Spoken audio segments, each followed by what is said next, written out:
Since I was born, but now I am getting youth. Hakuna motang, hakuna kogabu.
You know, so I was wondering what the appropriate Yoruba greeting is to greet the Yoruba speaking audience. So is it a kule? Because of course you are at your homes listening to the session, watching and coming along, or is it a cabo? Because you've come into the session to interact with this. So let me know in the comment section which one you think is most appropriate. Is it a kule or a cabo? So good day to you. Good to have you here. Happy to be in your company. Always a delight, never a chore. So good to have you here. And how are you? So how are you? I know how Ayo is, so is ever in the ebullient mood. The ever greeting from Ayo. Handsome welcome to the platform. So thank you, Ayo, for that. So good day to you, good afternoon, good evening, wherever you are. But a good day anyway that covers all the spectrums of the day. So good day to you. So good day to you. So the usual protocol, click on the like button just as soon as you're coming in. Subscribe if you haven't done that already. You should have subscribed, or if you haven't, if you've missed out on that somehow, correct that immediately and right now. So click on like and subscribe, and then the hyperlink that says StreamYard.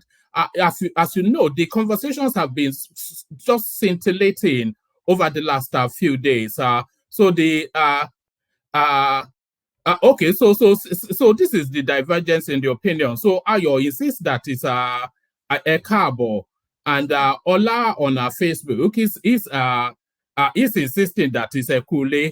So I think but I've just started off a micro little debate there. The Yoruba language always confusing, but there it is. A kule or a cabo. Certainly good to have you here. Is the total summary of that. So good to have you here. So click on the like button, as I said, just as soon as you're coming in. Subscribe if you haven't done that already. The hyperlink that says StreamYard, we're forever canvassing for a new and divergent opinion. So you be that new and diverse opinion for the day. So you be the new guy for the day or the new woman for the day by clicking on that hyperlink. We're harvesting brains. I know that sounds almost callous and crude. But we are harvesting brains. This is what we do on this platform. We harvest brains. So we're looking for the best brains in Nigeria to come and join us in conversations on how to move the country forward. So that's what we're doing here.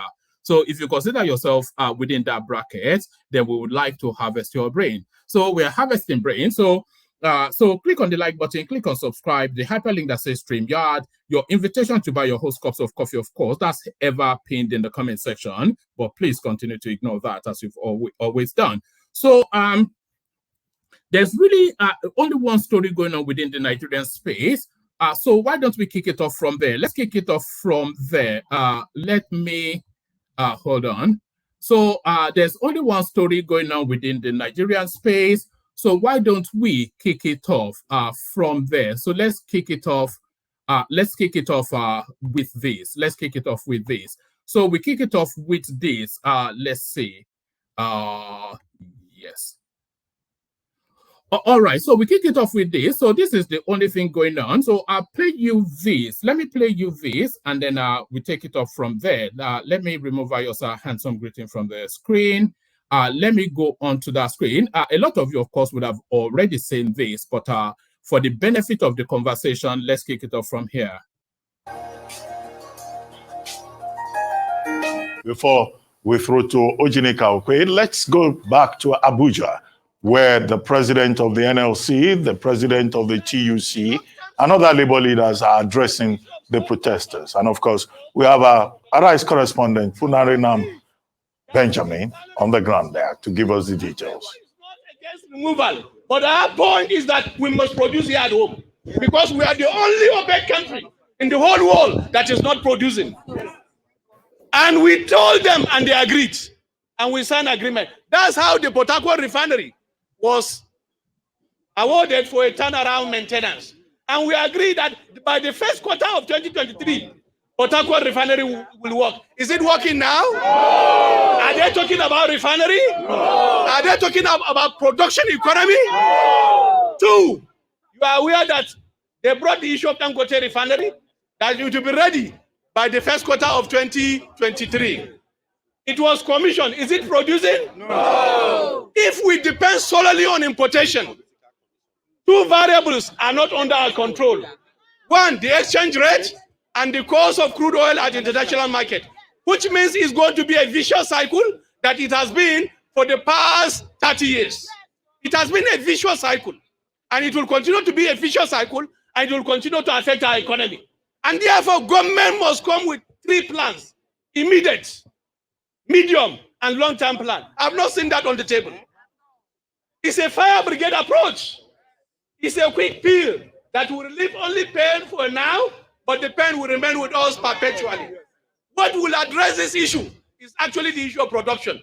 But the elites, not more than 10% of them, don't want production. They want importation, because why? They benefit from importation. This is the real issue. And therefore, we must insist, we must continue to insist that our refineries must work. That those elites must tell us when the refineries will work. Because this will address the so-called issue of subsidy, the so-called issue of high price. In fact, at that time, they told us if we are refining, the price will not be more than X naira per liter. That is the last solution that can address this issue. So nobody is talking about that. In fact, we even discussed the issue of power, which was headed by a minister. And we said even the tariff of power can be reduced if we reduce the price of gas to the generating companies. And we agree on that. We recommended what can be done. But here we are today in the same vicious cycle, and Nigerians are suffering. We are suffering. Every worker on fixed wages is feeling the pinch of this impact. I didn't see how the palliative will address this problem, because the palliative is only a temporary measure. But the issue of the price increase will be a permanent issue. I'm telling you, once the exchange rate goes up, and it continues to go up, the price will increase. Once the price of crude oil at the international market goes up, they will continue to increase. Because these are the two variables. Nobody is telling us about this. And this is what we need to interrogate. We are exporting our jobs and importing poverty. Our economy is not working because we are using the few dollars to import products. And we are giving them a permanent solution, free of charge. Can we not refine? It's not rocket science. Refining petroleum products is not rocket science. We have looked at many countries of the world. There are countries like the US that have more than 100 refineries. We have countries with 10 refineries. We have countries with 20 refineries. We have the data. What is then wrong with us? All right. So that's the labor union leader rallying up the troops. So that was the labor union leader rallying up the troops. And then, of course, the labor union rallies up the troops. And then very swiftly, the troop, they react. So let's now see how the troops reacted to the rallying up by the labor union leader.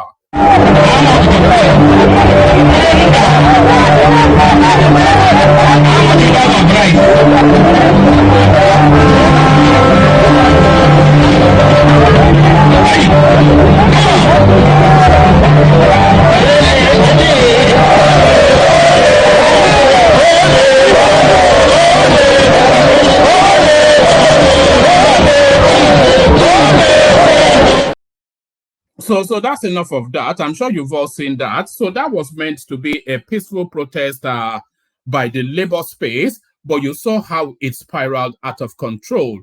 Now, nobody will try to forcefully enter your father's home without you responding. So nobody will try to forcefully enter your father's home without you responding. So they try to forcefully enter his father's home, and he responds. Watch this.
that was Asari Dokubo in Abuja going to frontally confront the labor union space. So I think the police's job is all cut out for them.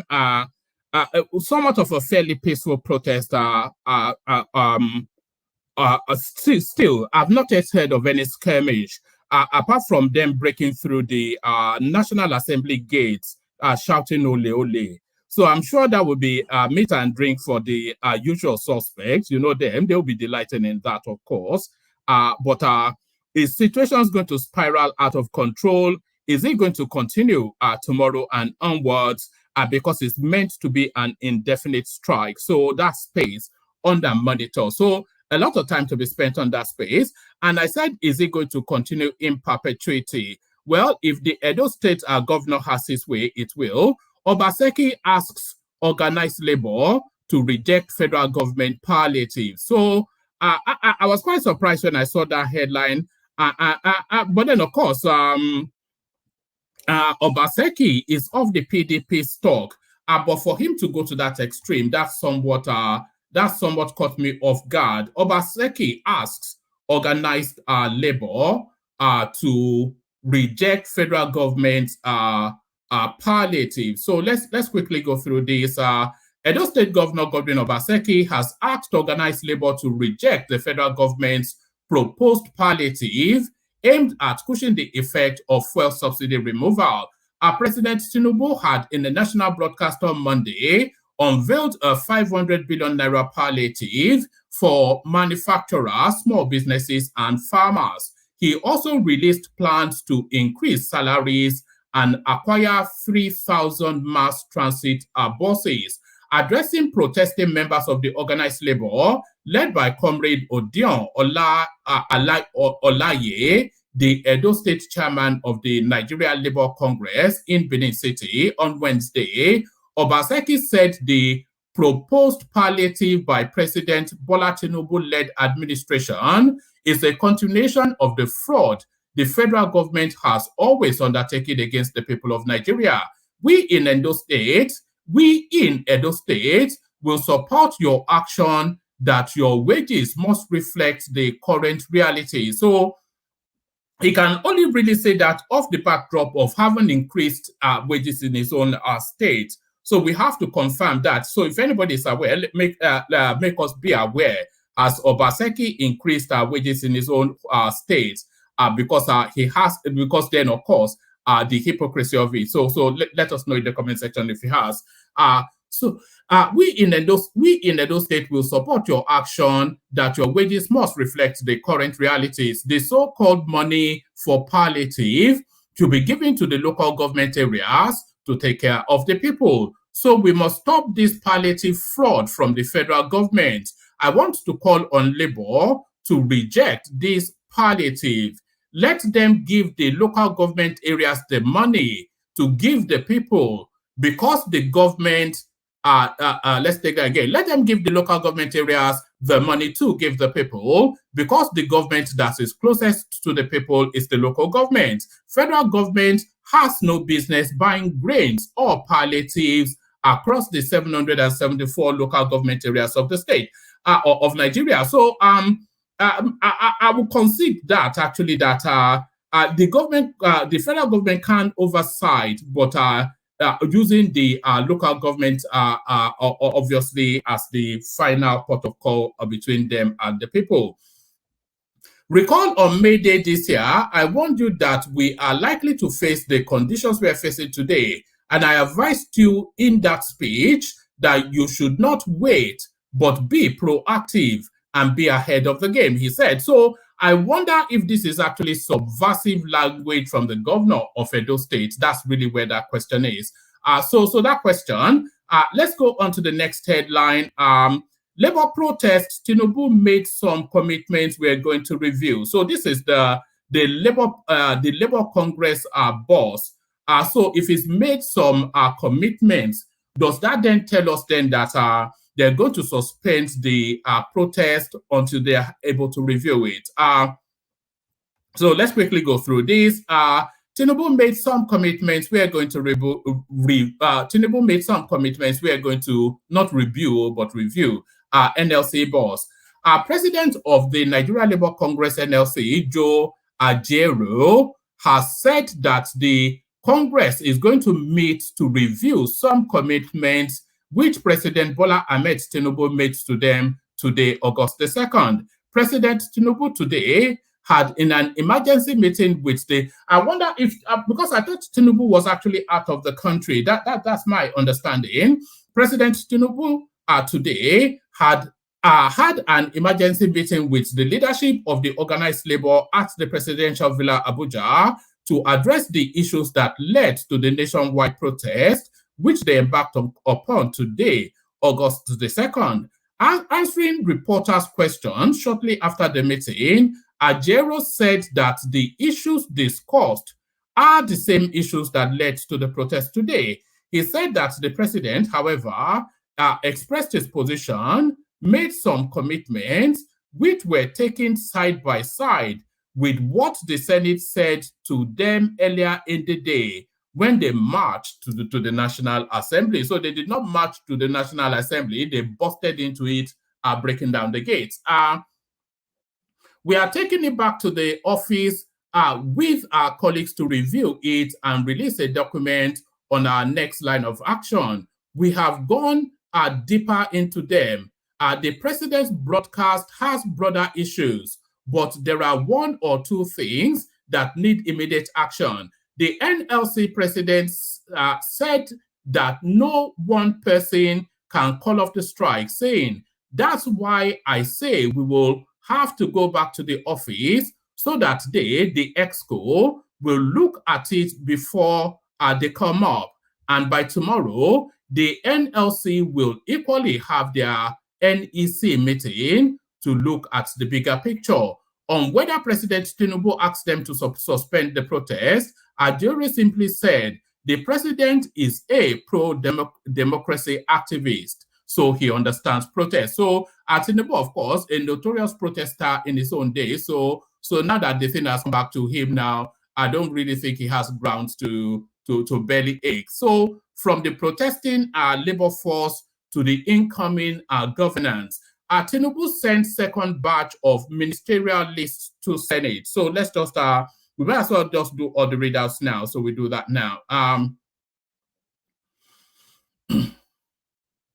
There are indications that President Bola Tinubu will give additional ministerial list to, not list. There are indications that President Bola Tinubu will give additional ministerial slots to Kaduna State as part of political calculation to make further inroad in the north, as well as compensate the Northwest zone in particular for voting massively for him in the 2023 general elections. This is according to credible sources from Aso Rock Presidential Villa, while speaking with newsmen in Kaduna on Tuesday. The source, who did not want his name mentioned, said that a former governorship candidate of the defunct Action Congress of Nigeria, Honorable Sani Shaban, is being considered for the second ministerial slot in Kaduna. And by the way, we have a full list of everything, so just stay steady. There's plenty of information coming your way. Shaban, a former member of the House of Representatives and close ally of President Bola Tinubu, was the ACN governorship candidate for Kaduna State during the 2011 governorship election, won by the PDP candidate Ibrahim Yakowa. Although the Aso Rock source said the president is stuck between picking the second minister from either Kaduna State or Kano State, but he disclosed that the odds favor Shaban due to his close relationship with President Tinubu and also as a foundation member of the ACN, founded by Tinubu whilst he was governor of Lagos State. According to the source, with the appointment of Nasir El-Rufai, which did not go down well with some people, picking Shaban as the second minister from Kaduna State will not only bring about the desired stability in the north, but will also galvanize more support base for his re-election in 2027. So the campaign has already started. It was also argued the choice of Shaban from Kaduna State is based on the fact that the Deputy Senate President, Senator Barau Jibril, and former Governor Abdullahi Ganduje, who has been reportedly anointed by President Tinubu as the next national chairman of the APC, are both from Kano State. During the recent Lesser Hajj in Mecca, Shaban was said to have met with President Bola Tinubu in Saudi Arabia in the company of the National Security Advisor, Nuhu Ribadu. So the list is coming out, and it looks as though the list has come out because it's already been transmitted to the Senate. In fact, we have a lot of information on that. 5 ex-governors, 14 others made Tinubu's second batch of ministerial nominees. So let's say the runners and riders. We have a full list, by the way, so just stay steady, and make sure you're sharing the links, by the way, and clicking on the like button. Help us out with the like button if you haven't done that already. President Bola Tinubu on Wednesday forwarded additional 19 ministerial nominee list to the Senate for screening and confirmation. The Chief of Staff and the former Speaker of the House of Representatives, Femi Gbajabiamila, presented the new batch of ministerial list to the Senate President, which was later read by Senator Akpabio. So it's out. The rules of the Senate was suspended. The rules of the Senate was suspended at 3:15 p.m. when the screening of Kwara nominee Lateef Fagbemi to allow for Chief of Staff to enter the hallowed chamber. Amongst the prominent Nigerians who made the new list are 5 former governors.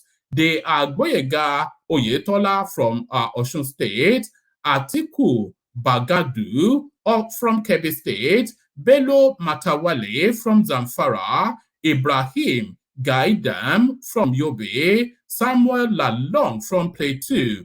Other nominees on the list are Abdullahi Tijani Gwazo, Bosun Tijani, Dr. Miriam Shati, Isaac Salako, Tunji Alausa, Dr. Yusuf Tanko, Sanunu.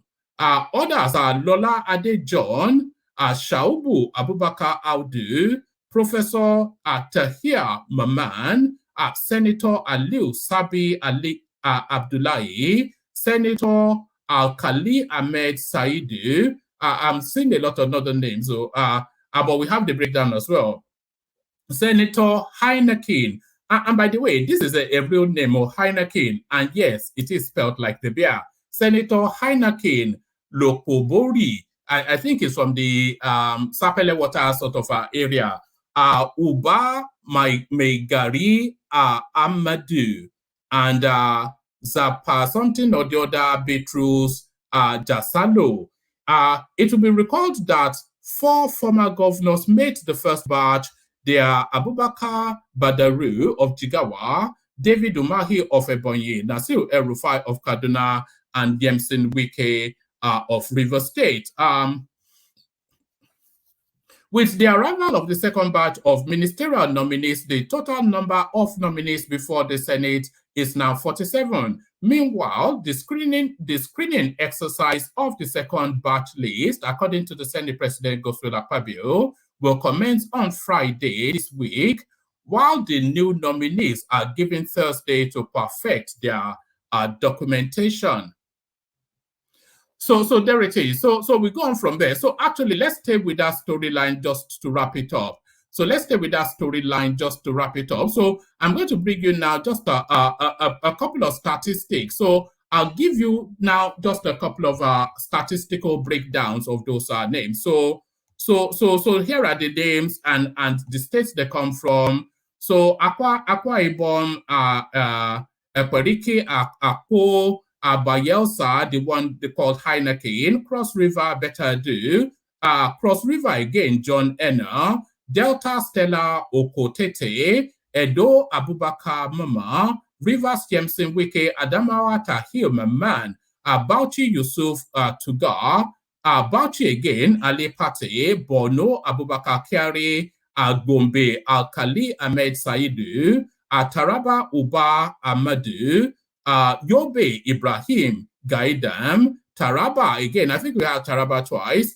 Sani A. Danladi, Jigawa Mohamedu Badaru, Kaduna Nasiru El Rufai, Kano, Mariam Shetty, Kano again, Abdullahi Gwazo, Katsina Ahmedu Dangiwa, Katsina again, Hanatu Musawa, a name that seems to excite a lot of people. Kebi Yusuf, Sununu, Kebi again, Atiku Bagudu, Sokoto Bello, Goronyo, Zamfara Bello Matawale, Abia Nkiri, I won't attempt her last name, Anambra Uji Ono Ohaneye, Ebonyi Dave Umahi, Enugu Uche Nanji, Imo Doris Uzoka, Ekiti Dele Alake, Lagos Tijani Alausa.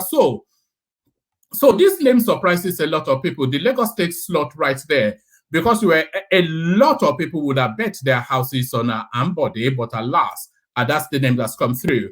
Lagos gets 2 slots, and the second slot still not Ambode. Lola Ade John, Ogun State, Ishak Salako, Ogun again, Bosun Tijani, Ogun for the 3rd time. I think that is actually the highest compliment yet. Olawale Edun, Ondo State, Olubumi, Tunji Ojo, Osun State, Ade Gboyega Oyetola, Oyo State, Adebayo, Adelabu. So that Adelabu name, a recurring decimal within the Nigerian firmament, within governance in Nigeria. Kwara State, Latif Fagbemi, Nasarawa, Imam S. Ibrahim, Niger State, Mohammed Idris, Niger State again, Aliyu Sabi Abdullahi, and Plateau State, Samuel Along. So that's your complement of the 47. So a further breakdown of that, this is how they divide. So the Northwest gets 10, the Southwest gets 9, the North Central gets 8, the Northeast gets 8, the South gets 7, and not surprisingly, the Southeast, they got 5. So the North is actually going to be the formation of Tinubu's administration. Because, of course, if you add up the totality of it, is a Northern cabinet that is going to be running. So now, how did they arrive at that, and what justifies that? So now, what justifies it is the voting trend. Votes for Bola Ahmed Tinubu, Northwest 30%, so that's reflecting in the figures. Southwest 25.9%, that reflects somewhat in the figures. North Central, that reflects. Northeast, that reflects. So essentially, it mirrors the voting pattern. Essentially, this is what you're saying. So it mirrors the voting pattern. This is what we're saying. So let's go on from there and go on to... Let's go on from there and let's go on to a different topic. So a name that you're familiar with, David Udein, he's still piping up. But is this subversive? And is this sufficient enough to have this guy renditions from Ghana to Nigeria? So this is David Udein. You can see the blue tick on his verified Twitter handle. It says, our worst fears seem like they are coming true. The drug pusher actually intends to attack Niger Republic, and the Nigerian military is currently being mobilized to Sokoto in the northwest to launch an air offensive on Niger. And it looks as though he has happened upon some, what he purports to be some form of documentation that backs that up. So if this is true, this is you know, they like to launch that term treasonable felony within the Nigerian space. This is a treasonous sort of a thing. If this is true, and if this is confidential, which almost certainly it is, it says text. So you can read it from there. It says, and there it is. Let's see if we can. Let's see what we're doing from here. It says, precedence action flash, precedence information and something or the other, date, and then it gives us the date. Security classification. So it's a classified information. A branch, telephone number. If we can actually make that telephone number out, maybe I'll give it a call just to tickle at that space. It says impending OPS in Niger, RIP requires SVC to commence prep IMMNA to provide, so essentially a prepping for war sort of internal information. This is what this good for nothing element is putting out in the public space. So that is what is going on. So now, whilst we're still with Niger Republic, they may well need more than just assembling troops just at the border. So I had something lined up, unless I don't have it on the screen. It looks as though there are about, let me see, do I have it on this one? Yes, I think I have it on this one. Give me one moment. Let me just let me move something round. Let me move something. Una momento, por favor. I bet you didn't know I spoke Portuguese. Una momento, por favor. In a minute, please. That's what that means. Una momento, por favor. I think I've even got the accent right. Una momento, por favor. So una momento, por favor. So let me, yes, let's go on to this one now. So this one, this aligns with it now. So from that leaked memo by David Udeyin to this, no, that wasn't actually the one I was after. There's a narrative of there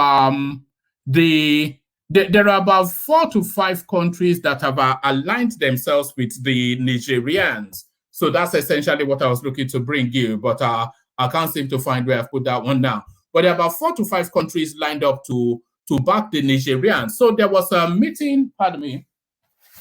So there was a meeting of security chiefs of the ECOWAS space in preparation for what is just about to happen. So there was a meeting of security chiefs of the ECOWAS space, and notable by their absentee were the military chiefs of Niger Republic, no surprise, the military chiefs from Burkina Faso, no surprise, the military chief from Mali, he wasn't there, the military chief from Guinea, and then the military chief from Guinea-Bissau. So those 5 countries now seems as though they are going to form a coalition of the deplorables, to borrow Hillary Clinton's phraseology. They are going to form a coalition of the deplorables to present an opposition to the will of the ECOWAS space. So, but from what David Udeyin is telling us, Tinubu already deploying troops. Tinubu deploying troops, and they are squeezing them hard. Coup d'etat, blackout as Nigeria reportedly cut power supply to Niger Republic. So we supply them with electricity. You may be surprised to hear that. You say, what electricity? Is it the one we don't have in our own country? Major cities in Niger are facing rolling blackouts following last week's coup in the West African country. BBC News reported that Niger's electricity company, Nigerleg, confirmed the development and noted that it is because Nigeria cut its supply. Nigeria is a major supplier of electricity to Niger, its neighbor to the north. It's unbelievable, actually. Unbelievable. Yes. It is actually unbelievable. So let's take it on. The Economic Community of West African States on Sunday, July the 30th, imposed, so we know that, according to news reports, this is the space I was looking to bring you. So this is the space I was looking to bring you. So according to news reports, defense chiefs are today, Wednesday the 2nd, meeting in Abuja. However, Mali, Niger, Guinea-Bissau, Burkina Faso, and Guinea were absent from the meeting. So that then tells you then what awaits. So that tells you what awaits. Let me give you one last readout. This now goes back to the demands. And by the way, the demand of the labor union is for a 200,000 naira minimum wage. I think that's what they are holding out for. maybe they get 120 thereabout. I think 120 would not be unreasonable given the circumstances that the country finds itself. But let's go to this space. Part of the assurances given, Tinubu assured us that Nigeria's Port Harcourt refinery will begin production by December. So we're in August now, September, October, November, December. So that's in 4 months. So now that fabled fixing of that refinery is about to be tested. Yes, the Nigeria Labour Congress has stated that part of President Bola Tinubu's commitment to the organized labor is that the government-owned refinery in Port Harcourt, Rivers State, will begin production by December.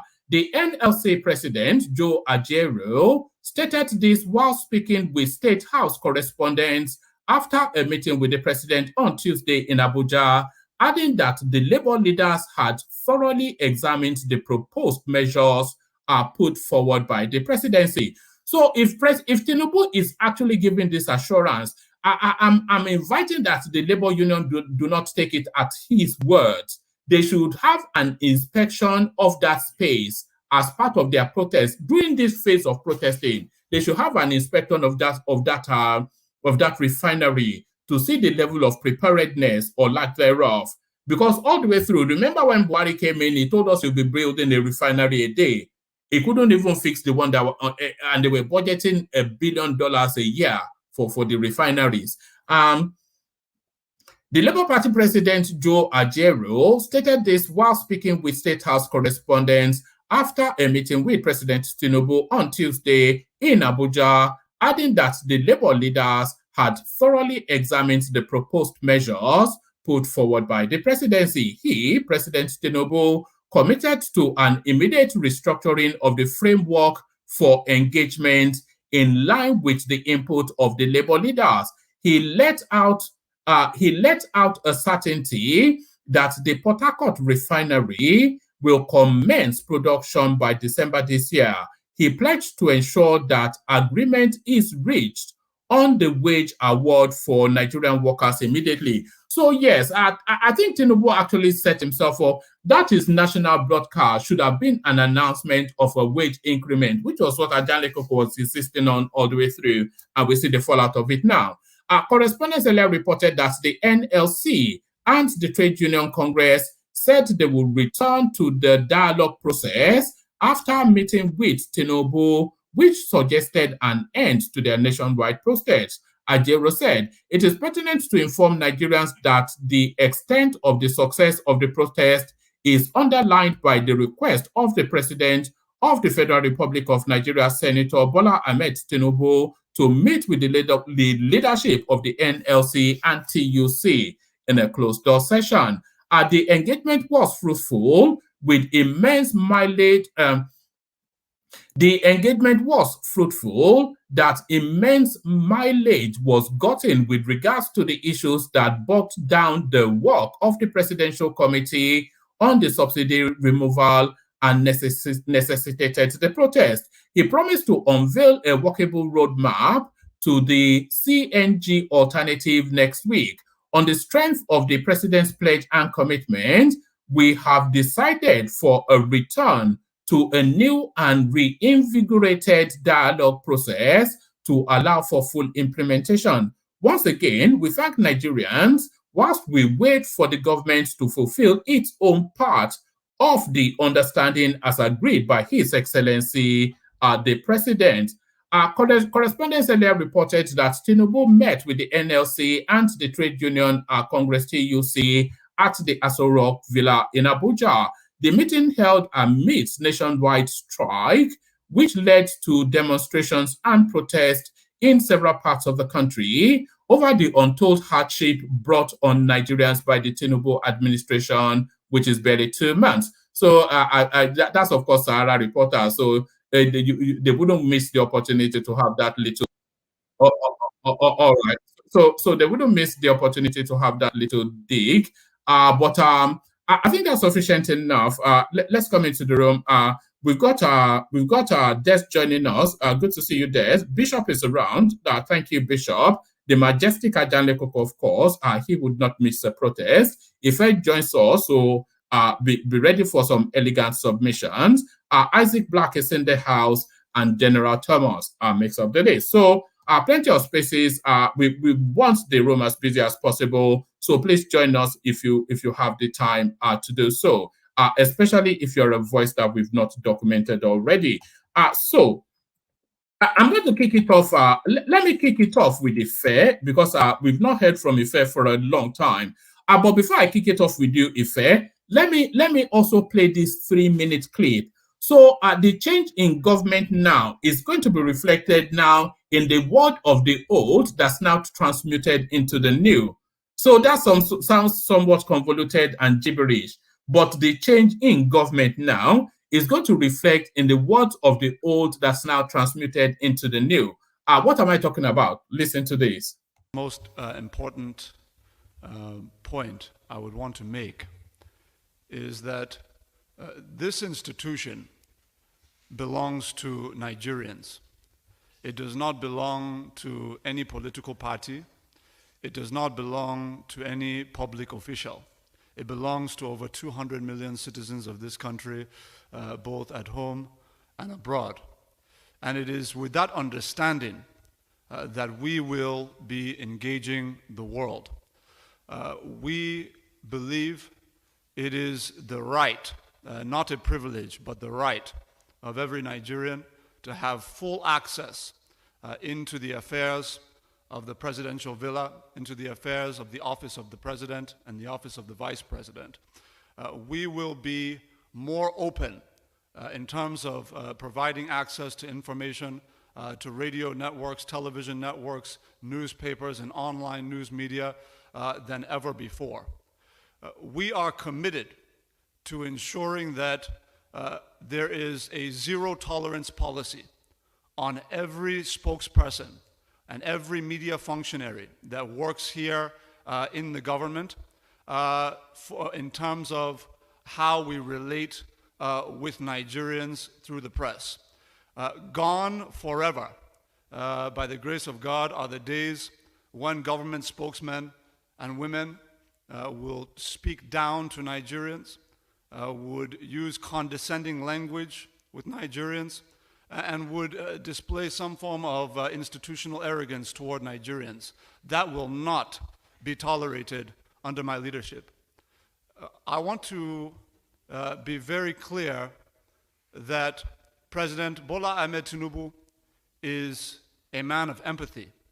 He is committed to the cause of opening the presidency to Nigerians for the benefit of not just Nigerians, but to the benefit of public office holders, because it is in the interest of public office holders to know that they are being watched so that they can be held accountable to deliver on the promises of the president in terms of the execution of government policy. And we are going to, in very short order, announce a series of very tangible measures that have to do with the opening up of this institution on a daily basis in a deeper and more comprehensive way than has ever been seen before. The last point I want to make is that I have had the privilege of, as I've taken up this appointment, of speaking with my predecessors. I believe in institutional memory. I believe in the importance of relying on the wisdom of those who have come before us. I have spoken with Dr. Reuben Abati. I have spoken with Mr. Femi Adesina. I have spoken with Mr. Segun Adeniyi, and I will continue to deepen those engagements.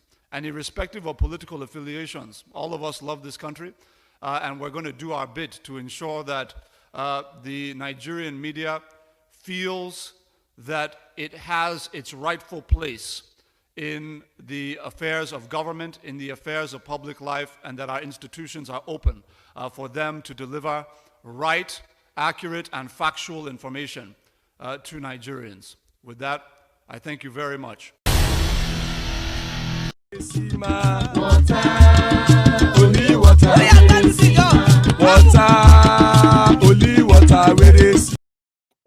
So there it is. Let's kick it off with you, Ife. So let's kick it off with you, Ife. So Ife, I mean, there's only really one space to start. The nationwide protest. We saw it. But what did you make of it first? What did you make of the protest? Let's kick it off from there. How did you cite it? Ife, good to see you. Good to see you too. Good evening, everybody. The protest itself is mixed. I have mixed feeling about it. Over the years, when we know how the NLC has worked, even during Oshomole's time down to this period, most of their organizers and comrades tends to have kickbacks. What I'm surprised is everything became like a carnival stunt. There was no resistance, which was typical from Nigerian government. Unless for Obaseki, who came out and said things against the federal government, and Obaseki was was that subversive? Was that a subversive statement by Obaseki? Look, I think Obaseki said the right thing, but in a wrong manner, such that he was saying they've given people the contracts to get the food instead of the local government.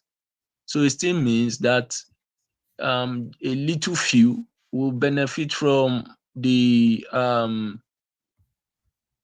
way the federal government has said they wants to help the population.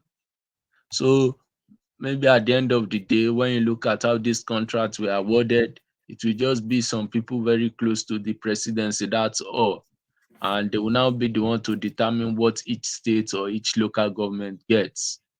So I think what Obaseki was not happy with is maybe he believed that the money should have went directly to the local government, even though we know if it goes to the local government, the state governors will still hijack the money. So I think those are the things Obaseki was talking about. It's not as if he's also a saint in all this type of dealings. So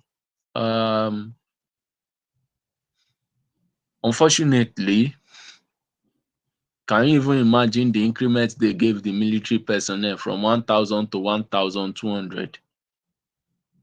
What was that increment for? Because you say it now, but that's a 20% increment. What is that? Some sort of allowance? Yes, that's allowance. obviously not. Yeah, that's not their pay. Yes, yeah, it's allowance. So yeah, the realities on ground with what's happening in Nigeria is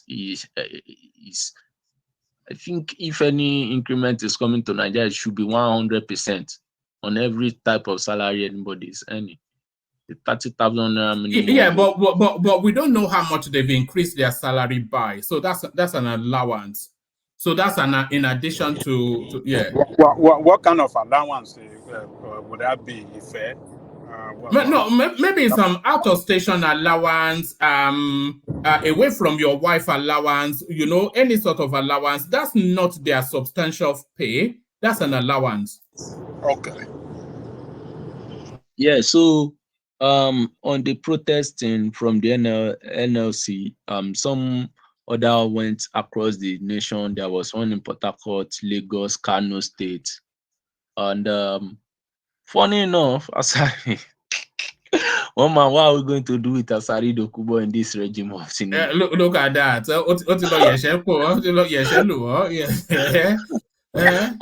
You want to play that video again? I want to see the way Let's watch it again.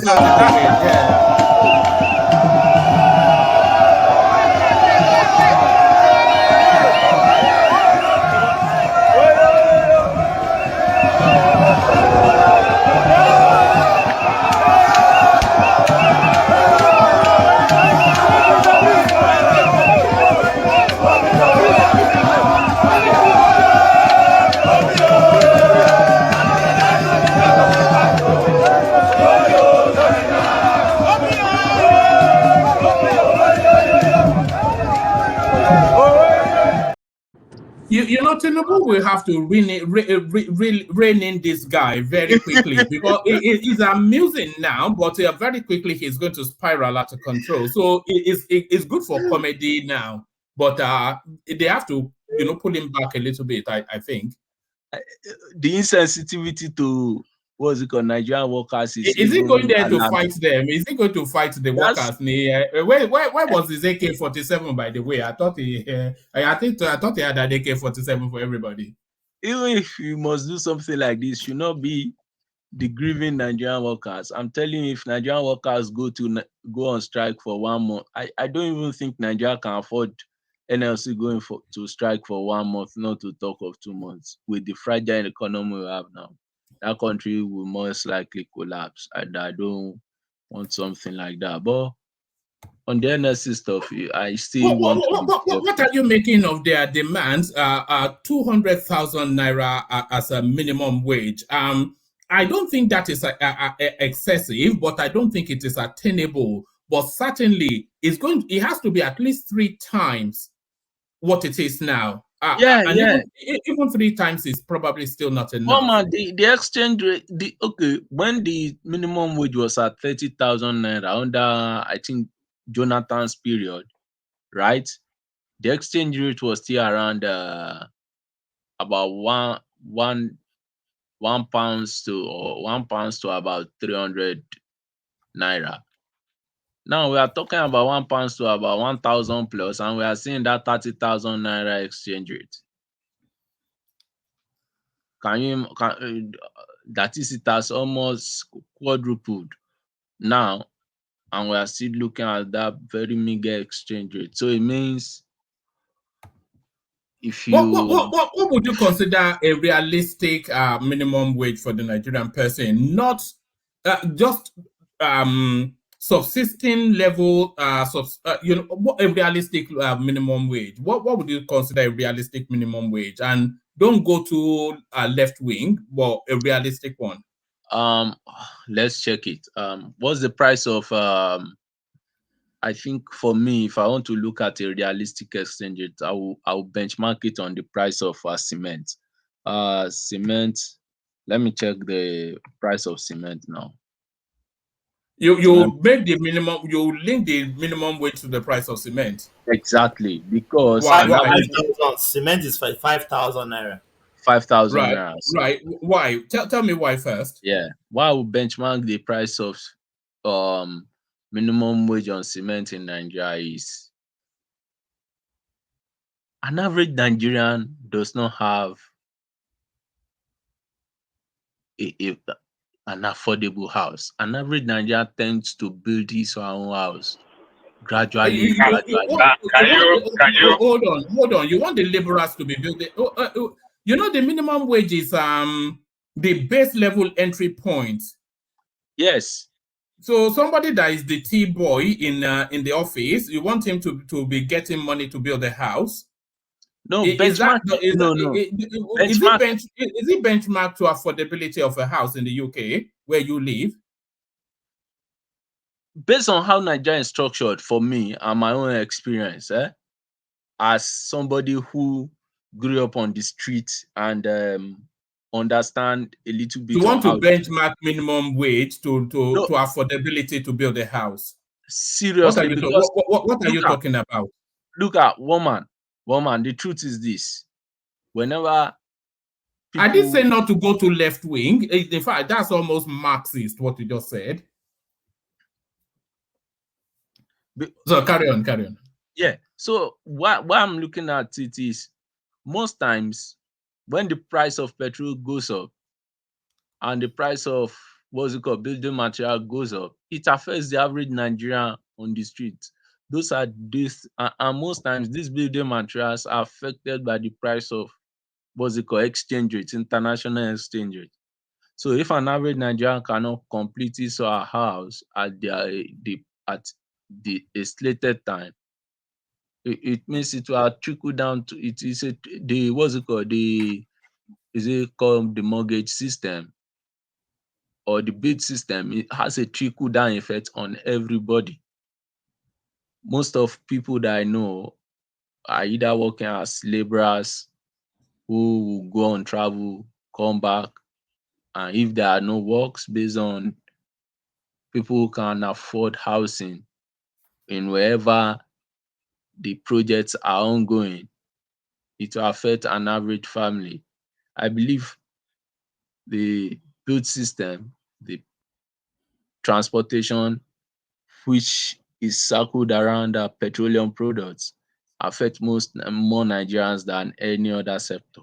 So that's why I'm putting it on what's it called, the price of. All right, but back to So the the price for the price of cement, I'm not saying that everybody should now get 3,900 naira. I'm just saying I want to look at, for me now, I think an average it should be benchmark at least, the least should be at least 65,000 naira or more. or the minimum wage, Yes, 65,000 at more. least. I think that's actually I would actually want it higher than that. But back to the protest, do you expect it to carry on into tomorrow, or because Tinubu, of course, has had an emergency meeting with them today, or do you expect it to carry, because their language now is sounding somewhat toned down? So do you expect it to carry on into tomorrow? Yeah, there'll be little fracas here and there, but at the end of the day, based on how I know the Tinubu is when it comes to all this protesting, this type of protest is not something that will shake this government. It's only when the youth come out. Assuming the youth come out with them, and everywhere is what's it called? The youthful vigor is in that protest, then something good could come out of it. But when I saw this, our old mamas and old papas, there's nothing that normally comes out from NLC protests, unfortunately. Are you surprised that the youth did not, because they've been promising us a day of rage? So are you surprised that the youth and the obedience space did not latch on to this and then infiltrate it and then turn it into a wider, more Yeah, are you the sure? Yeah. question is how many youths are employed? Most of the youths, Nigerian youths, about 60, the statistics is about 60% No, are. no, no. I'm not saying they should. They should. I mean, they should come out on. They all over the social media space. They've been promising us that they are going to rage. So I was thinking that with This the is an honesty. with the labor union protesting, they could have added their rage to that and exploded the whole thing. So are you No, sure? Are you surprised they didn't come out? I'm not surprised because even all these people, most of the people that will come out now, if you go and check their background in the civil service, most of them should have retired. They are using extra year, or some of them would go back and backdate their date of birth just to stay in the civil service. So I don't expect the youth to come out in this type of protest. What I'm expecting is when the Is youth. this not their last window of opportunity? If they don't take this window of opportunity, then they are not able to strike and rage There will anymore. be more windows of opportunity. Already, there is a misplaced priority in the country now. They are going to Niger, where everybody is still, some people are still kidnapped in Nigeria. Recently, I saw a video circulating where these like 5 ladies are begging that they should pay for their ransom, where ransom, what's it called, kidnapping is ravaging everybody, and you want to take the military back to another country. A general was killed in Abuja and the sister was abducted. So we are looking at these things. So if you look at the administration, unfortunately, there is what I perceive to be misplaced priorities. Unless maybe they are just doing this for the optics to send a wrong signal to what's it called, to whoever have interest in the country itself. But for me, well, I hope the youths come out, or let's see what happens after the tribunal verdict. Then we'll now see what happens from there. But from all this they doing, the youth will not answer. You hope the youth come out. You hope the youth will come out. They will still come out. I'm sure. I'm sure. One man is this economy is biting everybody. Oh. This economy Yes, is biting. you know why I don't think they will come out. Why? by the time the petition process, by the time the judicial by the time the judicial process would have run its course, the Nigerian space, the youth and everybody, they would have made a lifestyle adaptation to the new economic realities, which they have already done now anyway. So they would have adapted to where they are now. So they'll be, if they didn't come out in the first throes of the pain, they would have adjusted to the pains of it by the time. And by the time all of this, the palliatives will be coming in, everything will start to adjust. I don't think they'll come out. If they didn't come out with the labor union now, they are not coming out. And you know the Nigerian the Nigerian youth on average, they are notoriously cowardly. They are notoriously cowardly. No, they are not cowards. When you have a country that when you go out on protests, you are thinking about you being shot, and some of these youths, there's even in the hard economy, they are still breadwinners to their parents, who unfortunately, because of the generation they grew up in, have been made redundant. Some of these youths still hustle around, give back to their parents. Some of them have their own families. Maybe they have 1 or 2 children. They know if anything happens to them, the life of their children is more or less not planned properly. It's not like in the Western world where even if anything happened to a parent, the child can still attain any length he or she wants to get to, unless maybe something changes from the child's volition.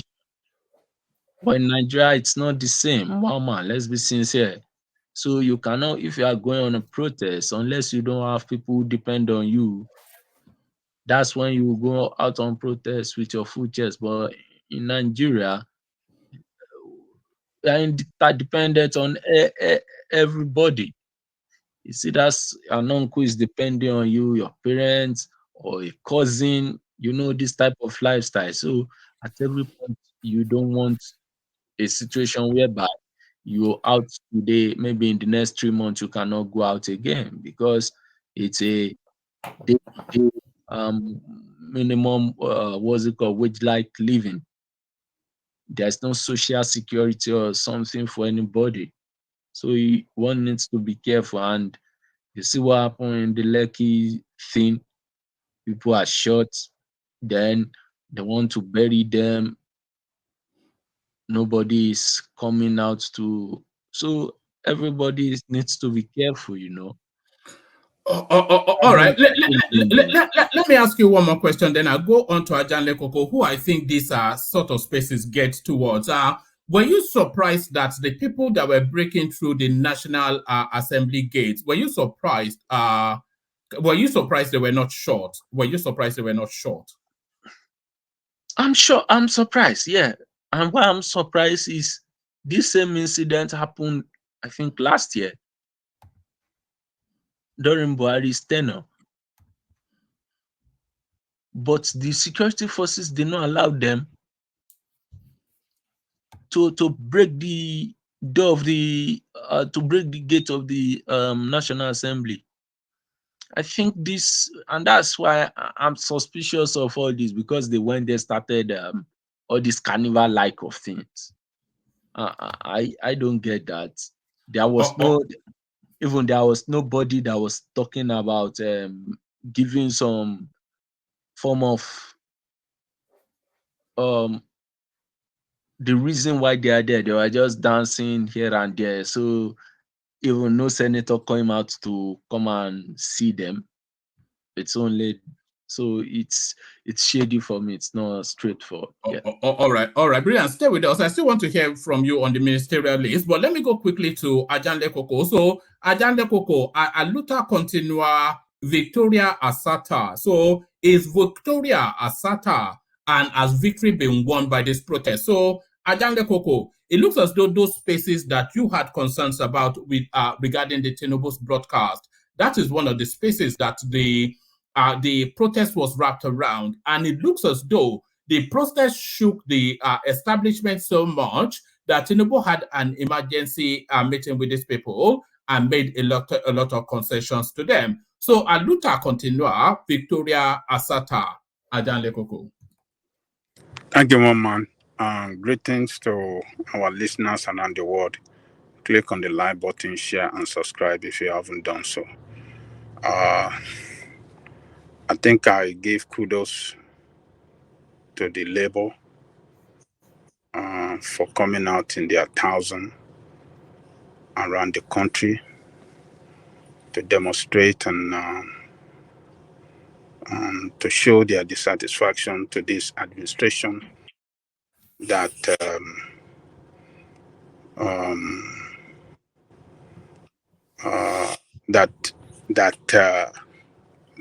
to this administration that doesn't show, display, or act in any manner that they have the interests of workers at hand. The other day, President Tinubu, in his address to the country, came out with a lot of palliative for big corporation, for middle grade industry, small scale industry, transportation, and opening of reserve, a strategic reserve for grains to be released to the, and did not talk about the interests of workers. Show that the strategic reserves being released is not in the interest of the workers, releasing grains to crash the price of food. When have you ever heard that they release strategic reserve and that bring down the price of food in Nigeria? When have you ever heard? Well, I've never heard them releasing strategic reserve, though. So before, several times. Buhari did it in this administration as well. The price of food did not come down. So all this strategy or palliative, as they call it, that is targeted at limited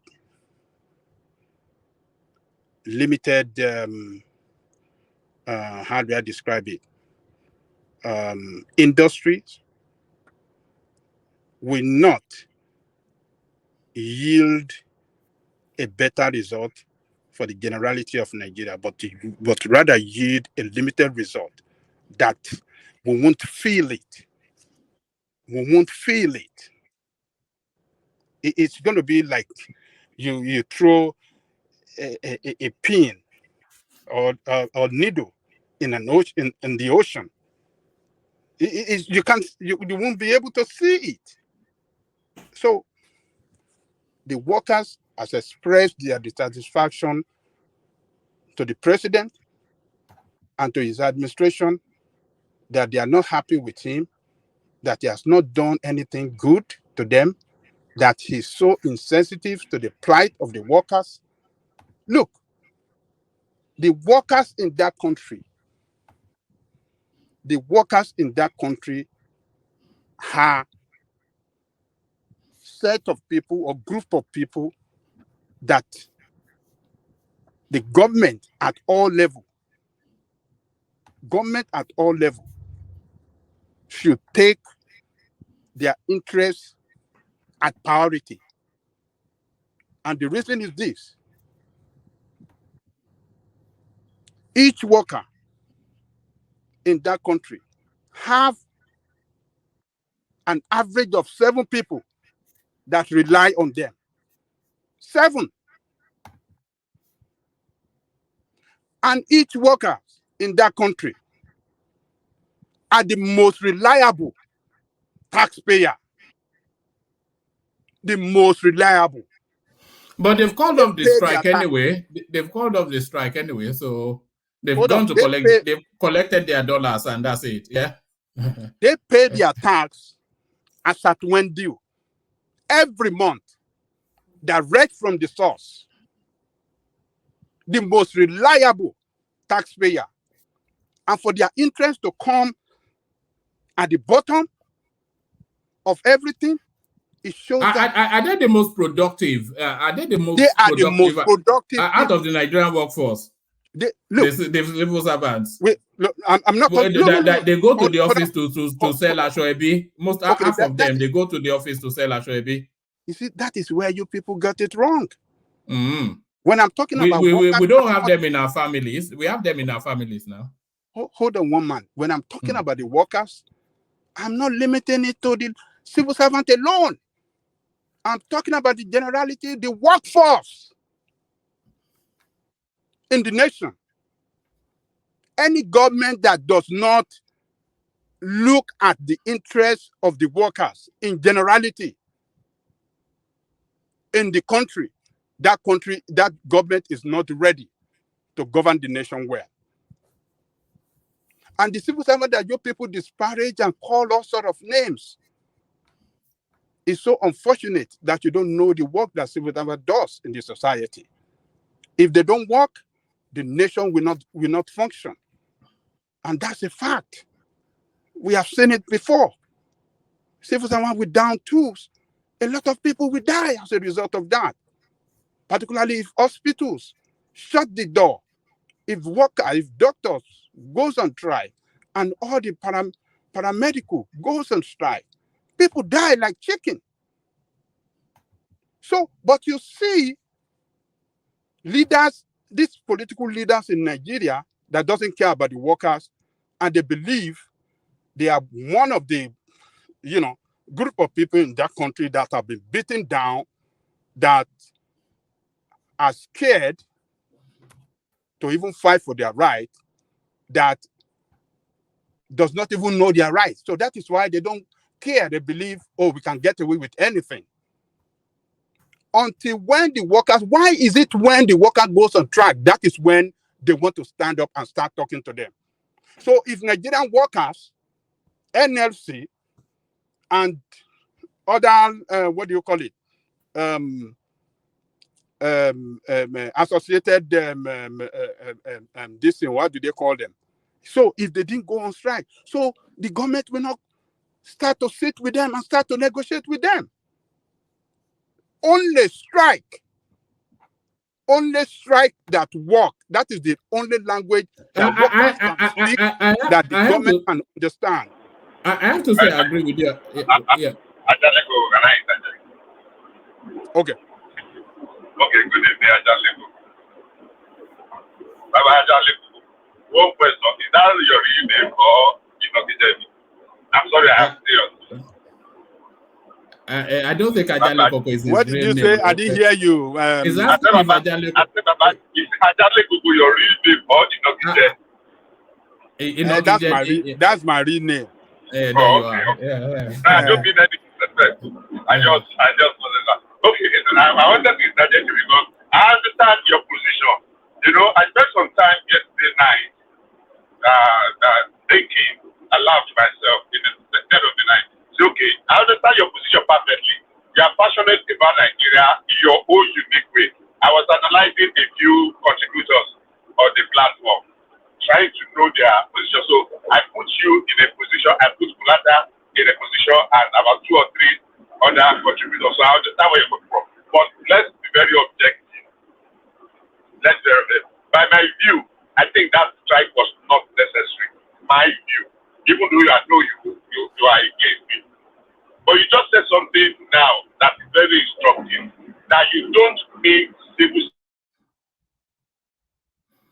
Okay, that's interesting. You're breaking off. Did I? No, you're breaking off. What a pity. Am I back now?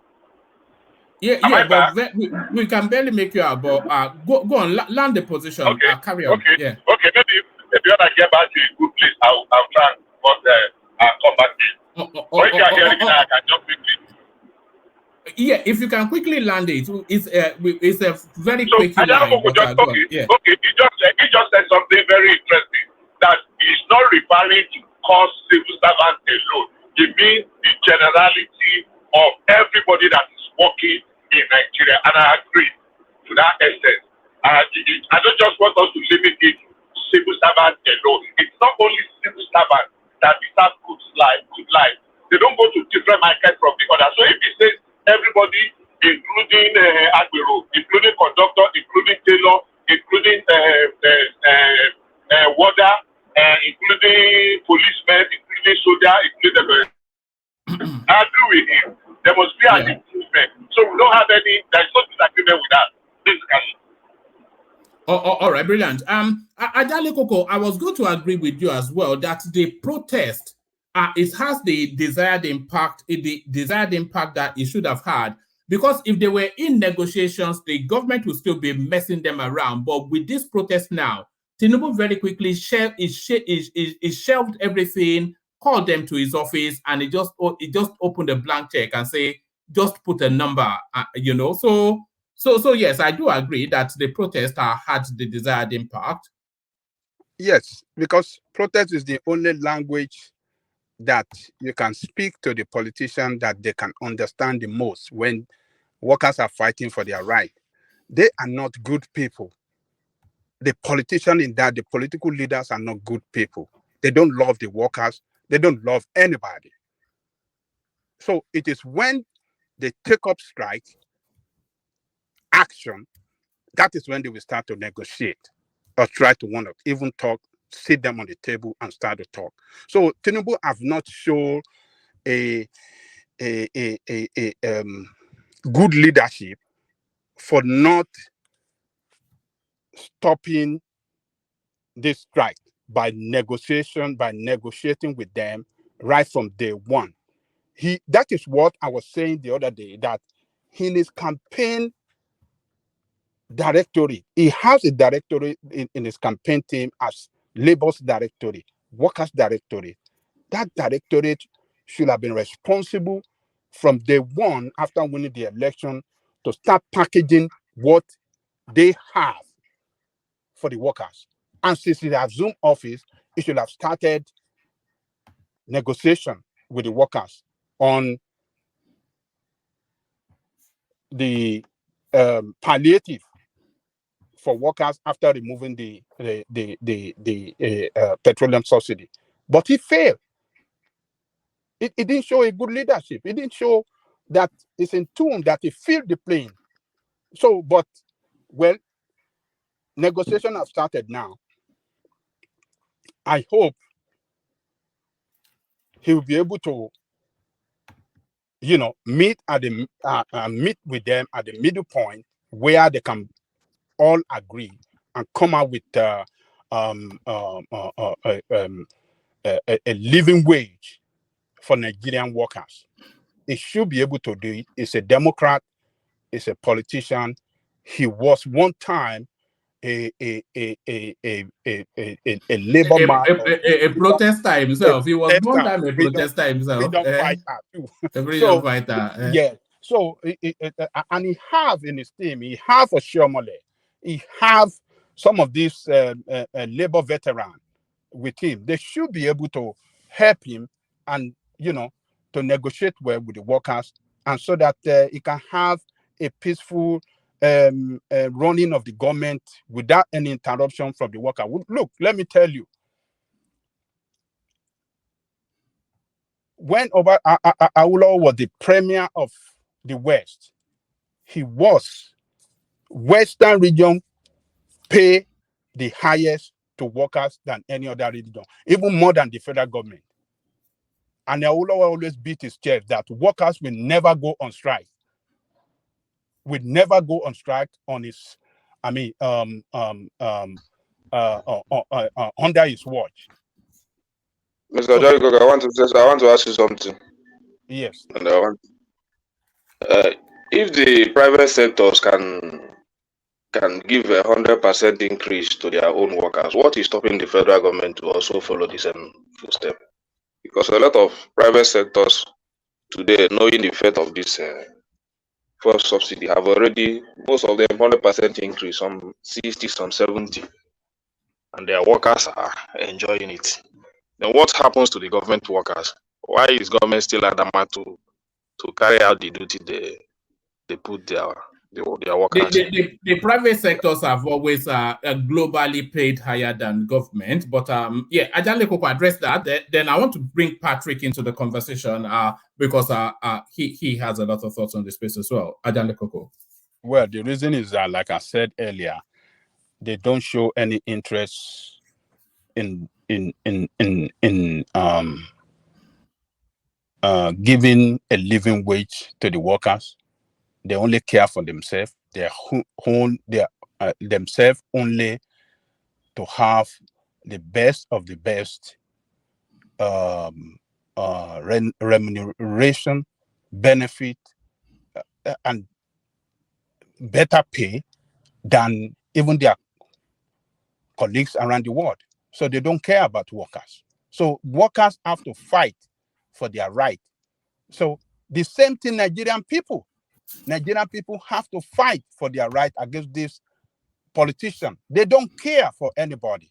The only language they care is when people go on the street, is when people challenge them. That is when they listen. They don't care. They are, as you see them, we shouldn't cultivate, and a lot of us have this habit of any government in power. I mean, some of us have what am I trying to say? Some of us have developed this attitude of supporting government. Let us give them time. Let us give them time. You don't give them time because they promise that this is what I'm going to do from day one. And when they are failing to do it, we have to stand up against them. So if they are lying to get to power, you have to demonstrate to show to them that no, we are not novice. You can't deceive us. Because some people that are any government that I will describe as any government in power apologies, we support whatever any government is doing, particularly if that government aligns with their politics, they want to support them. This is the way some people support Buhari all his way. Throughout the 8 years, this man destroyed that country. Are we going to do the same thing with Tinubu? We shouldn't do it. We must start to build a better future for our country now. We must start to solve the problem. Ajale Koko, sir, if I may come in, I think we should appreciate Tinubu. If this was Tinubu's regime, you think those people would have gone to NLC to do all that? At least Tinubu has called an emergency meeting with them. He had a meeting with them. And I think we are getting too much on this. We need to give this guy time. He has not even spent 6 months yet. And I agree with one man saying NLC should actually inspect the refinery themselves to see what is going on with it. We are putting too much on this guy. He's paying attention to everything. He's doing he's televised. He's going on TV to say a lot of things. He's informing people what's going on. He's been with these people, call an emergency with them because of the protest, met with them. Let's give him time to breathe and give him space to work as well. I think we are getting too much. I think the sufferness from the past is affecting how we judge. A lot of what is going on is not down to this guy. He's been there barely 2 days. It doesn't matter. Exactly. It doesn't matter whether he's there 2 days. That is what he promised us, is that he want to solve the problem. And when you want to solve the problem, but instead of solving the problem, you are inflicting pain, hardship on the people from day one. You remove the oil subsidy, the petroleum subsidy, and you didn't have anything to give as a palliative to people from day one. And then you make an address to the nation. You didn't even mention anything for the workers. And you want the workers to just continue like that. I don't know what is wrong with you people. That you think that... Ajay, let me say something. Ajay, can I say something? Irresponsible leadership. Ajay, can I say something? Can I say something? Hey. Yeah, this is APC. This started with APC. This is started with APC Buhari, and this has another APC. So what do you expect from people when after 8 years Buhari has just destroyed the economy of this nation, handed over to another APC? So there is no excuse. This is almost the same government. So it's just that it's just a different person. said he will hit the ground running. It's not the same government now. What are you talking about? It's the same APC now. Look, even their cabinet is not the same APC. It's not the same government. You know that, For right? me, the way I see it is the same government. It's the same APC. Number one, let me just try and correct something. You keep repeating the fact that Tinubu did not mention anything about labor in the broadcast to these people. That's not correct. That's factually incorrect. Maybe you should go back and listen to it. He spoke about the wage review. He spoke that the negotiation is going on. He spoke, so what else do you want him to say? To just announce that, we are going to give them 1 million naira as salary increase or what? Because you keep repeating that he did not mention anything about labor. He did not say anything about labor. That's not factually correct. That's one. Number two, this issue of wage. Tell me what he said about labor. Tell me what he said. No.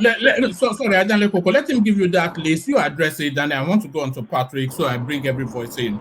So, give him the feedback. Let Ajanle Koko respond to it. That's number one. Yeah. Number two, I think we should be very more realistic and practical about wage review. It's not something that can be done like by fiat. I did say a couple of days ago that up till now, about 10 states have not implemented the 30,000 minimum wage review from 18,000 that was approved in 2019. Federal government implemented its own. A few states implemented their own. Up till now, if federal government and some state government actually do federal government reports, now you cannot force them to say what they cannot afford to pay. Now, if federal government increase, now we are causing we're going to distort the workforce, the economy. Because some people will be earning like 3 or 4 times and they are in the same cadre, in the same civil service. So the negotiation is not just between states, between federal government and its own workers. State workers must be carried along because state workers have the majority of the workforce. And federal government cannot decree that you must pay. We're going to just consult every time we make this reference. We're not being very practical with what can be, I don't know how better to put it. Yes, I agree, there is a need for a wage review. It must be done. It must be done in such a way that it does not cause unnecessary inflation, and especially it does not affect people that are not on the payroll of government too much negatively. Because all of them will say, okay, since they have increased your salary, let us do now to collect our own part of it now. So that's just the empathy on wage review is more delicate than the way we just think that the president can just say by that. And I want to point out, Ajanle Koko, please kindly remind me which president has ever sat down with labor leader since we remember, at least since we ever remember in Nigeria. As a president, that labor will go on strike, and on the day one of the protest, he will call them and he will sit down one-on-one with them. I want you to mention one to me. Thank you. All right. Address that, Ajanle Koko, then bring it home, then I'll bring Patrick on. So, Ajanle Koko, yeah. Well, you said Tinubu mentioned about the interests of workers in his address. I didn't hear anything he said about the workers' workers' salary or review of their salary. What he said. He mentioned it, though. He mentioned it. He said review of worker salary is coming. That is what he said. Yeah, that was what he said, yes. That is nonsensical. Why should it be workers' interest? Why must it be that workers' interest must be at the bottom of the table all the time? Why must the workers be at the receiving end all the time? No, let him just address it, then we move on. Yeah. No, I just want to ask, what should he have said? All right, so what should they have said? What should he have said? If he is a pragmatic leader, he should have started engaging with them, and he should have made in his address that, yes, we are engaging with the workers, with the labor leaders. We are packaging, we are 70% or 80% headway, and we shall come out with a package very soon. That will give workers, that will prevent this thing. Workers will not even say they want to go on strike today.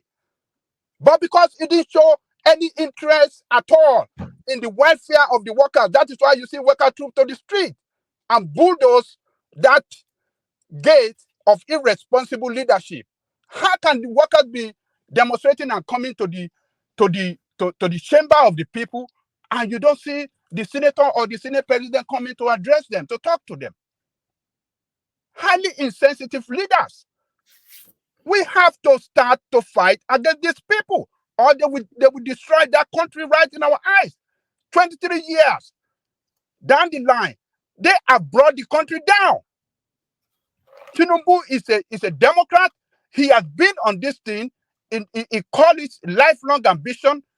Lifelong ambition, and you don't have anything prepared for the workers? No, that is not the way. We can't tolerate it. We have to speak up. Forget about your political alliance with APC or this thing. Don't give these people that chance. This is the last chance for Nigeria to survive. If we miss it, if we play politics, then Nigeria will go down. But if we stand up, we say we want to solve this problem together, let us solve it. We cannot sacrifice alone. It shouldn't be the people or the workers that should sacrifice at all the time. While they are living a lavish life, an expensive life, they ride with, what do you call it? Bulletproof vehicle, a convoy of security, and we have no security. A lot of Nigerians in Lagos doesn't drive their car anymore. Go to Lagos, you see the road empty, because a lot of people cannot drive to work anymore. They can't drive around anymore. They have to go by public transport. A lot of people cannot hustle around to make money anymore, because sometimes you have to hustle from one place to the other. You don't know where you will meet your luck. But if you have to hustle, you have to go by transport fare that is so high now, and you don't get anything. Where will you get anything to make up your life for the next day? Why must we be the only set of people that must suffer all the time in our own country? Why must people suffer in their own country? I don't get it. We come to foreign country here, we are making better life. But in our own country, we cannot even live there. We have to run away from our own country. What is wrong with you guys? And you want to continue to support these goddamn people? Tinubu son just bought a house in London for several millions of pounds. What are you talking about? Where has he worked in his life to have so much money? And you say we should cow for them all the time? Will I be speaking after him, Norman? Just let us be serious with ourselves and just stand up for Nigerian people. We have a voice. We have the voice to wake Nigerian people to wake them up. We have this voice to speak for them, because a lot of them have been brutalized psychologically. They have been brutalized on the street. They have been beaten down. They cannot even fight for their right. Why can't we fight for them? We that are in advanced world, we saw the way country is run. That is Bishop over there. Bishop can drive to anywhere in America without even thinking that anything will happen to him. I could drive to anywhere. I've driven several times overnight, pursuing my business sometimes. And I don't fear that anything will happen to me. But Nigeria cannot travel around the country anymore. And you say we should be careful. I mean, we should take it easy. Hey, just spend 2 months. Is there to solve the problem. And if you cannot solve it, you should go back home and sleep. You should go back home to mommy. If you cannot solve it, go back home to mommy. His mommy is not alive, so what are you wishing the president? Remy is his mommy now. Remy is his mommy. Okay. Yeah. Is the other room, Abby? Is the other room? Yeah. All right. That's it, Wama. Thank you. All right, brilliant. So an impassioned speech by Jan Lekoko, of course, he always on the side of the workers, but equally on the side of the workers, Patrick, but he speaks to it in a different sort of tonality. So, Patrick, this protest now, it looks as though it's been called off because they say they are back to negotiations, which is to tell you that they are sheathing their sword. But they seem to have gotten a lot of concessions from the villa. So there's the promise that the Port Harcourt refinery will start working by December. They told us last year, by the way, December was last year. That was what Meleke Kari told us. So we'll believe it when we say it. But the worker salary, they did not speak on that. And that really is where Nigerians want to see this government come in. So Tinubu told us he has harnessed ₦1 trillion. So he has no reasons not to pay a living wage for a day's work. So what are you making of this protest and the aftermath of it, Patrick? Yeah, to me, the workers have a right to protest. It's the right to protest, and but it should be very organized because they're organized labors, right? It shouldn't be violent. They shouldn't be pulling down gates and we are speaking from a Western community and say it's right. Do you think they should have been shot for that? No, but that's madness. That is uncivilized. That's crazy. And it's insensitive, not sensible for anybody living in the West to be supporting that. The people who criticize Trump supporters for invading Capitol Hill are now supporting some people to pull down the National Assembly gate of their country. What kind of a people are we? What kind of a people are we? It is so uncivilized, it is not done because we have certain interests. I've supported Tinubu. If I've been in Nigeria, I would have voted for him. But I'm not voting a leader that will speak so. Have we lost you, Patrick? Into existence.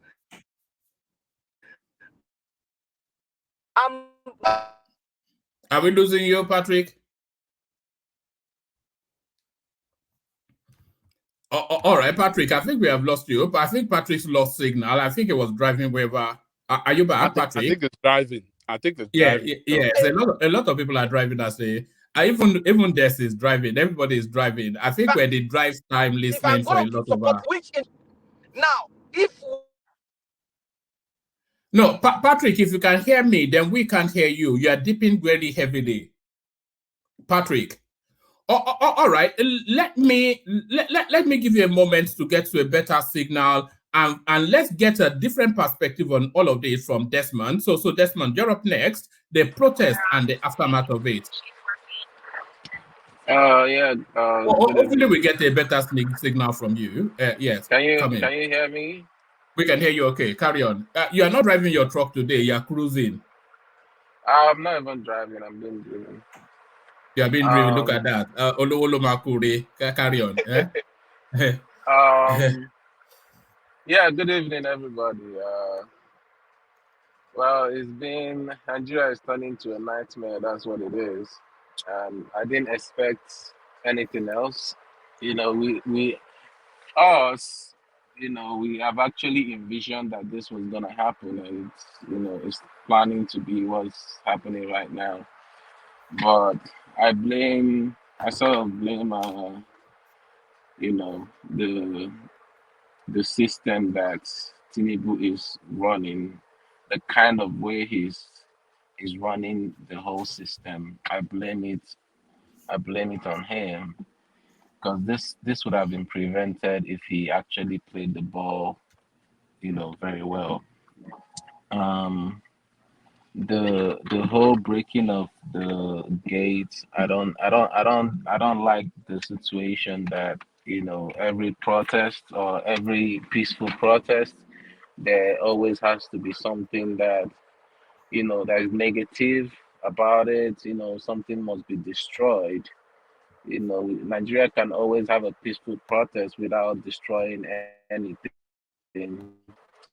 And I wish we get to that level of sanity. But as for the label, I don't know. I really don't know what to say, but I don't see them. I thought they actually banned them from going to a strike or doing whatever protest. I thought they banned them from that. What is going on in Nigeria right now seems like it's a lawless country. Everybody is disobeying every law, and they're learning it from the top. Did they ban the strike? I'm not sure. Did they ban the strike? Yeah, I mean the Senate. I heard that the Senate disallowed Labour to go on a strike. I think I thought I read that from somewhere. So I'm not sure.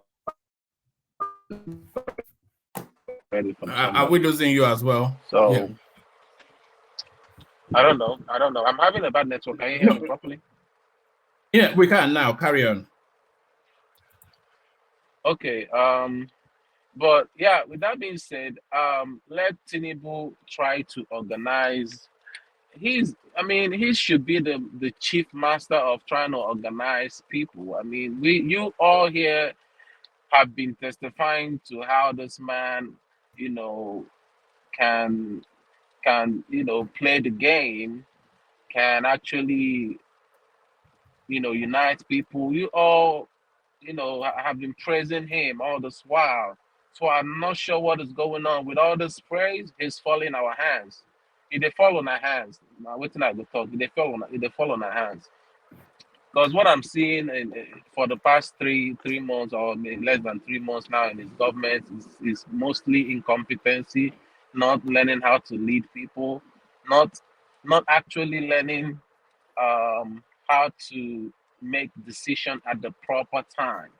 He's making a mistake on how to make decision on a certain time, and I don't think that is what we need right now. He should be able to call the labor, sit them down, and talk to them properly, and actually try to sort this thing out. Because one man, I tell, He has believe already me, done that.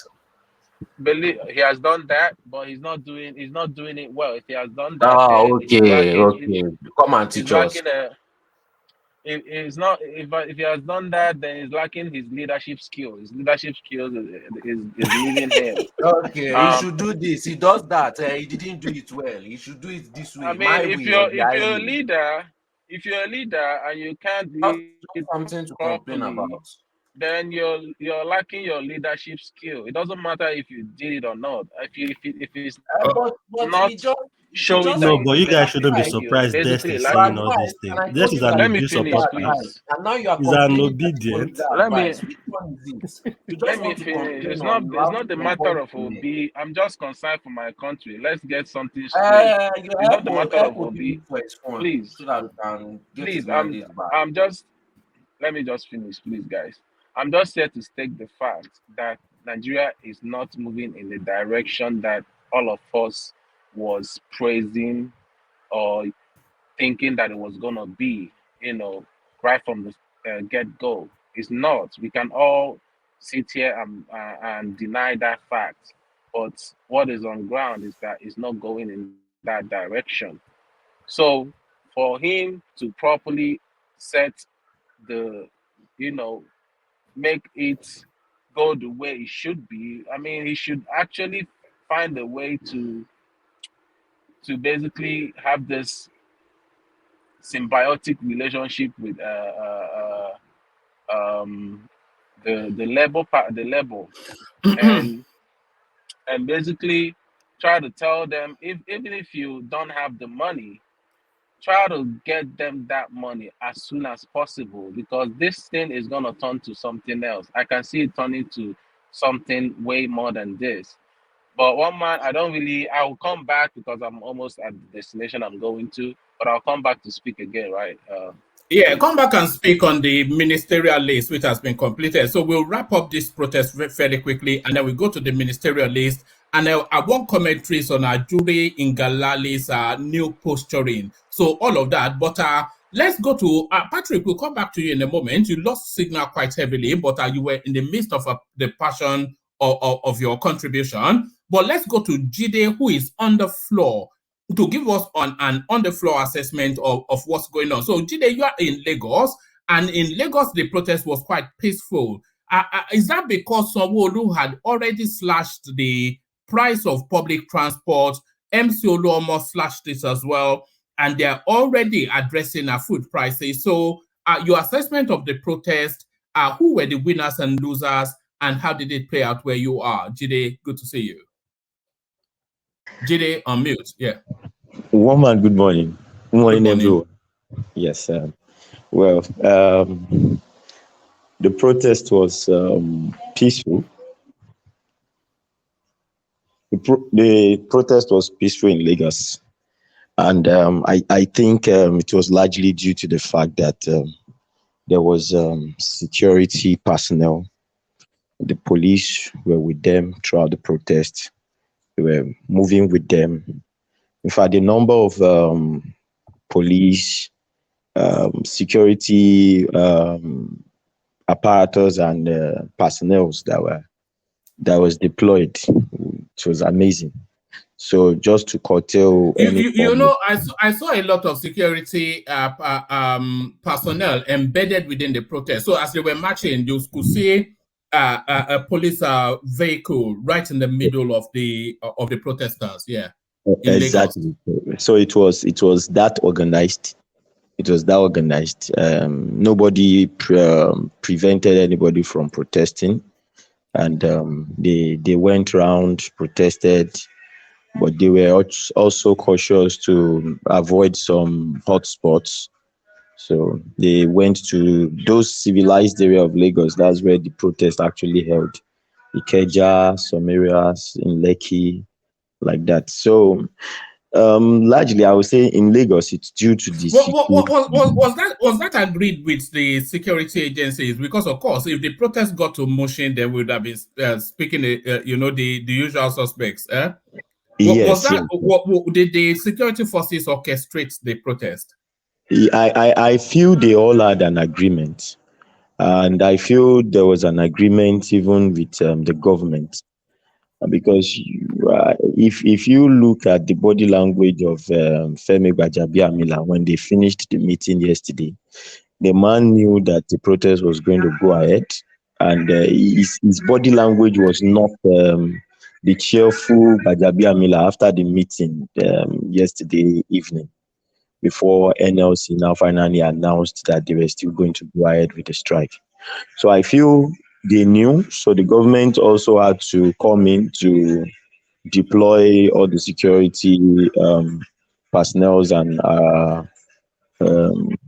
force that they have with them to ensure that the protest was not attacked and that it was peaceful. So, but that being said, I would say yes, they've tried.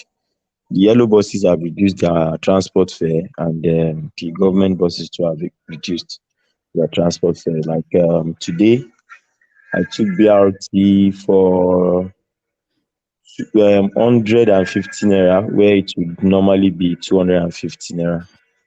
And those yellow buses also reduced by 100 naira, I think, across board. So that's why Lagos protest was a bit peaceful. Yes, I think it was properly organized. And this is the first real test of the new Inspector General of Police. So he comes out of this with flying colors. Yes. I think all kudos to him, and I feel if anything is going to go out of hands in Nigeria, it's majorly starts from Lagos. So since Lagos was peaceful, the other areas too was peaceful, because once news fly, we are in a social media age now, and once there is a picture flying or video of violence somewhere, some other hoodlum somewhere else would seize the opportunity to start creating chaos. Talking about seizing opportunities, Jide, were you surprised that the youth did not latch on to this window of opportunity to foment trouble?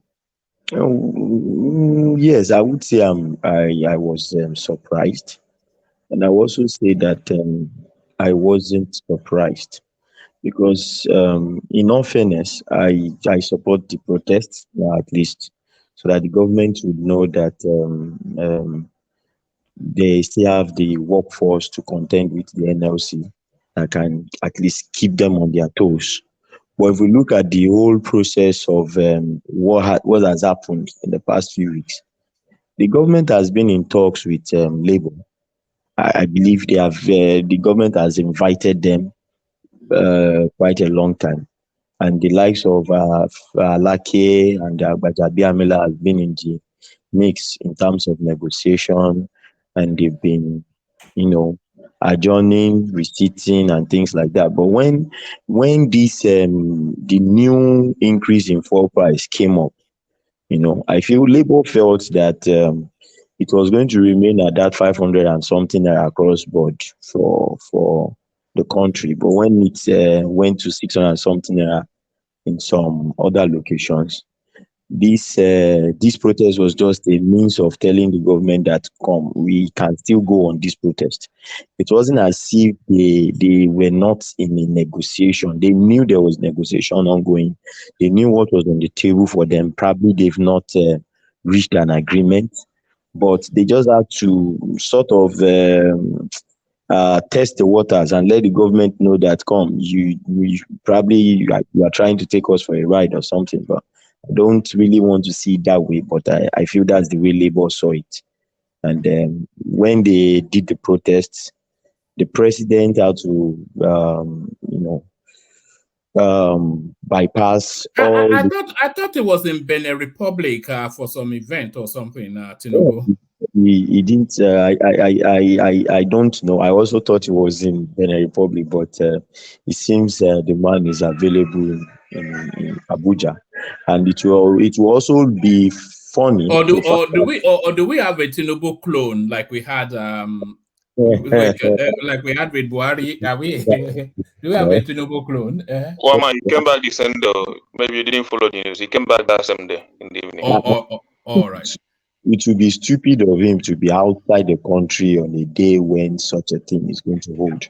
If he had planned to visit Benin Republic and he has some things doing, I believe he had to cut short that and make it back to the country quickly so that it will be available for what he did today, actually meeting the NLC one-on-one. And for me, meeting the NLC one-on-one, I think is the highest honor that he can give to the Labour this thing, in terms of hearing them out. As Patrick was saying, that's the first in Nigeria's history. We don't have record of the president ever meeting the Labour Union. He would just send functionaries to go and bribe them off. Exactly. That's not true. That's not true. One man. Jonathan met them just one-on-one. Jonathan met them. Jonathan even met the what do you call these universities? What do you call them? ASU. Yes. After we can say that, but for me, I want to say this is the first. The reason why I say it is the first is can you say it's the first when someone you are sounding somewhat muffled, so if you can adjust yeah. Okay. Jonathan did it before. You are saying it's the first. Can you hear me, sir? Why do you want to rewrite the history? I'm not rewriting any history.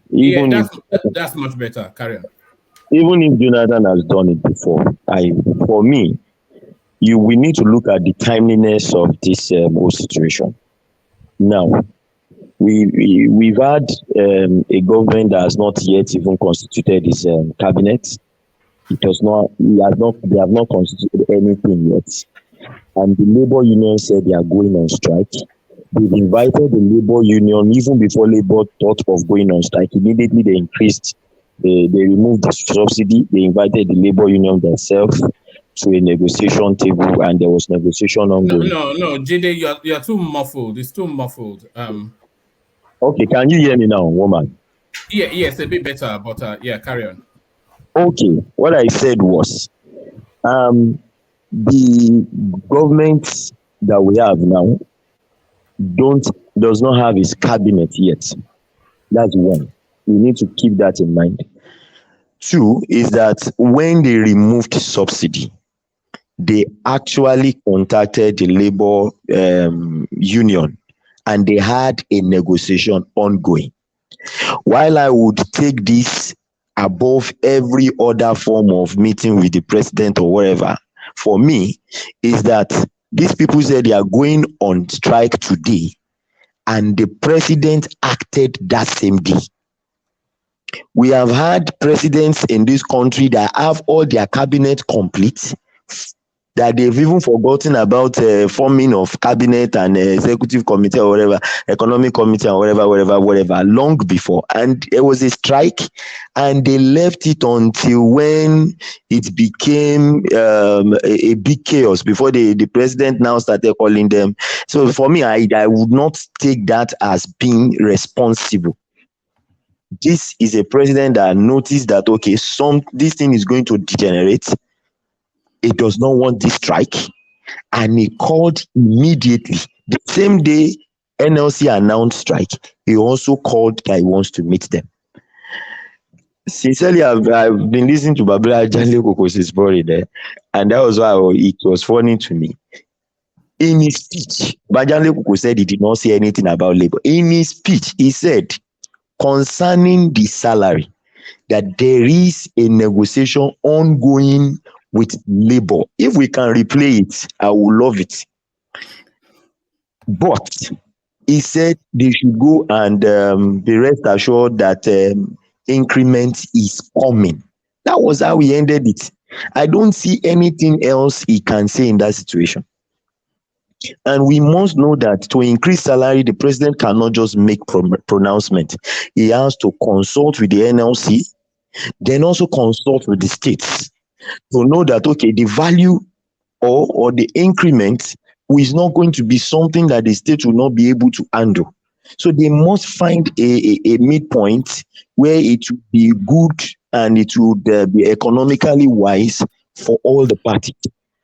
So we need to understand that it's the negotiation of salary increment is not something you can sit down today and do it, or the government will say, okay, I made that pronouncement. And we also need to understand one thing from that speech Tinubu made. We should understand how broke Nigeria is. Because not anymore. We can't say broke anymore. When it was boasting about 1 trillion naira. Yeah. When? Okay, well, one man, let's understand this.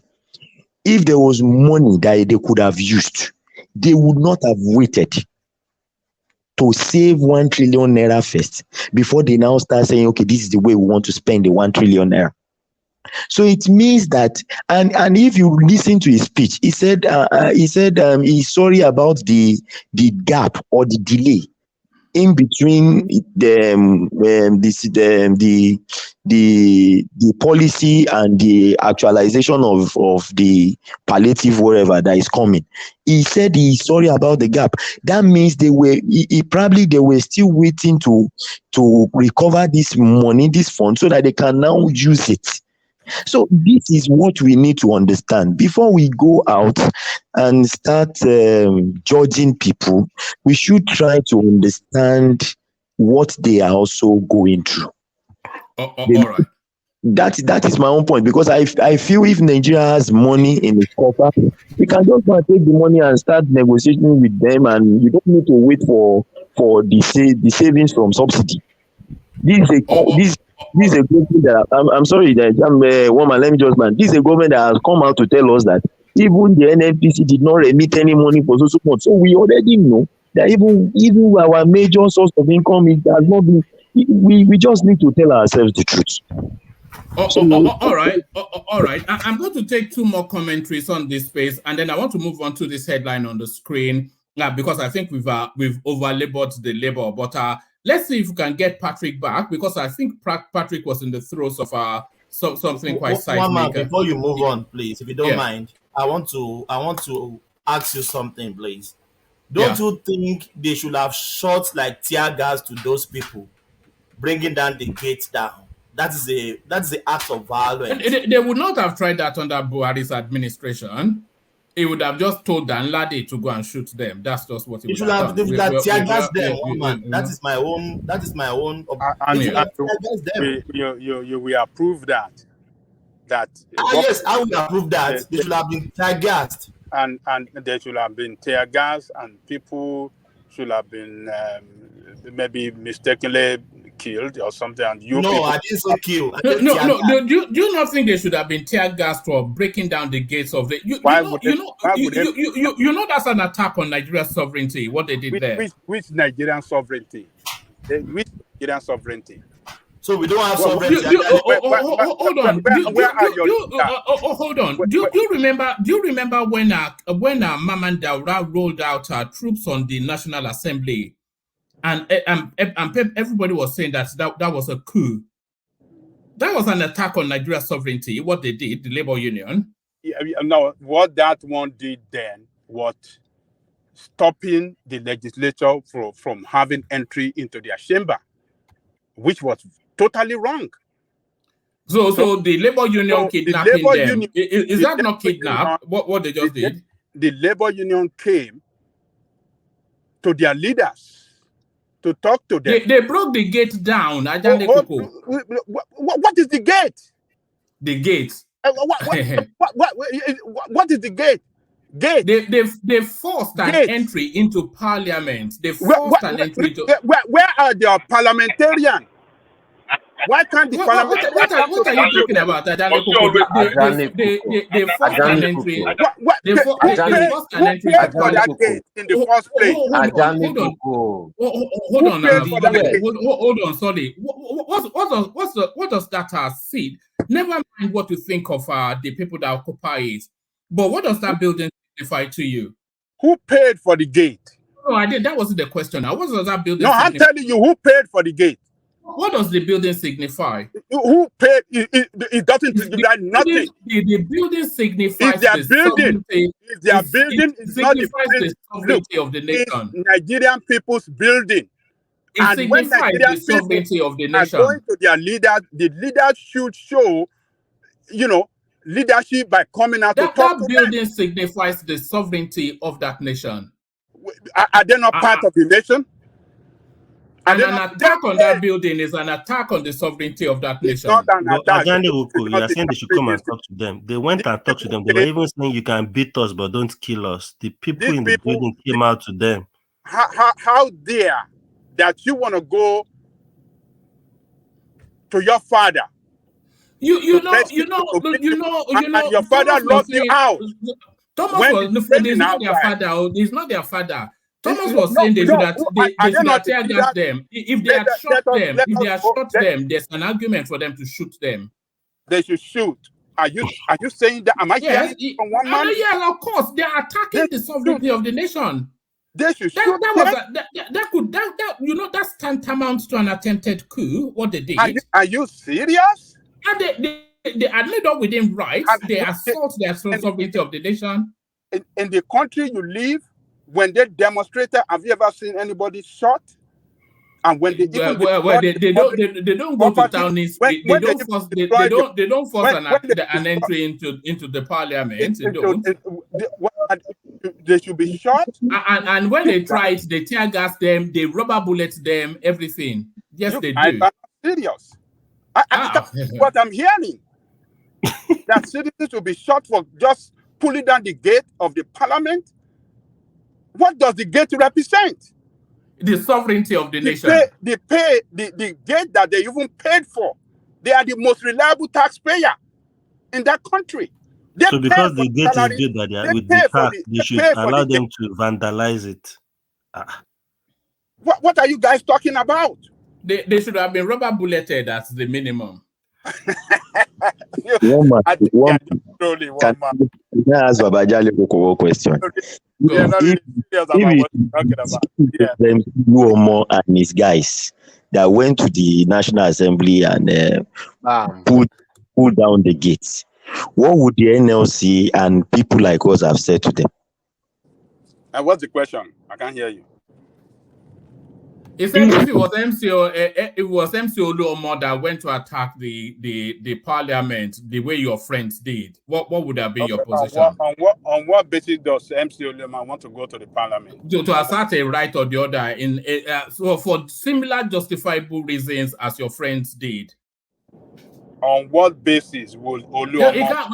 It's just it's an abstract question now. So for similar that reasons, question. All right. Let's just move on. That question does not relate to that at all. All right. Let's say from Bishop and then we move on. I think we're just looking around. Yeah, Bishop, come in. Yeah. Please, I just want to ask. Number one, MC Oluomo is a member of the National Union of Road Transport Workers. which is an affiliate of the NLC. So if they have led a protest to the National Assembly and they pull down the gate, will the opposition be CBDC? That's the question they are asking. That's not my own question. Number two, when they pull down that gate, if the gate has fallen on the member of the labor union and died, who would you have blamed for that mishap? Number three, the gentleman, labor union TUC president, in an interview said this afternoon. In fact, he admits culpability and condemned the fact that gate fell. He said, if you listen to him, he just rambled. He was not defending it the way you are defending it. And I'm really surprised.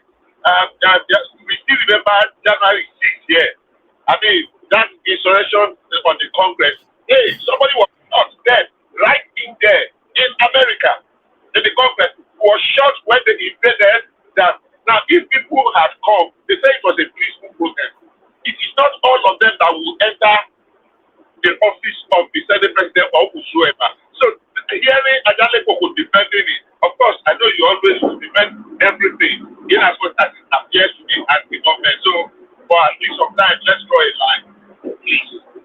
All right, Ajale Koko.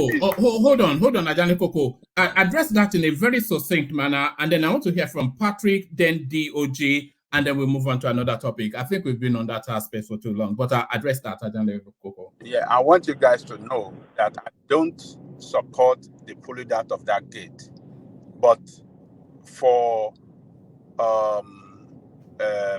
someone to call for them to be tear gas where they are at the gate, or for the reason of pulling down the gate, or to be shot, I think that is an extreme action that will have plunged the country into a very, very serious problem.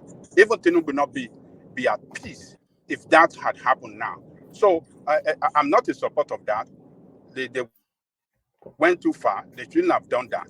But shooting them or tear gassing them is not the solution to the problem. You know, they know them. They could be charged to repair the gate and pay. I mean, it's NLC. That is the way it works. They could be charged for destroying the gate, you know, but not to say they should tear gas or be shot. I mean, we should. I mean, they are wonderful. They are citizens like us. No Nigerian should be shot.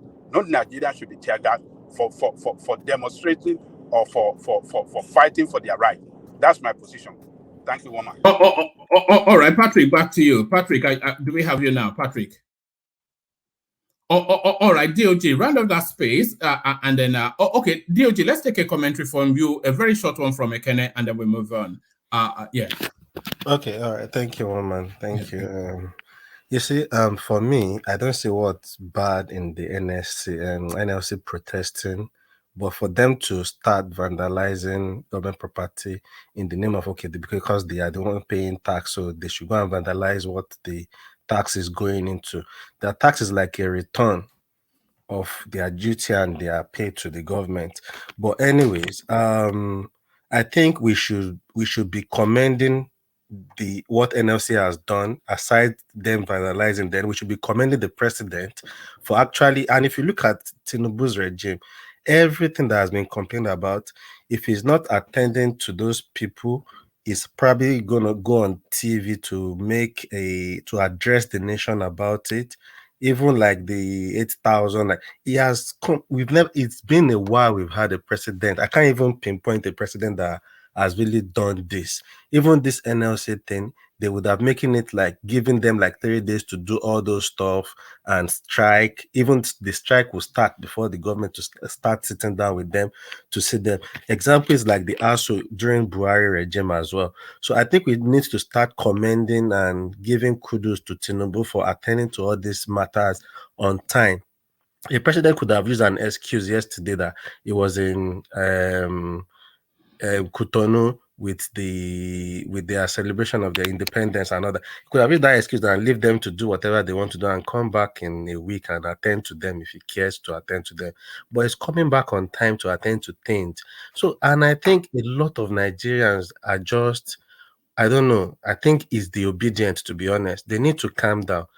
This man has just done, he's not even up to 4 months. In a job of 4 years, we need to give him chance to breathe and do what he needs to do. We can't just be complaining. If they are shot tear gas or kill somebody today now, it will be a different story. But it still allow them to protest and do all those things. So for me, I'm not against them supporting, and people saying, "Oh, why didn't the youth join them?" I don't think I've ever really seen where the youth has joined the protest with NLC before. But like I've said on the comment section, Kulata wrote on the comment that they have used poverty to panel beat the youth in Nigeria. So they don't even have the sense to do all that. So for me, I don't think somebody was saying that the youth is now the breadwinner in most families. So that is to tell you that they are not as dispensable. Yeah, exactly. We've always they said know this. the weight they carry now. Yeah, I've even said there are kids that are in school. They are the one in union. These parents should be sending money to them. They are the one bringing money to the parents. Somebody that is in school.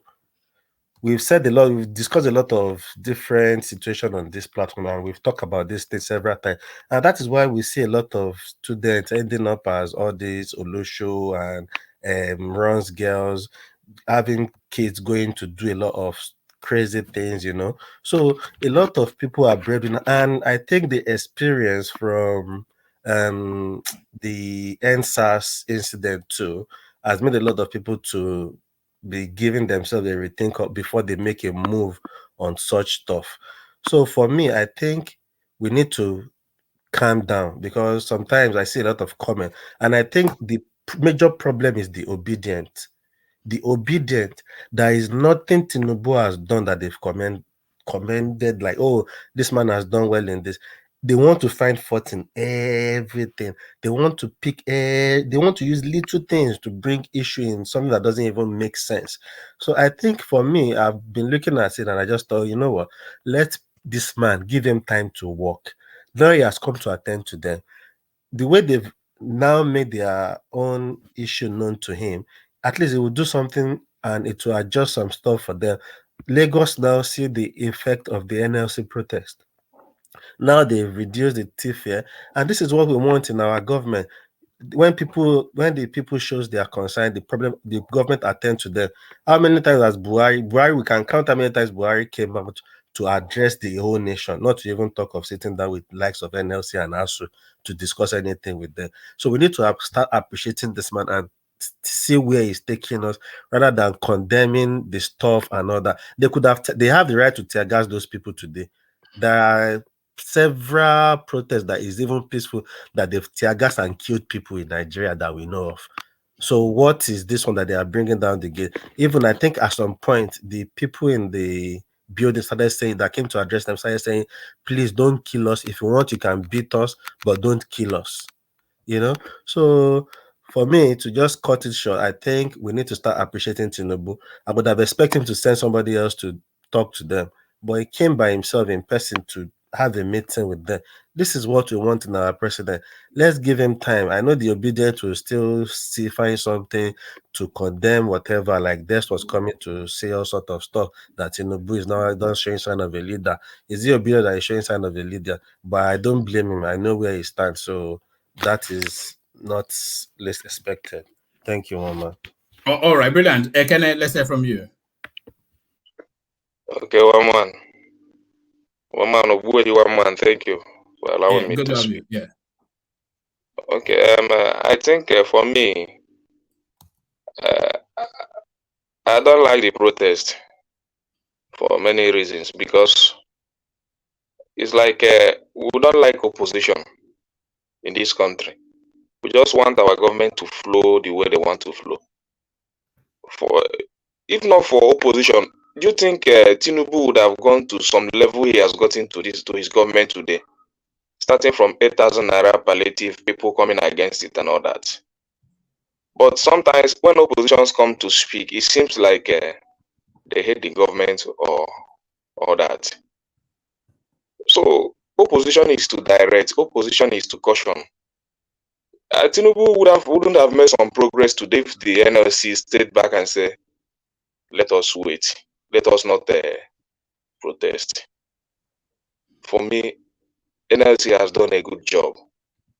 But if it comes that people don't like opposition whenever they come out to say we don't like this direction of government, then I condemn the protest in totality.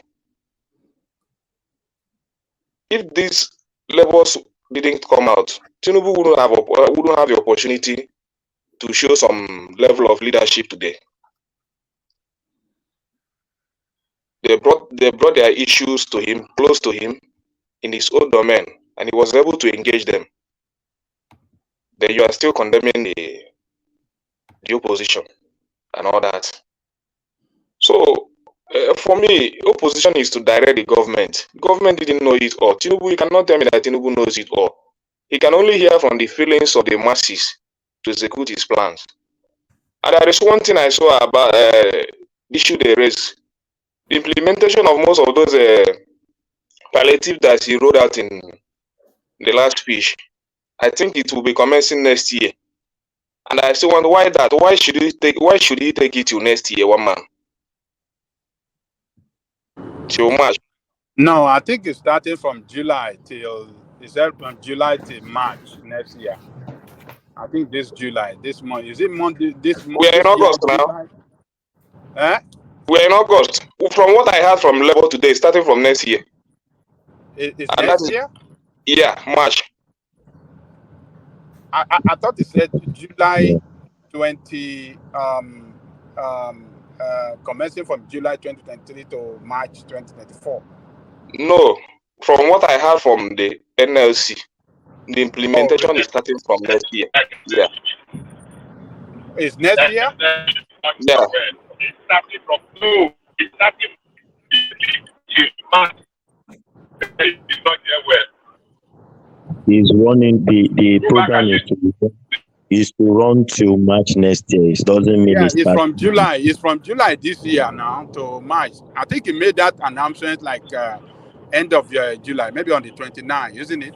Or when did he make that announcement? Yeah, it's to run Mr. Aja, how can a program be starting from July when he made his speech? Is it not on Monday? Well, let's wait and see. Was Monday not July? The day he made the statement, the phrase, something was not July. Yeah, even if he wants to make it clear, now why not say August?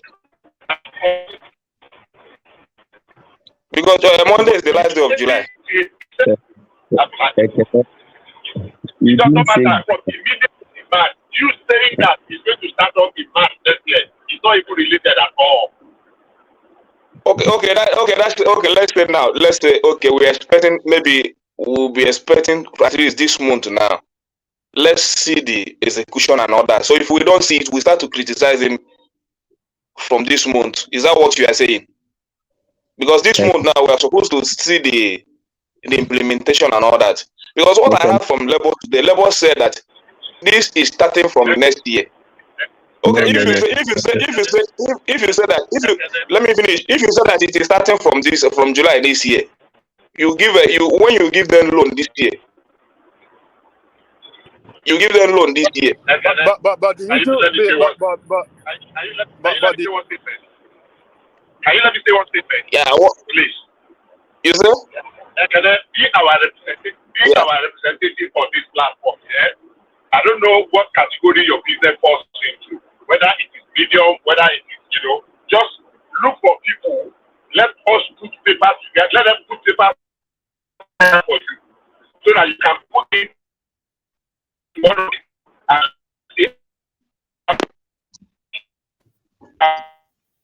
You are breaking. I don't know if I can breaking heavily. Bishop. From what the president said in his speech, he said he has been consulting with all the state governors, which they had done that in July. But gentlemen, I think we let us take a look of that date that the president mentioned. Yes, I think that's where somebody was going to say something about it. No, I but think you have to get approval from the Congress for that money that is trying to give to the industries, and I think, and he hasn't Yeah, got I the think that's approval what the yet. person that he interjected was trying to tell us now. Well, Mr. Jan, for me, that is not clear to me, and the NLC is That date, emphasizing on that. that date, I think we should question that date because he has Yeah, not got approval. He has not got approval from the Congress. yeah. You have to So get approval from the Congress. if we have not got an approval, how can he come and make a pronouncement that something is starting from July? Be honest. This is part of what I'm condemning. If somebody says something at the end of July, and this is August the 2nd, or is it August the 3rd now, and it's not even morning of the 3rd yet, I think we need to slow down a bit. All these things this man has promised, no government has given it before. So he wants to give it, he has to make proper plan. If he had made it end of July, this is just first week of August. It's not even a week in August already, and you're already complaining about it. I don't think this No, is it is not me condemning it. I said what I heard from labor. I said what I heard from labor. So it is so I'm not clear. That date is not clear to me. So I said what I heard from labor, and the labor are kicking against it. So always say the things that are clear to you. Then Let me clarify it to you, Ekene. This all from what he said, all the palliatives are going to roll out from now and throughout to March 2024. So now they are going to be rolling out in batches, and they'll be implementing them as they go. If you had even watched the ministerial screening, you will notice that when they were asking Tunde Edun how they were going to do the sharing of money and things like that, the man was trying to state some biometric issues and things like that. So there's still a long way to go in rolling out all of it. So they will be rolling it out in batches. But he said that they had met with the governors. That was July. And they met with the governors and they have agreed on some things. And you can start seeing governors now doing issues of reduction in transport and things like that. Some state government have already started buying buses. Ogun State just received some buses too. So it is rolling out from now till that time. So if the president said July, yes, he has discussed with them with July and they've agreed July. Some state government have even started transport palliative from July. So he's still not out of place, my brother. It's not out of place, please. Okay, no problem. If it is not out of labor, my point is criticizing the opponent and other labor coming out to protest. It's not a bad idea. It has given Tinubu the opportunity to show leadership. So we should commend the both, not just criticizing the other and they say that the other has done well. You understand? So it's not easy to come out on that street. Somebody like me don't like protest, and nothing will lead me to protest. But if they have the courage to go there and protest, and the president use the opportunity to show leadership, then we commend the both. There is nothing to criticize there. It's our country. We are trying to build it together. So if we allow them, maybe now, if we just sit back and leave them to be doing just the way they want to do, you will see at the end of the day, if we bring their record, they won't have met people's expectation. So people are going there, giving them clue, Baba, this is what you have to do for us. These are what we need as a people of this country. So do it this way. It will favor us. It's not a bad idea. So let's comment. Thank you, one man. All right, excellent, well put. So excellent, well put. So I think we've over-labored the labor space. Let's move on from there now to the completion and the conclusion of the ministerial list. So Matawale, he made the list, and this was how he received the news that he made the list. So this is Matawale.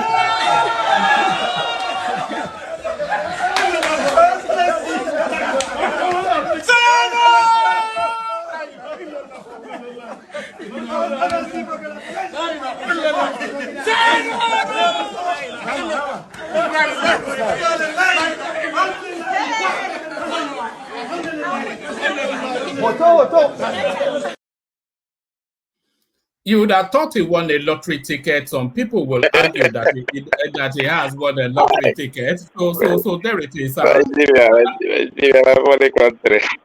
Yeah. Kick off that space for us, Solly, and then we go on to enigmatic from there. But Solly, let's hear from you, and then Bishop is in this conversation as well. But kick it off for us. You were especially keen on this, Solly. Well, I was keen on this. Hello, everyone. You know, make sure you guys like, share, and subscribe, and wipe that what do you call it? That use money, super chat. Yeah, if you have any complaints or you want to insult me, if you insult me with normal comment, I insult you back. But if you insult me in super chat, I'll leave it alone. So yes, calm down. No, how you do? Don't do long time. You don't do para already. yes, so because I'm their regular customer, they just used to insult me for no reason. And if we look at it, it doesn't even used to make any sense. They just don't like me. All right. Now, enigmatic likes you. That's all that matters. To the list. Yes. So if we are looking at this ministerial list, I don't like it. I'm not in favor of it because if you look at how the votes came in, Northwest gave 30%, Southwest gave 25%, North Central 20%, Northeast 13%, South 9%, then Southeast 1.5%. But yet on the list we have 5 people from the Southeast. I think it should only be 1 based on the percentages. If we are doing it based on the percentages of how the votes came in, so yeah, so yes, now, you reap what you sow. Let me use Southeast logic. In the name of equity, in the name of equity and equality and justice, we need to separate it and into how the votes were delivered. Is that not right? Is that not the right thing to do? I don't know why we have 5 people from the Southeast on the list. So the rest, all of them make sense except for that one. That's just my only issue with that ministerial list. We need to reduce it to around maybe 2 or 1, you know, based on how it is distributed in terms of votes. I don't see any problem in that. Yes, now. In terms of here is the distribution right here. So 10 ministers from the Northwest, 9 from the Southwest, 8 from the North Central, 8 from the Northeast, 7 from the South, and 5 from the Southeast.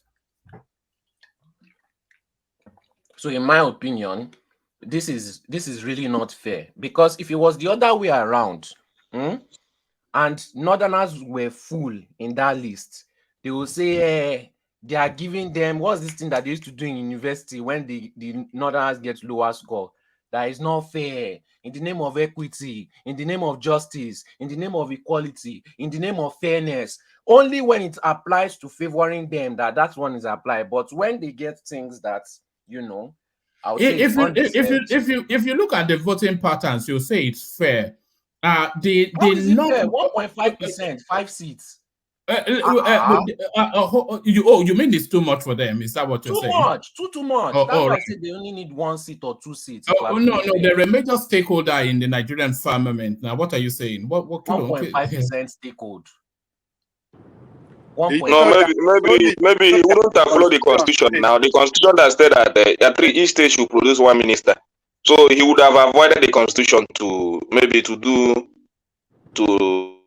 make sure that he pleased you that the Southeast will not get anything because they didn't get fairness and equity.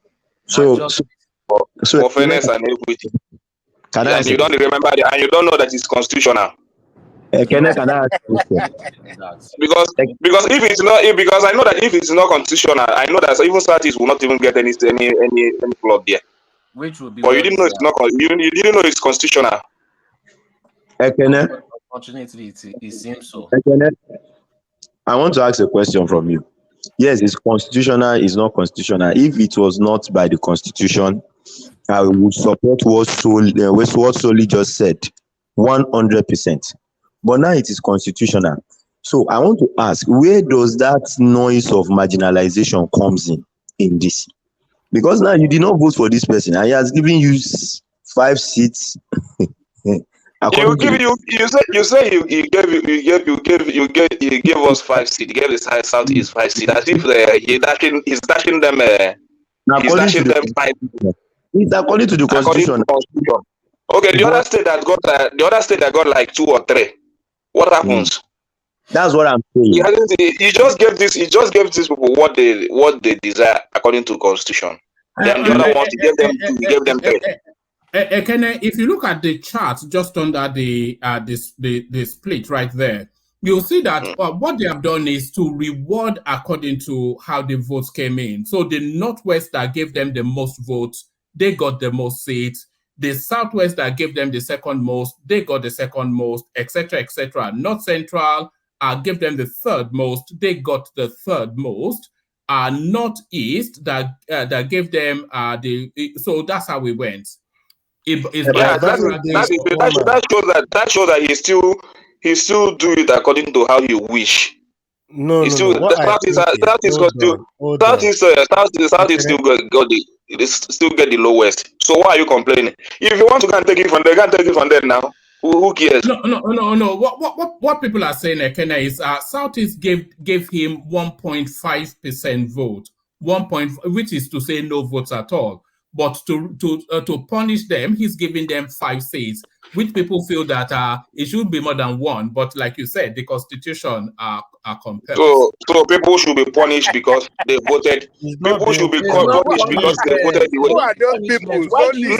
Let me finish. So now people should be one voice. So people should. Sorry, one voice. Let Ekene land. Yeah.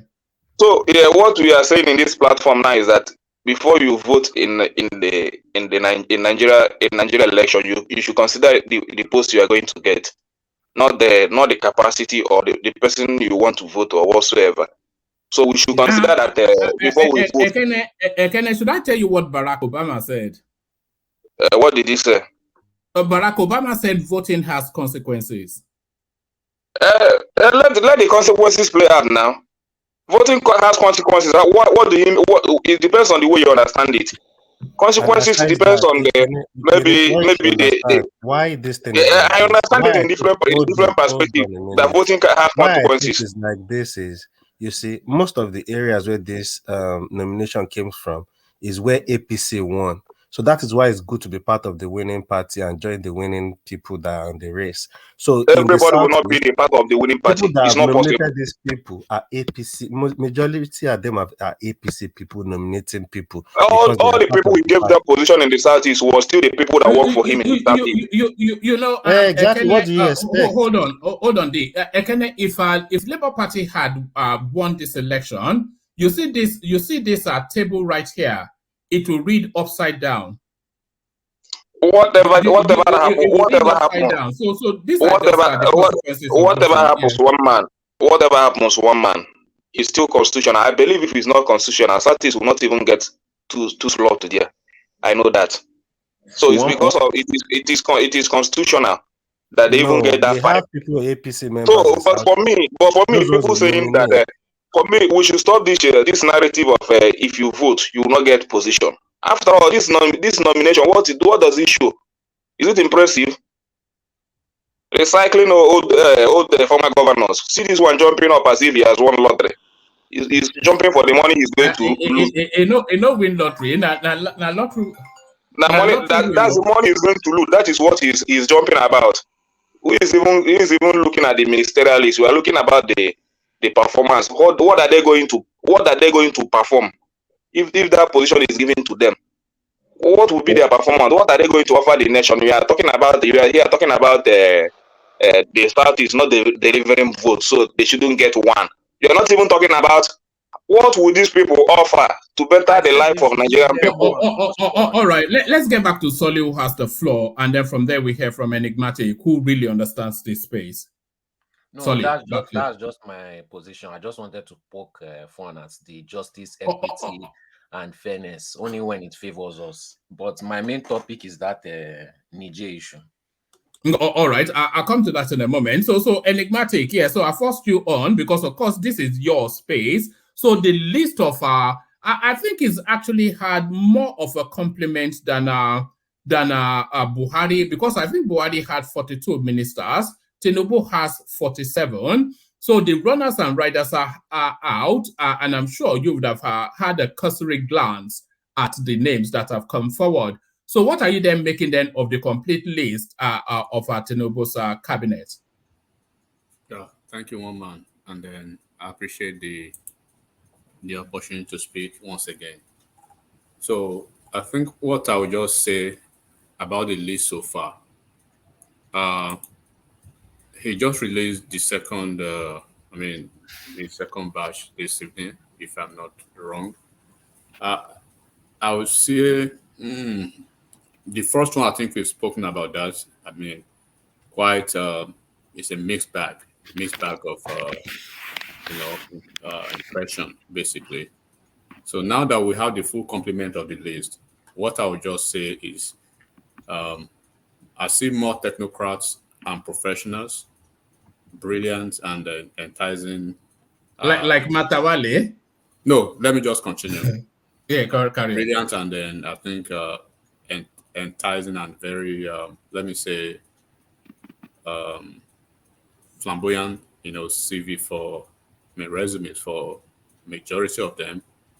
I see more or less like a less consultation with the APC state chapters. That one I know of. A couple of politicians, most of the ex-governors, the Matawalis you are seeing, the Bagudu, Nyesom Wike, El-Rufai out of the picture. I'll categorize El-Rufai as one of the technocrats. Who again? Gaidam, Gaidam, the former governor of, I think, Gombe State or thereabout. So basically almost 99% of the governors, except for El-Rufai, for political reasons, for election purposes, and to keep the base, especially where they really have the strong footings. And then what I see in this... Enigmatic. Yes, sir. What is happening to the former governor of Ekiti now? We are not hearing that guy. We are not seeing him at all around there. You mean you are not paying attention, Fashola. Yeah. No, you are not paying attention. If you rewind back to what I've said, maybe shortly after the election, shortly after the election, when we had a brief conversation about what would be the individuals that will be making the possible list, basically. I told you for a fact. He stepped down for Tinubu now. Why is Tinubu taking that guy? Hold on. Let the enigmatic speak to the list a little bit. Enigmatic. Yeah. So quickly, maybe 2 minutes on that Fayemi stuff. I've told you, I said it before. If you want to go back, but it's been a long time ago. I told you Fayemi will not make the list. The issue with Fayemi is now being considered as a serial betrayer in Ekiti politics. Fayemi is basically sowing. When you sow wind, you should be ready to reap whirlwind. That's what is happening to Fayemi now. He has successfully basically shot himself in the foot by being targeted as one of those you cannot really trust. He was not supposed to be Governor ab initio in Ekiti State. The guy who had the ticket from the team of from the camp of Asiwaju then was the incumbent leader of the Senate now, Okwemi Bamidele. Immediately when he was getting when Tinubu was rounding up, and then he was preparing Okwemi Bamidele to be the governor of Ekiti State. Okwemi Bamidele told Asiwaju no that he has somebody, a friend that he trusted and was blah blah blah, and then in Ghana, and they were asking him, "Are you really stupid? We've been preparing for this. What are you talking about? People will jump at this." He said he's not ready for that mentally and psychologically. He believes Fayemi will do the job. So, long story short, they brought Fayemi from Ghana. He got the ticket. He won the election and everything. So there's an arrangement which Fayemi basically flouted, and you could see this guy Okwemi Bamidele almost lost his life. If people are really familiar with the Ekiti election, the second term of Fayemi, they will understand what this means. He almost lost his life. So if the private jet they ordered from the private jet they ordered from Abuja didn't come early. They had to, Ashwaju had to postpone most of his trip to push his private jet ticket to fly him to the US for emergency surgery. So long story short, and then the local APC, he has really done a lot of bad things for himself. They don't really trust him any longer. And then he did some kind of politics too, when he was under Buhari administration. Remember before the demise of Abba Kyari, he was very close to Abba Kyari when he was the Governors Forum chairman. So he did a lot of stuff, but it's just, let's say, it's political payback, and then people do not really want him again in Ekiti State. So that's just the point. So now going to the list. So the list has been said now. The first list, I'm starting from the lowest to the highest now. So the lowest would be the governors. I'll start from the governors first. So we all understand the fact that El-Rufai is a technocrat. El-Rufai is brilliant, smart, book smart, street smart, and political smart. And then he can confront any challenge. He has the capability and he has the capacity to withstand anybody. Whoever you are, he's going to face you toe-to-toe, especially if he believes in the cause. So what Ashwaju has done so far is a mixed bag of having to, retain the base. So when you look at the list from the north now, one thing that I've noticed, and I think a lot of you will see that Ashwaju has done very well to reward the Northwest, because that is where the cross of the vote will be coming from in 2027, and they did actually deliver in this past election. So as it stands now, they have 10 ministers from that region, Northwest. They have the Speaker of the House of Rep, they have the Deputy Senate President, and they have the National Chairman in waiting, Ganduje. And the lady, Kano State alone, they have 3 different ministers. They have Guazo, who is on the list. It is rumored that Guazo was nominated by Ganduje. Then there's this lady, a 35-year-old lady. I think they have 2. No, they have. Oh, sorry, they have 2. Yes, you are right. They have 2. That young lady, Mariam Shetima. Mariam. Yeah. Mariam Shetima. She's 34, 35. So she's probably one of the young. So Edu is not even the youngest. Edu is not the youngest now. And we have a lot of young folks on this list. So now trying to trash it out. So in Kano State alone, they have those 2. And then in the Northwest, they have 10 already. As the governors, of course, Matawali, Bagudu, what's his name? The ex Atiku Bagudu, Bagudu, as the Gowa State governor. What's his name again? Whatever his name is. So, like I said, take Wike out, take El-Rufai out. The rest of the ex-governors that are on the list, I score them as one of those shambolic performers. So they are in the league of Efulefus, if you put it like that. But they have a role to play, politics-wise, election purposes. That is their role. They will have, from what I've heard, they will probably, in the ministries, they're going to be, their portfolio, they will have a lot of technocrats surround them. And do not forget that Bala Usman, Adiza Bala Usman she's the SA on monitoring policy and strategy, basically coordinating, is going to be coordinating for all the ministers, having KPMG as the supervisory consulting firm working with her. So that is, by the way. So on the list of the governors. Then on the technocrats now, we have a number of technocrats. At least on the list that we just have today. Let me start. Enigmatic, before you go to the technocrat. Okay. Why is one man friend Ganduje not make the list? What happened? It's for political reason. For political reason and for the rationale of the Northwest politics. So everything is about politics. It's all politics for Ganduje. Ganduje was on the list ab initio, but they had to remove Ganduje when the APC chairman was kicked out of office. So APC chairman and the secretary, Iyola Mishore, when you look at the list from Osun State, What actually happened in Oshun and Ganduje is like they've used one bird to kill. They've used one stone to kill two birds. So Ajibola Bashir, who they are preparing probably for to face Oyetola in 2027, they are having this headache of who is going to be the minister nominee from Osun State, Oyetola or that guy. But as fate will have it, or probably the way they want, the way they did it, they eased out Omishore. So Ajibola Bashir is going to take Omishore's space as APC secretary. Ganduje, they have to call him and convince him to take the chairmanship. And it was very, very tactful too, because if Ganduje had made the ministerial list, then there would have been a way to pay back Kwakwanso. So now Ganduje wasn't on the list, then Kwakwanso had no reason to complain. So Ganduje is going to be the chairman of APC, substantive, in the next couple of days.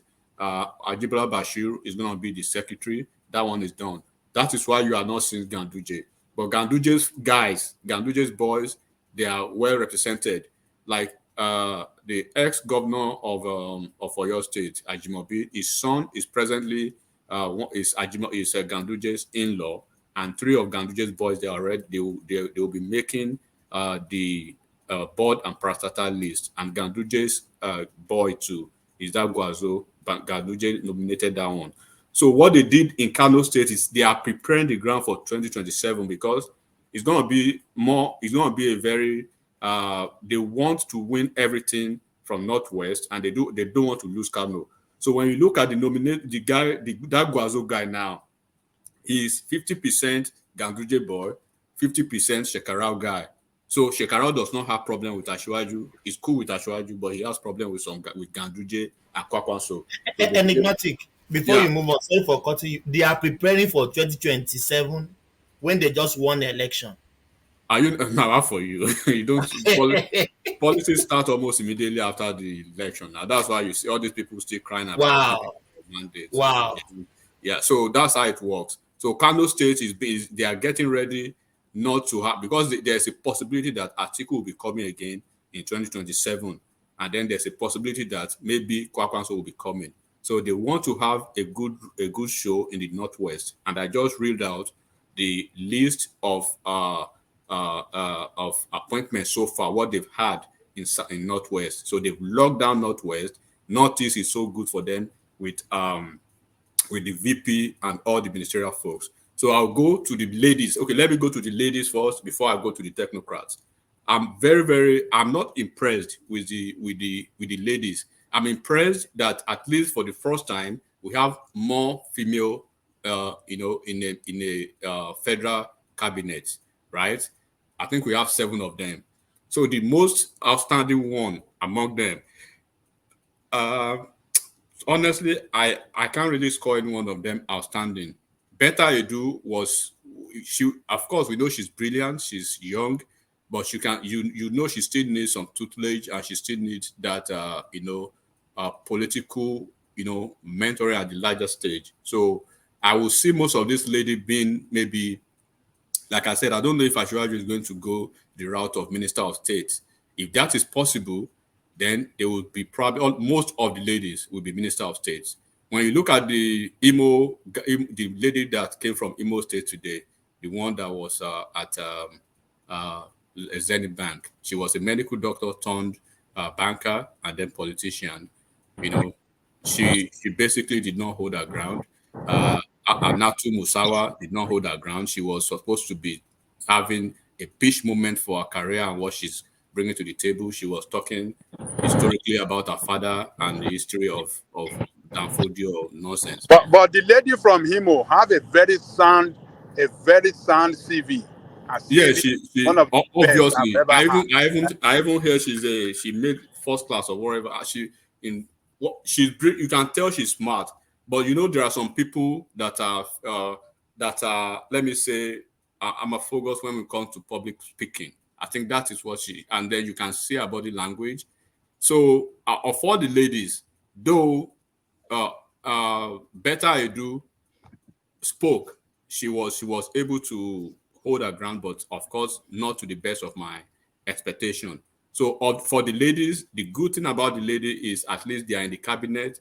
They are able to have more numbers than before, and then we'll see more of them in several, having several portfolios. I don't know if they're going to be Minister of State, but I'm suspecting that Betta Edu, for instance, will be the Minister of Women Affairs. I was expecting that probably at a point she was going to be the Minister of State for Health. But from what I've seen so far, we have like 4 medical doctors on the list. We have Ali Pate, the guy that came from Harvard, who was supposed to be resuming tomorrow at Gavi in Switzerland. So basically, that guy will probably be the Minister of Health. Then there's another doctor, Alausa, the guy from Lagos State, the one that made Lagos State list. That one is a medical. Are you surprised that Ambode's name? Because my anticipation, a lot of people anticipated that Ambode was going to be the Lagos State guy. I'm not surprised. Yes. I'm not surprised. So I heard that Ambode probably is being prepared for. I don't know yet. I don't know how true is that. Don't quote me. To be maybe looking at maybe the FIRS or something like that, but it's going to be holding one of the major revenue generating agency, and there's going to be it's going to be in the economic team of the federal government. So that is what I hear so far. I'm not really sure of that. Let's keep it at that. But I'm not surprised that it's not on the list. You understand that even the guy that is on the list, right? It's not the typical it's not the typical person you heard like what's his name again? Something Alausa. You can any Alausa on the list. Tunji Alausa. Yeah, Tunji Alausa is in Wisconsin. He's a medical doctor, and I think his area of is that foreign element that Akulata was after? Is it that foreign element that Akulata if you are talking about the foreign element Kulata is talking about, we have a couple of foreign elements. We have when you look at Lola Adejohn, right? Sorry, please. It's Alausa. It's not Alausa Ade. Okay, bye-bye. Thanks for the correction. Okay. So when you look at the foreign stuff. Components, Component now. Lola Adejohn, right? She is BSc Computer Science, UI, System Analyst at Shell Petroleum, Group Head, Corporate Services and Tech, Magnum Bank, S Group Head, Support Services, Tech Access Bank, and then Head Application, UBA, and then of course Integration Bank, EcoBank, and stuff like that. Of course, you know that is a technocrat there. Then you have Tijani, right? You have Tijani Bosun Tijani, right? Is in the UK. He's a technocrat in the area of information technology innovation. He worked with HP. In 2010, I think he had one of the largest tech innovation companies in the world. He has patronage with Bill Gates and a couple of them. So, and I think he's in his 40s too, if I'm not wrong. Yes. So he's from Ogun State. Ogun State had 3 people. Is that Bosun Tijani, Abi? Bosun Tijani, yes. He's a Nigerian British entrepreneur, and he's a co-founder and CEO of Co-Creation Hub. It's called CC Hub. So when you check out his profile, so I'm not going to be surprised if I see this guy being the Minister of Technology and Science and Technology. And then probably is Zuckerberg's friend, according to what they're saying. He initiated the first visit of Mark Zuckerberg to Nigeria, in 2016. Yeah, and it's very sure too with Bill Gates. So he has this the foreign flair, as Kulata was speaking about. He had his education both in Nigeria and then University of Leicester, Warwick Business School of then University of Jos.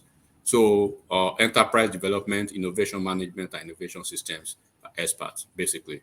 So, of course, we do have Tahir Maman too. Tahir Maman is the current Obedience. You guys should be happy.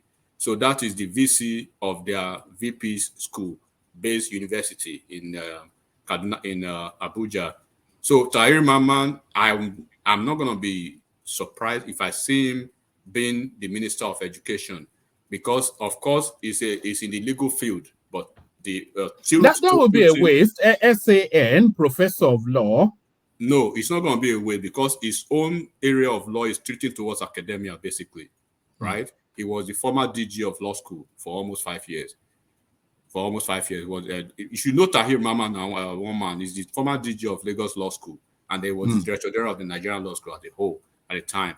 So he's not really the type of practicing law, the litigant law, or stuff like that. So he's in the area of the academic part of law.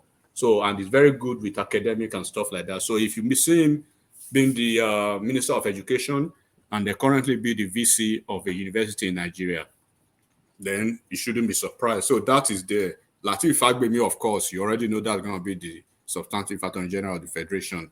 And then we have who again? Let me even see the list. Do you have the list, one man? Yeah, I have the list. Yes, I was, and I have their CV as well. So, okay. Do you want me to run you go through back. This FCT, go down a little bit. One thing that has actually surprised a lot of people is that yes. How do you pronounce the name first? Zafinia something. Yeah, for the first time, I think in many years, I don't even think if they've ever had a minister. So FCT now will be having a minister, a substantive minister, more or less to say, having minister of FCT, and then they have a minister. So this probably they'll even compensate him, making him the minister of FCT now. So it's going to be the local guy from the local FCT and going to be their minister, more or less like the governor of FCT. Because what I heard was that he supported Asiwaju from day one, even when people were not really keen. Of course, you know the politics of FCT. FCT has always been pro. They've always been against any government in power, right? When PDP was in power, they were against PDP, right? When APC is in power, they were. So the first time of Buhari, second times, they're always like that. But he showed that his politics was different. And then during the it doesn't come with a strong CV, though. No, not a strong. You understand, this is just more or less like a political appointment, woman, like I said, right? It's a political appointment to at least curry the favor of the locals, because the locals in ABJ, they are kind of distrust now. They have Ireti Kingibe as their senator, as against a local boy, right? Philip Aduda, who was kicked out by the obedient wave. But Ireti Kingibe, she's not really an FCT lady. She's an outsider who was propelled into office by that obedient charade, basically. So now they will have this guy now as their minister. So that one can continue to play the local politics on behalf of the locals. And then this can actually be what happened in the last election has really galvanized them and more or less like opened their eyes that they can really be ambivalent in the next election. Now, at what Asiwaju has done, he has tapped into that, right? He has tapped into that holo now to actually say, okay, this is your son now, Ireti versus Ireti Kingibe versus APC, PDP or Labour Party when they are coming next time. How are you going to choose? You understand what I'm saying, one man? So it's just basically politics against 2027. So now when you look at, of course, you know, Lalong, one of the Lefus. I don't really believe, but he, of course, you can't really exempt Lalong. He's the director general of the campaign. Either he did well or not, he has to be on the list. If you can have other governors, okay, and Oyetola, of course, from that's just rewarding, isn't it, Oyetola? That's just that you know that what they did to you in Osun State here, and it's his cousin, isn't it? Is this the friends and family that we had with Buhari? Is this it? Well, at least if Tinubu is having one of his family member in the cabinet, nobody should complain. Osun State, have you seen the list of commissioners in Osun State? One man. Yeah, it's Adeleke, and then those who are working at their universities, at their power plant companies. So a lot of stuff like that. So they should give the guy a break. So, and of course, it's a technocrat. You can say it's more of a technocrat than a politician. That's why he was unable to really hold his pace in the political space of. That was what Kulata said as well during exactly, that. And it's not really You know, he was in the financial sector for over 30 years before he moved into something else, before he went into politics, basically. So, Bosun Tijani, you guys should look out for that guy. That guy is a I mean, how they got him, I mean, he's a good guy. I mean, when it comes to information technology, the digital economy that we are talking about, having to revamp Nigeria's economy through You know, that's one of the spaces that Tinubu is relying heavily on, the digital space. Yeah. Absolutely. So this guy will bring it on board. So I'm seeing what Tinubu is trying to do now. He's trying to constitute a very sophisticated economic team, right? Versus sophisticated digital economic team too. So what I mean by that, if this Bosun Ayeni is being drafted, Tijani, you mean? I mean, Bosun Tijani. Let's look at the let's look at his CV just for a moment. Born 20th of July 1977, he's an entrepreneur, co-founder, and CEO, Co-Creation Hub, the leading Pan-African Innovation and Technology Center. Tijani is widely acknowledged as a pioneer and industry leader in the African technology ecosystem and was named one of the 100 most influential people on the continent by New Africa magazine. He initiated the first visit of Mark Zuckerberg to Nigeria in August 2016 as part of efforts to place Africa on the global technology map. He has also hosted other global technology leaders in Nigeria, including the former Twitter CEO, Jack Dorsey, in 2019 and 16, and most recently in June 2023, hosted a fireside chat with Microsoft founder and co-chair of the Bill Gates Melinda Foundation, of course, Bill Gates.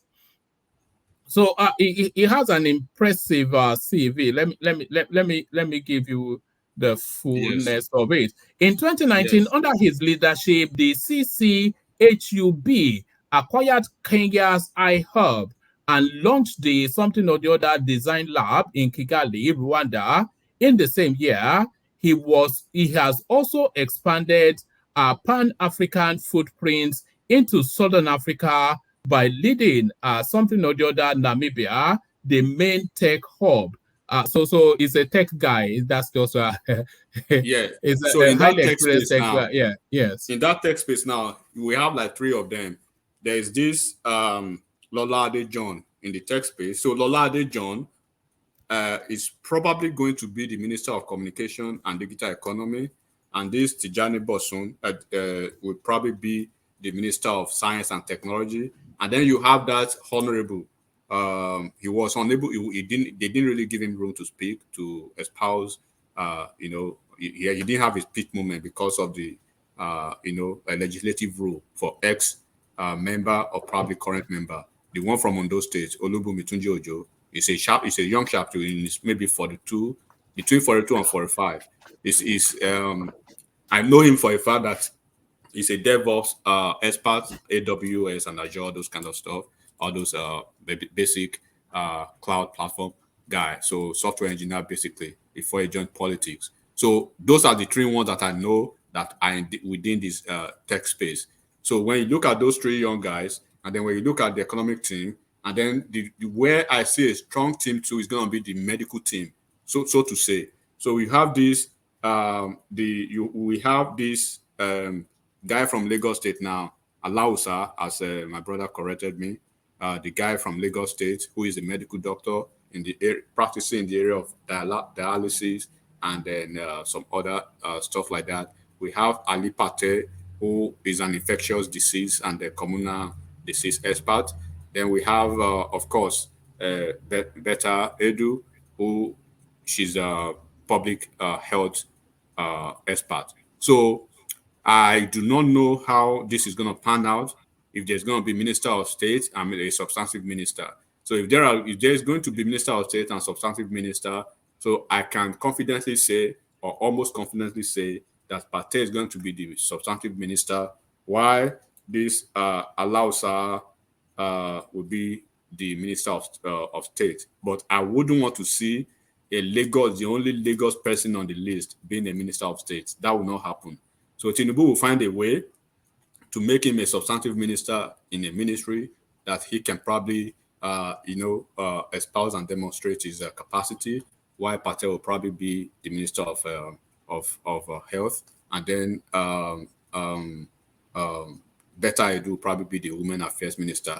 All the other women, I don't know where, I can't place where they will be, but the one from the lady from Delta from Delta State, Okotete, she, if you look at her resume, it looks something flashy, but it looks like it's so suspicious, because she was not even supposed to be where she is. The incumbent position she has now is still very shady, right? It's still sketchy, because by the provision and the act of parliament that create that office, ab initio, she shouldn't have been there. A lot of petitions were raised, but Buhari, appointed her anyways. Buhari and his ways, and the Buhari appointed her for the second term. First of all, you are supposed to be in the banking sector or had an experience in the banking tech sector, standing 18 years or something like that. So she never had those experiences.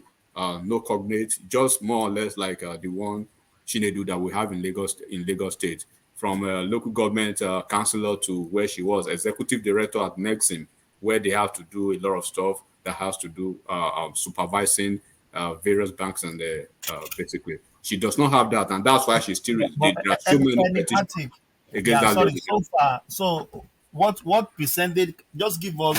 I know you. I'm not forcing you, but just give us the percentage of politician and technocrat all through now. You can just group it, just rough estimate, so we can know maybe Tinubu is giving them politics a reward, or is because we have to criticize him. Yeah.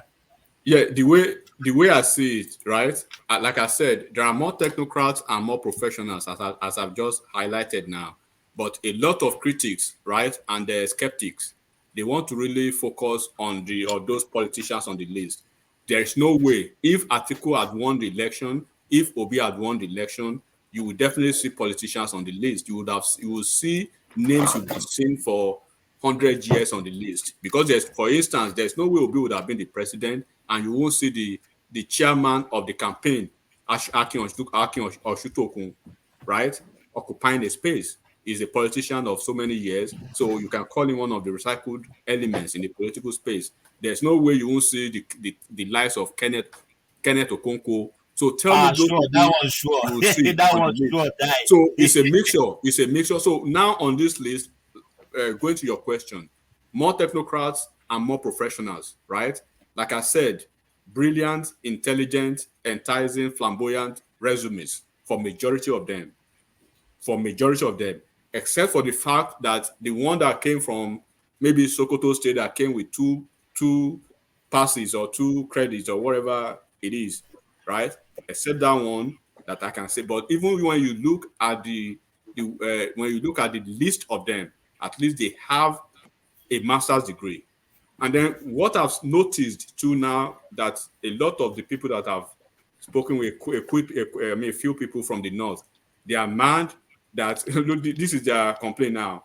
They are not complaining that they are not having the good they are not having representatives from the north, but they are mad that why is it that, especially from the southwest, right, they are loaded with substance. But El Rufai is substance now, and that party, okay, from what you are saying, is substance too. From the contingent of the north alone, right, one man. In total, from the contingent of the north, we have like 19 or 18 of them. So 19 or 18 of them, and you have probably like 10% of them being quote and unquote, right? Quote and unquote defined as the substance. When you take Pate out, when you take Maman Tahir out, take El Rufai out, right? And then Mariam Shetima, she's okay too. She went to East London. Okay. No, that is not substance. Let's forget that. So now let's come to Southwest. Let's start from Lagos State. Let's start from Ogun State. You have Wale Edu in Ogun State, right? you have this Bosun Tijani, the young guy from Ogun State. Then we have, I know there are three people from Ogun State. I don't know who, if you can remind me the third person. There's Ishak Salako, there's Bosun Tijani, and Olawale Wale Edo. Wale Edo. Okay, check that Ishak Salako too, right? You will see that more or less you are seeing very like technocrat plus even those that are already in politics from the Southwest. You will see they are basically not really politicians per se. Like the guy like Oyetola now. Oyetola, he has a second address. When I mean second address, it means you can pin him to a profession that he actually has, you know, a standing. When you come to those states, the guy who I just spoke about, when you go to your state, Adelabu, you know his resume already. Then go to Lagos State. The guy just what is his resume? I'm not sure. Let me see if he's on my list. Adelabu, right? Yeah. Is a prominent name because that name Deputy Central Bank Governor. You, apart from being a deputy senator, just pull it. You'll be surprised. First of all, he's a first class accountant from OAU, number one. So he was at Chartered Bank, the international one, as an executive, maybe director. He was at FCMB, almost at the same level or higher than that. He was at PwC, maybe as a senior associate. He was a board when he was number 2. First of all, he was number 2 in CBN when he was CBN. You know, they have 4 deputy governors, right? But in hierarchical order, while he was in CBN, he was number 2. He was coordinating. He was a board member of more than 13 different flagship institutions in Nigeria when he was. So pull it and you'll be surprised. And he's very smart, very brilliant. So yesterday when he was even at the Senate, are you worried that there's an overabundance of talent? Because sometimes the egos can get in each other's way, you know. No, is there an overabundance of talent on this? No, you can't really suffer from plethora of talent if you are a leader that knows how to manage, and then you have this global worldview of how let me say teams should work. This is why, and that's why I'm not going to be skeptical about what people are saying about these politicians, you know, mixing with technocrats and then mixing with the ones that you will regard as maybe greenhorns, the ladies, basically, like the less. So what you will see in this administration is, number one, okay, look at Dele Alake, for instance, from Ekiti State, right? And then you look at Wale Edu, you look at this guy that we just spoke about, Mama Tahir or Patel, all of them. They come with their own personality and they come with a kind of a professional, you can say, quote and unquote, right? This professional gap that guides them. So when you look at the young ladies or the young ones, you say I think Buhari's mix is better, 90% dummies and 10% brains. if you have too many brains, Buhari too now dummy now. So when you have because somebody like, okay, look at Buhari's list now, right? This there are people on this list who, okay, like Wale Edu, Buhari dropped him in 2015. Buhari dropped him in 2019. Ali Pate, Buhari, they actually headhunted the guy for Buhari. Buhari paid no attention, right? This Mama Tahir, he was recommended for Buhari to be the Minister of Education. But Buhari went to he made Aliyu Minister of Education, and on the departure of Aliyu, he said, I was the Minister of Education. I didn't even know what I was doing there after 8 years. We had protracted ASU strike under that man. It was Adamu, wasn't it? Adamu. He couldn't do anything. And then on the flip side, you have an arrogant empty head. You have an arrogant, smart but arrogant the short man from Anambra State, Labor and Employment Minister. right? Ngige. Who was unable to juxtapose and collaborate with Minister of Education, and then with the Labour. And then you see it took Gbajabiamila to actually step in, and that's why they still do not like Gbajabiamila in their fold, because they actually wanted to ban ASU, and he told them you can't do that. Your administration will go into Pluto, but they care less of that. And then when you have an administration, right, one man, when you had an administration that you were blessed with almost 5 sons, you have Fashola as a son. There was a guy, is it Eshosho son from Kogi State. I think the man died maybe 6 months or 5 months into the administration. Then after they inaugurated, he died then. So I think there are maybe 4 or 5 sons. But you shows a willful nuisance, the one I will continue to call a legal rascal and a malfeasance vagabond of the legal framework of legal community as Attorney General of the Federation. Tell me one case that guy defended or actually litigated on behalf of the country. He was just going there to cut deal. That's what he was there for 8 years. So when you have the leader, right? When you have the leader that has the foresight of who we are already thinking, who is going to be, who are those people that will form my economic team, who are those that will form the maybe the medical or the health team, who are those that will form the technologies, because you cannot do without technology now, especially when you have Zuckerberg and Microsoft and Bill Gates, who already came to visit you twice, right, within the first week of But Pantami is a very brilliant chap in technology. No, one man, Baba, Pantami. Is Pantami not a professor? Now by One that, man. Is Pantami not a professor?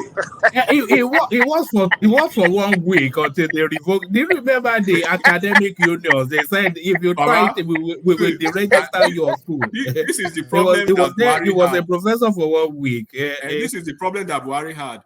You know, I'm talking about critical sector of the administration now, right? By the time you see the formulation of the parastatals and board, you'll be surprised again. The level of technocrats that Tinubu will be focused on, as in spearheading certain critical sector of the parastatals and board, like NIMASA, like Niger Delta Development Commission. I probably will see. I know Keyamo is going to get a portfolio as board member. So, and one thing that I'm actually happy about is that he did not bring any of the ministers back. That is a very good one, because that would have created some bad blood. So, the FIRS. What about you speak about Fashola? What's happened to Fashola? Why?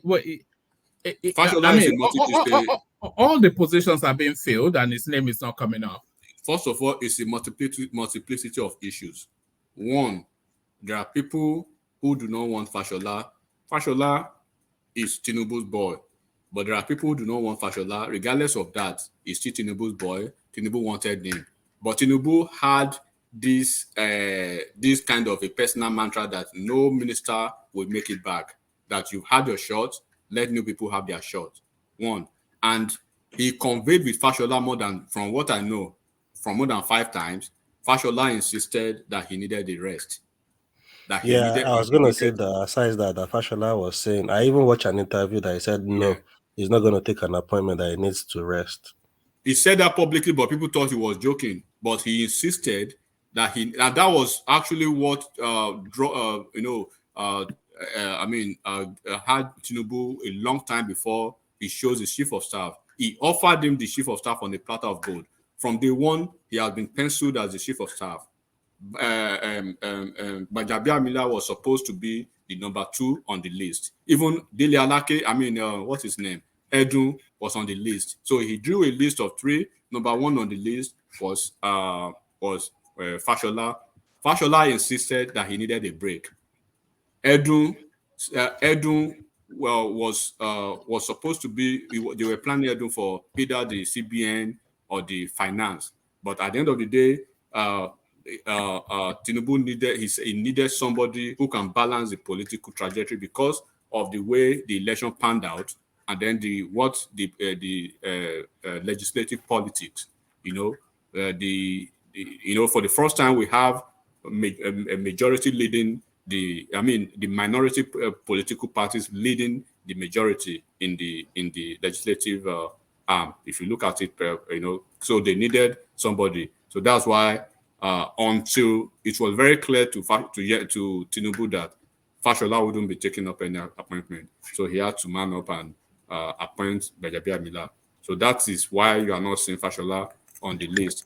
But I still hear that later in the administration that Tinubu is still pushing that he wants to make Fashola an ambassador.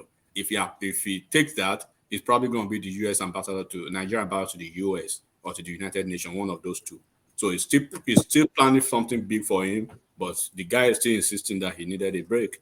So basically, Enigmatic, can I ask a question, please? Yeah. Okay. From what Gbajabiamila said today, he said the president will be creating new ministries. That there's possibility of having new ministries, and from what you have said, as in looking at the CVs of all these people, I noticed that Wole Edun and Adelabu seem to have very similar CV. So it was just buzzing in my mind to ask that question. That don't think too much. Let me answer your question. I understand. Who do you think will be the Minister of Finance, and what will go to the other person? Wale Edun will be the substantive Minister of Finance. While Adelabu will either be the Minister of Economic and Budget or National Planning, either of the two. So they will be national planning and economic plan or economic, either way they figure it out. But the substantive Minister of Finance will be Wale Edun. So it was exactly what I was explaining to you in the Ministry of Health too. Now we have two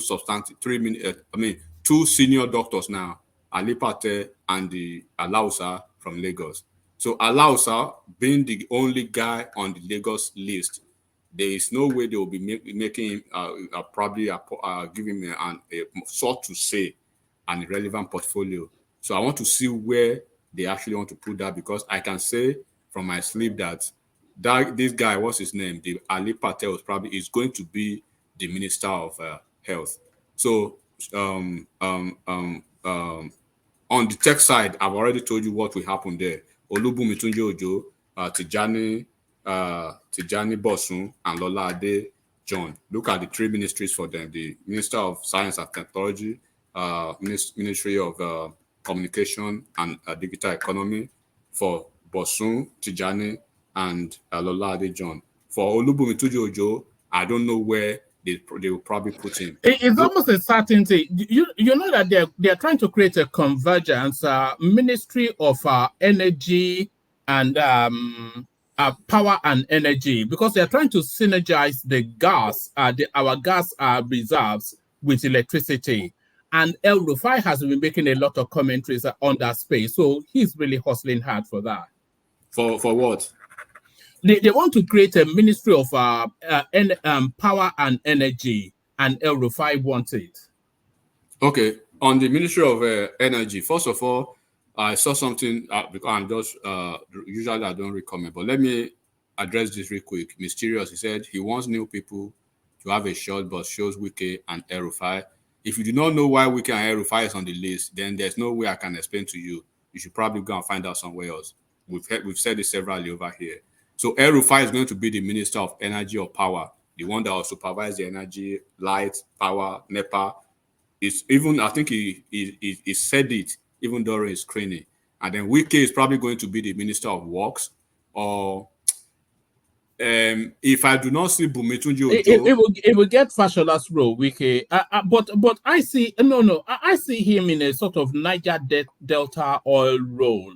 I think that is where that's why I'm trying to. This Bumetunji Ojo, right? If I do not see Bumetunji Ojo in the Ministry of Communications and Digital Economy and Ministry of Science and Technology, then there's every possibility, more than 50%, that he will be the substantive Minister of Niger Delta, because he was the when it came, he was a few people, right? The first time member of House of Rep, and he was made the chairman of Niger Delta, and he did creditably well. So there's a possibility that they will be returning him to that ministry. For two reasons. Hold on, enigmatic. So, okay, Niger Delta Development Commission that was constituted by Buhari towards the end of this year has been dismantled by Tinubu. All the boss and parastatals, everybody don't go their house now. So that woman or not gay, I mean, what is his name? That No, was that one is done. Forget about all those ones are even that one. Buhari from South. Buhari like that woman, Shao. Buhari like that woman.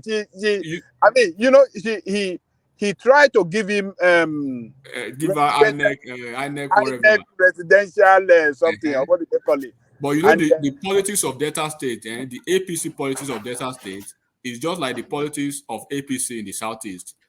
There was so much of treasury that actually happened during the election in Delta State. So a lot of actors, like their gubernatorial candidate, this ex-number 2 in the Senate, the Deputy Senate President, worked against the party. He worked for Peter Obi, but Peter Obi disappointed him in the gubernatorial election.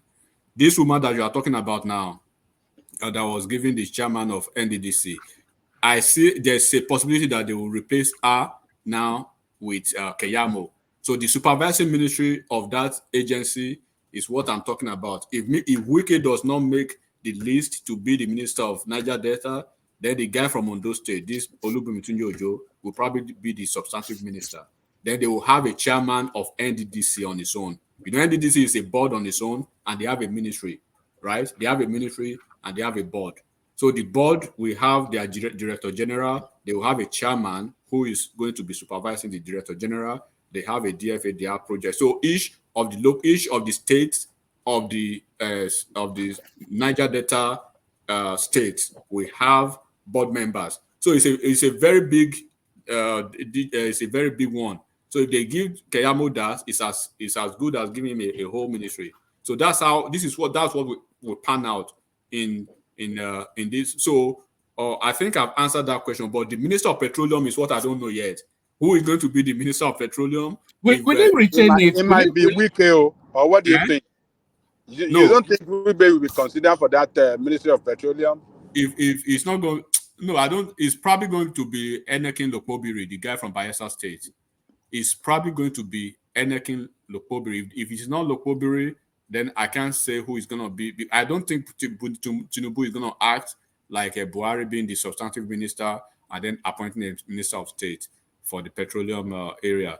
Because I know how is that useful to Tinubu politically and otherwise? How is it useful to Tinubu politically? Okay, why I think Tinubu is not going to go the route of why I think Tinubu is not going to go the route of Buhari being the substantive minister of petroleum is that he already has a Buhari or Wike you are trying to mention. No, Tinubu. Why I think he's not going to be the substantive minister? He has a steady hand, a very brilliant, enigma in that field. This lady that has a Dutch name, she did essay on energy. She was at is it Chevron or Shell for almost 20 years or 25 years or thereabout, and she rose to the pinnacle of her career in the petroleum industry. So if you go back to our YouTube, wherever you want, you will know her. So that is probably she's going to be the essay on energy. Then she will be probably working hand in hand with whoever is going to be the substantive minister of petroleum. The substantive minister of petroleum is going to be quote unquote being supervised by this lady, because this lady will be directly answerable to Tinubu, and this lady she's an industry lady. She knows how it works. If you look at what Tinubu is doing now, you see he's not doing anything yet with NNPC, right? She's not doing anything yet with NNPC, and that's why he has commissioned that special investigator. That guy, that special investigator is like akin to what they did in the US over here when they commissioned Jack Smith, right? to do a parallel probe of so many things that went wrong under Trump administration, and he's been indicting Trump almost on a daily basis and all the goons. So the guy is working behind the scene. He's going to probe NNPC and all revenue generating agencies of the federation, including NNPC. But it is not couched. Why? It wasn't really couched in that memo, but it's in the memo, right? So NNPC, they are auditing them as we speak behind the scene. A lot of things going on in NNPC. So, and when you see what the NNPC GMD is doing suddenly, that they've not done in years, all of a sudden they are catching thieves. All of a sudden they are declaring surplus. All of a sudden they are remitting funds into federation account. All of a sudden, the guy that actually came less a week into Tinubu's administration and was demanding, they are demanding from government that the government is owing them. All of a sudden, they are the one, overpaying the government now. So a lot of things going on behind the scene, because what you see now is that you have eagle eyes who know what is going on. So in a cabinet where you have a brilliant team of economic, attack dogs, and then it is replicated in the technical and the technological space of it, and then you have that Ministry of Information, Ministry of Health, and all those things too, well solid.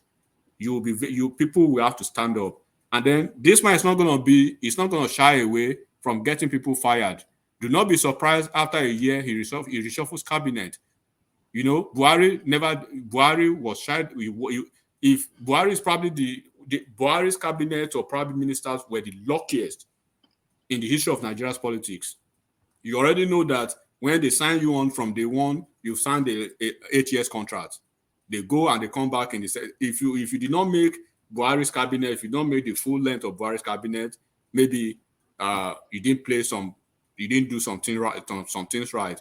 Almost all of them, almost 90% of Buhari's team started with Buhari and ended with it. Never happened. I've never seen that. Only Buhari did that.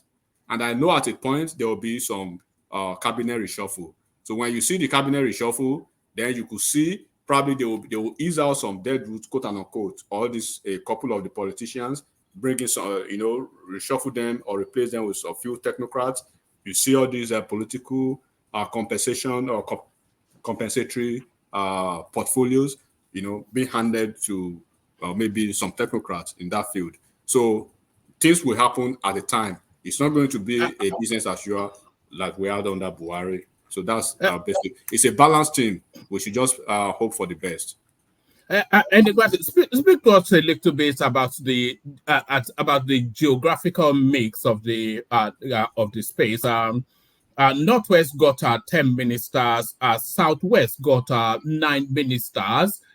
North Central got 8 ministers. Northeast 8 ministers. South 7 ministers, and Southeast 5 ministers. So that seems to somewhat replicate the voting pattern at the elections. Is it as simple as that? You vote for me, and then you get your reward. Yeah? Well, I would say when you look at the as enshrined and then expected by the instructed by the Constitution, what we've seen is a balance of the constitutional expectation and requirement. So I understand Solly's, reservation about the Southeast contingent, but you don't have a choice. You just have to balance it. When you look at the Northwest, they have 10 in the Northwest. How many states are in the Northwest? They are supposed to have one in each state, but there are some states that have 2. In Southwest, we are supposed to have 6, right? We have 3. We have 3 extra, and then same thing from North Central. I think they have one extra or 2 extra, same as Northeast. The only region that does not have any extra is the Southeast, which is magnanimous enough. But nobody can actually claim to have been marginalized. Everything is balanced. Nobody can claim to have been marginalized in this list. All the geopolitical zones are perfectly represented. All the states of the Federation, including, for the first time, FCT that wasn't expected to have any minister. They are having a minister for the first time. They are having a senator for the first time. So it's a very good. But how do you rationalize this list with the Oronsoye report that was telling us that the governance in Nigeria is over bloated? Buhari came in with 47 ministers, which we thought was too much. But then Tinubu adds an additional 5. So we're saying the governance is over bloated, and he continues to expand it. Yeah, governance in Nigeria, to the best of my knowledge, is the over bloated nature of it. Does not really capture the executive portfolios like that. It is at the core of the civil service. By the time when you listen to Edun yesterday, when they asked him, how would you replicate what you did right in Lagos at the federal level, and how did you guys how did you guys do what you did in Lagos by increasing the IGR of Lagos from 500 million to billions, right? And then even when you had issues with the federal government, when the Lagos funds were told by OBJ, you guys were able to steady the affairs of government, and everything was going perfectly as if nothing happened. He told them 4 different factors. He said, I can't, but the summary of it was that they deployed a lot of technology and they deployed a lot of innovation, so to say. And he said that is to say, reform, civil service reform, which is probably going to be what they will be doing in the federal government. And that will be talking to the Oronsoye report. When you look at Oronsoye report, he has actually advocated for federal civil service reform. When they do when they leverage this technology, innovation into the federal civil service, one man, you will be surprised at the rate of ghost workers and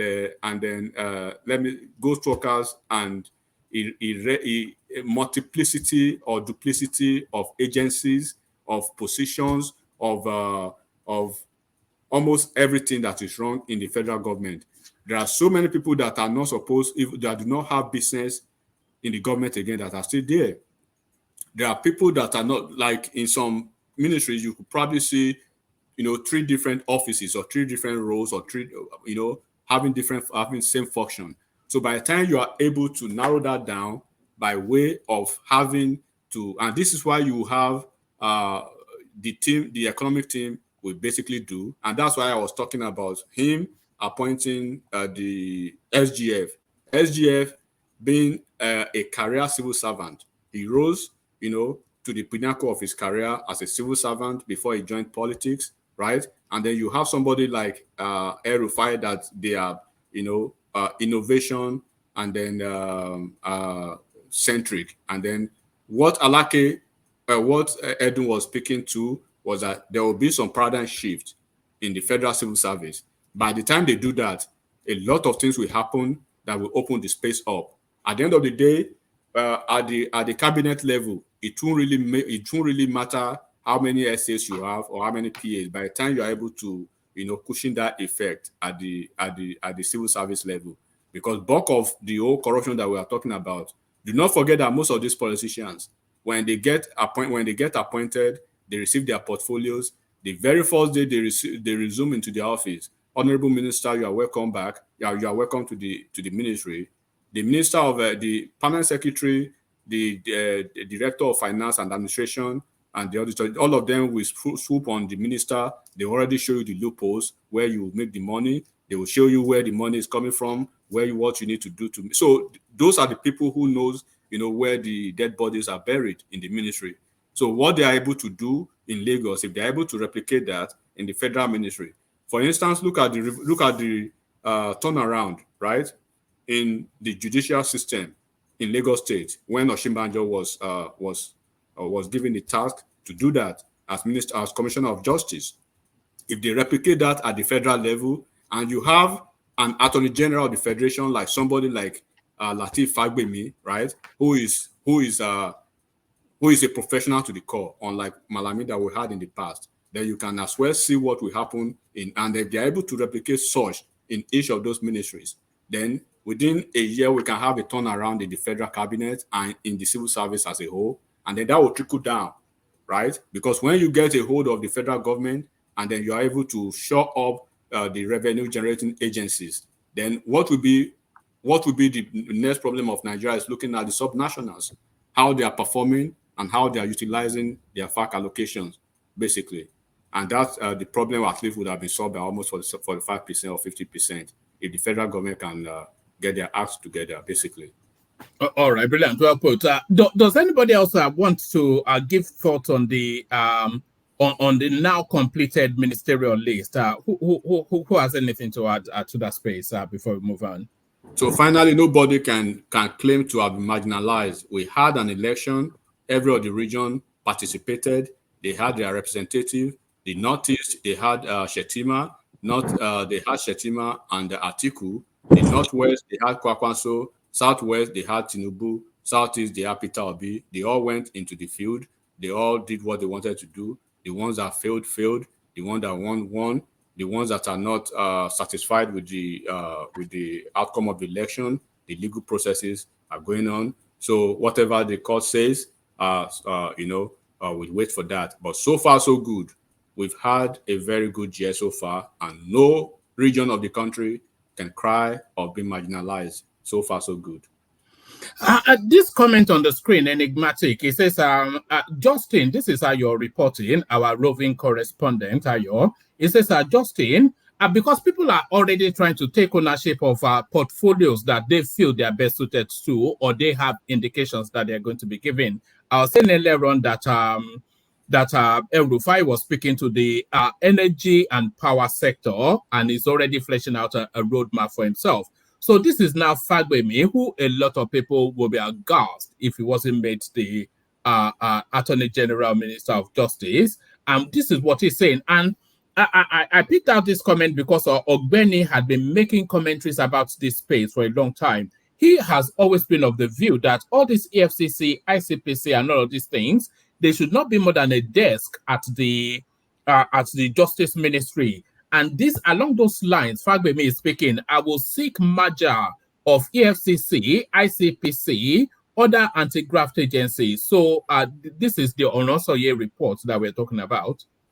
Yeah, Tinubu himself, he has given a nod to the implementation of the Onosoye report. Of course, there's no way you will look at you will take a look at the Onosoye report. I mean, I think it was Obasanjo that actually commissioned the team, but we've had how many presidents after that they've not implemented it because it will affect a lot of things. So you have to have the ball, you have to have the testicular fortitude to implement that, to that report. If Tinubu, if he does not chicken out and he goes ahead to implement that Oronsaye report, that will be the beginning of getting things right, at least at the civil service level. I can say that for a fact.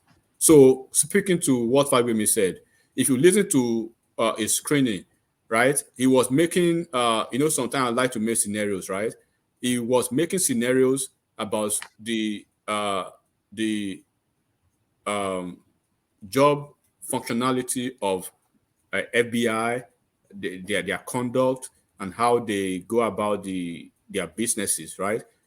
Like for instance, EFCC, ICPC, I don't see why they have to be a different agency. They should be able there should be a merger for that. And even beyond that, it is only in Nigeria you will see that EFCC will rush to arrest people, and then after you are arrested, they will keep you in the gulag and then start shopping for for evidence against you.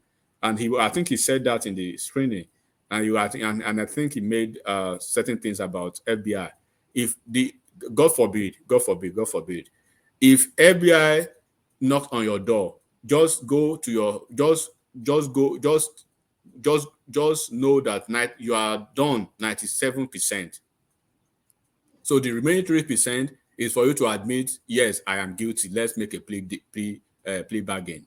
Because before they show their hands to you, or before they come to you, they have completed whatever they wanted to complete investigation wise, and then all you need to do is just work with them, and then they can use you as a soft landing spot for you to give them other targets. So he was speaking to that. It is unlike Nigeria that EFCC will catch one man just because they hear something about one man, and then they're already making media they are sensationalizing the whole thing, and at the end of the day, they will take you to court 2 years, 3 years, and they will come back so empty-handed without no conviction, more than 10 times over 12 of the time. So, and it is a function of the Attorney General of the Federation. Do not forget there are some parastatals and agencies under these ministries. These ministries are supervising ministries to a lot of agencies, like the Ministry of Justice now, and they're under the Attorney General. I think, if I'm not wrong, the EFCC, the ICPC, and a whole lot of agencies are under that that ministry. So first of all, it is the body language of the president, number one, right, and the Attorney General or the supervising minister now. And do not forget, the supervising minister is on ground. He knows the best advice to give the president, or probably what he sees on the ground. When you have an Attorney General who is probably dealing, who is just a dealer, right? You wouldn't want to separate the activities of ICPC, EFCC, and all the agencies under your parastatal, under your ministry, even when they are doing the same thing. But when you are really focused on the job and you stay close on the professional side of it, you want results, and you really need to get results. You will find a way to synergize most of the agencies and let them work together. So, for instance, under the Ministry of Communication and Digital Economy now, where you have the NCC, right, and then you have the NITDA, Nigeria Information Technology Development Agency, Nigeria Communications Commission, NCC, and NIPOST, and the 7 agencies under that ministry. When you look at their functions, you will see they are clearly defined. There will be no way that there will be the possibility of merging any of those. But there are some agencies like that under some ministries that there's a possibility that they will have to, probably by an act of parliament, they will have to change some certain things. Like in CBN, I will see a lot of reform coming through the CBN, because Adelabu was espousing a lot on that, and at the point it was getting to the point that the legislators felt it was getting to a point of having to reveal some classified information, right? They had to adjourn, and they told him when he's been approved, that they will bring him back behind the closed session so they can continue their conversation on what the advice is, or probably the counseling they can give them about how to probably change some certain things in the CBN. So of course it's possible. It depends on the Attorney General that we have. But unfortunately, we've had one of the poorest Attorney General in the Federation for the longest period of time. So unfortunately, I believe Lateef Fagbemi is, if you know him very well, if you're in the legal profession, when Malami was appointed Minister of Justice and the Attorney General of the Federation, the legal community, they were shocked, right? And I've said it over here. Malami, toe-to-toe with a year 1 student of law, right? In a moot session trial, Malami, the year 1 student will floor Malami through the floor. Malami is as dumb as that. And that is the person Buhari wanted, and he used that for 8 good years, solid years. So one thing I'm looking at is I hope and I pray that there will be no the rascality of the judiciary, that where you have multiplicity, and then I think he addressed that, to multiplicity of judgment, and then having to disobey court orders. And I think the Attorney General said it, the Attorney General designate, so to say, spoke to that too. And I hope things will be different with his. All right, brilliant. Always excellent by Enigmatic. Enigmatic on the go on. Enigmatic, when they go announce your appointment now? Look at that. Somebody was somebody somebody was texting me asking me if I don't think Enigmatic is bro, is Tinubu's song. Good morning. Good morning to you all, please. Yeah, sorry for yesterday. I couldn't join in because I fell asleep. I babysitted all night. My daughter didn't sleep, so by the time you wrote to me, I already fell asleep. I hear. So I had a dramatic, beautiful. Would I say charade? But I was expecting monologue. Monologue. You can't have beautiful and charade at the same time now. In the same Hey, Edmatic, did you travel? Or are you planning to travel? Like a journey? Yeah, planning, and I did. So still planning, but planning very soon. But I did too. Careful. I dreamt of you 3 days ago. You traveled. Anyway, we'll talk. I'll call you personally. No other. Anyway, I would say I respect Edmatic because he's APC man. We know that. So he can tell us the beautiful side of APC. Has he declared for APC? When did you declare for APC? Nami and Kulata, they just give. He is. We know. But again, he said one thing that Otete, that lady from Delta State, doesn't merit the position she is. Yet Tinubu is making her a minister. And we say we are having beautiful brains in the ministerial position. Yet one man came that he came with certificate. His certificate was 2 credits, and said he left the best one at home. The other one said that when he started school was 1980. When he got into university in 1984, I don't know how that one happened. When he was born 80, and when he went to school 84. So many flaws in their certificate and presentation. And yet we call these people best of the best. Of course, I know there are a few good ones among them. That lady came, Mr. Kote Usman Danfodo, and the other day we were tackling Passat. Why is he calling El-Rufai tribalist? Don't you see we are having politicians in position instead of statocrats that can make difference? Right now, we're in need of people that can change the economy, not playing politics, awarding people. All right, hold it right there. Don't say anything. Let me give you a bit of this. Let me give you a bit of this. So this is Mariam Shettima. She's from Kano State. So Mariam Shettima, Mariam Shettima, famously known as Mariam Shetty, was a national leader of the We Believe, an APC support group. She's a social activist and a qualified physiotherapist born into the Kano royal family. Miss Shettima started her early education in Kano and went to the Federal School of Physiotherapy in Bayero University, where she finished her BSc with distinction. She worked briefly with Dala Orthopedic and Malam Aminu Kano teaching hospitals in Kano before she went to London to further her education. She obtained her master's from the University of East London, Stratford, where she majored in sports physiotherapy. She was on the medical team of the London Olympics, where she worked with top-tier athletes, including world record holder Hussein Bolt. So that's her CV. But stay steady. Mute yourself for a moment. This is Bosun. Mute yourself for a moment just for the feedback. We're getting that feedback. This is Bosun Tijani. Bosun Tijani, we read him before. Born July the 20th, 1977, he's an entrepreneur, co-founder, and CEO, Creation Hub, the leading Pan-African Innovation and Technology Center.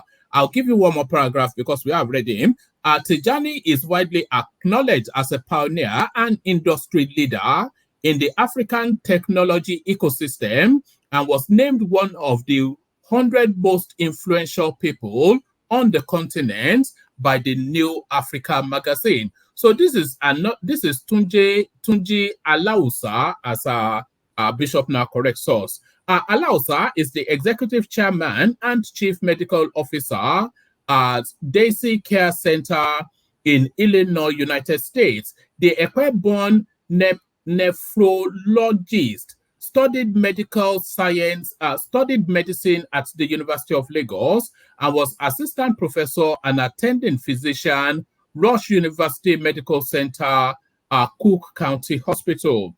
He was named America's best physician. Listen to that again. He was named America's best physician 2007 and again in 2012, and served as chief medical resident at Cook County Hospital at Chicago, Illinois. What about Tanko Sununu? Tanko Sununu, he's from Kebbi State, represented Kebbi, something or the other federal constituency. He was a member of the Board of Management, Federal Medical Center, Katsina, member of Board of Management, Usmanu Danfodio University Teaching Hospital, Sokoto, trained obstetrician and gynecologist, born to 1967. What about Ishak Salako? What is he? Is he any good? Dr. Ishak Kunle Salako is a medical practitioner and a former commissioner for health in Ogun State. He is the coordinator Ogun West Stakeholder Forum. What about Boyega Oyetola? You should know him. He was a governor.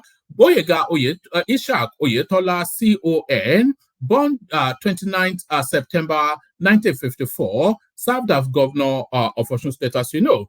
Oyetola was born in Iragbeji, Borikwe local government area. Started his secondary school education at Ifeoluwa Grammar School, Osogbo, and graduated in 1972.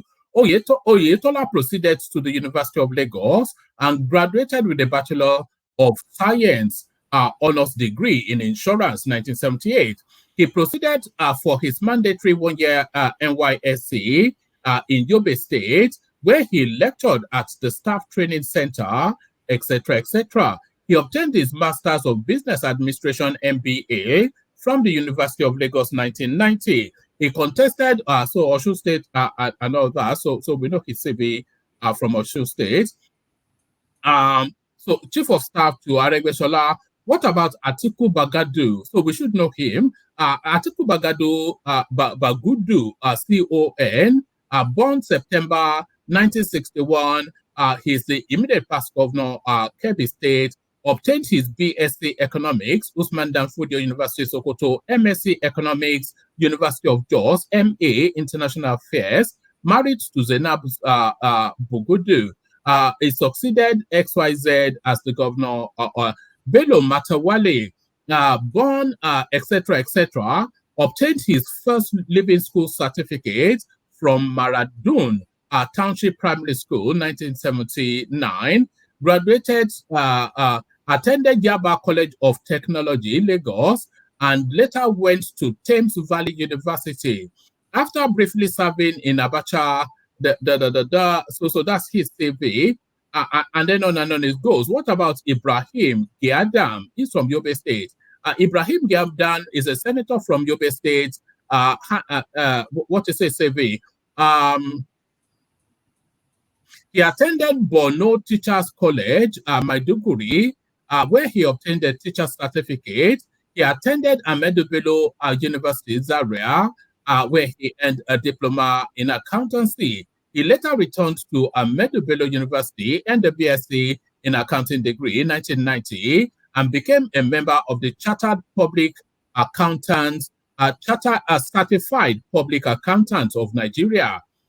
In 2007, Ibrahim Giadam was elected Deputy Governor of Yobe State, etc., etc. So there he is. This is Samuel Lalong. We know his CV. Let's go to Lola Adejohn. He or she is from Lagos State. Lola Adejohn is a seasoned information and technology expert and a leader in designing, integrating, deploying, and managing core systems for global banking institutions. She studied computer science at the University of Ibadan. She has worked with Access Bank, United Bank of Africa, EcoBank, and Novatia Business Technology. Her experience spans the area of leveraging and managing technology to drive strategic business results, structure efficient and effective implementation, and support of technology to benefit small, medium, and large-scale central and distributed working environment. She led the integration and implementation of systems focused on facilitating corporate change management, increasing technology service delivery, and the strategic advantage of business, whilst at the same time reducing business operating risk. So there she is. Shiabu Abubakar. Let's see. Let's pick him up from here. Born in Digi, something or the other in Adamawa State. His education began at Demonstration Primary School, Mubi, where he was a pupil. And from 1983 to 1984, he attended the School of Basic Studies at the Ahmadu Bello University, Zaria, then proceeded to study accounting at the Institute of Administration, also at ABU, and graduated 1987. He obtained a certificate in computer and computer operations. He has 2 master's degrees from Enugu State University of Science and Technology, the first in business administration, banking and finance, and the second in economics. He also attended several additional courses at the Enugu State University of Science and Technology, Lagos Business School, and Manchester Business School. This is Tahir Maman. Tahir Maman, SAN, is a professor of law, a senior advocate of Nigeria, educational administrator, and the Director General of the Nigerian Law School from 2005 to 2013. Maman was born in 1954 in Adamawa State. Now, he holds an LLB at the University of Ahmadu Bello in 1983, called to bar in the Nigerian Law School in 1984. He earned his master's from the University of Warwick, England, 1987, and his PhD, 1990, University of Warwick. I think Ogweni is following the pathway of this guy, Warwick, Warwick, England. He was the Vice Chancellor of Base University, Abuja, and a member governing board, Niger Delta Development Commission, NDDC. He is a recognized member of the Board of Benchers, which is a UK thing. In 2010, he became a board member of the International Association of Law Schools based in Washington, D.C. In September 2015, he was conferred as a senior advocate of Nigeria. In recognition of his efforts, the federal government of Nigeria bestowed on him, the national honor of Officer of the Order of Niger, OON. Professor Tahir Maman joined party politics in 2014 after completing his tenure as the Director General of the Nigerian Law School. He ran for the Adamawa State governorship election on the platform of the APC in 2014, along with 3 other aspirants. In June 2020, the All Progressive Congress APC National Executive Committee appointed, and so there he is. And then one man, yeah, please, yeah. if I can seek your indulgence, please, if you don't mind. Right. Are you trying to satisfy War Peace? No, War Peace is saying that they're a bunch of dumb heads. Can you not hear this? Let me land, please. War Peace should go and read their profile. This is wasting of time, one man. This is wasting of time. Let me respond. One man, let me respond. Sometimes we always want. They are not a bunch of. Hold on, one man. Hold on, one man. Hold on. I can read, and I believe the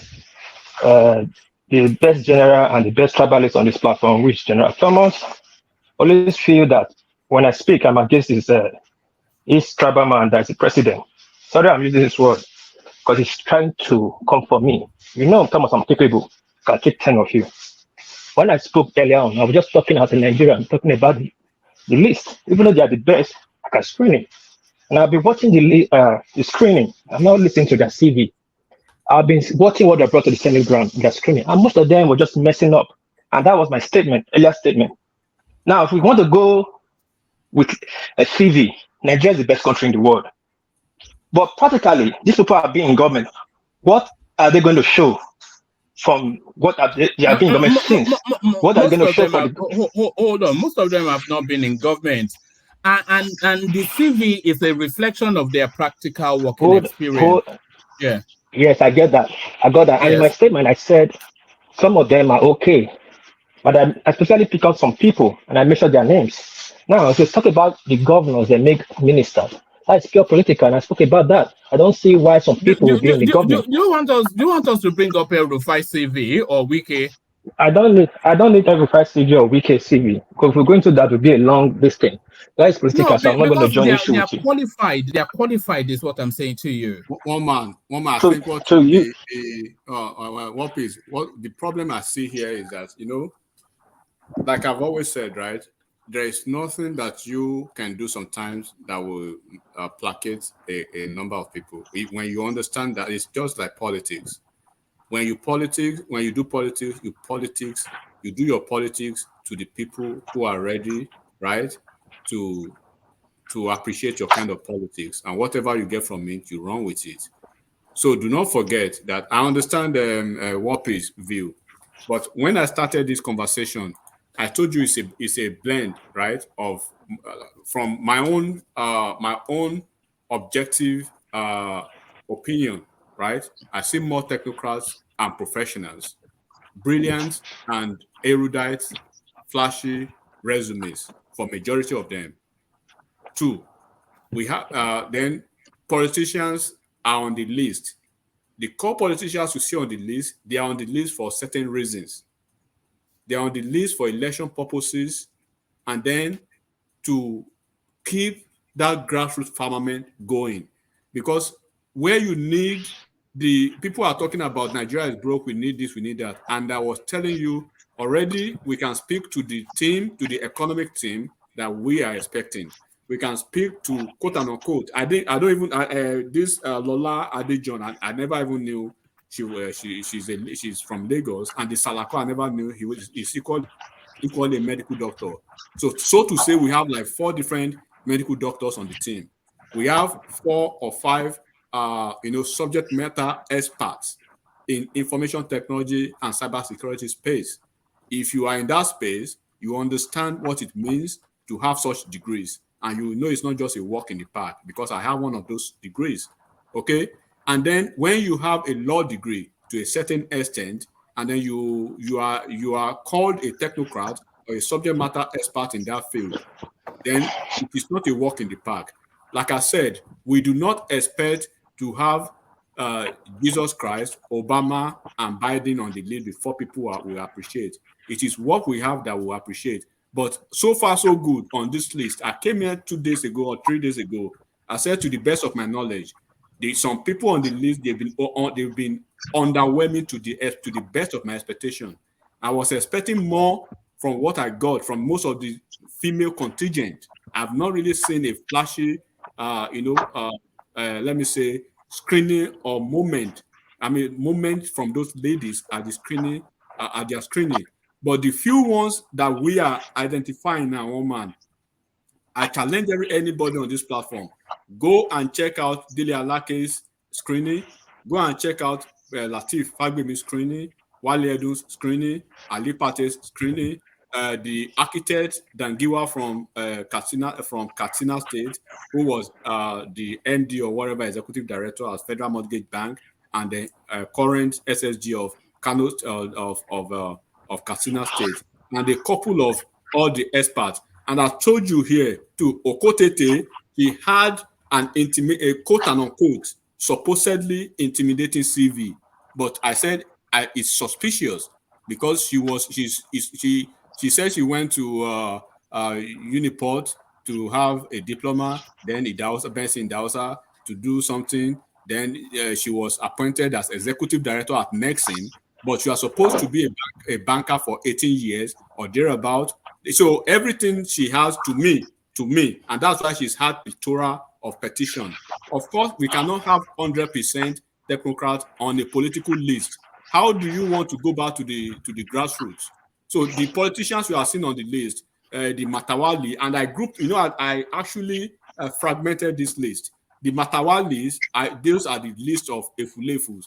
But in the list of those Efulefus, right, I singled out El-Rufai and Nyesom Wike.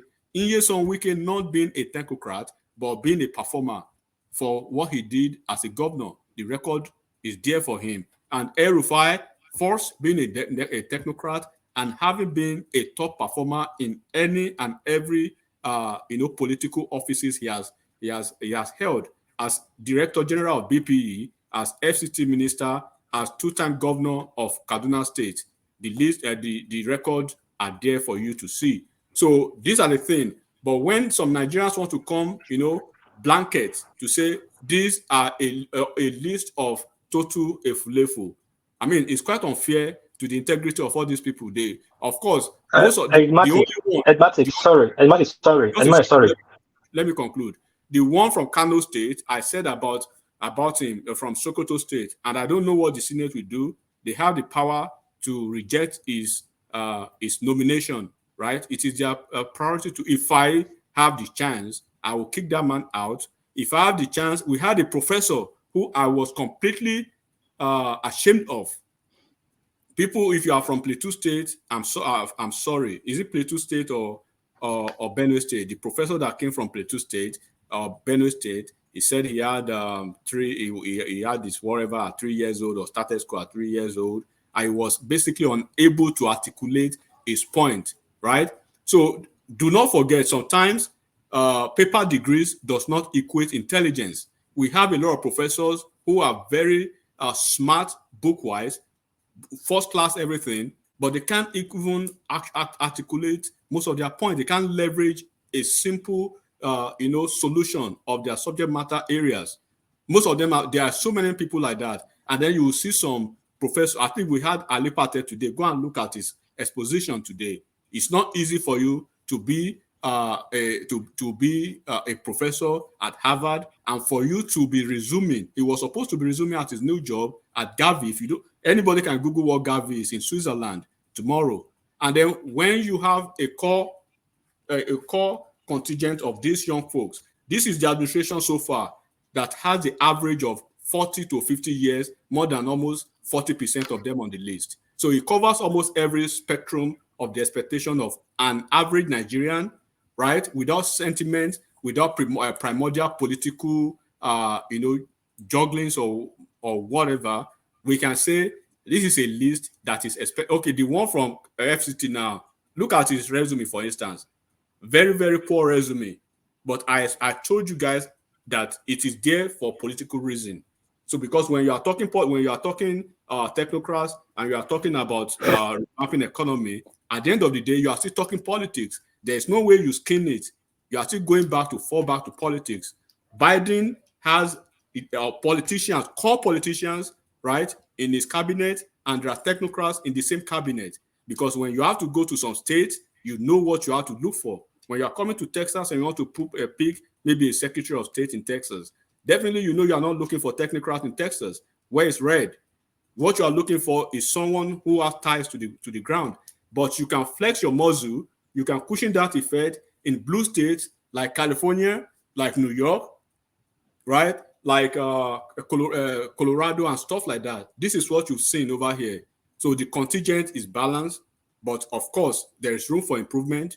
But these are Nigerians, very good ones. So of course there are three types of them, and we've adequately defined who they are and what their expectations are, basically. All right, respond to that war piece, and then we move on to Putin giving arms to the Nigerians. Yeah, that, like I said, I respect Edmati for one thing. He's APC man right from day one, and he speaks. So he only speak the fact. And I like him, and he make it clear to you the good and the bad and the ugly, depending on the one you choose to pick. But again, let me come back. Edmati, all these ministers, remove the politicians and those that have political lineage to Tinubu, and tell me those they just brought out of the blue because of their qualification and make them ministers, please. Say it again. Sorry, I didn't catch it. If you don't mind. List Can you remove? Who is there based mainly on merit and talent and not political affiliation? Okay, first of all, from the list of the governors, El-Rufai is the only one that makes it to the list based on his talent and what he has to bring to the table. Tinubu personally, right, requested El-Rufai to be a member of his cabinet. El-Rufai was on his way to, he has his PhD on hold, and he's had it on hold. Hold on, give us a condensed version, but I think I have the answer to your question anyway. Bosun Tijani, he is not a politician. He's purely a subject matter expert. So there's no equivocation on that. Apologies, Thomas. This Ibrahim Giadem, that one has political this Lola Ade John nothing to do with politics, just a subject matter expert. This chap here, he has no history in politics. Shabu Abubakar from Kogi State, so he's there purely just for it. This Tahir Maman, he's a pure academic, nothing to do with politics. This Alius Sabi, he has no political anything that I can see. This Heineken is not a beer, is a politician. And yes, I think he's actually a PDP guy. So there's quite a few names that have no. Salako from the three contingents of Ogun State, Edu, Salako, and the third guy. So the two from Lagos State, Ade John, and Alausa, the two from Osun, from the Osun one. Of course, we can say that is politics. The Ondo one is technocrat, school politics, but not really into politics. He just entered politics maybe 4 years ago. This is his second term in House of Rep, but he has been drafted to be a minister. So to say, then what other state in Ekiti State? Delalake, are we going to call Delalake a politician or a technocrat, or he's not ready to do, or you don't really have confidence? This country allows, he's never been in politics in his life. He's still in the US as we speak now. They headhunted him from Chicago. Yeah. The question what Pete is asking is how many of them that are not politicians there? How many? That's what we're doing now. Let me ask you. I said, and how many have? I was starting with the list of the governors. It's so easy like that, one man. When you look at the list of the governors, take the remaining out and then single out only one of them, El-Rufai. Single out El-Rufai, one. So on the list of the female contingent, take which one of them is not politics? I would say maybe all of them. So the ladies, 0 over 0 for the ladies. All of them, because Betta Edu, of course, she's a technocrat in her field. At the same time, politics. She's the woman leader of APC. The one from Imo State, the incumbent commissioner of finance, she's there as a technocrat. But is she a politician per se? It's left for you to decide. All right. We must move on from that space. But looking at the supplementary list, because I have the CV of the supplementary list on my screen, I'd say a good 40, if not 50% of them are not politicians. Certainly not. We've read their CV. So by extension, one man, in total of that, I would say maybe 65% of them, they are not politicians on the list, which is not bad. 65% compared to what we have in the last 8 years. If I'm not wrong, at least if I'm not wrong, we can say confidently that 65% of them are not politicians. So is it possible now? Let's flip the coin now, because we are talking politics now. Is it possible that Atiku would have come with 100% technocrat, or Peter Obi, if he had won the election, would have come with 100% technocrat? Is it possible? We would not have come with a single, unless Kenneth Okonkwo is a technocrat, or unless Kenneth Okonkwo. How did Yusuf, all of them. How did Enikin make it to the list? I still don't know, but I don't know why. I don't even know what Enikin. I don't know what politics. I don't know the politics they are doing in Bayelsa in that their state. Do you know him, DOG, or is just the? Yeah, he was a former member of senator. Now he was a senator and a minister. Yeah. Nothing spectacular about him. About the guy, yeah. Put him on the list of the fools, basically. So, but I'm not. But that list, people should understand, is not. But I think it's on the list because of the coming election in Bayelsa State. In those areas, yeah. Because David Leon was supposed to be they were preparing David Leon to be the gubernatorial candidate, but of course, Silva won him to that, and everybody was expecting that they will compensate Silva. But Silva does not really have. I mean, Enigmatic. I gave you time to speak, and then if I continue, you will speak all day. You will not stop based on your profession, which I respect. But okay, again, you didn't answer my question. And you just answered. No.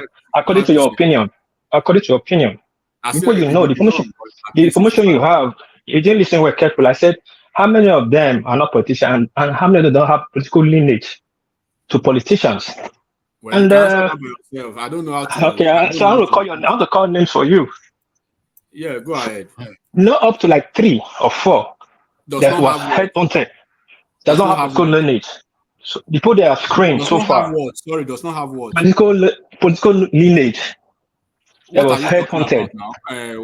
Listen. Sorry. Let him make that point because I want to move on from that topic. You can't be without having to have been nominated by. It's everything. Well, go ahead. It's still politics. Hold on now. I know. I understand. It's still politics. But most people right now that is on this list, this first list, is Tinubu paying his politicians back, people that work for him back.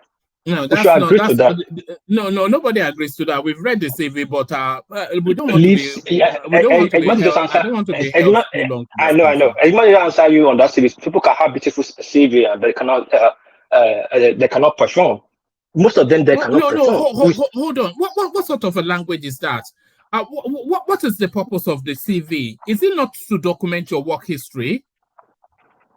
So I don't want to go into that one, man. Let's move on because what do you mean people can have? No, hold on. Because what do you mean people can have a beautiful CV but they cannot perform? Let me ask you. Most of these people, some were not ministers, but most of them were in Buhari regime, in government, one department or the other. Now, can you show me their performances with that big CV they have? Okay, I don't understand what you mean, but let me take you to this guy again. So this is Bosun Tijani. So he is an entrepreneur, co-founder of Creation Hub. Is the leading Pan-African Innovation and Technology Center. So that's one. He is widely acknowledged as a pioneer and an industry leader in the African technology ecosystem. He was named one of the 100 most influential people on the continent by New Africa magazine. He initiated the first visit of Mark Zuckerberg to Nigeria. CVs relating to Jack Dorsey, Bill Gates. Mama, can I stop you there? Don't stop me. In 2019, under his leadership, CCHUB acquired Kenya's iHub and launched the CCHUB Design Lab in Kigali, Rwanda, this same year. He also expanded CCHUB's Pan-African footprint into Southern Africa by opening CCHUB Namibia, the main tech hub in Windhoek, Namibia. So if you put this guy now in charge of the digital economy, are you saying that he will not be able to perform? Wama, let me answer your question. I cannot speak to what he has not done, but I can speak to what he has did in the past. All these names you call Namibia and all that. No one in Nigeria. He brought Mike to Nigeria, but Mike left to open the biggest hub either in Ghana or nearby. Twitter, everybody's opening nearby. What has he bring to Nigeria? That's what I just said. when he was in government. And you are It talking about wasn't in Namibia. government now. It's a subject matter expert. What are you talking about? Okay. It wasn't in government. No, sorry. Let me rephrase on that. He was not in government in Namibia when he was doing that. So why can't he do the same for Nigeria or in Nigeria? But is that not what is being? Is that not what is being invited to do? Yeah, he has not done it yet. So I cannot be praising what I've not seen yet. But from his past, he did it for other countries. I don't understand. Okay, let's move. Yeah, of course you won't understand. But we have to criticize these people. No, hold on. I mean, the guy's CV tells you what he can do, and you're just disparagingly dismissing the CV out of hand. I'm not dismissing him. I said, what has he done for Nigerians? He has done for Namibia and other. What has he done for his country? There's a saying in my town. Is your family one the ring? Hold on. Sorry. Let me land this. There's a saying in my town that is your fan want the rain to fall on. All right.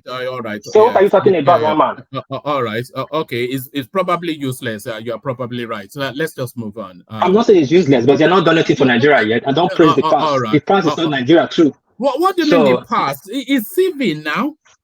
Okay. I'm not discussing his CV. I'm not discussing his CV. Let me tell you what you just said. Let me tell you what it sounds like to me. So somebody is a leading brain surgeon who has done innovative brain surgery in the United States, Mongolia, and Suriname, all of those places.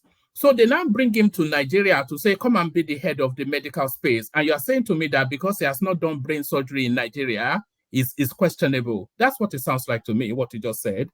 No, I'm not saying that. You guys are praising like he has done one that the past for Nigeria. That's what I'm saying. What has he done? Like the brain surgery you're talking about. If you're doing brain surgery in other countries, is a subject matter expert.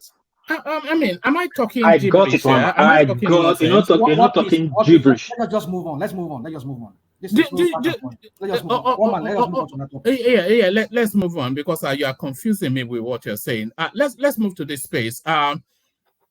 Putin ready to give out free weapons to Niger. Putin ready to give out free weapons as Niger tensions boils over. So now they show their hands, the Russians, and this is from Newsweek, by the way, the international space. So it says that Russian President Vladimir Putin is prepared to give away weapons for free to an African nation amidst ongoing tension in Niger, according to Burkina Faso's interim president. While speaking with Sputnik Africa on Monday, Burkina Faso interim president Ibrahim Traoré spoke about support from Russia and said that Putin refuses nothing when it comes to weapons the African nation needs to fight terrorism.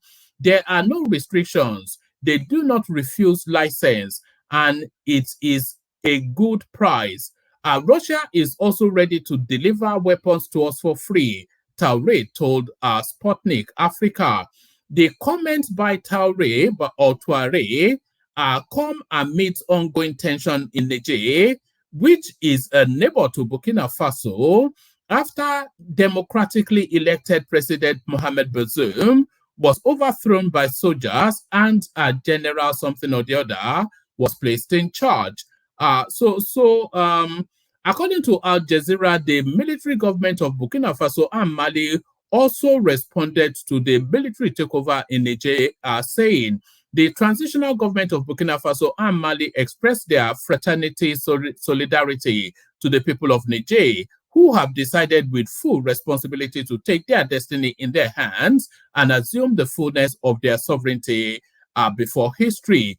Any military intervention against Niger would be tantamount to a declaration of war against Burkina Faso and Mali, the statement reads. So it goes on today, but the headline of it is that the source questionable, of course, because this is coming from the Burkinabe space. But the headline of it is that Putin is ready to hand out free weapons. Solly. All right, who wants to comment on that? No, I'm here. Oh no, Hello? no, yeah, come in. You said you wanted to Yeah. speak on that space. Yeah. So this might be the beginning of World War III because it seems like everyone is choosing sides. And you know, I was watching all these things, the way these French arrogant people and mischievous people are always feeling like they don't even consider anybody. They always feel like they are the best. They will not even look at their opponents. They don't look at the playing field. They just think that they can do whatever they want, and they have no antecedents of doing anything.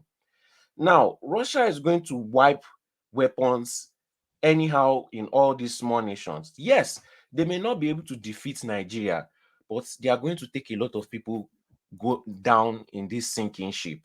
Are Nigerians ready for that? Look at what they give the Nigerian soldiers, increase of 1,000 to 1,200. Are they ready to go and fight real war? This will not be small scale war. This will be war with modern weapons. Now, if Russia is giving all these countries weapons literally for free, which shows Russia's intention. They want to just scatter everywhere just to choke out France. Their main target is France, which I still don't understand why, but they want to choke out France. Is US going to now give Nigeria weapons? Is France going to give us weapons? Knowing these greedy, mischievous French people, they may even tell us to purchase the weapons in order for us to fight their stupid war. Okay? I still don't understand why Tinubu is siding these people. And not just that, you have to give us weapons and treat us as equals. These French people, they will rather eat their own shit than treat us as equals. So why are we fighting their war? Why are we supporting them? They are running out of the country. They claim that they can come into the Niger without breaking any international rules. So why can't they go and fight their own war? Why do they want Nigeria to fight? They should carry their own nonsense weapons and enter Niger and fight the war too. I don't see why Nigeria has to get involved in it, because once we get involved in it, everybody is now picking up sides for World War III. That's how it will start. From Ukraine, we go to Africa, and before you know it, they will start facing each other directly, and they will leave us to be fighting ourselves and destroying each other. Yes, it's looking like a proxy war, isn't it? If Russia, yeah, man, I don't know if Russia has the capability right now, considering what the casualties they are suffering in Ukraine. The only reason why they are suffering casualties in Ukraine is because they don't want to destroy the place. If they wanted to destroy the place, let him land now. Let him land. Yeah. Let me land, please. So they're suffering casualties in Ukraine. I don't know. There was one intel that was released some time back that they said they need, and in fact, that China has been supplying them weaponry, and Iran has been supplying them weaponry because with that embargo or sanctions here and there, they've not been able to get enough steel and all of that to. In fact, some of their weapons are being destroyed during the warfare. So it makes me wonder, where are they going to find the weaponry to give to harm these countries that wants to fight ECOWAS? Because I don't know, because they themselves they need the weaponry. That's why they're asking Iran and what's it called, China, to supply them weapons. So now the weapons that they're now getting from from China and Iran, would they now give it to fight this proxy war? I don't know. I just think they're just bluffing. Yes, but I know what I just know that with these people, what's it called? This machinery there, this Russian machinery, Wagner. With Wagner on ground, they give them logistics. I mean, give them like tactical support and train their armies and get them ready, and maybe even enroll more army, more of their civilians to fight for the fatherland, as they say in French.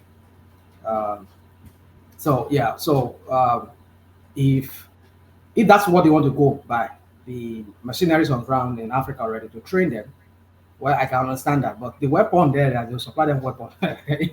Russia too needs weapon to fight their war in Ukraine. So where are they going to be doing that? So will they just abandon their own war in Ukraine? I don't know. I'm still trying to figure out. I don't think it's the same level of weaponry that they are using that they'll be giving to the all these people need are just a bunch of AK-47s. These are dispensable people. Well, I don't know about that, but what I know is that they need any kind of weapon they can see to fight that war because they're already losing that war in Ukraine. That's why now they say they are moving to Belarus and some other neighboring countries. Even Poland now is getting ready now. Poland is getting ready against them. It's in the news that they honestly, what Russian man, what TV are you watching? Oh my God.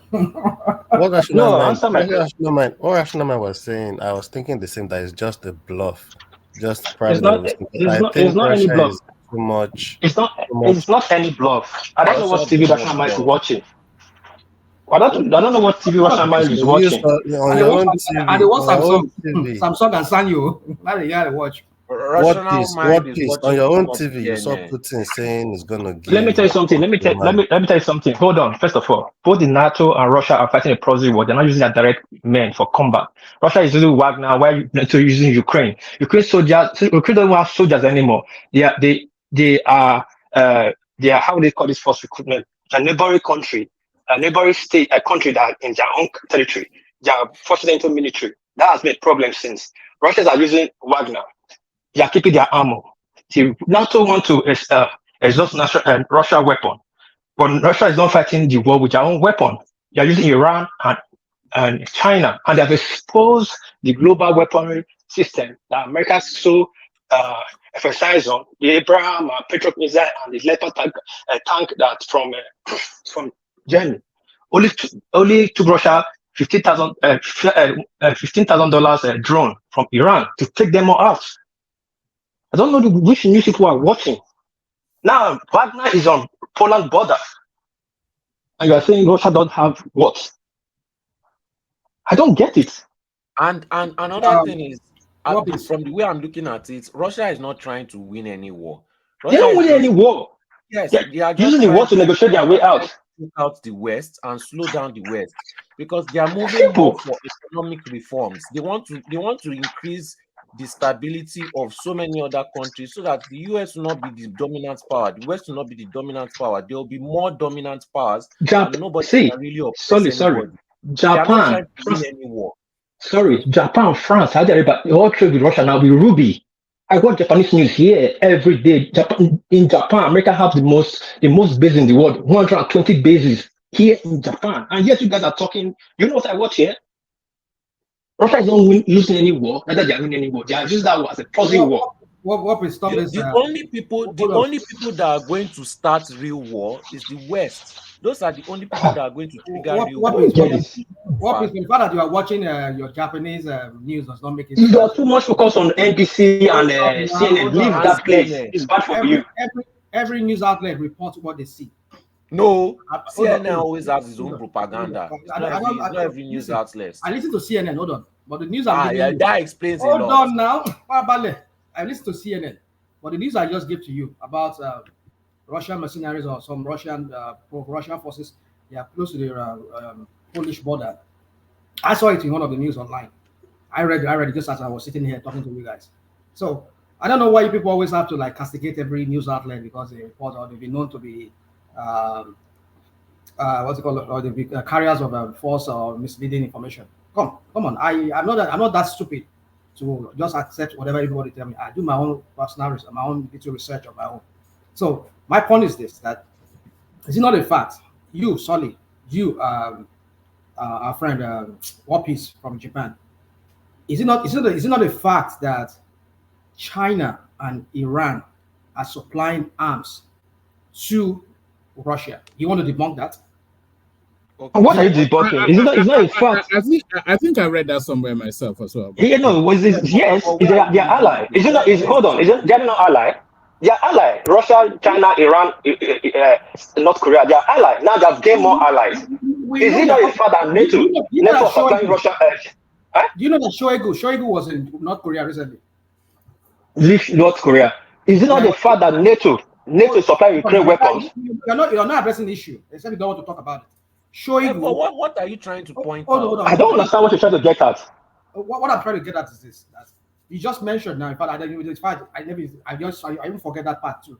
I was just fixated on Iran and China. Even North Korea it's been speculated. I don't know. I'm not saying that it's a fact as to that. Rational mind. I think it's a bit of a misnomer. That sort of a statement. The sort of weaponry that China or Iran may be given to Russia. They are at the level of sophistication that is different from. So that's not to say it's a specific weapons, isn't it, for specific purposes. So that's not to say they don't have weapons. It's certainly not the sort of weapons that they can give to a place like Burkina Faso. I don't expect it to be that kind of sophisticated weaponry that they use in fighting their war in Ukraine, probably. But I know that this mercenary, Wagner, they are very, very powerful group. So I don't know. I don't know how they get their weaponry. Maybe they get their own kind of. They get it from the Russian state. Military industrial complex where they manufacture it for them, especially for them, because they're very well trained and disciplined mercenary group. So, but with them on ground in Africa, I don't know how they can ferry in their bring in their weaponry to support them. But I don't know. I don't expect it to be at the grade level of the one they use in Ukraine. I mean, if you just send maybe one of those Iranian drone, that will just wipe out Nigerian. You are looking at it from the point that you think they want to win a war. You think they are trying to. We're not saying they want to win a war. That's not the point we're saying here. But either they want to win a war. War is not good. We don't want war. Right now our situation in Nigeria is very fragile. The state of that country is very fragile now. So we've cut off the lights in Niger now. We've declared war like that. Well, if you do that, they can dam up the Niger water. But if we take over Niger, what are they going to dam? Hold on. That's what you need to consider. You don't know the whole history behind the River Niger that you're talking about. River Niger did not come right from Nigeria. It came from Burkina. The river they call Upper Volta in Burkina. It traversed. It just straddled within that Upper Volta through Niger and then come down to Nigeria. So if they dam that water, if they block it, how would you generate electricity that you're saying you're generating? You're making noise. Even the electricity you have in Nigeria, have you even sold it to yourself? So the point is you need to understand is that if they also dam that water, if they block that water, you'll know where you are going to generate electricity. Canada that will not generate electricity because it needs the flowing of that water to propel or to kind of like generate electricity. So you need to factor that in. So if I'm not saying Nigeria cannot do it, that they cannot cut them off from the electric grid, they can do that, but they can also dam that water. And you know how many megawatts? I mean, how many megawatts they say that's produced for Nigeria? It was about 300 megawatts. Is it not more than that? But maybe more than that. I'm saying all these things, Seth. I don't even see why Nigerians are alarmed with this story. No, we should be alarmed into something. Because no, you know why? They are pushing Tinubu. Wait, hold on. Wait a minute. Not like Tinubu has sent the soldiers to Niger. He just make the, they didn't send them they to said that at the border already. They are just at the border because that's the border. If anything will happen, they'll be able to start them. I mean, the memo that was leaked today, they said they leaked the memo. They sent soldiers to the border. They didn't send soldiers to Niger. If that's our border, that's Nigeria's border. They are not in Niger. Whether you like it or not, we are invading Niger. It's already too late. No, we are not invading. We are at the border to secure because Niger is closer to us than any other place. If you send with the threat, the soldiers from Niger and all this Burkina Faso has been threatening anybody, the ECOWAS and everybody. It is right for the president to send the soldiers to his borders. There was a time Putin himself has sent his black ship or whatever to the Black Sea. So it's just a protection, a caution in case anything starts. And when they do that, hold on, just let me give an example. You won't leave your border porous. Hold on now. Just give me an example now. Whenever Putin sends those military to order their spy plane to that area, that Baltic Sea, or to any of those, what was the reaction from Finland and the rest of them, other countries, Sweden and all of them, whenever it happens? They also they start their military drill because they feel that that's an act of aggression towards them. So if you send, because in the peacetime when we have before this whole crap happened started, at least Nigeria sent military forces to the border, but because they know that they were preparing for war. Because they've said it that we gave you 7 days. And they have to retaliate that, okay, if you give us 7 days, you people should be prepared then. We'll meet for war. And then Nigeria draft their military to the border. That's a sign of they're just waiting for the go ahead, and they just invade into, just flooded into Niger. So I'm not saying you're not right. What you're saying that maybe they're protecting our border, but that's an act of aggression, that you are about to start an invasion from there. So for me, I think Tinubu just needs to tread with caution. I mean, he needs to tread with caution. Use diplomatic. In my opinion, it's already too late. We are already in there. Well, my own is it's very too late or not. But my own is that if we are going to invade these countries, let us, all of us, to benefit. I've been saying this thing for more than a year. Let's enter Niger, Burkina Faso, and take their resources. Let's use it for our country. I don't tire. Everybody is doing it. All the West have done it. We too. Why can't we do it? So we should be doing it to ourselves. We should have our own interest involved. We should be doing it to ourselves. What? Sorry. Let me call you. Sorry. Let me call you. And they are good and whatever else Yeah, they have. Solly, you have a point. You have a point there. Anywhere America or the West go to, they never leave, and they go there for their interest. If they come to bomb your country, you are paying for it. That's why they didn't go to Rwanda, because there's nothing for them to gain. If they are coming to your country, you are paying with your resources. If Nigeria is going to invade Niger, what is it for us? Are we going to take over control of their uranium so that we oversee it for a number of years so that we can pay our military back? So what is it for us? Why is America not sending NATO or sending whoever he wants to send, or France to go there? I said it before. It's not our business. We should mark our border, because there will be inflow. If we go there to fight, there will be refugee inflow. If we don't go there to fight, there will still be refugee inflow. The best thing is diplomacy and stop France. This is France's problem. France wants uranium, not we. France said not to America. So what you have to know, all Western countries, they are aligned in one cause. Their personal interest. When it comes to their own interest, they must align, both Finland or anything. When it comes to that resources they need, all of them will align. That's why you see, France and America, they are not rivals. No Frenchman can enter America base in the world. But when it comes to uranium, America will back them with army, with weapons. Why? It's not our problem.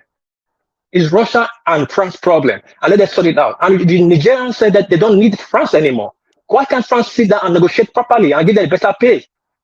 Just to show you, the slave, they are bullied. It's slave and servant mentality. Sit down and negotiate again. Okay, if I pay you 2 naira per cup, uranium, we pay 35 naira. Simple.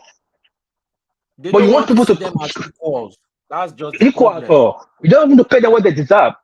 Burkina Faso, they are taking their gold. France taking 50% of their reserve. 50. And we don't say anything about it. And we are saying, Tinubu, why Tinubu show off us? Show off us for who? Has he show off us for himself at home? He don't need it to prove to anybody. What he needs to prove is a complete politician that understands international politics and geopolitics. To see this with that, come on, we don't need this. We have too many problems going on right now. Too many work going on right now. Let's settle this amicably. All right. Let me use this window to ease myself out and ease Thomas in, acknowledging the super chat from Ayo and Akulata as well. So thank you to the two of them. Yeah, let me ease myself out and ease Thomas in. Of course, you know what's coming next. Yes, here it is. So, General Thomas.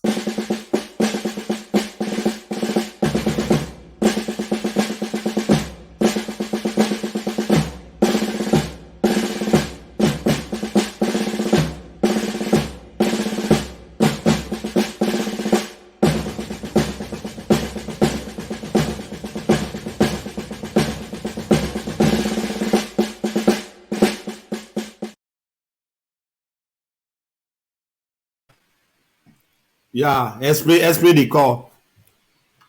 SP the call.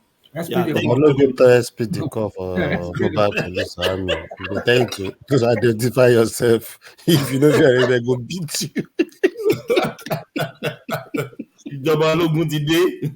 Yeah. Let's change the topic. We've been talking Bula Balu. Let's leave. I don't even want to hear about this guy. Let's leave them to their problem. What do you guys think? So bring Obi now. I bring Obi. Let's talk about Obi. Yes, that's what I'm bringing in. I know you very well, but you will just bring Obi. Just bring. Give us a topic about Obi today. What happened about Obi? Yeah, Obi is backing the national, the what they call it, the protesters.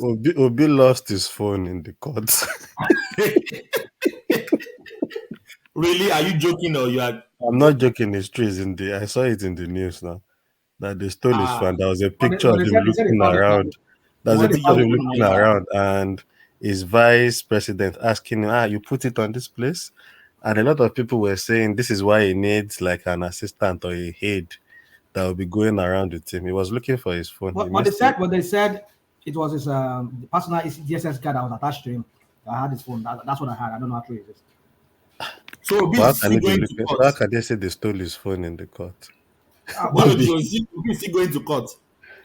Yeah, he was in the court. In the court. This guy. What's wrong with this guy? He's just messing himself up and down. Yeah, let's go to the protester. There will be protesters taking down the gate of the House of Assembly. Obi backs them, saying they should take to the streets. So let's start from rational mind. What do you think? I'm using them. Anyway, yeah. So I think I saw the some of that platform. Firstly, let me ask you: do you agree with them pulling down the gate down? Let's start from there. You see, that's a good question you ask, because at some point after they did that thing, I was just thinking that wow, you thought that one that they break that gate down now.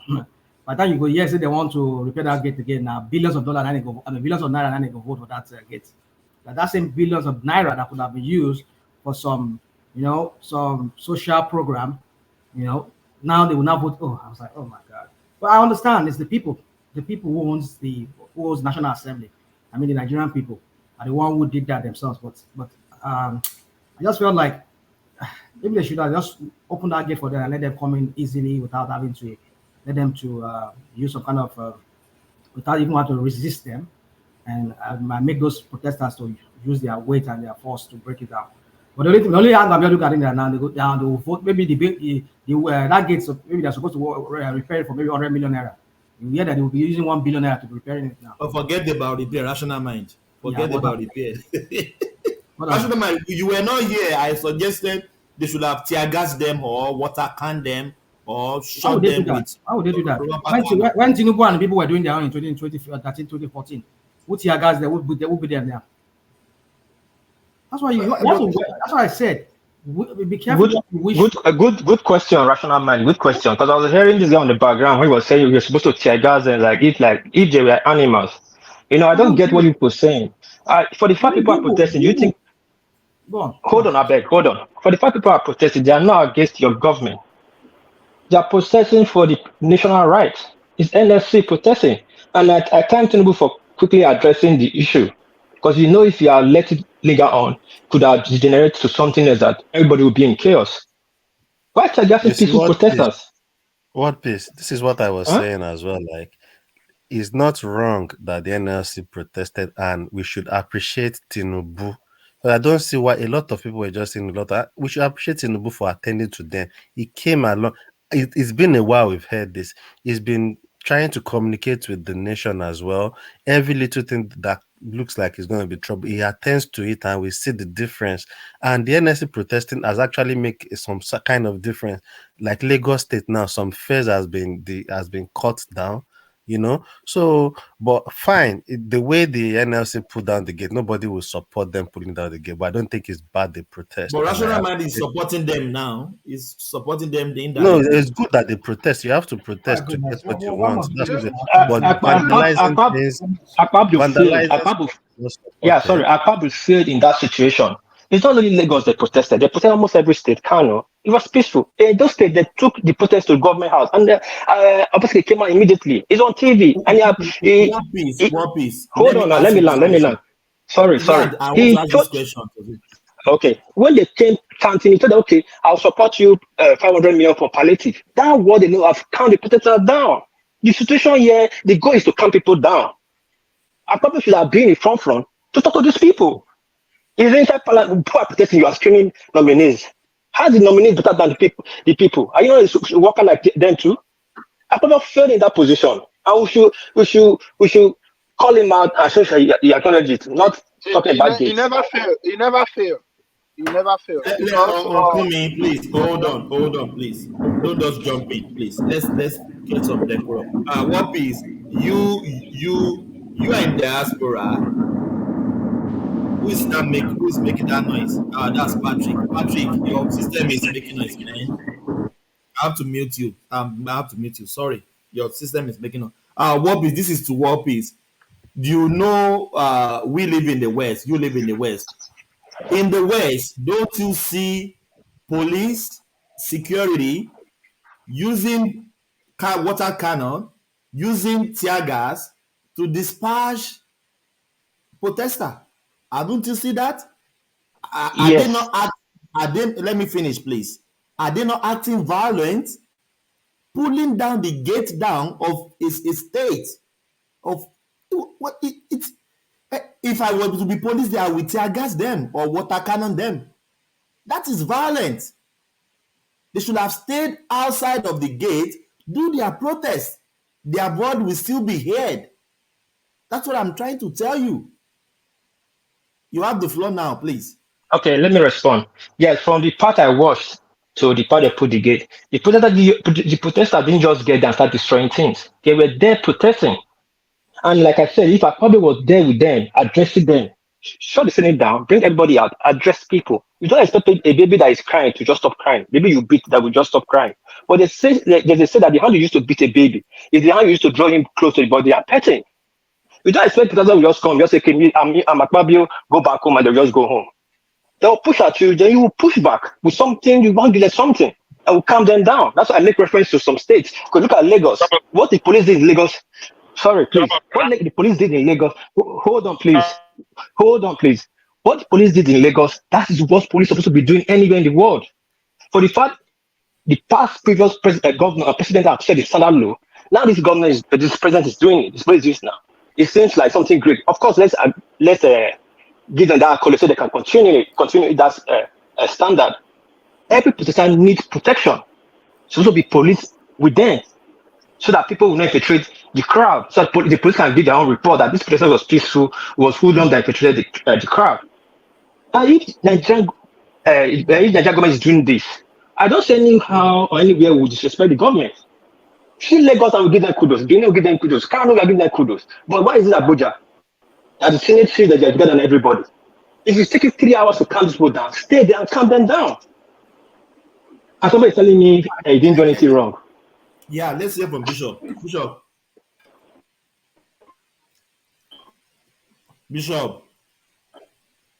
But Thomas, you know, I didn't finish my. One thing about coming back to you, we are going back that's to it. So me, I first interject, but you are calling Bishop.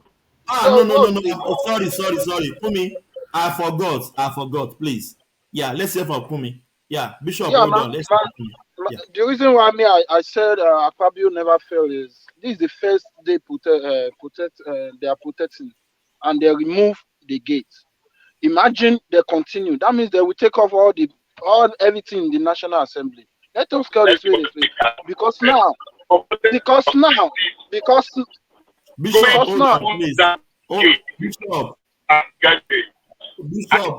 you can't hear us. We can't hear you. Bishop, sorry, I have to mute you. We can't hear you yet. It's gone. I didn't kick him out, or it's gone. So Kumi, land it, please.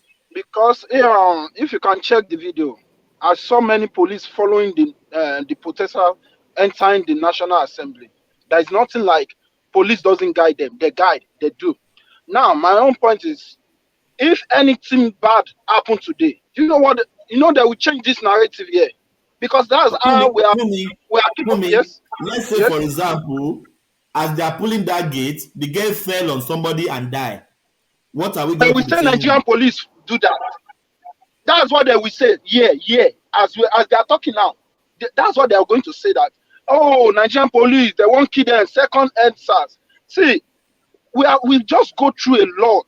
Any protest now, even the protester must be professional. Right now, at this period we are. you are saying Lagos State try. Lagos State try because the Lagos State government put police everywhere, and nobody will want to try because they know what Lagos State is going through. It never come out of the last protest in Lagos. See, let me tell you, until when we are condemning bad things, that's how we're gonna have a good develop. That's how we're gonna have a good leaders. Even we the citizens, we are a little bit partial because someone go to National Assembly, removing the gate, and we are still defending them. Even national man don't know how to condemn it.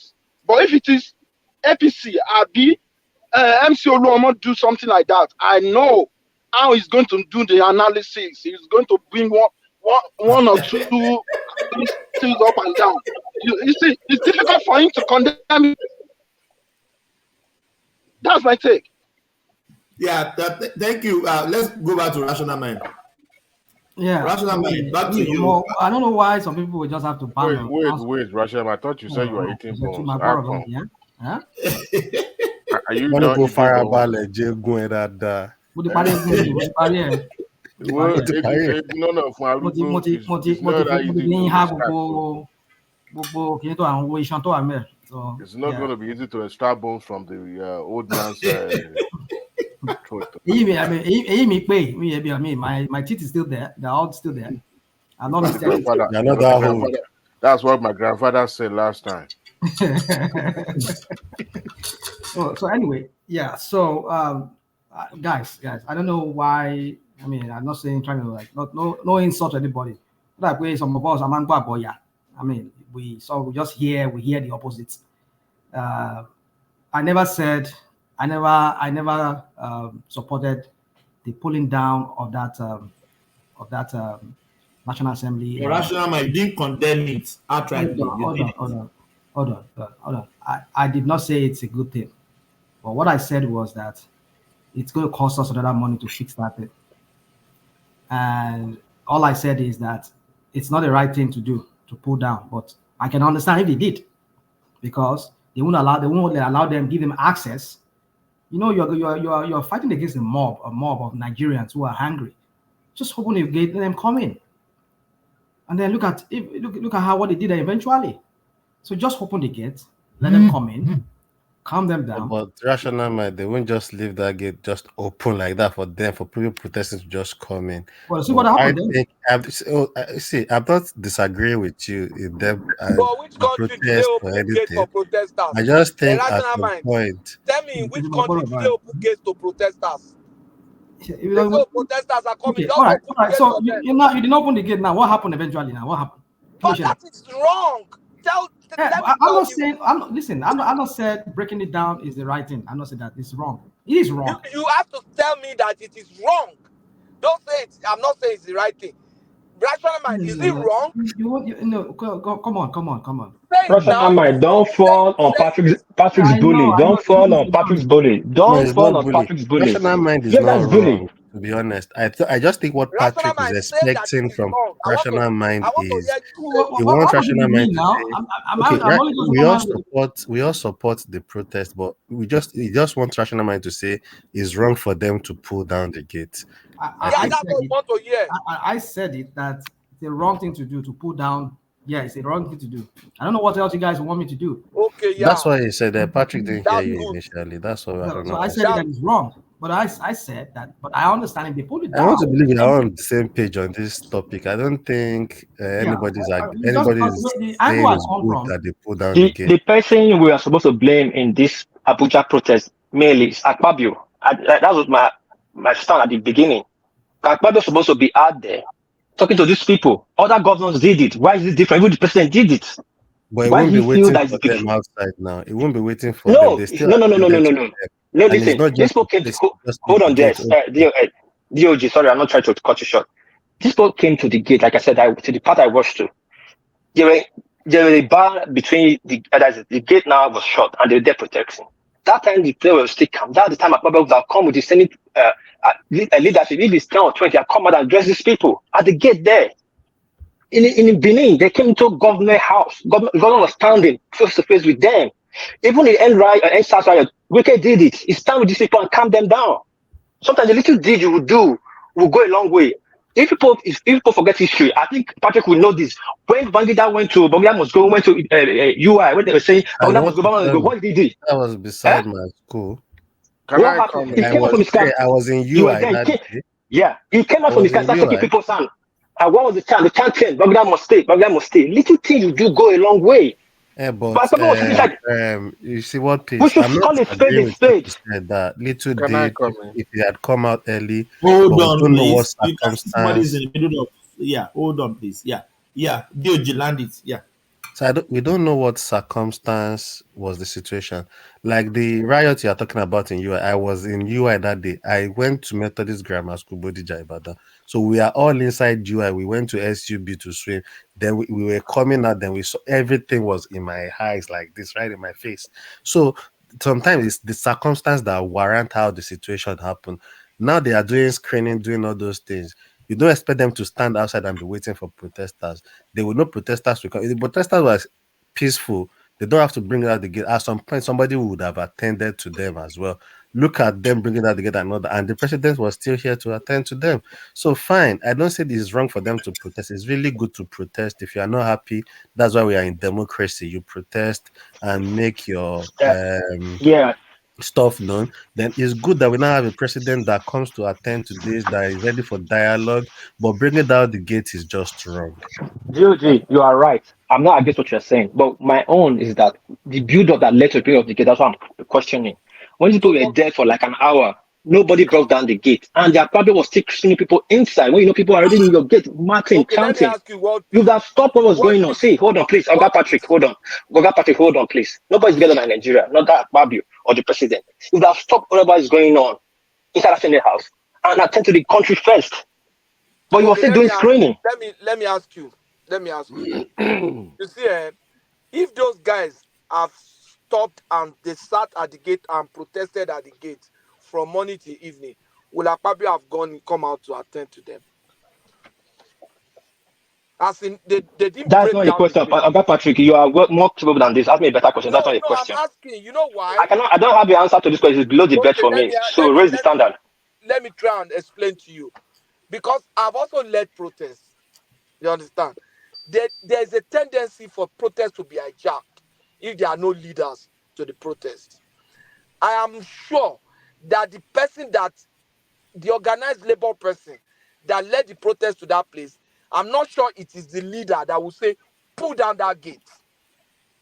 Maybe, for example, maybe the labor union that is going there is the Nigeria Medical Association or National Society of Engineers. They are part of organized labor. If those are the people that led that protest, I'm sure the leader is not the one that will say, pull down that gate. So there is tendency for people to hijack protests. And that's what we are saying. If I've led that protest, I would have insisted that we surround the National Assembly and we sit down, knowing fully well that Akpabio is in there and is not going to come out. We will bring blankets, we will bring food, we will sleep there, we will not go for 2-3 days. We'll just be there. People will bring food to us. That's how they started the spring now. People will stay there. People will bath there. We'll bring toilets there.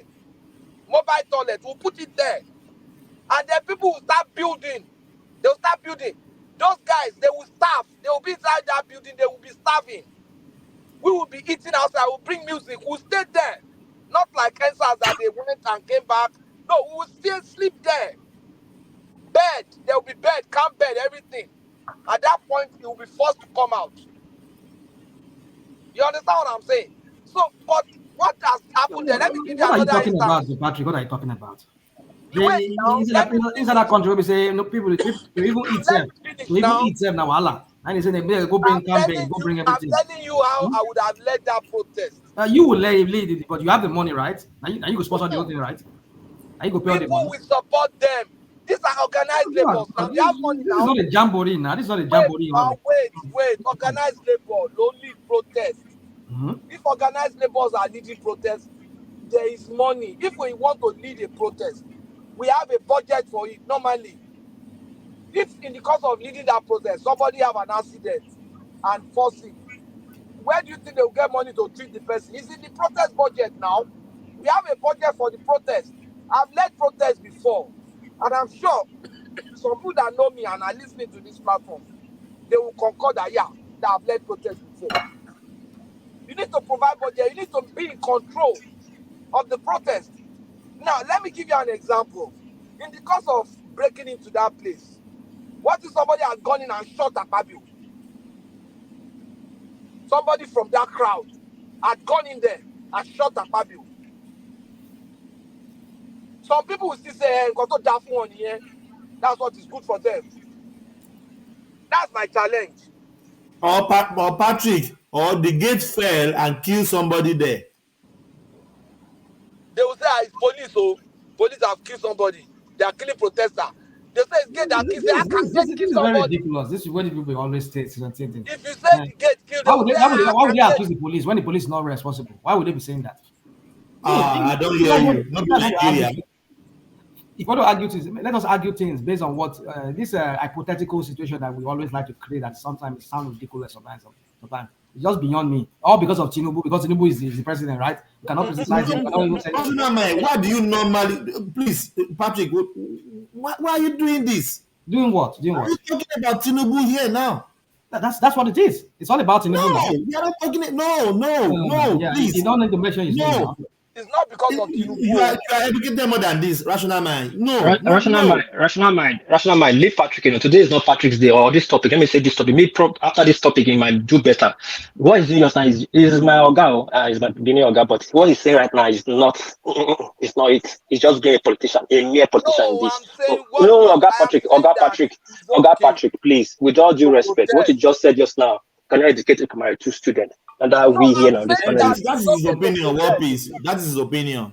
That is his opinion. That is his opinion too. He say if he can lead, if he led, no, it's not about lead or led. We were saying, hold on. We were questioning. No, it's not his facts. We were questioning what led to the bringing down of the gate. What only Akpabio is going out of this matter, not the Nigeria. And we want to defend everything. It's not everything we defend now. Are we against parties here? Patrick, hold on. What piece? The bringing down of the gate. What does it add to the protest? Yes, he actually a lot of the protest because they were big. Hold on, they were big. Still, your voice can still be heard. Why do you need to break down the gate? It added to see. It shows that they were see.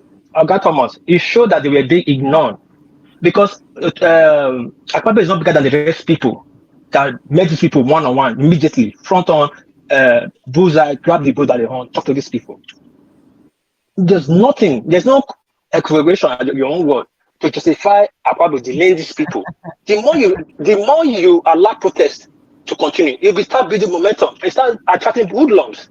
That's why there's police there. He has to show report. They called in and said there are police guiding these people. Why could he just come out and address them, let the protest calm down? Now you are blaming the protester. Who can you hold on? What hold on, please. Doing there? They are still working for the country. The screening is no. See, he's not bigger than the country. Whatever is going on should be put on hold at that time. But Tinubu has to fly back to the country and put whatever. Hold on. Tinubu has to put everything he was doing on hold to meet these people in Lagos. I think he made that in Lagos. Then you are talking about Akpabio screening who? The people is screening the people you want to work for. He's Akpabio's father. We have to hold him responsible. This not holding people accountable is the problem of this country. We start blaming the broom that kills the fly. How can we actually hold which particular broom kills the fly? They brought down the gate. Did you just get to start destroying things? They did not walk miles together. Did they destroy anything on the road coming? Did they slap anybody coming? Did they slap the policemen with them? Did they take gun from the policemen with them? They were ignored for hours. Another thing with them not attending to those guys on time might be them discussing with the president and they are strategizing. As I said, there is a lot of circumstance that could warrant the delay in the Senate president and his colleagues attending to those guys. Maybe the president is quickly addressing them, knowing that they are there already, telling them stuff, so they can't leave that or go and be addressing that in front of those guys. So they have to keep them waiting. But I think I don't know who was making a point, like if they've waited, I think it was Patrick, if they've waited, I think if they've waited and not brought out the gate, I think somebody would have still attended to them that Of course, particular day. DOG, is it not the same day the senators will leave Yeah, when they are leaving as well. when Yeah, they are leaving, exactly. they are not going to climb the fence. Yeah, nobody is saying it's wrong for them to protest. Me, I like DOG, the way they they protest acted because it like a actually took tout, effect. Like like Lagos Agberu. They transport acted like a fare now has tout. gone down. Can I come in? Yeah, coming. Yes, Adewale has been waiting. Let's hear from Adewale. God They bless you acted guys. like a tout. God Come bless on you now. guys. Look, I've been in the comment section, listening to you guys and making comment. You know what thing is this? How many of you here on this panel think there's any APC supporting members in that crowd protesting? How many? How many of you on this show right now think there's APC supporting person in that I'm group not one protesting? of them. Do you think there's APC I, member I, I in believe that? I believe there must be. There must have been people who voted APC there that were aggrieved. What percentage do you think the I don't know. APC Though. You can't members ask me. I can't tell you. I can't give you that. But definitely there must be one or two or three or whatever. There you go. That is the point I'm trying to make. So You see, the leadership of NUC and TUC and the Pengerson that orchestrated this protest knew what they were doing in the first place. And what was they trying to achieve? Number one, from a political angle, they've been a supporter of Peter Obi, and there's no denying about that. But what is happening now, they knew when the fuel subsidy was not included in the appropriation bill, they knew when it was not included. Adewale, please Hold on, hold on 1 second. Oh no, let me just say this. Let me say this. I saw a video, Labour Party Secretariat, with the poster of Peter Obi in their office, in everywhere, posted everywhere. They endorsed him. See, I'm trying to unroot all this thing that makes it look it's political hack job. But let me come from a neutral ground so that everyone can understand what's going on. Not that there's no denying that there's hardship in the land. Of course, there's hardship in the land. But you see, I was arguing with Ayo on the comment section earlier that anywhere in the world, organized labor is a scam. I belongs to one. And I tell you what, they are not doing things in favor of the masses. That's a wrong notion. It's only when you belong to that caucus that you know how things are done when it comes to organized labor, that you will understand the intricacies about what it truly means to organize as a union. I'll give you an example. We've had the finest and the best union leader in the country, but they are always in the pocket of the government. They've been used by the government in the past.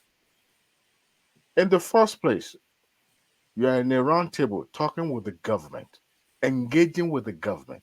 There's never a time the current administration says, I'm not engaging with you. But you said what they are presenting is not enough. And the time frame that discussion is still ongoing, it has not been exceeded. It's still within the time frame.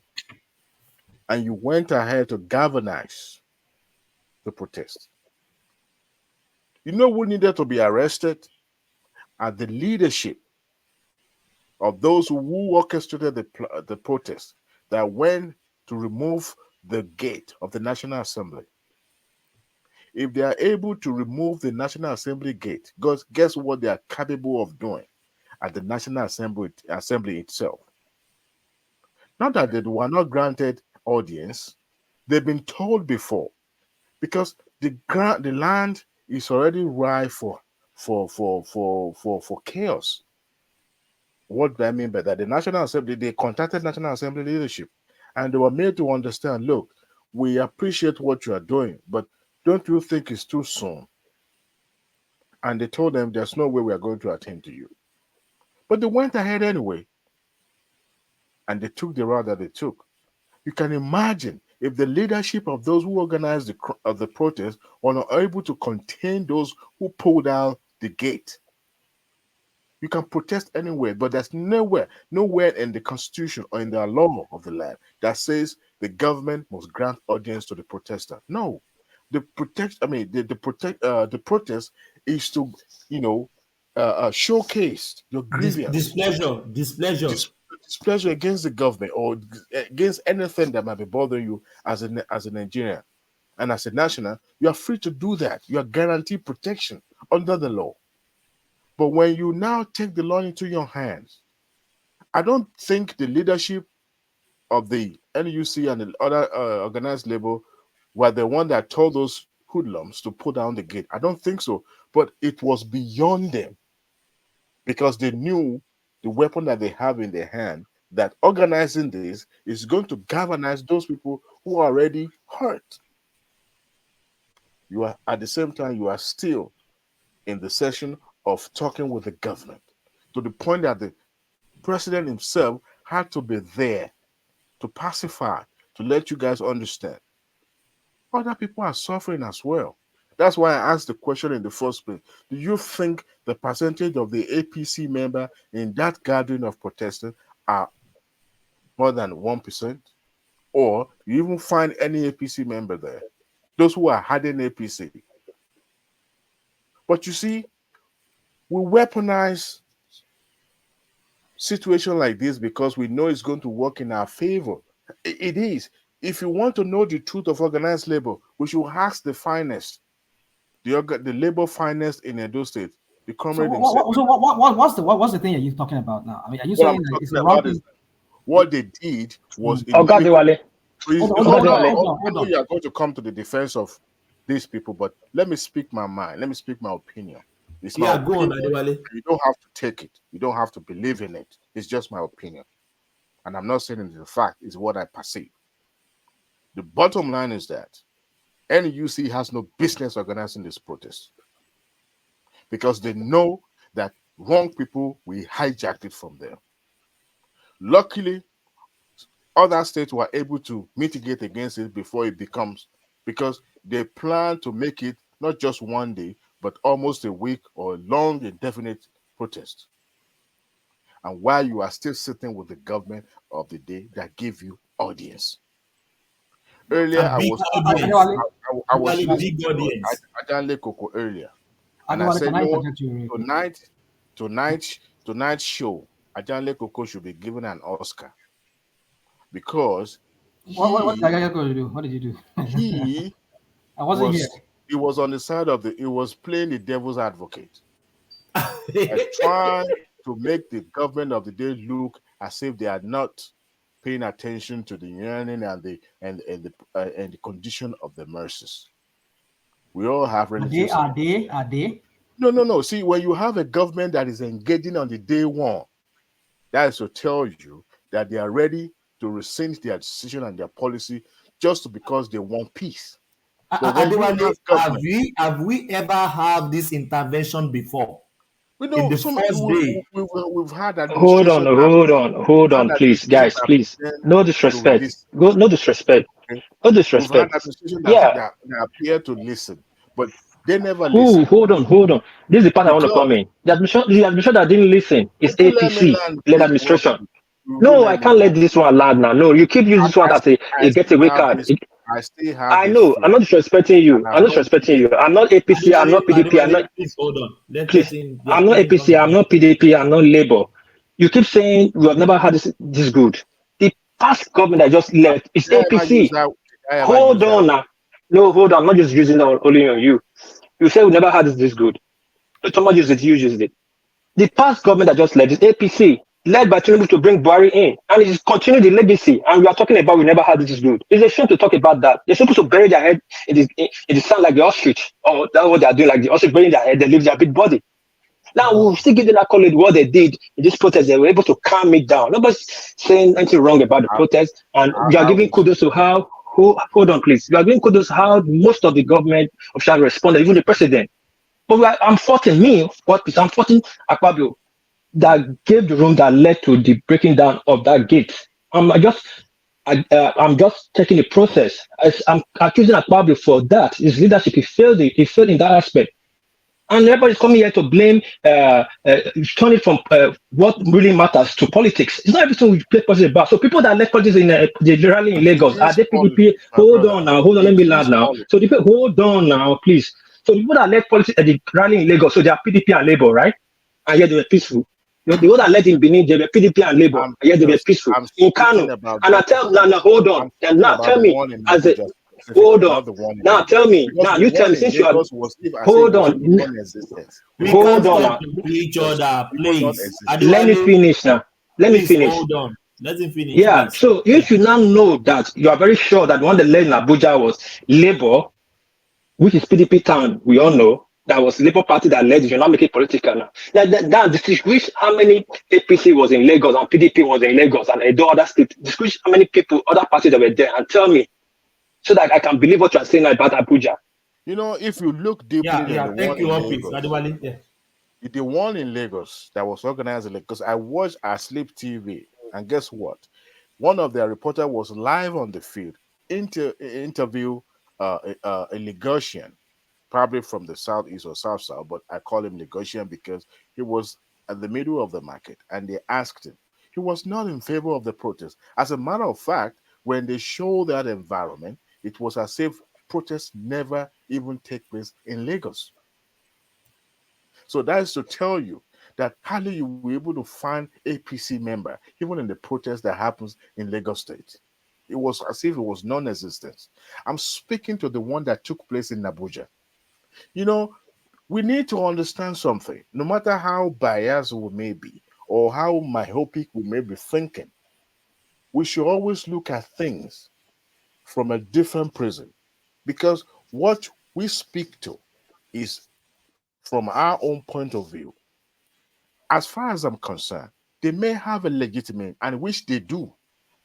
But when you have the body that chose to whip the sentiment in the system against the government of the day, simply because they know it will be in their favor, to me, that is inimical and that is wrong. Yes, you have a legitimate to protest because people are facing hardship. But here you are sitting across face to face to this same system you are protesting against. What stops you from speaking your mind and keep negotiating?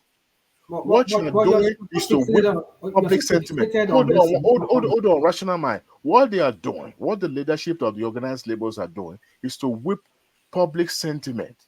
No, that's the point. That's the point. To their favor, and it's not good. No, it's not good because you have to look at the political condition. Hold on, Warpis. Let me speak my mind. Let me. I know you've been speaking now. Let me interject you real quick. You know, I don't interject you too long. Okay, go ahead. Really brief, yeah. But when you speak like this, you forget to understand that in the history of that country, when it comes to issues like this, whereby workers are involved, Labour Congress will be involved.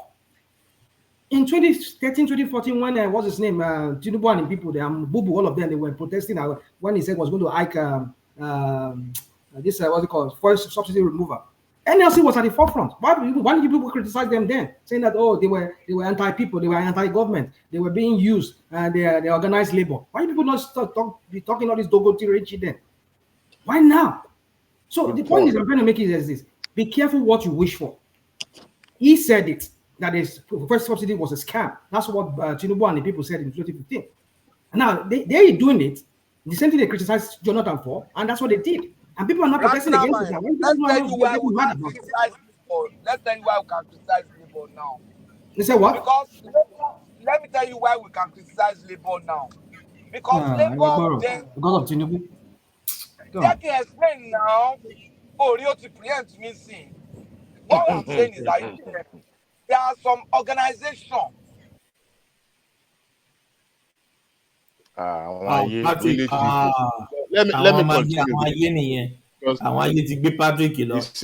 back to Adewale. They're in a hurry to get their point across. You know, look, no matter what is different this time around is that yes, there was a time opposition where Tinubu belongs protested against removal of subsidy.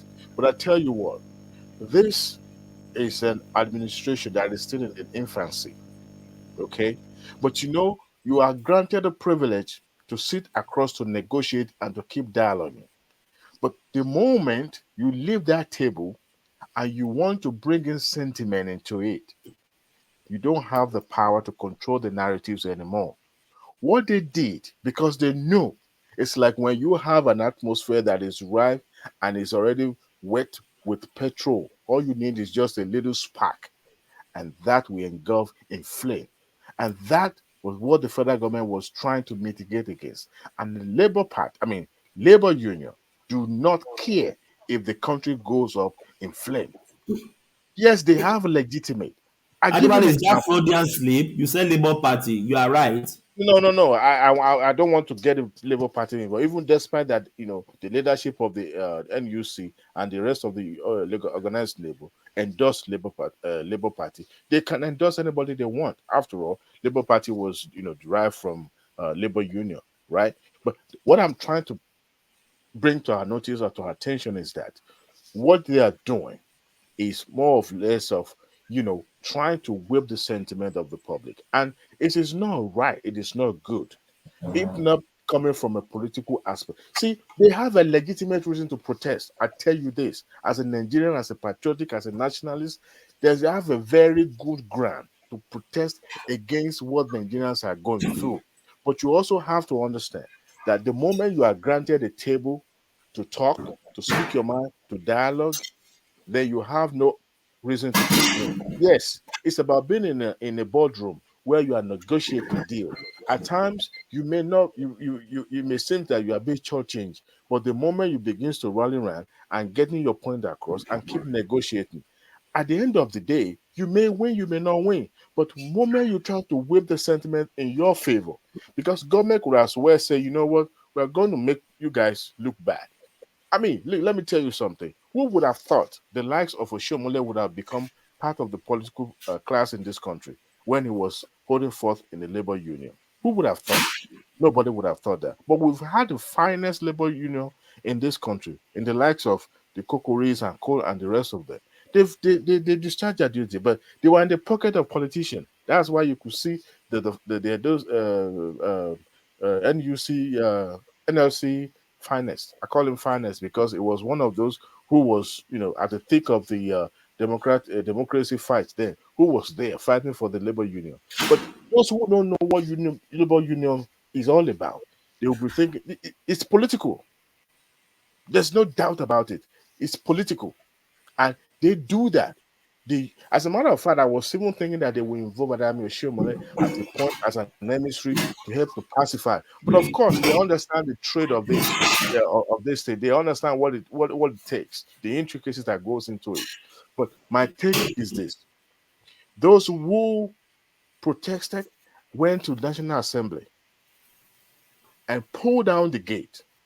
They are also capable of wreaking havoc at the National Assembly if they were granted entrance into the venue. So my take is this: those who organized the protest would have been held responsible, because in the first place, you were told you are not going to be granted all this because they know this is more or less like an atmosphere that is ripe for trouble. Just like what happens at the Capitol in 2021. Today, the person who whipped up that sentiment is being indicted, Donald Trump. See, the law of the land may catch up. Unfortunately, we don't have that kind of, rule of law that is strong enough, to do what is set up to do in Nigeria. But my point is that we should be careful how we whip sentiment, public sentiment, to our favor. Yes, we may seem difficult for us to condemn that what happens there, but the bottom line is that there's an ongoing talk, there's an ongoing conversation going on between the labor union and then the federal government.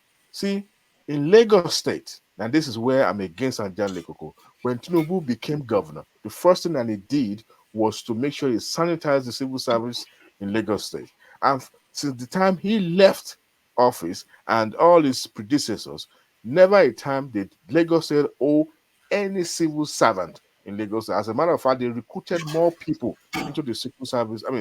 Civil service in Lagos State up to today, up to the last man on the street would never tell you that Lagos State hold them money, because they were able to sanitize that sector and ensure that there's no ghost worker and everybody do their job the way they're supposed to do it and pay them. Now, there's an open door, or there's a table for renegotiating about salary increments and all that, but never a time, if not even when the federal government withhold the salary of Lagos State. But that is the example I want him to bring to Nigeria, on the macro level, so that Nigeria can and benefit from this, not to be whooping sentiment in areas that's not it's not needed. To me, I would even rather be on the side of the government by trying to. Were you not surprised that the youth or the obedient or the Gen Zs did not hijack the protest to foment There's a struggle? possibility of that. There's a high possibility of that. That's why I asked the question in the first place. Are we sure there's any member of APC and even PDP? You see, all this while since election, my brother, have you ever since Wasiri Atiku protested in Abuja, have you seen him in a public, even though here and there his spokesperson dropped some nuggets and some words and all that? Have you seen him being completely overtake the space, the information space, whether social media or news media or anything? The man has gone quiet and he had his people, his team in the court. Of course, here and there they will ask him when he was during the burial of Chief Alehugo in the Dokwesi. He was there, he was open, but never a time the question about politics was asked. And if he needed to, chip in and make his opinion known, he knows the right time to come in. Right? They know all this how this game is played. But when you begin to insert, and labor union should be cautioned. Should be cautioned. You have a very good fight in your hand, but do not misuse it. Do not, because this protest alone is enough to set that country on fire. If there's a breakdown in the communication about what the talk that is going on between the labor union and then the federal government, then you can now say, you know what, we disagree completely with what they presented, and here we are going to go and protest. Then here is what they presented, here is what we counter, and of course we could not agree on anything. So public, let's go together and protest. They will understand that, but there's still ongoing fight. And even the president was there at your meeting, and you still didn't feel, you know what, we're gonna wave the sentiment and bring the people. I'm not saying it's not right. You can protest, but you look at the atmosphere. Is it rife for such protests? To the point that it almost developed into anarchy and people removing the gate. And we say we should arrest the leadership of the National Assembly. Who would do that? If you are the leader of the National Assembly, would you have granted such people an audience? I doubt that. I doubt that. And the No, people that they organized want that him protest, to come so that they can shut him. They can shut him. or So perhaps begins to maim and kill. If you go online, Thomas, you will see most of the comments being dropped here and there. You will weep for Nigeria. There's nothing. There's no level of patriotism anymore. Unfortunately, people begin to talk about military taking over and all that, and you started hearing all those words that should not even come up in anybody's word or anything. Shouldn't even come out from any Nigerian's mouth that the military should be in charge. To be in charge, were you surprised? Were instead you of being in surprised? this perpetual slavery, we Were you should be under surprised? military. For crying out loud! They don't But know. They don't know what they are talking about. They don't know what it I is. digress from the main topic, because to me it's just that what we are doing in Nigeria is just too sentimental. For crying out loud, it's too sentimental. It's Nobody too is thinking sentimental, right. 100%. I was watching and listening to the interview. Screening of the ministers in the National Assembly. My brother, I almost wept. But I must tell you today, for the first time in the history of Nigeria, I'm proud to be in Nigeria. I'm proud to be from Ekiti State, because I saw in the person of Dede Alake someone who is from my constituency, who is from Nigeria local government, who is from Eshobe, who I'm proud of, because I know what is capable and his capability. Online, I saw what people were writing about this man simply because he was representing the president, but nobody doubt his capability. Among all the ministers I've been chosen so far, I can tell you categorically that that man has distinguished himself among everyone that is among his peer as a journalist.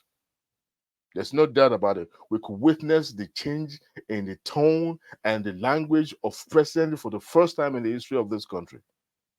And nobody can fight or can fight the presidency for the speeches that has been, put out there since the inception of this administration, because they know that this is benchmark as a standard. Nigeria is on its way, to the right, to the promised land, because for the first time we are being addressed as human beings in the country.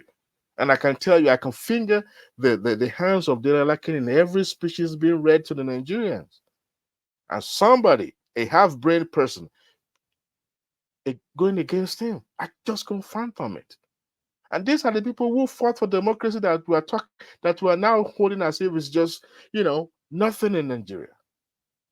When people are being sent on exile, he was one of those who was working assiduously to make sure that the democracy is People lost their life in Nigeria. to get this And when we talk democracy. about making sure that every part of the West Africa benefited in the government of the people by their own people, yet we may not get it right now. I mean, what is the democracy? What is the civil governance in this country that have military dictatorship?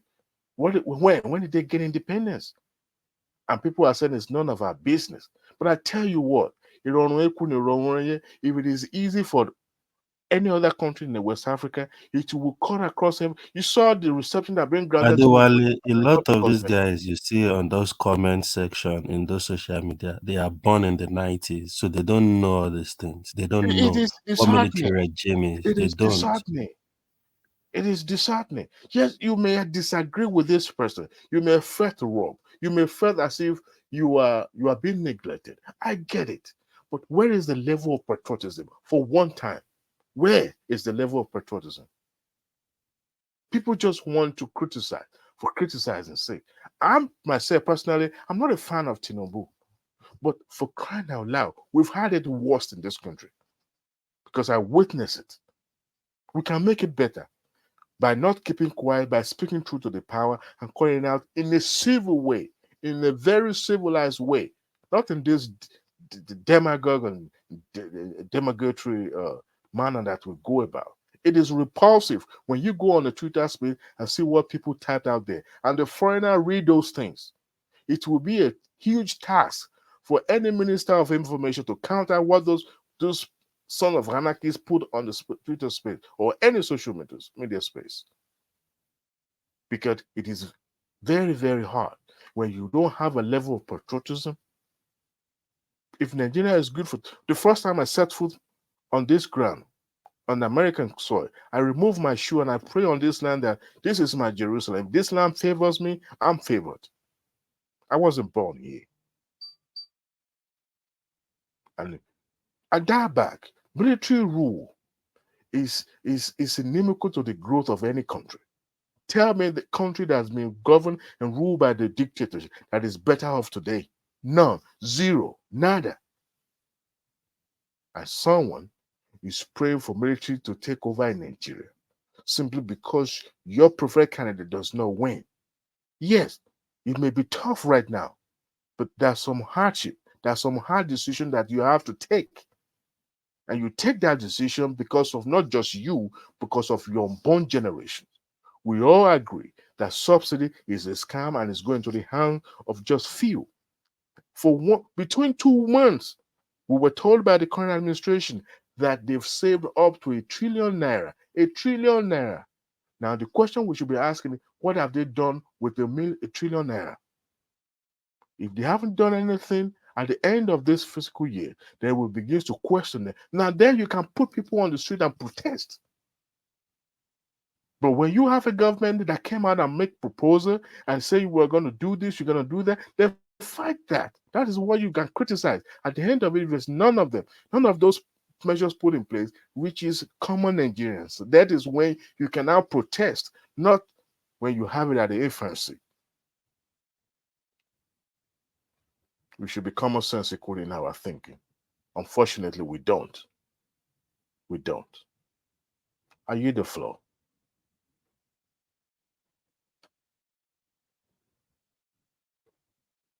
Does anybody stay there? I'm here, I can hear you. Yeah, everybody went silent on me. I hope I haven't put everybody into the shell. No. Everything you said was very I'm correct. super enraged. For the first time today, I tweeted and I used word I was not even proud of using. To be Yeah, honest it's with you, annoying. I saw a lot of comment on social media, people saying they should take over like Niger. I'm thinking these people don't even know what they are it wishing is for. repulsive. No, it's It crazy. is repulsive. I think what peace is gone. I don't know if rational mind is there. Probably general slept off. Uptime, they definitely Soli is asleep. Can you imagine? Why am I making every one of them go to sleep? They didn't even want to listen to me. They're probably just tired because you are making a lot of sense. I'm here listening. I'm just enraged. I've heard. You see, in the 60s, the founders and the pro-nationals of Pan-Africans in Africa, they had a vision. The likes of Nkrumah in Ghana, they had a vision to take Africa to that greater height, to see Africa being referenced in such a way. But they were taken out in their prime because of that vision that they have, because of that pan-nationalism idealism that they possess. But you see, the cross of the leadership we have now are just as greedy, they are short-sighted, they don't care about the growth of their environment. I don't even talk about the neighbors. We are being taught about, I read online people saying, why do we care to ensure democracy in the West Africa? My brother, please, please, can you imagine waking up tomorrow and you hear about America being taken over by the generals? It's how strange it's going to sound to you or look to you. That would be mad. Yes, we have corrupt politicians, but guess what? It happens in the history of America. But systematically, they got rid of those unscrupulous element in as a matter of fact, that was a particular president that was not just corrupt. He was a bigot, he was a racist, and he was almost prosecuted, just like they're prosecuting Donald Trump right now, because the history catch up on him. You see, but here we are in Africa. We think the military officers are the best solutions to our problems. These are the people that created the problem in the first place. They created the problems we are dealing with right now. Because if you had enshrined and deepened democracy and ensure that these institutions are strengthened, then we will not be dealing with what we are dealing with right now. The military officers will not be thinking of hijacking the leadership of the power because they are not going to do anything. And to me, I'm a Pan-Africanist. What happens in the West that is good should be replicated in the South and the North as well. I'm not saying democracy should be the benchmark of self-governance, but what I advocate for most is when you have a system of government that people are involved. People are actually actively involved, not someone who sits on the throne and telling others what they need to do. Today, we are talking about the selection and the nominations of ministerial appointment, right? And we're criticizing and we are saying this person, they did not perform, this person did not come across as somebody who is going to perform. In the military era, who cares? It's what you are being given that you take. As a matter of fact, you had no say in the selection of the military administrators. But unfortunately, Everybody, even can we please go back to the topic? The topic is let's go back to Peter Obi. Peter Obi said he agrees with the protesters pulling down the gates of the National Assembly. What do you expect in the first place? What do you think he's going to say? Criticizing and oppose them and say, that is wrong, that you shouldn't have done that, you should have listened to the government, they should have. Are you sure, Thomas, that Oh, Victor here is the man himself. Here is the man himself. One man is the one bringing the topic. So if you want to, that is the topic I was given. I know for a fact make that he it will up. support it. No, you want to read that article to us? One man has already read it at the earlier of the section. I'm not lying. Do you think I'm just? I'm not do you sure. see yourself? I'm not sure if we say that he agree with them to put down the gate. He might say he agree with the protest, but not to put down the gate. And I'm not sure he will say categorically that he agree with them to put down the gate. Putting down I the don't gate, think of it. yeah. I don't think of it. Cross them on my spin here. These are I don't spinners think of it now. will say Spinners so. now. And They're very good at spinning things. the moment you agree with the protest, then you agree with everything that can I happen. beg you. Okay. Come on. Hold on. What is wrong with the protest? Because I've been hearing you. The You have protest. said The protest. I see Nigeria should not protest I against. did not say Nigeria should not protest. I did not say that. But what I'm trying to emphasize on is that the timing of the protest. Timing. What do you mean by timing? I mean, so Number one, there must be time to protest. There must be time number not to one, protest. What are you talking about? when there's a breakdown in the communication. Which Number breakdown? one, What's the breakdown? These bodies, these labor organized unions, they were still in talk with the government and discussing about the palliatives or what needed to be done to cushion the effect of the hardship in the land. They are still talking to the point that the president himself has to be in there in the meeting. So there's never a time that communication was cut off or saying No, communication was cut off. The government is when not. Babanjale Kuku, come on. They are still the talk is still ongoing. They are still talking. They haven't put. Nobody has pulled out. None of the parties have pulled out. All of them are still engaging each other. And you decided to go with the protest when you know you haven't even completely, fully, 100% disagree and pull out of the talk with the federal government. And you know the atmosphere is right, and you wanted to whip that sentiment. That is where my issue comes from. No, I'm not saying the protest itself is not right. I'm not saying that. I think you are not fair to the workers. Nigerian workers, particularly the labor union, are more reasonable than government officials. They are more reasonable at all the time. They are engaging with government officials on any issue. They are more reasonable, and they give them time, long rope before they embark on strike. But government will never do anything to prevent that strike from holding. No, they can't do it. They can't protect. They can't stop it. They have no power. No. They have federal government has no power to stop any protest. Hold on. See, before they embark on demonstration or anything, is when government is not listening to them. That is when they will. That is where my show their dissatisfaction that they because were whipping up public they sentiment. know the psyche of the government official, that it is when the only language that they understand better is protest or and strike.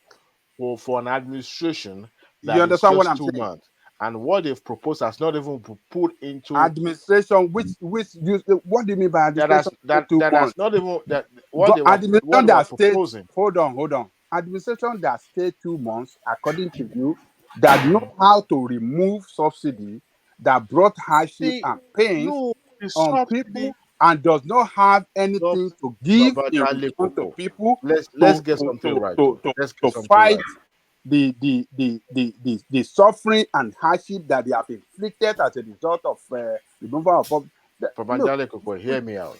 The subsidy we are talking about, the current administration re-emphasize that they will not reinstate that subsidy because their predecessor removed it. So they themselves, this current administration, will also told that same line they will not reinstate it.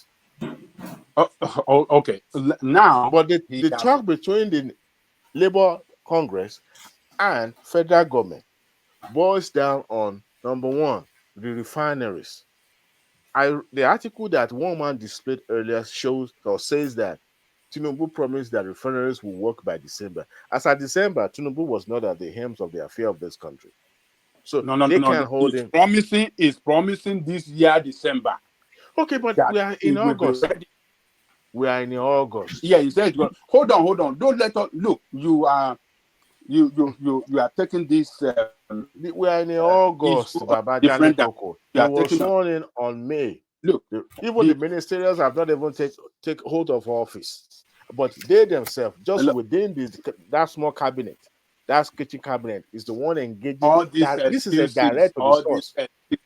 Come on, even let's call them some slacks. Because this is your candidate that you support. It is not about supporting a candidate. It's a common Yes, sense. this is your candidate, and you will do everything. You will say everything to defend them. See, this is what we know. If somebody do right, we praise them. If they do wrong, we criticize them.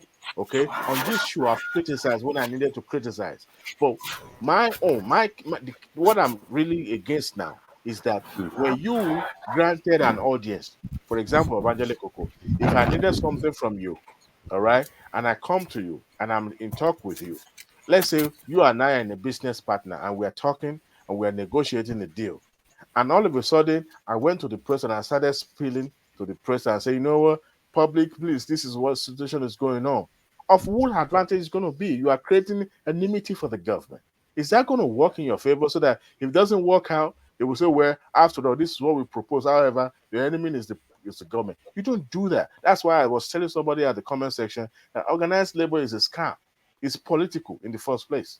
Oh, no. I think it is wrong completely. If you say it's there, you go. I'm involved. I know that. I live in Texas. It's organized labor. You don't know. You don't know anything about that. You don't know anything about that. That is why you are tagging them. You don't know what they stand for. That's why you are tagging them like that. And it is wrong. These people represent various trade unions and workers across. Right. Were you there? Did you watch the interview where, sometimes ago? This is why I'm saying you are just supporting your APC. Prince Adebayo, wait now. Prince Adebayo accused the TUC leadership on the Channels News of them being in the pocket of the federal government, that some of their leadership have already been bought. And the man was accusing him because he knew such thing would not be proven in the public. And he didn't want to get himself. I asked him that question when he came on this show, that can he prove or can he emphasize more on that? And he was political in his answer. And I can tell you, that is the fact. That is the fact. Some of them are part of those who make those refinery moribunds. Prince Adebayo, Prince Adebayo is not Jesus Christ. He's a political propagandist. And he says what fits his own narrative. Whatever you think, he has never had any public office before. And it's political. I know that, I get that. But he has never had any public office before. But I tell you this, some of these labor unions that you see are in the pocket of the politicians. Some of them are the one that makes the refineries not to be moribund till today. Take it from me. Take it from me. Because they are the main actor. They are the main character in charge of. They know better than you and I. So don't tell me otherwise. They know where the money was going to. Some of them benefited. They want the federal government to keep pumping into the same company, the same refinery that remains in comatose for years. Who does that? No.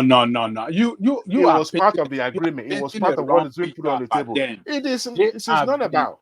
They have been fighting the government to put the refinery back to work. Workers Who is in his right senses is going to keep pumping money into what has been dead for several the refineries years. Has been dead. This dead is a dead horse. Who will continue to pump money into it? There's no sensible person in Nigeria that will insist that federal government keep pumping money. Okay, why is your president? Why is your Tinubu your president promising that the refinery Port Harcourt will be back on stream in December?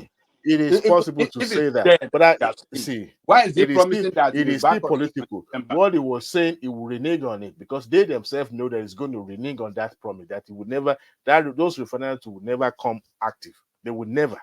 They know what he was talking about. But the bottom line is that There's no sensible Nigerians that will say they should keep So pumping money what into you that. mean is that Tinubu is promising Nigerian people and the workers what he knows that he will never fulfill. Is that what you're telling us? Possibly, yes. Possibly, so yes. he's a very irresponsible leader, a liar. No, but they want him to pump money into it too, to revive No, that. they're already pumping money into it. But They that's what they wanted. the repair of that refinery, and that is why he's so sure. That's what Labour wanted. That's what December. Labour wanted. Labour wanted that. Labour wanted it to be revived so that they will keep pumping money, and they know that he's going to fail. How does Labour benefit from pumping money to repair? How did they wanted government to revive? How did they benefit? Are they contractors? They sell parts? Did they sell all those? They have members that works there, and why are you talking paid. like that, Adewale?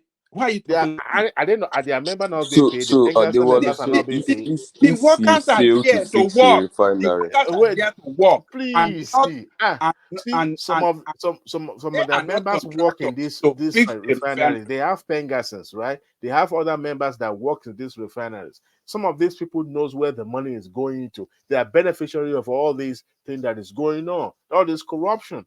They want the government to revive it. They know that it's a dead horse in the first place. And the government is also lying to them, whereby the public are deceived. I'm not shielding the federal government of lying. I'm not shielding them. They know what's up. No. Let me you know who get played. It is the public that got played. So you have now confirmed to us that Tinubu is lying. And I say it's possible. And I said it's possible because it's part. You see, it is part of government. You can't have it. You can't have it both ways. No. When you say it's possible, it's like you are trying to.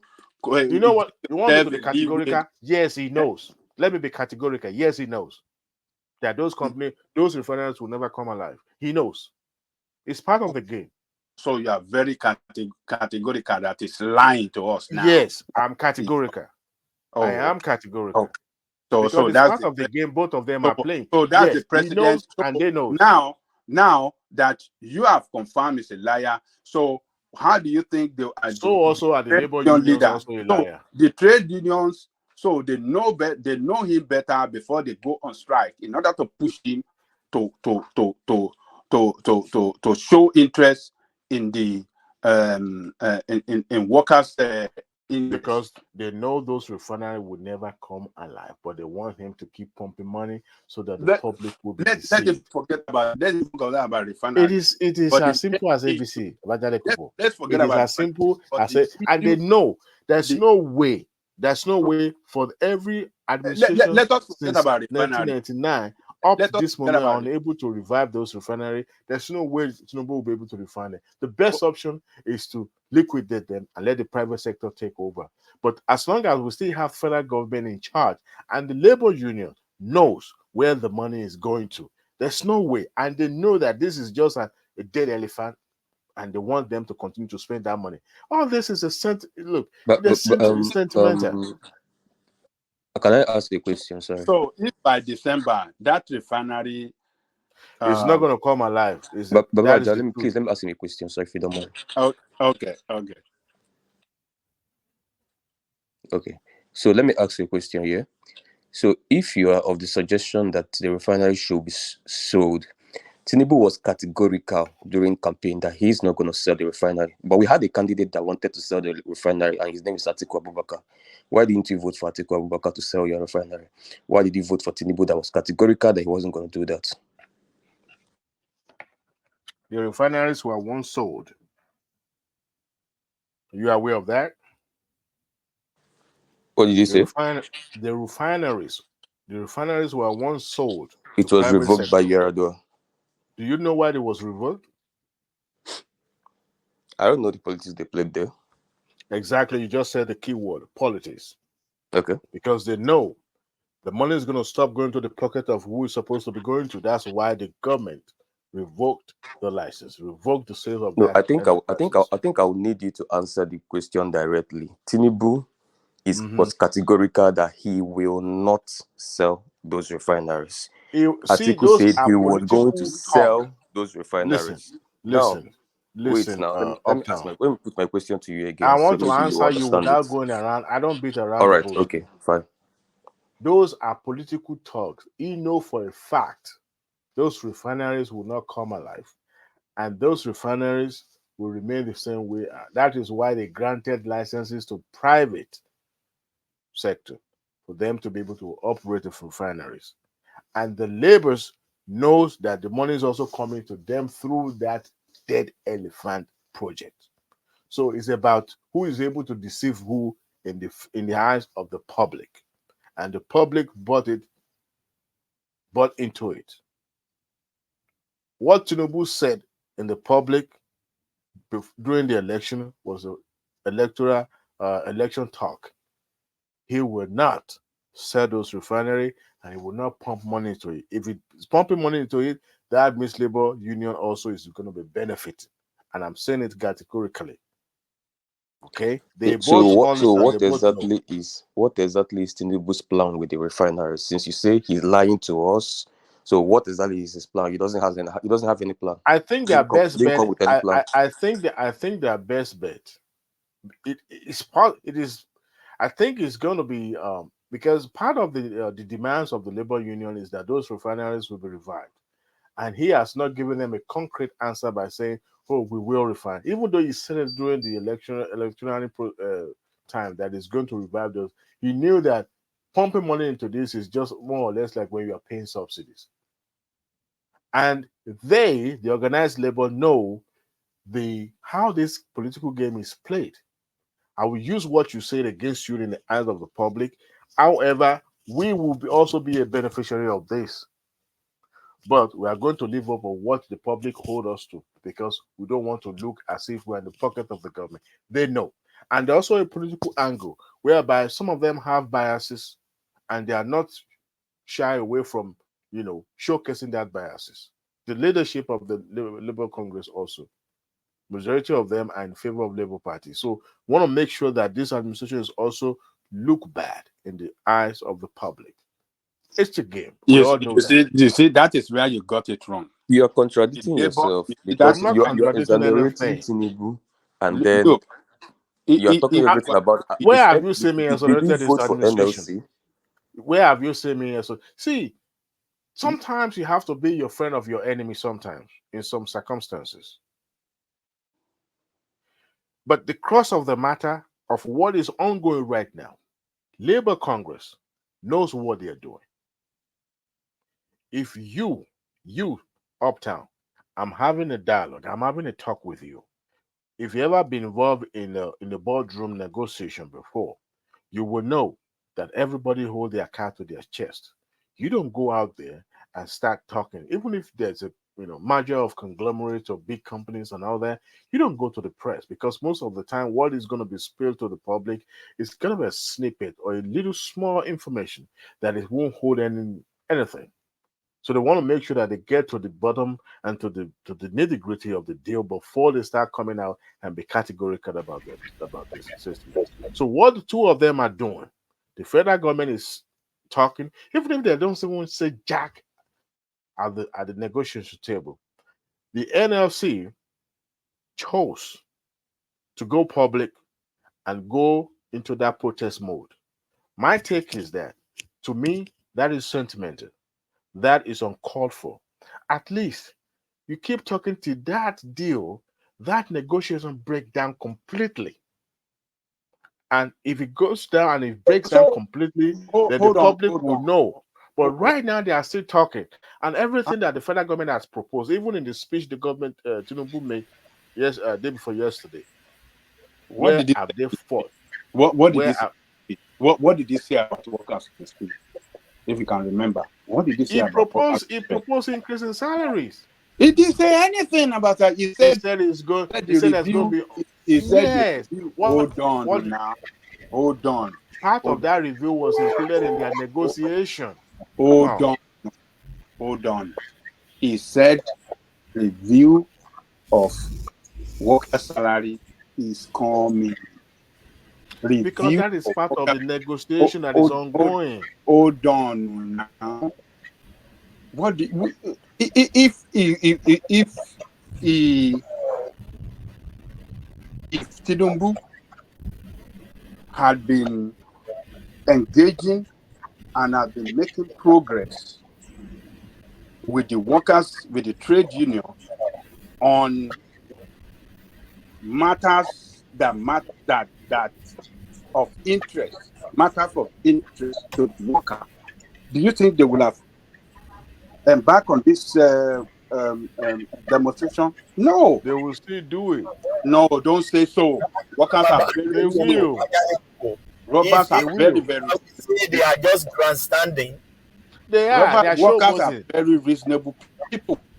They are not criminals. They are not criminals like this. Let me tell you this. Workers are very, very reasonable. You have not met workers. Yeah, right. Leaders. They are very, very people. Yeah. Do you know I'm a civil servant as well? I mean, we just try to beat down people that are fighting for their right in that country. If you know how hard Nigeria is now, you won't be blaming workers. You don't like good things for workers and people that are fighting for the right of it. You don't like them. And I don't know what is wrong with you guys. Why you talk like this? Look, when Tinubu made that speech, he came out very, very clearly on what what do you call this thing? This palliative for industries, for big corporations, middle industry, low grade, small scale. It came out very clearly on the palliative he had for them. And on the issue of worker, he said review is coming. So which one should he have used? So hold on. Review, it shouldn't be just be reviewing coming. That means nothing is yet done. And NLC workers and the NLC leaders mentioned, go and listen to their interview. But go and have you listened? Have you watched their interview? How can he be categorical? No, Adewale, all these things you are saying, you are just making it up from your own sentiment. You don't know. You are just defending. Hold on, you are just defending the government for what you don't know at all. Go and listen to the leaders of the union. Of what is in the public domain? What is in the public domain when Ajero was interviewed? He said they were being granted an audience with the federal government, and the talk is still ongoing. And during the protest, one of the leaders of the protest talked about the refineries. Well, why would they grant a private sector a license when the public refinery should have been revamped? And he was so categorical about that. And to me personally, I felt, why would you against private refinery? Yes, the federal government banked on the Dangote refinery, but at the end of the day, why would you be against the private refineries? Because it's not against the private. It's not. They were. You don't. They were. Look. Oh, do you know? Hold on. Do you know how many? Hold on now. Do you know how many workers? Workers or no workers? How many workers are we even talking about? Hold on. Do you know how many members of the NLC are the trade union that work in Warri refinery? In what do you call this thing? Is their salary not being paid? Despite that they are working in those companies, is their salary not being paid? Hold on. Do you know how many of their members that work there? So you don't want them to fight for their interests? Has their salary been stopped? Hold on. No, it is not salary we are talking about. They are fighting. Let me make my point now. If government should close down that place, their members lose their job. They don't want that. There you go. And there that you is number go. one. Yes. That's There number you go. one. Yes, that is number one. And number two, the productivity level of the country will go down as well. So How do you know that? they even love that country more than even the politician. They are That's a pushing the lie. politician to do better for the That's country. a lie. If our refinery works, people will have job, productivity in the country will Baba, increase. Dangote has put So only Indian workers in his refinery. please, let's put that aside. So they are fighting that the government keep that entity, that enterprises open, Yes. so their job can be guaranteed. They are scared of it be going into the private sector or to the private hand, whereby they were going to lose their job. You see, you just No, paint a you don't picture now. get it. You don't get it. No. I think I get that You are sentiment. spinning. You see, You are spinning this thing. they You are don't spinning want it.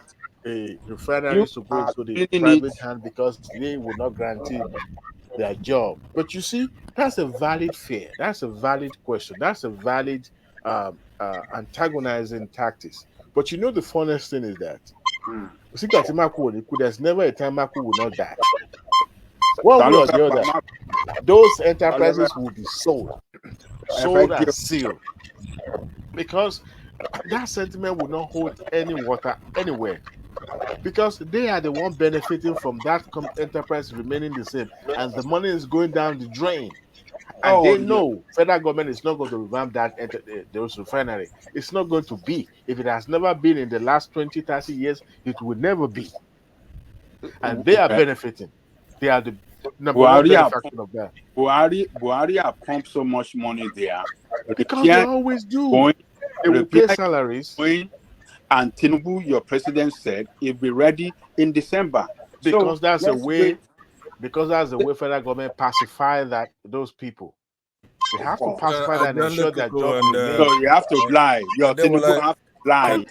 Look, part of the public administration is about you. Hold on. Don't hijack the floor from me. No, I'm not listening to you, Pansa. Part of public governance. Part of the public governance is to sometimes public cannot handle the truth. You have to be meticulous. You have to be articulate about the truth you are going to reveal. There's nothing APC supporters have not defended in this platform. No. Defending lying to citizens. No. I'll be rational in my thinking. I don't speak, going around breathing about the bush. No, I'll tell you when I give you straight. If I don't know something, I'll tell you I don't know something. But what has been put in the public space is what I'm speaking of. I'm not talking about all those hearsay or sentiment. All right, we've heard you. We've heard what you're saying. No, I'm not listening to you. I hold the floor. And I don't have to. You don't have to listen to me, but you've been talking. And we accept what you're saying, right? We accept what you're saying. Mute Pansat right now. I'm not listening to it. Mute him because I see have the floor. You're not going to come from blues and he's trying to hijack the floor for me. No, I'm still speaking. And I'm engaging Ajale Kuku. What? Adewale, please hold on. Let Pansat interject. Yeah, Pansat, let's hear from Pansat. I'm going to leave this. I'm going to leave there.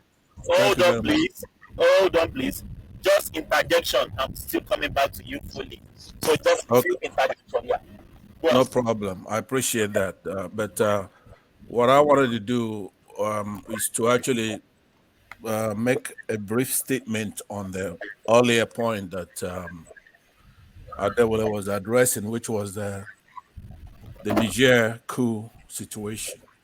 I don't want to go to Niger coup.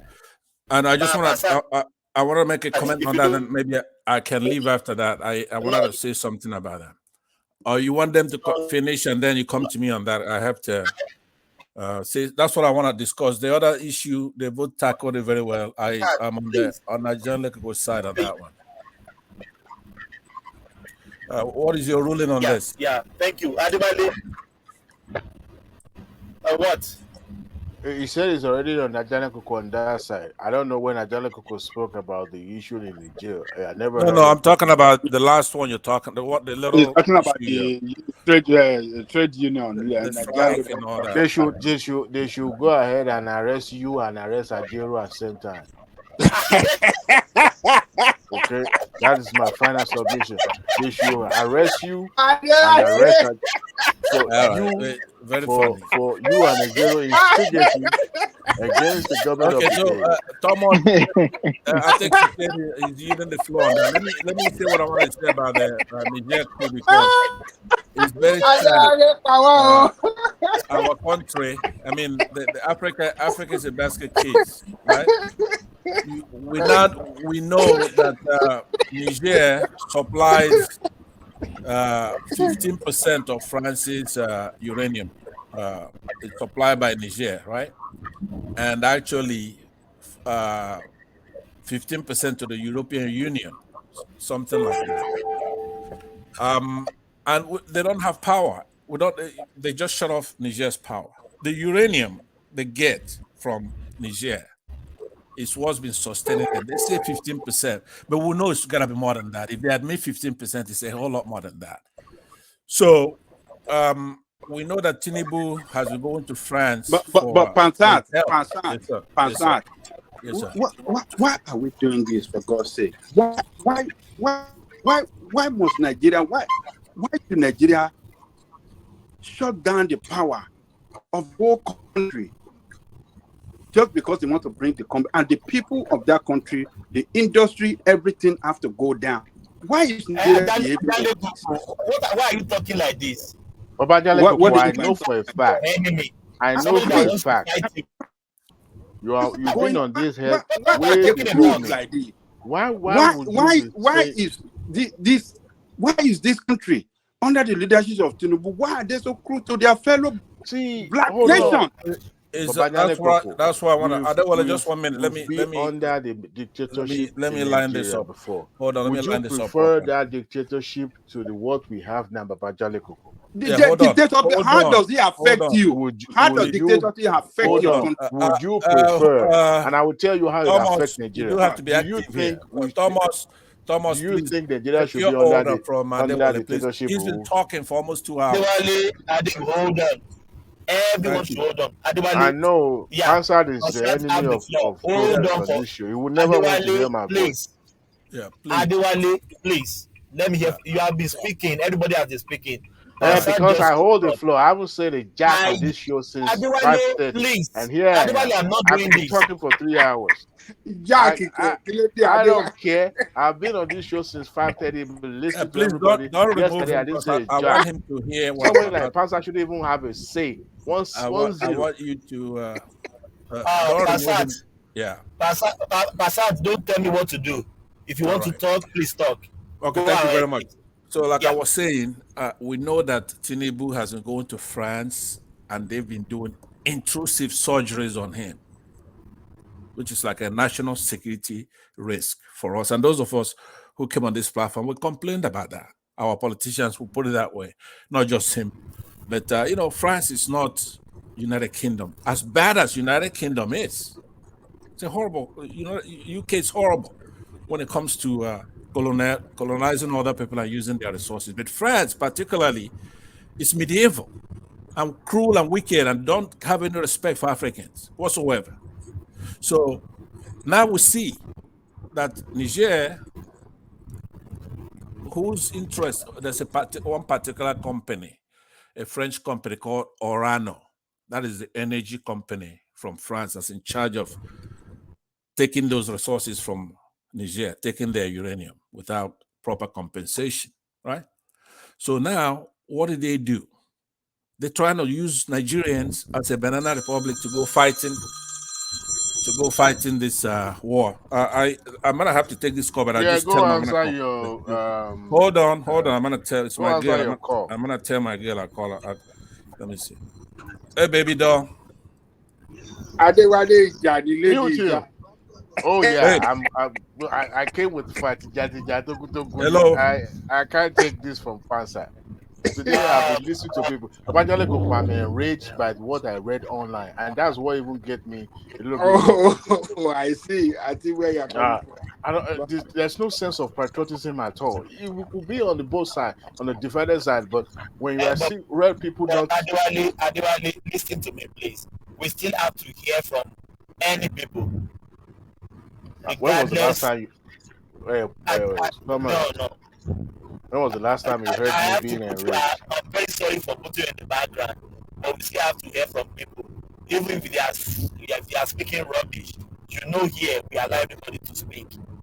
Yeah, Our but own like, is to I don't mind being hate their I don't mind being quiet. Right now, your network is even so very bad. We can barely hear what you're saying. yeah, you can hear me now. No, it's cracking. Cracking. I think that's my network. Yeah, but we must Go out allow and come people to back talk in. as well. Yeah, I Go think back. that's Go out and where come back in, Thomas. yeah, Go out and come back in, and I will hijack the floor from you.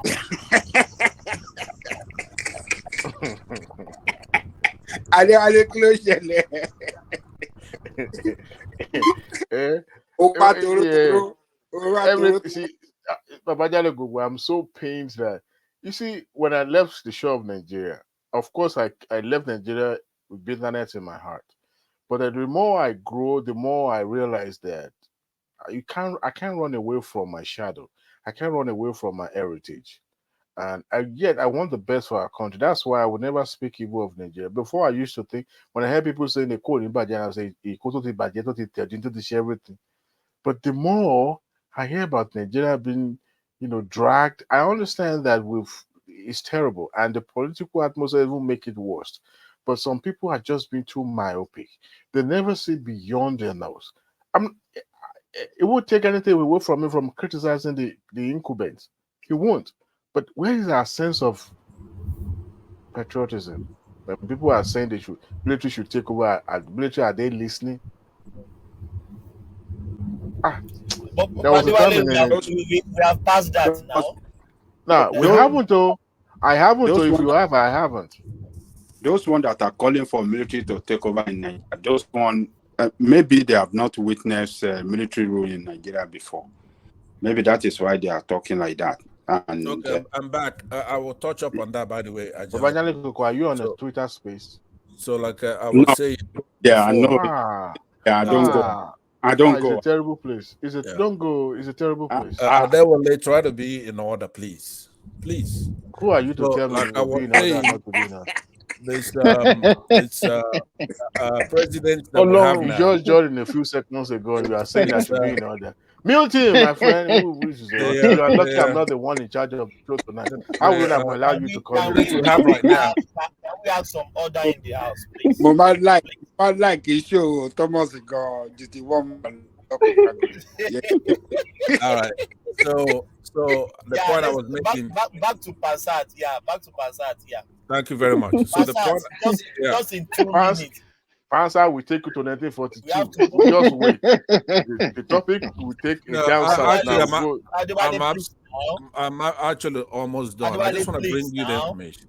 I just want to bring you that information so that maybe we can look at this. And a military government is not good, but it's not the worst thing in the world. I believe that these youngsters, if they could achieve one thing, which is to stop these Europeans from taking their resources, and it's going to have to be a serious thing.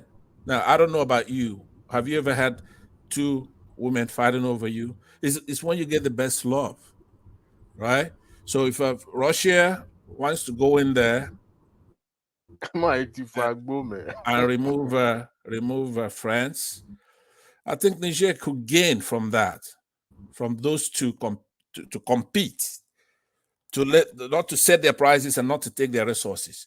But what is absolutely abominable is for Tinubu, before our eyes, because he's getting medical care in France. I don't know what they've planted in his brain to go to kill our fellow Africans in something that hasn't been given a proper negotiation, both bilateral and continental issue, to be ordered by France to send military to go and do a fight for them.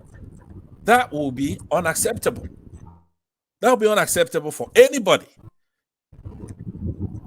For anybody, even from this platform and anywhere else. You just need to know what's going on, because a lot of people talk out of ignorance.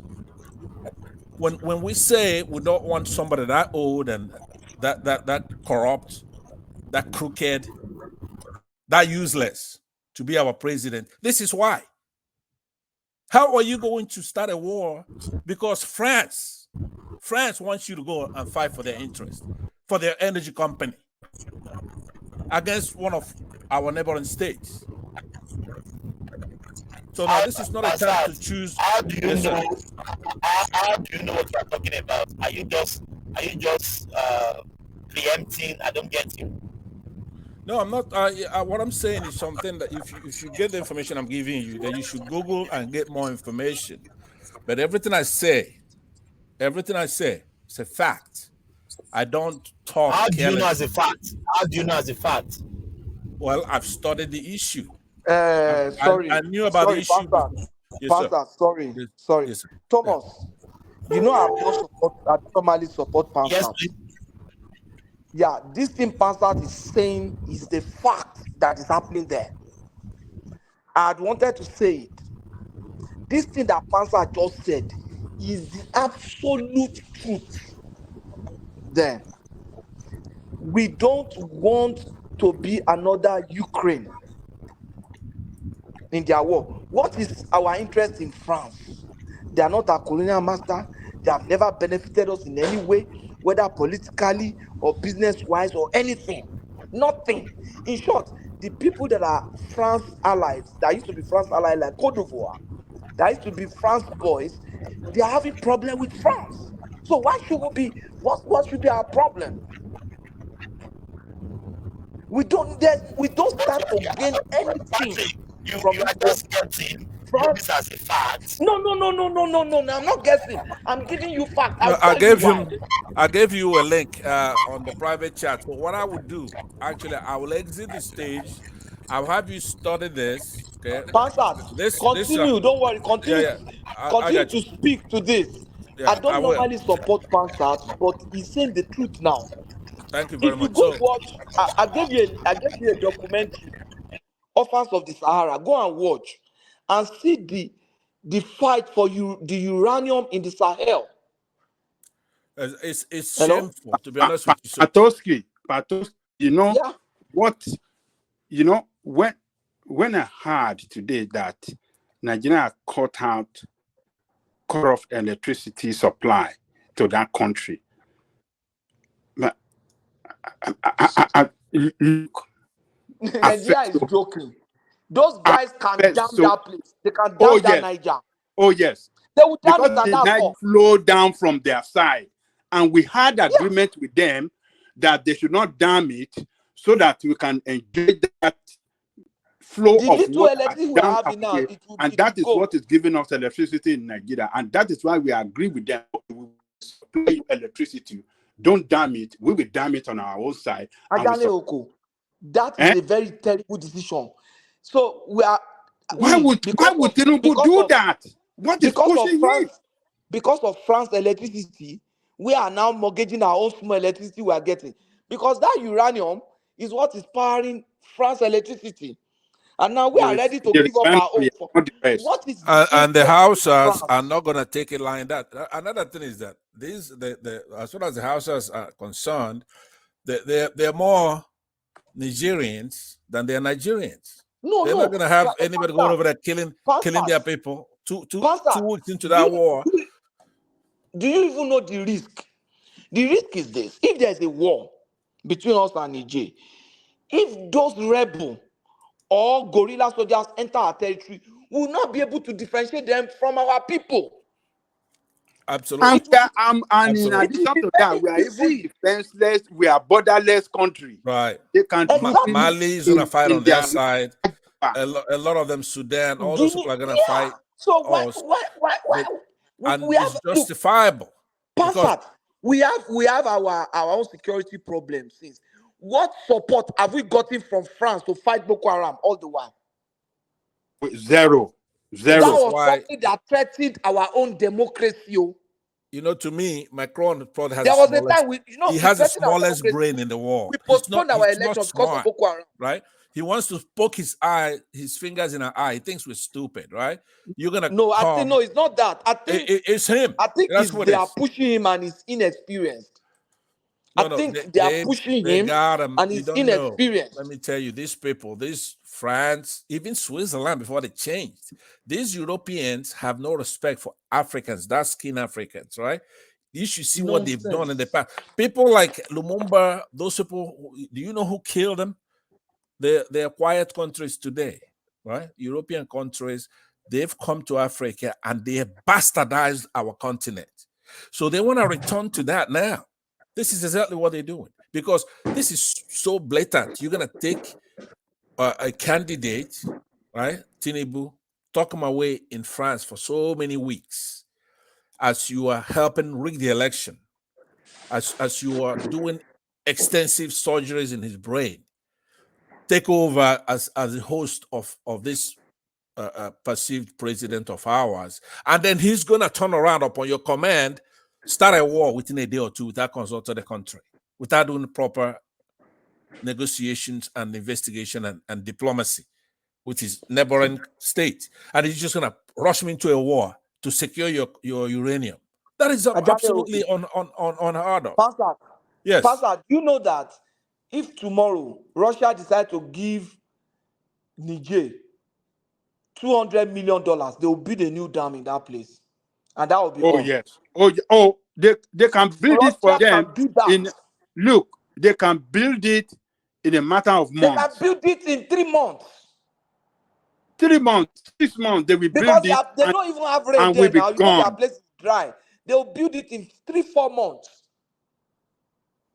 It's And funny that, because even the the little rest of power the that we have is uranium poor. they used to get from Russia, right? So Russia's hand is not clean in this as well because Russia Yeah. do want these people out from there so that France So that will not can, help put all the sanctions. I posted an article on the private session. So those on the panel, they could take, this should just be the beginning of it. So with that, I will exit the stage and I'll maybe come back tomorrow to talk about it when the host himself is more familiar with what we're talking about. And then we'll do a lot of things on it. But it's very important that those who have Tinubu's ears should stamp their feet down on this. There shouldn't be any war in Niger because it's going to tear our country apart. It's going to tear the entire country apart. There may be even a mutiny to go with this. And I say if they do go to war in Niger, this is the time for Biafra to be able to take advantage of it and Pansat, the last time you can't help yourself. Pansat, You can't help yourself with this your Biafra.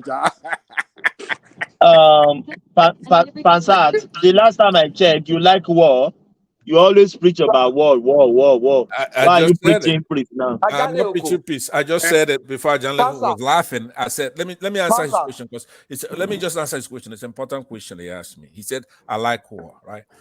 I don't particularly like war, but I don't think war is as bad as it's made out to be. In essence, during the war, young men could get women, a lot of women. During the war, you could be online. We could be talking. War is not what people make it out to be. It's given a bad rap. So sometimes a war is necessary. But even without going to war, how can war be necessary when you never fought before, Pansat? What are you talking about? I was in the Biafran problem then. But listen to what I'm saying, Thomas. Even if there's no war, the young people in Nigeria, in every other country, should always be prepared to join the military, get training on weapons, and be ready to fight. Because readiness is a huge prevention for war. The reasons why we don't have any respect in Nigeria is because it's like we're never going to go to war no matter what happens. Now, that's stupid. There's something you're going to do, then we'll go to war. I'm against protests, right? I'm against nonviolent protests. What I'm basically saying to you is that instead of taking us as slaves or turning us into zombies, like, for example, what the Europeans are doing right now, I go to war for something like that. You can't be coming and taking Niger's uranium and they don't have money. You don't pay for what that's worth. They have no power. But they are not complaining. Well, it doesn't matter if they're complaining or not. I don't care if they're complaining or not. That is our continent, right? I'm a Pan-Africanist, and that I don't think that they should take that all those minerals from the air. Yes, sir. Yeah. I see what coming in because if you guys have noticed, you see all Europeans have been evacuated out of that country. All EU citizens and American, everybody, they are running out. So looking clear that yes, there's going to be war in that country. And Nigeria. Guess how many Nigerians are still there? I don't know whether it's Nigeria that want to go to this war. They have millions of Nigerians there. They have a lot of Nigerians in the IDP camps there. Nobody's evacuating those people. Oh yes. A lot of people from Borno State are in that country as refugees. So I don't know if it's Nigerian that really want to go and fight this war, or whether it's the European, France, or other countries that are coming to fight this war. But I have seen the sign that yes, there's going to be war there. Even some of the European citizens that were advised, they didn't even tell them. They only tell them that they carry, checking luggage. No, not checking. Hand luggage. You understand what I'm saying? You mute yourself. It's causing a lot of noise. Who is that? Hello, can you guys hear me? Somebody is moving somewhere there. So you can hear you.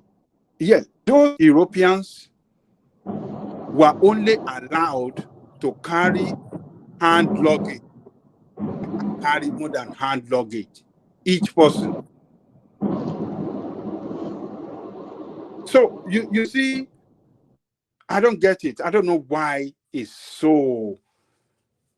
are desperate, because it's when they want to fight war, that is when they will say they are citizens to leave a particular place, leave, evacuation. They will send the plane to evacuate them as quick, and before you know it, they will unleash war on that country. So war is coming. Look, war's coming there.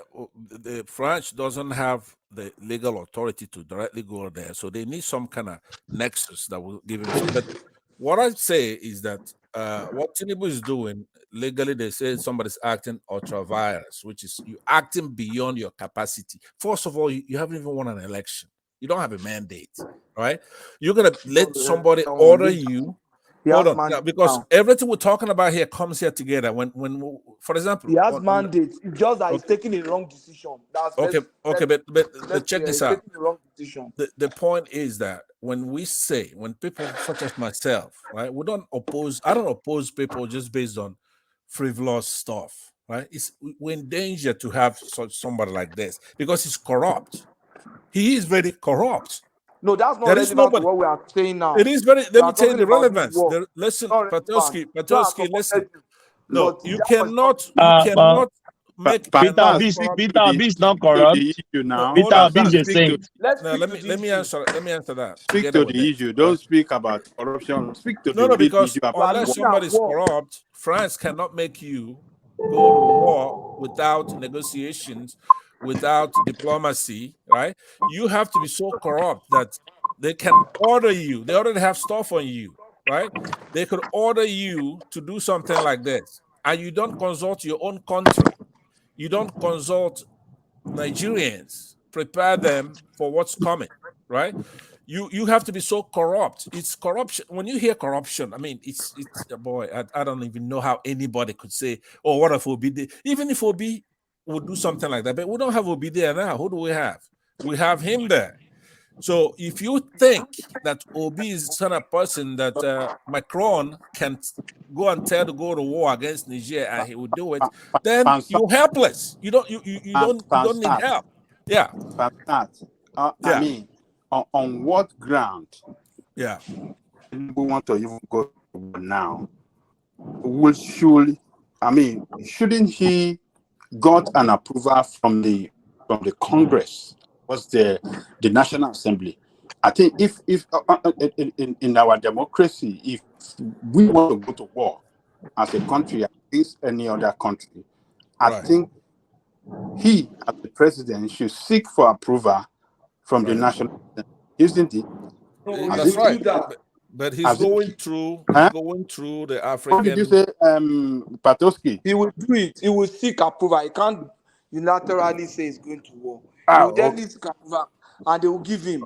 But the point is that they don't burn us well. They will not give him. Do you want to? Do you, Patoski? They will not give him.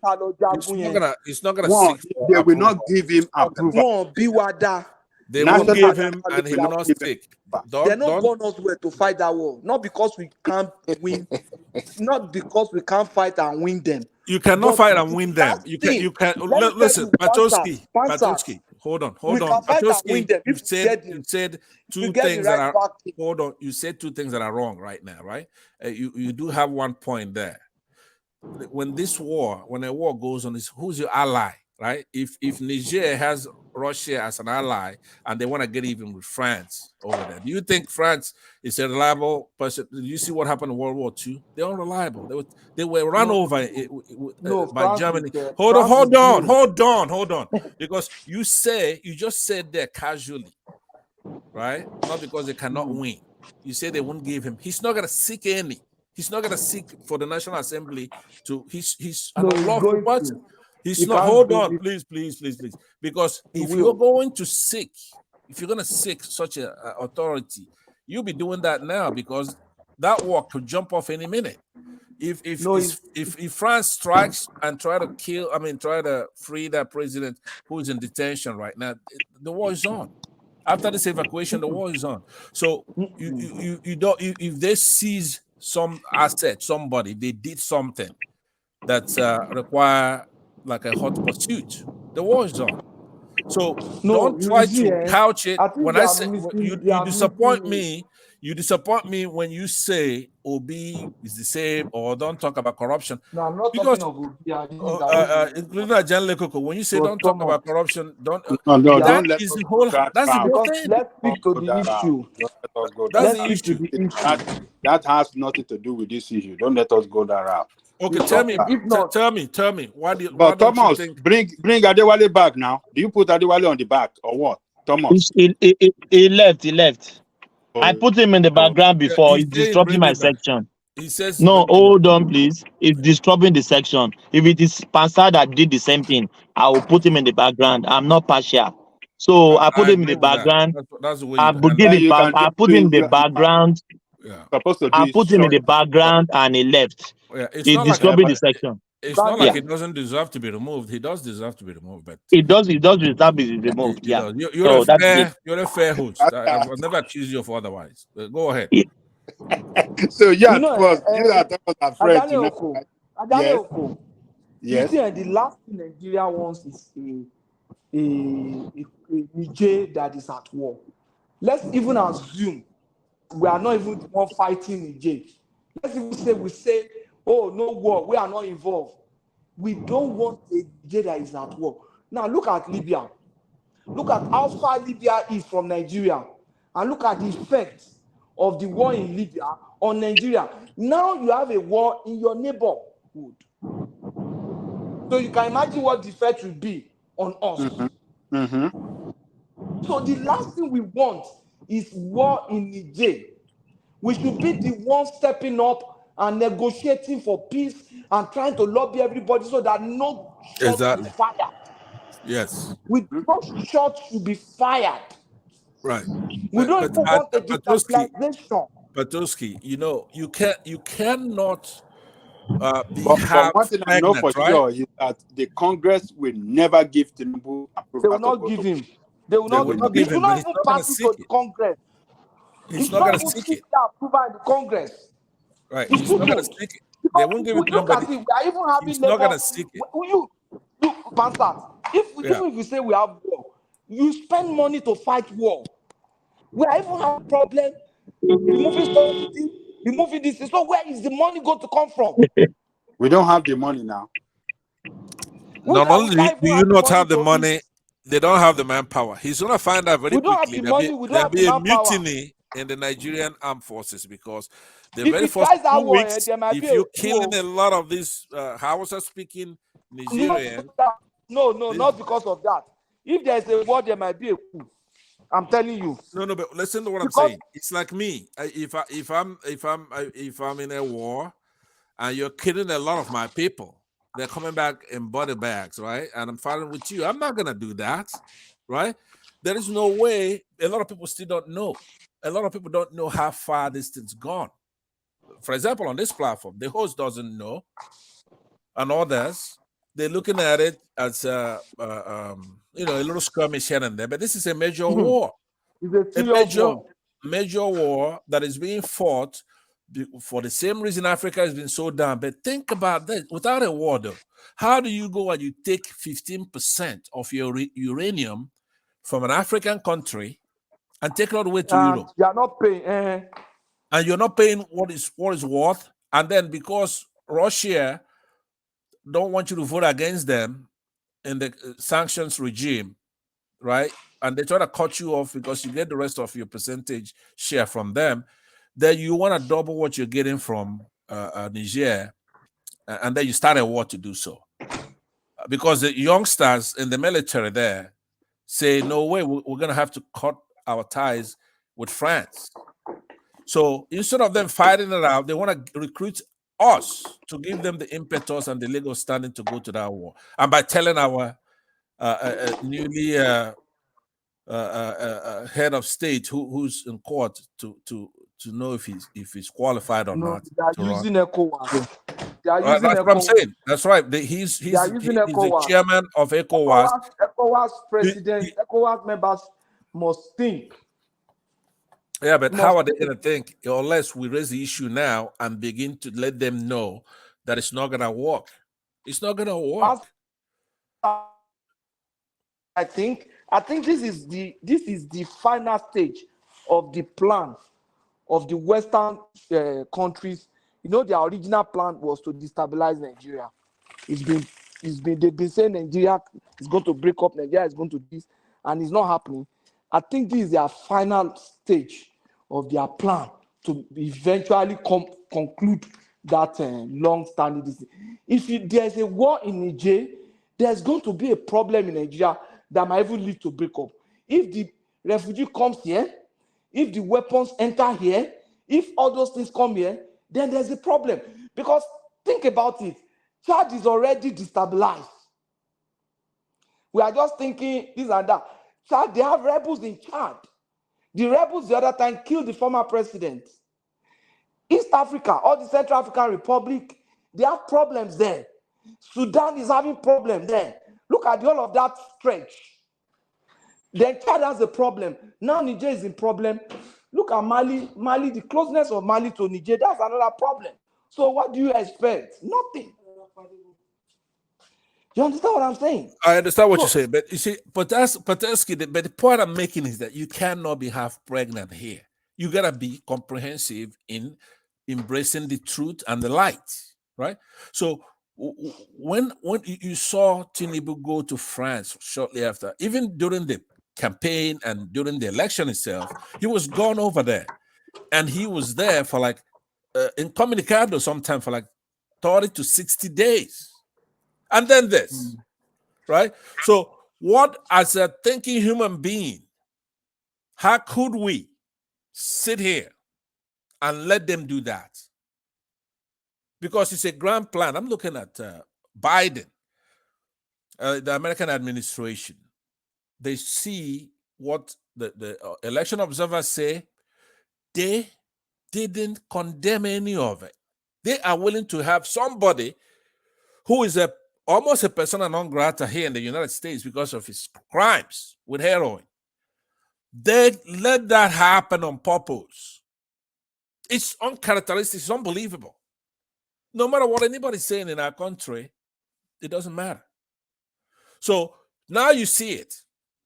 It's manifesting that. Remember, it's gonna be all of us that this is gonna affect. It's not a small thing. This is not a small thing. This is going to be devastating. There'll be a lot of body bags. You know, Nigeria is always talking nonsense how they're giant of Africa. And if those countries, some of them are very large countries, if they combine together and they have allies, they're going to kill a lot of our people. You already have, I don't know how many millions they say Nigerians are over there. right now. So, but the disgrace is that they can actually command our head of state to go to one he would do it. When are we going to stop this coward stuff, this coward mentality? When is the black man going to stop this coward mentality? If there's war in Niger right now between those two forces, whether we like it or not, we have to go to war. We can't just be sitting back and say, oh, it doesn't affect us. Because just the millions of people of refugee that's going to overflow in Nigeria, you have to go to war. Look at what happened in Sudan a few days ago. So we have to be ready for war, whether we like it or not.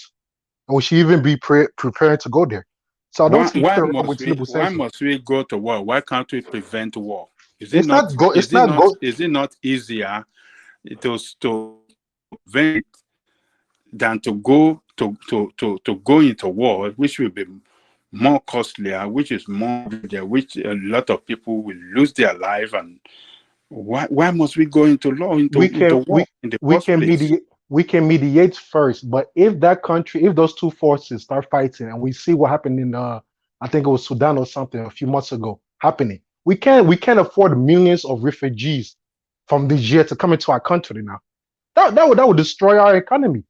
So whether we like it or not, what's your own position on this issue? What are you trying to say? I think Tinubu and ECOWAS should mediate with the two sides. Figure out which one can give us the better deal, and then we support that side. Which deal? Which deal are you looking up to? Which deal do you want to? What's the deal you're talking about? Between the former president, and these new forces. We talk with two of them. Deals you want your economic deals in the interest of Nigeria. Economic deals.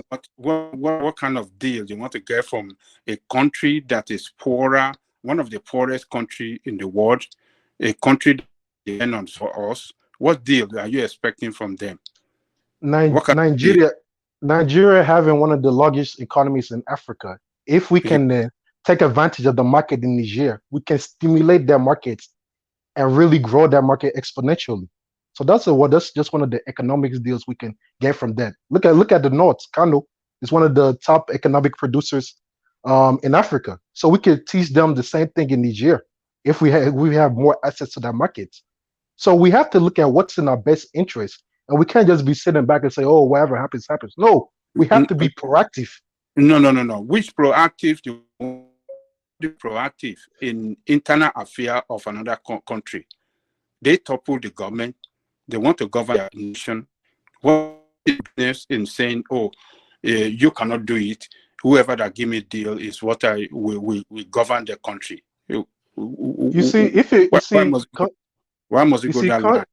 Yeah, you see, countries who are serious in this world, they don't even think like what you're saying now. Countries like France, America, Russia. This Western mentality of go to another people's country, destroy it, to take their resources and leave them impoverished. Is that what is that the mentality that is driving you, or what are you talking about? I'm not saying that. I'm not saying all that because we're dealing with other Africans. While you're doing that, you must look out for your country's better interests. And we have a lot of interest. Have they ever threatened the interest of Nigeria at all? If anytime they threaten our interests, are they threat to our security or our economic well-being, or in what way have they threatened us? You know, this tussle, this game they're playing between the two sides in Niger, it will threaten our economy, our security, our resources, many things, even our job and our employment, because people from that country is going to be coming to Nigeria looking for jobs too. So all these things are at threats. Do you know? Hold on. Do you know that Nigeria have a lot of refugees in that country? Do you know there are many Nigerians that are refugees in that country that run away? That's the more reason to get involved. We say we should sit back. Hold on. Do you know there are a lot of Nigerians that are refugees in that country? Do you know that? Yes. Okay. Yes, I know that. Yes, they allow your people that you cannot protect in your country to come into their country, to stay in their country, protect them, and you are saying they are a threat to you. What are you talking about? What I'm saying, see, the first, I didn't say just go to war. I said talk with the two sides. Do you know a lot of people come to Nigeria to buy products, goods, and a lot of things? Do you know that all the rams that we use for Ileya festival, those rams, do you know they come from that country? And we should just allow the country to collapse like Sudan, so that millions of people will just reverse back into Nigeria. No, now you think by acting in that manner that European master act by destroying other country, you think that is what we should toe the same line, go and destroy them, impose one leader there that will not be responsible to their people but us, and destroy their country? You think that is what can make us safe? You see, if we leave them, if we leave them right now, there's a high chance that these two people is going to be a full-blown civil war. That's a possibility. No. What is like war? Sudan? One has already conquered now. The person is in charge of the power now. They have overthrown the former leader. So who is threatening who? I gotta go. Let me address Cyrus. Good evening. Yes. Cyrus. Yes. Yeah. For information, nobody is Niger is not destabilized. The only Not way yet. hold on. It's not. Let's not mislead anybody here. It's not destabilized.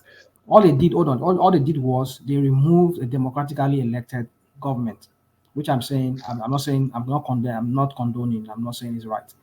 But if that's what they think that they want to do, and if people are in support of it, rational mind. Where is Thomas? Where is? I don't know where he is. Are you the one in charge? No, I'm not. Well, I can see. I can do something. If you can, I think I is in the background. Okay, let me need to come in. Okay. You know, this president right now, he has supporters in the military. I think they're just waiting to see what Tinubu, as the leader of West Africa, ECOWAS, does. No, I think that's what they're waiting for. Just the propaganda that some of the people are just promoting. If Bazoum had some people, I'm not saying he doesn't have, but if he has those people in the military, why don't they stage a counter coup? They're waiting to see what ECOWAS is going to do. If it's true like that. But the thing is this: the only way Niger will be destabilized if Nigeria allow itself to be used by these foreign powers, especially France and the United States. If they leave them alone, let them sort themselves out by themselves, there will be no destabilization there. Don't you think it's too late now? See what is going on in Burkina Faso. See what is going on in Mali. They are very stable now. Besides their constant constant fighting with Islamists. That's the only thing you can say. There's no problem there. But look at Guinea. Guinea there is there too. Guinea too has no problem. The guy has been there. He has been able to stamp himself. Don't get me wrong. I'm not saying dictatorship is right or military is right. But if that's what will be able to bring stability in that country, so be it. So if the military will bring stability in Niger because of the constant, the gross incompetence, the gross corruption of Bazoum and his people, and also the Islamists that have also been having problems with the Islamists. If that's going to be the only reason the military takeover will make it to bring a kind of sanity in that system, why not? You see, the thing is, we're talking about how things are right now, and how things are right now. Tinubu has already moved 20 miles ahead by gathering the whole of gathering ECOWAS supporters and also making that that ultimatum. So already, Nigeria as a country as a whole, we're already back into a situation where we have to do something drastic, something mighty in this situation in Nigeria. It's too late. It's too late to do otherwise. So that is we can't just move back now. It's not too late. It's not too late. It's not too late. He can still reverse himself. What is saying is this? After the 7 days of ultimatum, just say we want to dialogue with you guys. Let us use diplomatic means. War is not going to be in anybody's favor. But don't make it like you're ruling out military intervention. But make sure that we're going to exhaust every diplomatic means with you to resolve this matter. But they were not going to relinquish power now. Well, they're not going to give it back to so them. they will not. The thing is this: you see, hot deals. You can cut deals with them. These people, with the military junta. Okay, France and America. You people already have base there. I will talk to this man, this new de facto leader or military leader of the state of that state. Your interests will be protected. Your uranium, you will get it. You Americans, you continue having your base and do your spy work in the Sahel, whatever. We'll let you do that. Don't intervene in our politics. Okay, that's what they say. Now, you Russians, what do you want? You want to be supplying them ammunition or whatever. So just cut deals, whatever you can cut deal. Be the middleman among the two of them. I've said that. Nigeria cannot afford to have enemies on both sides. We cannot be enemies to the Russians and enemies to the West because we need those both of them to stabilize the whole something. So let us be neutral among them. In neutral in the sense, but we have to take sides. Take one side here, take the other side. That's just what I'm saying. But how Tinubu is going to do that, I don't know. But I think that's the only way out of this matter because if they say they want to use military something, I tell you, Nigeria will see it will backfire. I don't think they should just go on with the military. Like I said, I think they should talk with the two sides and see which one is can offer Nigeria and the ECOWAS the better deal. And we don't talk of two sides. Don't talk of two sides.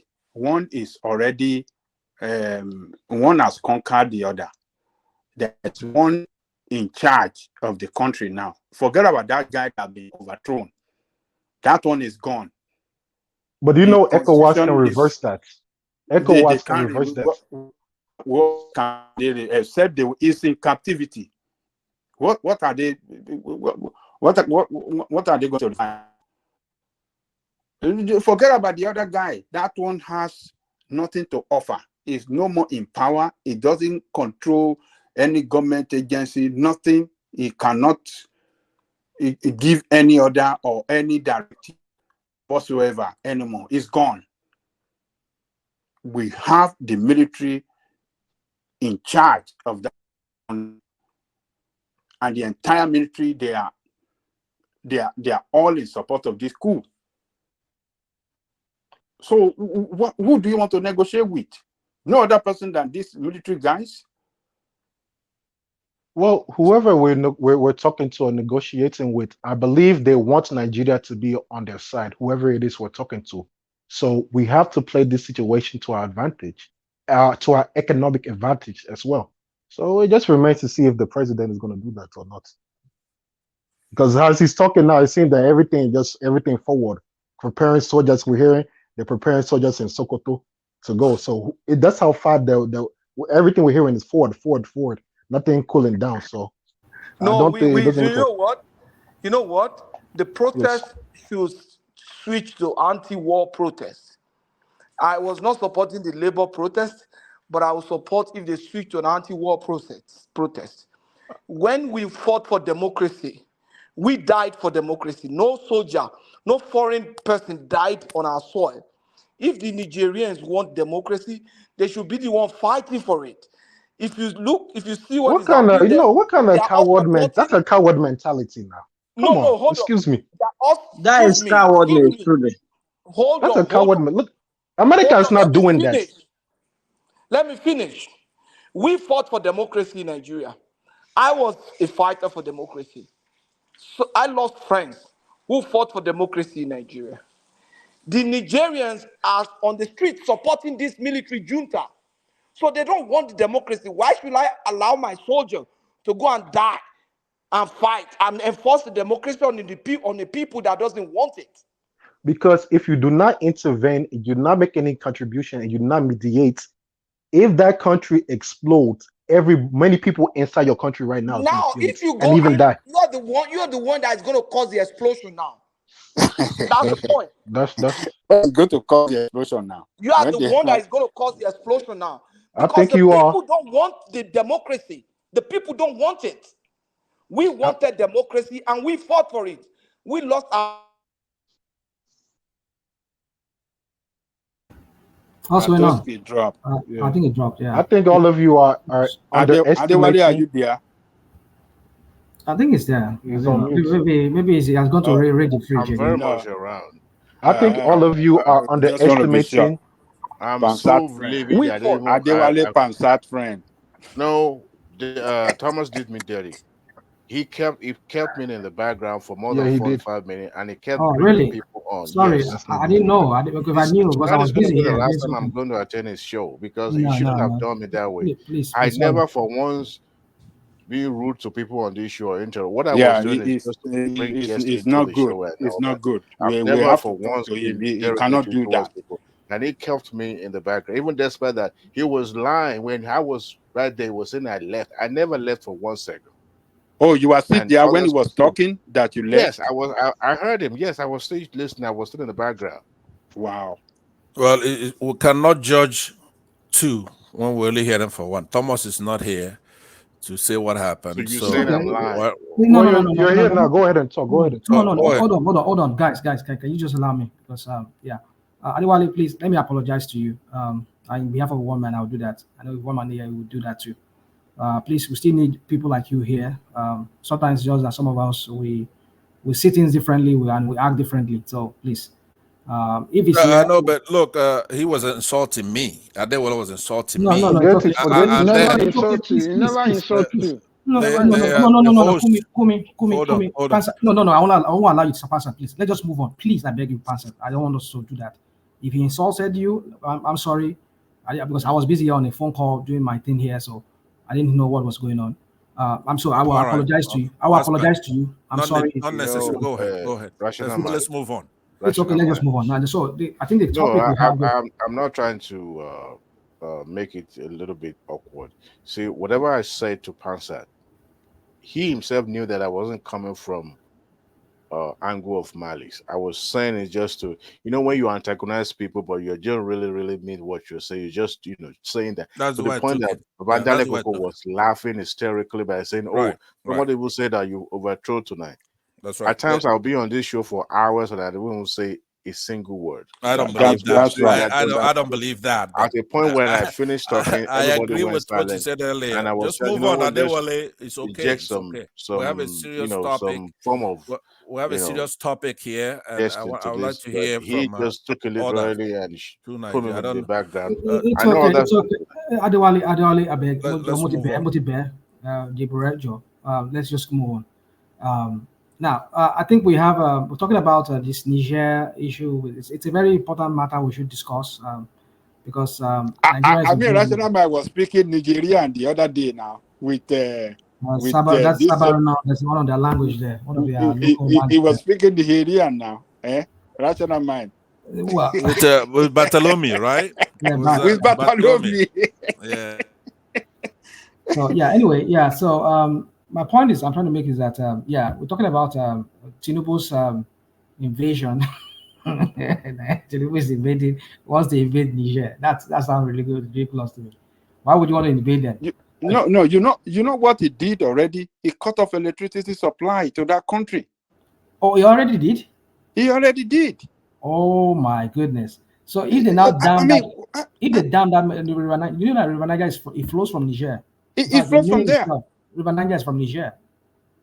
Upper Volta, Upper Volta. I mean, just look at it. The hospital, maybe they have some baby in incubator, this premature baby, and all this. It cut off the light. What's it trying to achieve by doing that? Baba Jale, you put the whole country in the darkness. You criticize Buhari spending money for Niger, but now all of us will come here now. We are doing like we love them genuinely because of things don't go. Come another way now. We are criticizing our government, but when Buhari is signing contracts, a lot of especially people from the southern part of Nigeria, they are criticizing Fulani people is taking train to No, you don't get it. Our argument then. Hold on, Kumi. But now hold on, Kumi. you guys are not pretending like you love genuine love. No, hold on. No. Hold on, Kumi. Our argument then that what Buhari administration claimed that they were giving that country as financial, as military aid, other things, they didn't make it transparent. They were saying they were giving them. Officials from Niger said they didn't receive anything. So that was what we were criticizing Buhari for. That what is going on?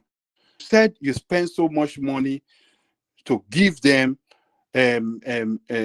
security aid and all. And these people are saying they didn't receive anything. You understand what I'm saying? It's not like every West African country. Nigeria is the feeding bottle.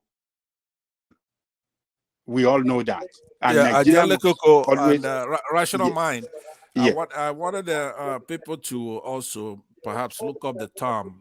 Here in the United States, that term is called wag the dog, right?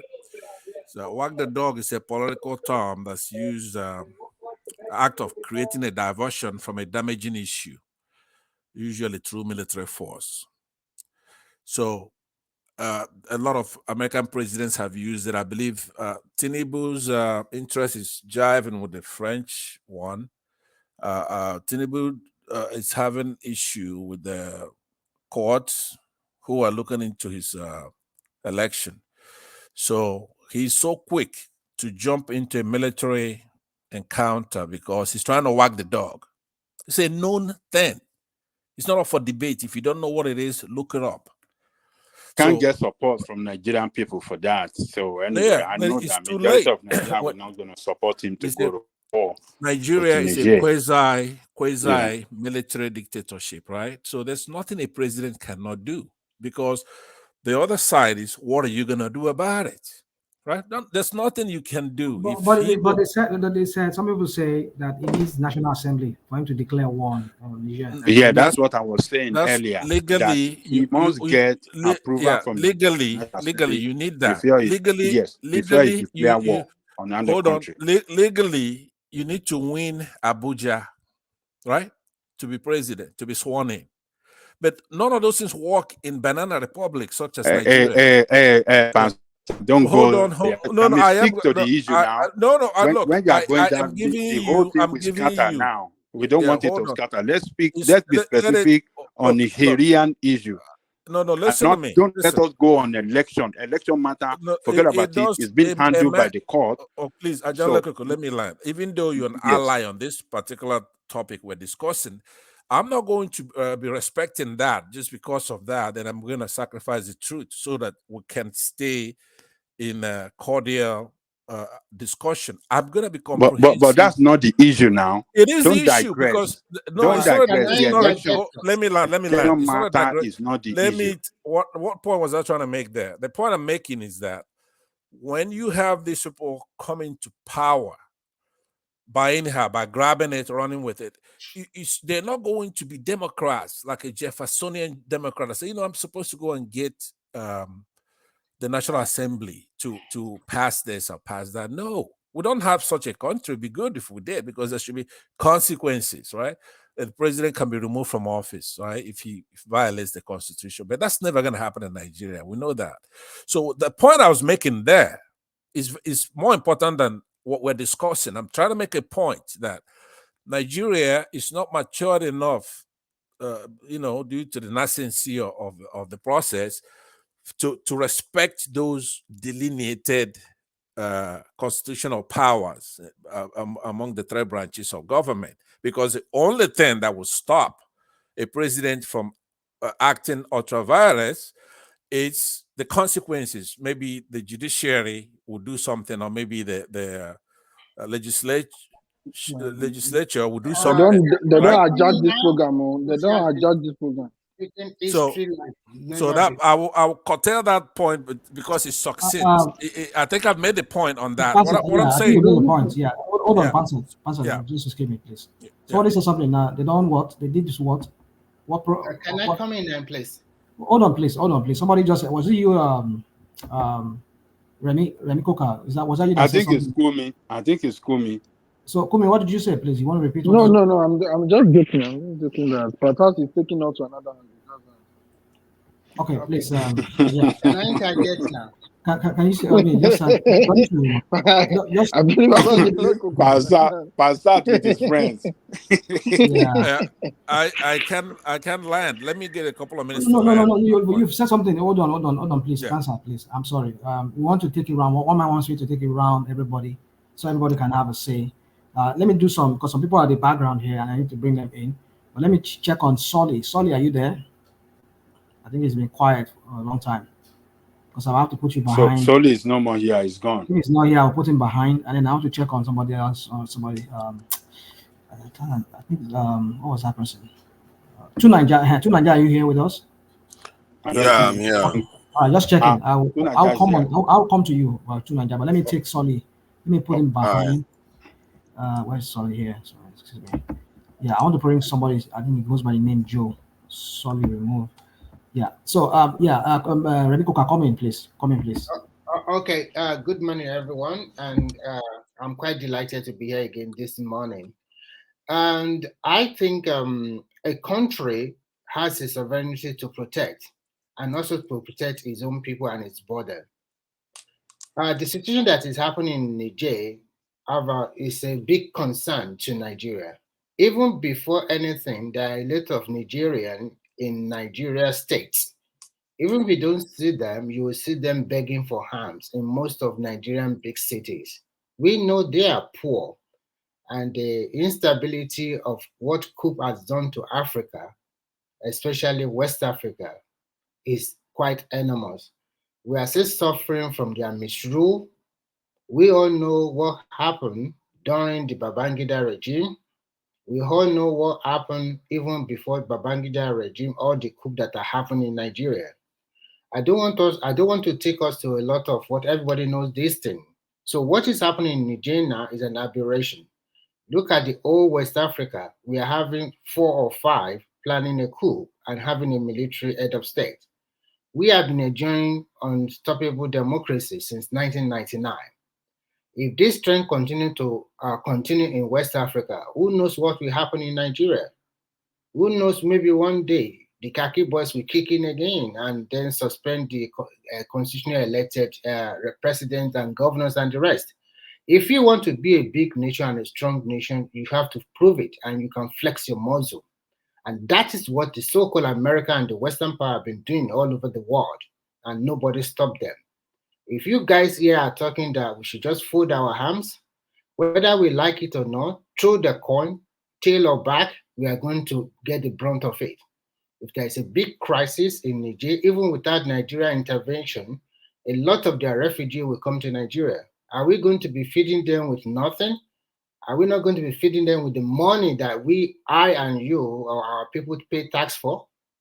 So why not gain something? Remy, let me ask you a question. So yeah, if we stop military rule in Niger, should we proceed to Mali and the other places and kick those ones?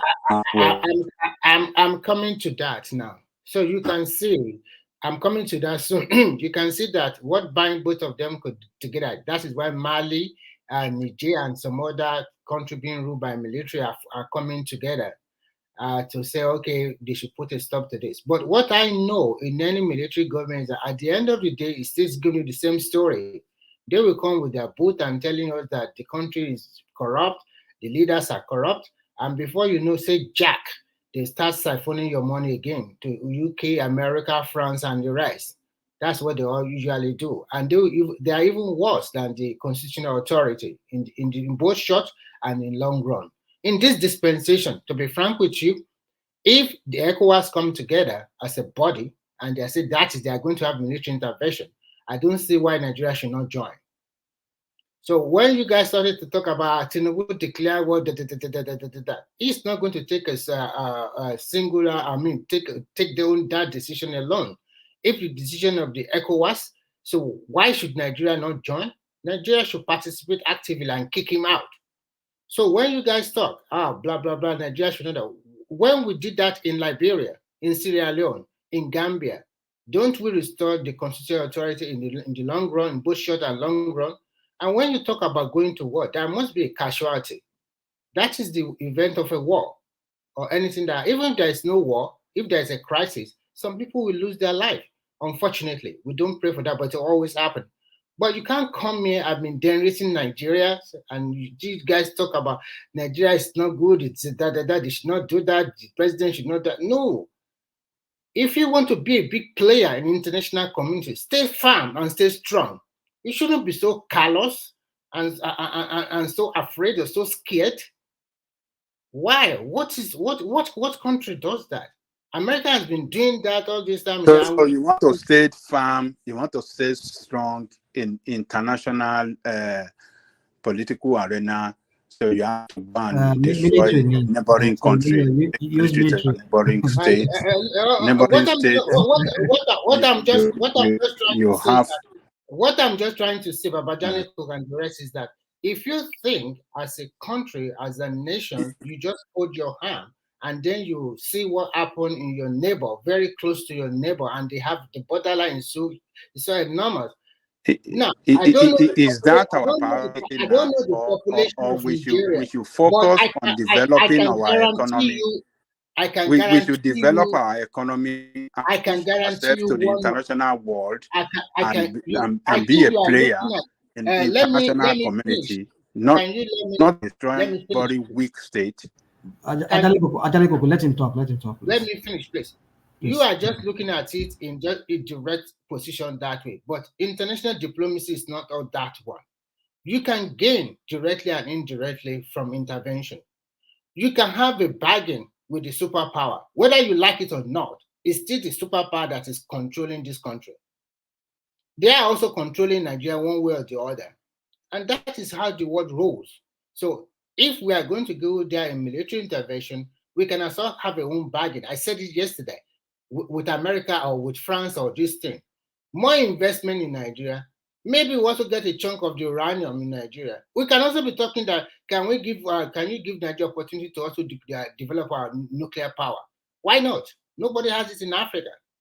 And if we can get a hand on that uranium, we can also do that. We have scientists all over the world. We have people that are learning Nigeria that can help us in this field. If we can get nuclear power, we can improve our electricity.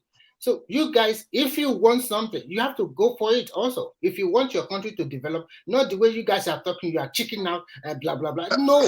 Excuse me, can I come in? Can I interject? No, who is that? If that Pansa, please don't interject me. It's Joe. You can go ahead. Okay. I wanted to interject you, but I didn't think it was safe. Let me say something, please. You see, the thing is that we are not seeing the bigger picture here. We are not seeing it. We're just seeing it in like, oh, we want to restore democracy. It's going to affect us. It's not going to affect us anything. The thing is that we are not seeing this is all about resources. See, France is there because of resources. It's their interest. America is there because of their interest. Every other Western country is there because of their interest. And if they are using our president, to gain what they want, to get what they want, and that's what they are doing. So all this invading Niger. If I'm the Nigerian president, you know what I'm going to do? I'm going to instigate the country, the populace, against any military intervention in Niger, and there will be guerrilla warfare, and they will flush them out. Thank you. Coming into their problem. It's about resources. It's not about your interest. It's easier said than done. Joel, I want to tell you something. Let me make this point. Joel, let me quickly respond to Joel. Hold on, Remy Kuka. It's about their interest. Hold on. Okay, hold on, guys. Remy, let me make this point. Look, this regime that was toppled was their 8th republic. Series of coups happened in that country back to back, and they never at any time threaten the security of Nigeria. Same as Chad. So why now they want to threaten the security or want to threaten us in any way, the way you guys are describing it? I don't get it. It's the French interest. The French interest is there. That is it. It's just the French interest. Can I respond to Babajaliku and Joel? Let me tell you. Every individual. Remy, sorry, before you respond. Ajani Oko, did you notice that ECOWAS leaders are, with due respect, they are very stupid people? They are very stupid. You know why? They wanted to negotiate. And guess who was the person that went to negotiate?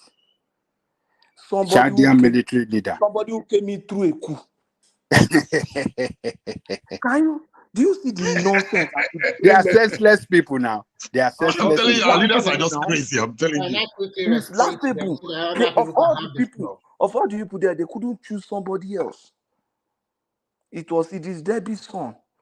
Somebody has been ruling you through dictatorship. Military leader was the one that they choose to go and help tell the other military leader to leave so that democracy will come. That one will just laugh at. Okay. Can I respond to you?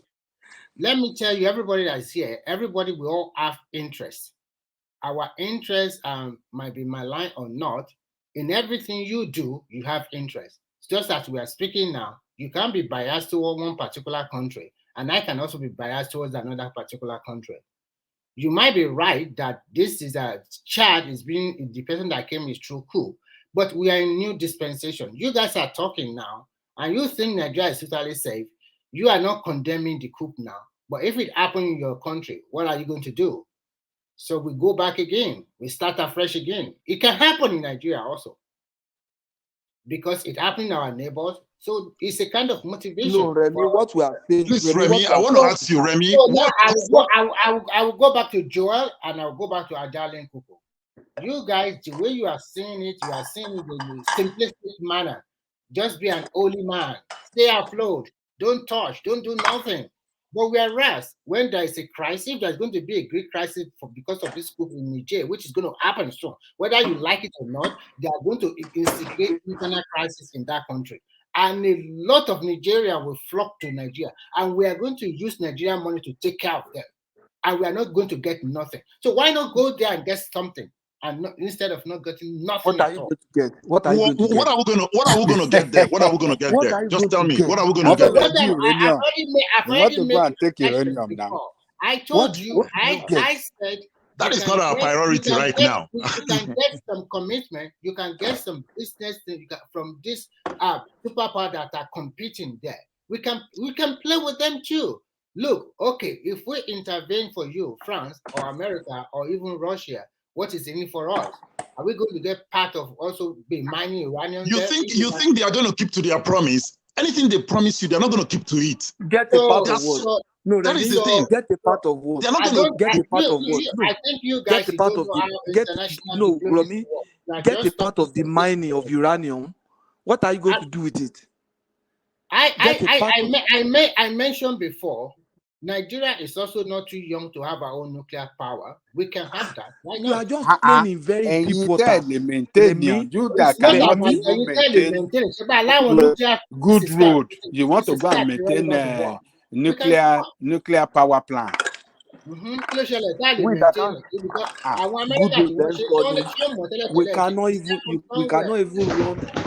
run you guys are thinking in a very shallow-minded. Cannot even run. It's time for Nigeria soft power. Water station. You cannot even maintain water station. Pipe-borne water station. You say you want to go and maintain. You cannot run a refinery. What Remy wants us to do is support. We know we have our own problem, but it doesn't mean that we should not look ahead. It's time for Nigeria to start running soft power. We have our own problem. We have our own problem, but that problem we have.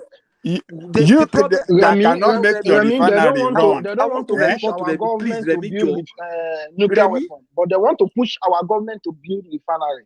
They don't want to push our government to have those things. Right? But they're the only ones in Nigeria. They don't want our country to improve or to we can push our government to have nuclear weapon now. The same way you guys who is talking nuclear weapon? Nuclear weapon? Who is this person? You guys are jokers, man. You want to have nuclear weapon? Refinery there, refinery. You want to push them to do nuclear weapon. You can't push your government to provide drinking water. I am not talking about nuclear power alone. I said water station. You don't have water station. for more investment from France. We don't have compressed natural gas. From They are America telling and us the to West. clear. I think you guys should just stop to be too negative, too pessimistic. No, it's not. No, we are not as positive. We are not as positive for Nigeria as somebody like me too. I am a very positive I know Nigerian. you, Patosti, you are not pessimistic, but I'm talking about Jale Kuku and the rest. They have a self-defeatist mentality. Remy, You're already God will bless defeated. You you. haven't even fought yet. Remy, You're already God will defeated. bless you. God will bless you. I listened to your submission. God will bless your patriotism. You are a good man. You are a great compatriot. Yes, You've shown that you are a Pan-African and a nationalist. What you said tonight. No, I am not. I am not. I bless you first. Let me bless Rational Man Babajale Koko for intervening. I am so pissed off, but I came back because the level of patriotism that Remy showed on this topic tonight. I'm so much happy that he's someone, and I think somebody else, corroborates your points too, which I was so delighted in listening to both of you guys. Don't listen to Babajale Koko. Don't listen to Rational Man. Yes, Babajale Koko. You see, the country they reside, they themselves they reside. If they wake up tomorrow and they find out that the military has taken over the country they reside today, they will be the one to be saying, lie, where's the machete, where's the Igbo, Ejalu. See, it doesn't happen in your house. It's happening in somebody's house. You say, go come in, it's none of my business. But apart from the proximity of Niger to Nigeria, what I found really a little bit intriguing is that Nigeria seems to have forgotten what they went through in the past, and they don't care if other countries are going to go through it in the first place. If you look at this coup plotter, they have no mandate. At least we know what the Burkina Faso says when they took over the government. But this current juntas in Niger, as a matter of fact, the international community are trying to wrap their head around what is the main reason why they're taking over the government. Ideally, the military will have something. They mention it, Adewale. They mention the reason why they took over government. They mention it. What is it? Okay, number one, number one, the economy of their country is being battered by the civilian administration. Then number two, the security of their country, particularly in the Sahel. They said if they don't take action now, in not too long, they will not have nation of their own anymore. So, did those guys even go to school? And they talk about the resources. They talk about the uranium. They didn't even go to school. They don't know what uranium is. Yeah, these people don't even go to school. The uranium. They said the uranium of their country is being taken away at a very large quantity at no benefit for them. So they want to start giving it to Russia now instead. They want to give it to Russia now instead. Russia just please allow Ajale Koko. Please allow Ajale Koko to land. Ajale Koko has a vital point there. Yes. Hold on. Ajale Koko. Yes. Pansat.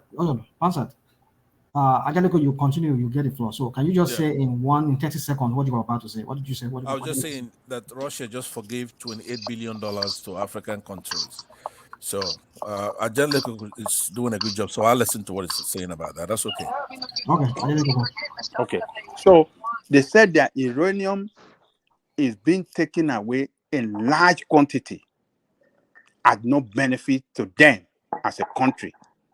And they have put stop to that at the moment. They don't allow France to take that uranium anymore. So those people don't say they don't have no reason why they took over governance. They took over government, rather. They said their country is not working. So, and you saw their, what do you call it? Their people in their thousands celebrating. They went to French embassy, destroy it, set it on fire, and hosted Russian flag on it. So the people are tired of France. So the former government, in collaboration with France, looting their resources at no benefit for them. They said that's not going to happen anymore. And the same thing that happened in Mali, the same happened in this. Those are the reason why those people are taking over their country, that they cannot allow these irresponsible civilian leaders that allow France to just take their resources for no benefit of their people. They said they can't allow it. So what are we talking about? So Well, it's now, okay. It's now we okay, are going but to watch. Nigeria, we have to benefit economically from this. Whoever is in power, we But must benefit from it. you know one thing you guys forgot, that ECOWAS also has a mandate. Apart from the economic issue, they also have a mandate to ensure there is a stability in that region. So that is why, for those who say this is a Nigeria war, this is not a Nigeria war. As a matter of fact, the chairman of the head of state, remember this body has a commission that has a president that is in charge of the affair. Is what's been recommended to this head of the government that they adopted, and the body adopted that every option is on the table, including use of force. So they included that so that they won't think, okay, we're gonna keep negotiating. For those who are saying this is Tinubu's war, yes, we know Nigeria pick up the tab for every other country, but it's not only our troop that will be on the ground. So if the body adopted, let's just say Nigeria objected to the use of force, and the rest of the members of the organization adopted use of force, do you think Nigeria has a choice? Okay, so that's what I was saying, right? I was. Let me just land on this. I was making that case. Hold on. Ramikoka, please. Hold I on, was please. making the case that Nigeria is not mature enough to say that Tinubu has to come to the National Assembly to get permission to go to war. So that we are having not been at war. Yeah, Pastor, we are not at war. Yeah, war or the appearance of war. War It's has not already. war. Let me land. So the point that we have to bear in mind here is that Niger got their independence before us from France. I believe theirs was in July of 1960 and ours was October 1, 1960. So France has been all over. First of all, why aren't we upset that this is still going on? We should actually be upset that it went on even before 1960, that these people are colonizing and taking our resources and setting up our prices. So the only thing, as far as I'm concerned, the Nigerian angle is that we have a rational man. I'll end in 1 or 2 sentences on this, which is what I said earlier, but it was a different panel. I believe that we'll have a more enlightened panel here now. I'm saying that we have a candidate, Tinubu, who ran over to France and was pretty much conducting his campaign from there. And he was going through intrusive surgeries and all kinds of things over there. And after INEC declared him the winner, he ran over there for like 45 to 60 days incommunicado. And I recall us telling two Niger on various fora that it's a national security risk. Here it is. I gave you the concept of wagging the dog, and I believe it's apt here. Right. So anybody else, if you were just dumb before, you were supporting Tinubu because of your primordial feelings, religion, tribal, or whatever. I mean, you have to jettison that right by now. I don't even think you should be. Let us talk about the issue. Oh my God! This is the issue. Wait. This is the Oh issue. God, you making someone feel like I just want to Let me sleep. land. Okay, I'm about to land. It is the issue. I told John Lekoko, even though he was an ally on this topic, I'm not going to sugarcoat it for that. I don't mind losing your support in the discussion. You could go on the other side. The point I'm making is that if you're going to discuss this in a vacuum or abstract, if you're not going to put it together that he is doing the bidding of France, that he's corrupt. When somebody's corrupt, this is the kind of thing they do.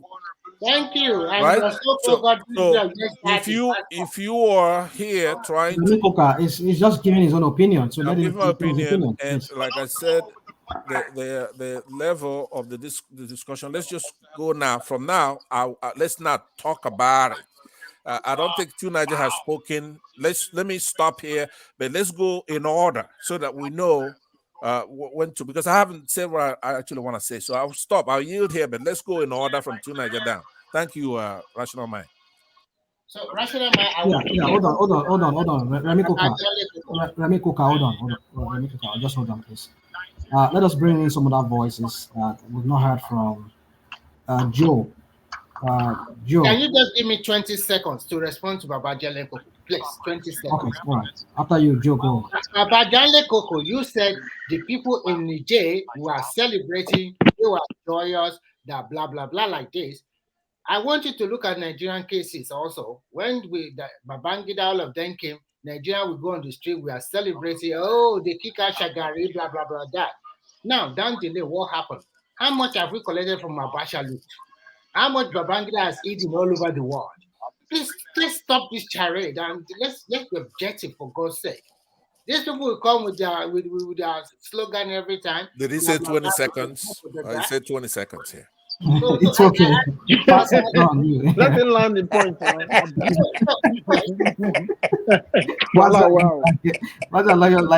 Like trouble Remy Coca.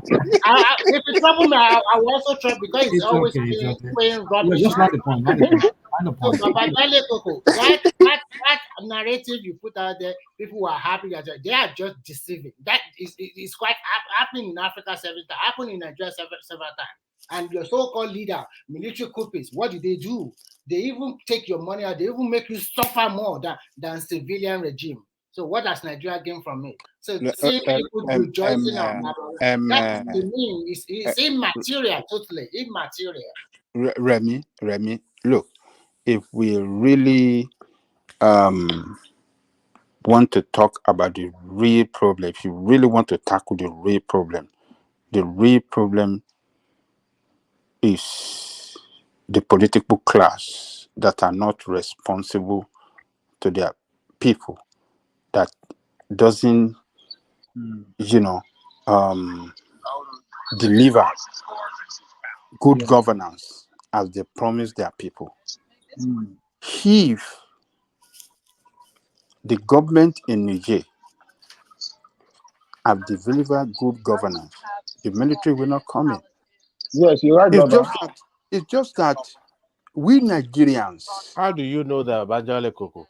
Oh man. No. Niger, A lot of corrupt. Look, my brother. Niger. Sorry. Yes. Let me give you one information that will help you. Yes. Look at Turkey. Look at when they overthrew Erdogan. The people rose up now. The people rose up. Yeah, it's the people that took over that defeated that coup. But if you ask Erdogan today, we'll tell you that they never overthrown him. It's the people that defeated that coup plotter. It is Erdogan run away. But the people stood out, they stood in front of tank that this government will not collapse. So, but look, in that country, as far as it is, the political class there, they are even more corrupt than the political class in Nigeria. It's like a nation. It's like a nation with no economy. It's like a nation with no economy, and with that vast resources that they have in that country, they have uranium, they have oil, and their uranium is one of the most quality uranium in this world. It's top grade uranium, because uranium have grade. Is the top grade uranium, and France is taking that uranium every day to light up their country, to power their country, and these people are living in poverty. So look, even the president, the last president, doesn't know what to do. At a point, he was so angry, he said if France did not do anything, they will align with Nigeria and they will abandon CFA, and they'll be using Naira in their country. I saw that news. Yes. So let me tell you, look, these people, these guys that took over government, I mean, let me tell you, they are patriots. We might not like military rule, but they have the love of their country at heart. and they know why they took over the government of their country. Even look, the military, it is the presidential brigade in charge of the presidential palace that took over government. Not even the military, but the military joined them. They said, look, for what they did, we will declare support for them. We don't want the military to divide against themselves, because they saw that why they took over the coup, the reason they gave is really genuine. It's for the good of the country. So I don't know why you guys think that if they have military rule there, that can influence or trigger military rule in Nigeria. How would that happen? How would that happen? What you can do to help Nigeria is for us to stand up against our political class that doesn't give good governance. That is the only way we can stop military coup in Nigeria. If you think Nigeria can continue like this, or these people governing Nigeria can continue running Nigeria this way, and you think that military coup, it will happen. It is not the Nigerian coup that will influence them. But the job of the military of every country, whether you like it or not, they are the backbone. They are the last resort of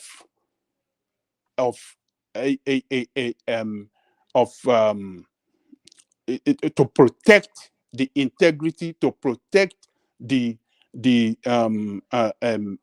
corporate existence of the country. Is the military. That is not true. That is not true. Oh, okay, I will tell you why it is true. Their primary constituent is protecting external aggression, not internal to governance. Protect territorial integrity and the national, external aggression against their country. That is an incursion. That is not part of their mandate. They are making incursion. That is not part of their mandate. As a matter of fact, their leadership course is not central on the public governance. Let me make this point. Every country in this world that is, what do I need to say? Every successful country, economically successful country in this world, go and check it. The backbone of that country is their military. Military is the backbone of every economically successful economy in this world. If economy fail, the military is the last resort that can hold the country together. If a country is going towards a direction of integration, the military have the responsibility to hold it together and not allow that country to disintegrate. Do you believe that point? Hold on. Do you believe that point, that if country is going towards disintegration due to recklessness and incompetence of political class, the military have responsibility to put that country together and not allow it to disintegrate? I disagree with you on that. Because, and I will give an example. Between the Confederacy and the federal government in America, when the president then pulled the troop out to eliminate and to put a stop to the disintegration of the southern part of the country, they didn't take over the government and say they want to impose themselves because the country was disintegrated. They didn't. Did they? Hold on. Even in America today, Adewale, we all live in America. We have seen a situation we have seen in several states when maybe demonstration or situation, unrest, whenever unrest or demonstration is getting out of hand that the police cannot handle, they will send out the National Guard to come and crush it. But that is security. Hold on. hold on, is that not the situation in this country? National Guard of that state will come out to stop that anarchy. If American state in this America, that is the law.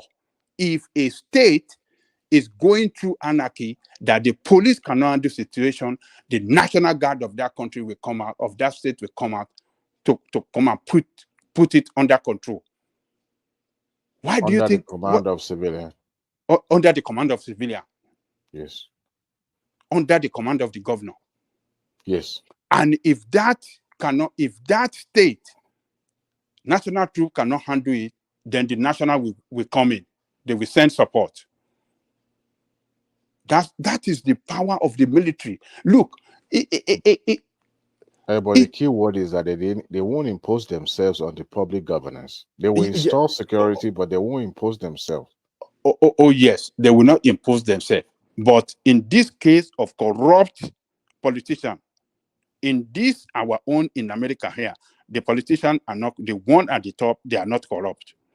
I'm not saying they don't do some shady deal, but not to the extreme as we see in Africa. But as we see in our own part of the world, in most of the time, they are the one responsible for, economic disaster, which most of the time we'll engineer or trigger the military to say, look, enough is enough. We cannot let you destroy this country. But if you ever see somebody attended military school, part of their training, their leadership training, has nothing to do with public governance. They provide leadership when it is required, when it is needed, but they do not impose themselves on. Sorry to cut you. You say their training does not include public governance. So tell me a school where they teach people on public governance. Where? No, what I mean by that is, tell me no. What I mean by that is that imposing. Is it in medical school that they teach them on public governance, or in accountancy school, or in it? So public governance, nobody teach you. No, see, military school is different. If you ever, even military if you've school, they teach them military. Medical school, they teach them medical. Oh no, so this is nowhere quite they teach different. public governance. It doesn't mean that they cannot play a role in public governance. Patoski, I'm not trying to cut Babajide Koko short. You see, the military provided leadership, but their leadership role stops where the Constitution says this is what your role is. What we've seen in advanced democracy is that the military did not take advantage of what is happening by saying we are going to impose ourselves on the public and govern. Yes, they provide security, they provide leadership when they were called upon by the civilian, but they do not, like we have in Africa, whereby they take over and they impose their own rule on the people. If there's an anarchy in the land, when there's an insecurity in the land, they provide security. They're making sure that there's a protection of life and property. But please, Adewale, can I interject a little? Just a little. Okay, Adewale, you see, the problem with the problem we are having with democracy in Africa is this. Most of the civilian administrators in Africa, they are just like military people. Just look at Cameroon. That dude has been ruling there for close to 40 years. If you look across, look at Museveni, go across Africa, even West Africa, you see presidents, civilian leaders that has been there for more than 15 years. Then you see that even that, how will I put it? This democracy thing we've been shouting all this while. These people has made it meaningless to the public, because democracy should, like the one we are practicing right now, you should have a time limit. When you stay, even if you have so much ideas, but within the space of 8 years, if you could not do, you leave the space, another person comes in. And let's come back down to Nigeria. We've had democracy, uninterrupted democracy for 24 years. Tell me what we've been able to achieve as a nation. Some people will tell you, oh, at least we have stable government. Stable government, what has he brought to the people? Has he brought the dividend of democracy to the people? No. You see that even some people are now saying, let the military come back, because the refineries you see today are built by the military.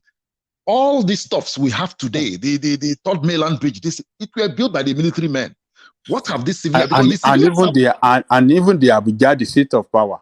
Exactly. The civilians has to prove to the populace that democracy is the best form of governance for them. If you cannot prove it, then why do you want the people to believe what you're saying? That is why a lot of people are saying, let the military come in. Because if you see the most corrupt people in African space are the politicians, the most corrupt. These people take money outside. Just tell me, you just pick few military men that have done so, but majority of them are civilians. They're just, man, there's no difference between the civilians and the military people anymore in Africa. So would you prefer military taking over, ruling than you see what happened in Niger? What happened in Niger? I support it 100%, because what happened in Niger is not about democracy. It's about grab for Africa, this scramble for Africa. That is what we should understand. That is what is happening in Niger. It's scramble. Another colonial, like the colonial masters are coming back again. And if we don't see it that way, that means we're not getting anything. The only way to wait them off, like push them back, is let ECOMOG. We had this ECOMOG stuff when we liberated Liberia, Sierra Leone. Let's come up with that structure again, so that we will not have any. So we will get our places. We'll send military. Our military bases will be all over West Africa. Joe, I have a question. Yeah. Since you supported what happens in Niger, do you think the current juntas, those who took over, seized power in Niger, do you think they are capable of restoring peace and prosperity into that country? Another question, you have to see it this way: the civilian people that has been there, what have they been able to do? No. Don't say that. What about it? Speak to the question. Do you think the current people who impose themselves, do you think they are capable of restoring peace, hope, and development into that country? I believe so. I'm telling you, I believe they can do it. I believe they can do it. The only thing is that they should give them time. They'll have a time frame. Oh, we are going to stabilize the country, and we're going to push back a lot of things. We're going to reform their reforms and all these things. Give us 5 years. If it's 5 years, they get out and have an election. But so if you're not pushing them, since you believe that they are capable of, providing that to the Nigerians, do you also believe that military taking over in Nigeria will be better off than what we have right now? You see, the scenario in Niger is not the same scenario in Nigeria. They just assume that the military is in charge right now. They just took over this morning right now. Do you think Nigeria will be better off under the military than what we have now? You see, what I would say to Nigerian case is this: I wouldn't want a military takeover in Nigeria, because Nigeria is a bigger country compared to Niger. You understand? But these things should make this military takeover here and there in West Africa should send a message to these civilians that it's not business as usual any longer. You can't keep your people impoverished and you think you have it all to yourself. There must be a pushback. And you see, what I want in Nigeria is not even a military coup. I want a revolution. Show-less kind of revolution in Nigeria. That's what I want. Kick these dudes out of the country. They should pack their things and leave the country. If we're going to make Sowore the president, we'll make him Sowore an interim president, structure the country. That's what we want. But all this, look at Akpabio. Look at, man, my brother. I just hope Tinubu does yes, you found an ally in Joe tonight. We come. All along my mind has, yeah. Hold on. Revolution will still come to Nigeria, whether we like it or not. It's going to come. I believe it. Joe. So let's just allow on new voices. I think you want to comment, but I think Tunanja has been quiet. But I don't know. Tunanja, are you available to talk? Or is Prince Daddy trying to come in? Joe, please hold on, please. Let me do this, please. I beg you. Niger, I can leave. Let me go to bed. Maybe Prince Daddy want to come. Me too. I want to go to bed now. I don't know why. What's His name? Thomas doesn't want to come in. I've asked him to come in. He has not come in. You can leave if you want to leave. There's still people behind you. Okay. I can see. See you guys. All right. Tomorrow. Thank you so much. We appreciate Enjoy the that. talking. All right. Thank you. Okay. Thank you, Ajele Coco. Yeah. So, Niger, you want to say something about all this we've been talking about? Yeah. Thank you for having me. Ekene, you come in after Niger because he has been here before you. So I just want to skip him. Just hold on to that. Yeah. So you are rational mind. Greetings to everyone on the panel, the chat, and to the viewers. The issue, I guess, is about what Nigeria wants, and I'm not welded to whether you want democracy or military. I'm more interested in what is good for our people. That's in terms of the continent itself and the nations, and how we are also perceived. My issue with military regimes in our countries is that they don't seem to be sophisticated enough to know how to transition to civilians. And they tend to do it I don't know what is wrong with them. I don't know what's wrong with all these men. They come in and they don't want to transition to civilian rule. I don't understand it. Even Putin is civilian. North Korean leader is civilian. Everybody is civilian, and ours remain military. I don't understand that aspect of it. Because you can transition to civilian and still hold all the power that you want. It can even be just for the looks, because you even want true Niger, Museveni, I don't know how to pronounce it. The Ugandan president, I guess he was a military man. Yeah, I don't know. I can't remember what he was before he transitioned. He was a military. He was one who deposed in the army. Okay, so he was military, so he was able to transition. So you can see the Egyptian president was able to transition within 2 years and became a civilian. Even if he won the election by 90% or so, still civilian is civilian, and nobody's questioning him regarding that. But our military coup leaders in especially West Africa and Nigeria and all of that, they don't know they don't have any idea about how to transition. They will stay there for 6 years, 7 years. They will refuse to go until another coup happens. Because you can transition to civilian, and because you are military, you can embed all the necessary infrastructure to ensure the nation remains solid in terms of military, in terms of security and everything else. And in terms of the reason why we tend to have a lot of coups in Africa as it is, because our countries are very, very unstable. The military is completely non-existent, really. The reason why the Turkish military coup failed was because the size of military was reasonably significant. That because if the military is big, do you think it's hard to take over a military? Because you have to, all the different departments, all the different they all have to sign up to it, and that is a harder job to do when you are planning. Because all those people, you have to tell every single one of them, tell them. By the time you tell all those people, everybody will know what you are doing, and it will fail. And that's what happened with Turkey too. And that is why you see countries with larger militaries, you hardly see military coups happen there. Even when it does, it fails, because the environment doesn't allow it to happen. And generally, most nations don't even bother with that. They focus more on dominating other people, ensuring their interest is being served. That is what nations do. These are people, they like their military so much that they bring them into Africa too. But we don't even have that common sense. For me, that one drives me mad. When you talk to Africans about security, they just like, black people, not Africans, because not Africans are not guilty of this. Black people, they were like, oh, you see military after, let's worry about food first. What kind of thinking is that? Let me come in. I support True Niger. I support you. So, like, you see, like what is happening in the Sahel, assuming we have up to 1 million soldiers of ECOWAS soldiers, or even 500,000 soldiers, all these foreign military bases in Africa will leave.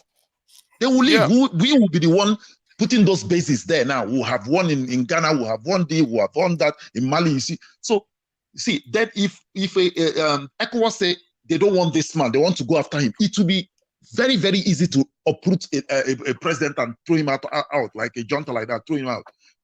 And we secure our place. The first thing we have to do is securing our place. Let's secure our place. And let's increase the number of soldiers. That's the thing. Before I was thinking it's good, but now we need it. We need ECOWAS to have ECOMOG. Let ECOMOG come back and have large number of soldiers, so that we can. all these military bases Do you think that this ECOWAS, are you not seeing a lot of corruption in that ECOWAS? See, all these things you are describing as corruption, they will go down when the nation starts becoming sane. We are like a body without a backbone. That's how we are. How can you stand erect and see clearly when you don't have a backbone? You'll be flobbering all over the place. And we don't have a strong security apparatus. And there is no reason why we shouldn't have it. Israel, with about 11 to 13 million in population, has altogether almost 700,000 soldiers, with around 13 million in population. We are 200 and something million people, and we are just managing with 150,000, and maybe paramilitaries of about 60,000 that are barely active, and half of them is busy securing oil refineries, VIPs, the various critical states that we have in Nigeria. Most of our states are barely defended. Yes, because they have to defend the right. Bayelsa, they have to defend the Delta, they have to defend all the critical oil. Even those ones are hardly defended because they are being our stuff is getting stolen left and right. And there is no reason. The only reason why we don't do it is because we have been conditioned and brainwashed by these our stupid leaders that are so scared to do the right thing for their people that we should remain weak. That is economy. We need to fight for. We've been fighting for economy for 7 years. 70 years. Where did it get us? Because you have to do the fundamentals. If your backbone is not there, nothing will stand. Everything we do is for other people. We raise our young, they run for overseas to go and work. Our best minds are overseas serving them. It's not going to do us any good until, and if Tinubu is to get anything out of this, those are the agendas you have to look at. After all, America has spent over $70 billion on Ukraine within how many years? So why are you not giving? If you want us to go and fight for you, we are going to raise our military size to 1 million, and we are going to double our security forces, but you will fund it. Fund it when we become strong, and you make us, if you want to work with us, you make us an equal partner, like you work with the Japanese and the South Koreans, where you allow them to develop. Not this nonsense you'll be subjecting us to. If you refuse, bye-bye. We'll work with the Russians, and we'll kick the French out too, and kick your military base out of there for good measure, and let's see what you are going to do. You want to take us on, and plus the Russians and the Chinese. Let's see how far you get. Let me interject a little bit on to Niger. Is that okay, Rational Mind? I was going to say, go ahead. Yeah, let's first of all look at good democracy. I'll be listening at the comment section. Good night. Democracy, the type we're practicing, we copied almost verbatim from the United States. So it's okay to judge it based on the United States, right? It's supposed to have 3 equal branches: executive, legislative, and the judiciary. And they're supposed to have what do you call that? They're supposed to fight one another, basically. They're not supposed to be friendly towards one another. We're not practicing that, and unless you have that, you don't have democracy. It's very important to know that. It's supposed to be adversarial. That's the word. So Nigeria or hardly any African countries practicing democracy. So now we have to then come down to what is the best thing to happen in this situation. Somebody who's dogmatic like me, I'm for democracy, I'm against military takeover. But I'm going to make an exception in this case, having listened to these young people and the reasons that they gave why they're taking over from the old regime, right? Ousting the president. They feel that they have to secure their resources and they have to cut from a foreign power that's been taking them for a ride since 1890s, until they got some kind of independence in 1960, July. So we have to give them a chance, because what they had there was not democracy. Just like in Nigeria, what we have there is not democracy. You don't have 3 equal branches adversarially trying to protect their constitution and do the right thing. Where if the president does something, he could be impeached. In the case of Nigeria, the governor, you often hear them say the governor or the president, they have immunity. Yeah, they have immunity from being charged in courts, but they don't have immunity from being removed from office if they commit an impeachable offense. That's what they leave out all the time when they talk about that. So I'm saying that Niger should be given a chance. They should make a day certain that they're going to hand over to the civilian government. Nigeria Pastor, should not please, go. can I interject you? Can I Sure. interject you, please? Sure. Right. Okay, so the thing is, so I've been listening for a while now, and I think we don't really have a holistic perspective of what is playing out in Niger. For instance, Mali, as they are going through transition, and it's expected that the military they transit to civilian rule. Now, they are trying to back the military rule of Niger, which symbolizes the fact that there was no intention to transit to civilian rule in the first instance, although there are ongoing discussions with ECOWAS for Mali to transit to civilian rule. Same thing for Burkina Faso, same thing for Guinea. And the problem with ECOWAS has had problem in the past. You understand? They've had problems, and we have already acknowledged that. But the thing is, moving forward, democracy should be entrenched into ECOWAS. We know democracy is not perfect, but imperfect democracy is better than military rule, no matter how we argue it. Okay, well, let me since I disagree with that last sentence. Just hold on. I disagree with that. Democracy Right? is not perfect. No, it's not. It's not. It's not. You're not gonna get it. I just said to you, I'm dogmatic about that. But now, since they said Eneke Bet said that since men have learned to shoot without missing, that the bird says that it's gonna fly without perching, right? So they got us cornered, even in ECOWAS, whatever. You don't have Democrats populating those institutions, right? These colonialists, neo-colonialists, they got all the angles covered. You just look at Niger, like we said, they've been under France since 1890. They got a quasi-independence in 1960, but they're still taking their uranium, one of the only things they have. So this younger generation, they've come up and they say no. So we have to support them because as far as it's better than what they had, now that's the standard. Do you understand? But they're transiting to another new colonialist, which is that's Russia. fine. But what I'm saying, yeah, that's fine because I said earlier, it's not fine because Ukraine is fine. trying Let me tell you why it's fine. From Russia. It's fine in the sense that I gave earlier. If you have two girls chasing you, you really will be in heaven, right? Because they're going to be competing, trying to do the other one while you're kicking back. Especially if they're two sisters and they want you. One of them wants you. Both of them want you. So these Russians and these France, there's no difference between them. They are colonialists. They're Oyibos who have no respect for us. None. Russians don't have any respect for Africans. The French certainly don't have any respect for us. Because how could you go for over a century? You see these people, they don't have people, they don't have medical care, they don't go to school, they don't have sufficient money for the infrastructure, they don't have light. So uranium gives light. Instead of you say, guys, we're going to give you light and we're going to take some of this uranium, we're going to man this place, but you're going to have a 24-hour electrical supply. They're not going to do any of that.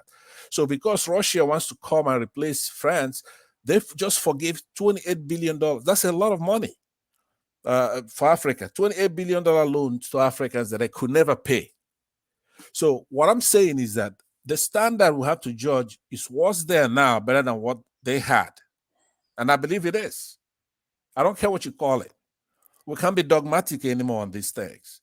So I stayed up so I could see if this discussion is going to go to what concerns us immediately, the immediate concern for Nigerians, which is the manner that the French tried to interfere in our elections to lead us to where we are now. Because it's open.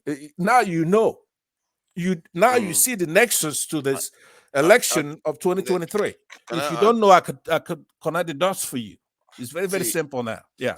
What do you I say? think we are at the point of, at least from the point of view of the West, they can look at this as a fulcrum, a fork in the road. I mean, where they can decide whether they want to work and ensure that Nigeria develops and they don't block the progress of the country anymore, or they are forced out of that region.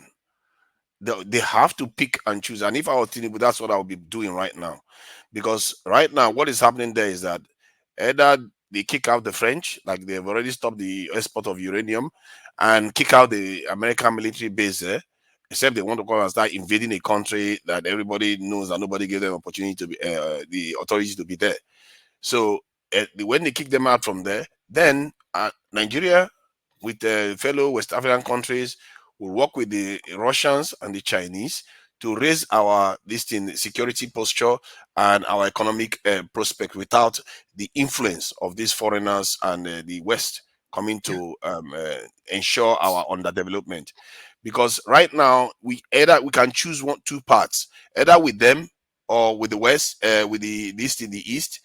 If none of them want to play ball, then we decide what we want to do. The truth is that we know the East definitely wants to play ball on that front because they don't care about all this Western nonsense, underdevelopment nonsense that the West has been doing to West Africa and most black nations on earth. So the West already knows that. So if they don't want to sever ties with us, he can use this leverage now to say, you know what, you are in a pickle now, you need us.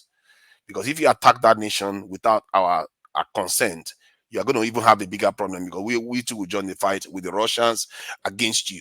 Let's see how you're going to enjoy that. No, but so that's linear thinking, though. No, that it's not linear thinking. You have to look at it from the point of view that because if you're not ready to lean forward and say you have to stop certain things that you are doing in this region, because we can't live like the situation that is there right now can't remain.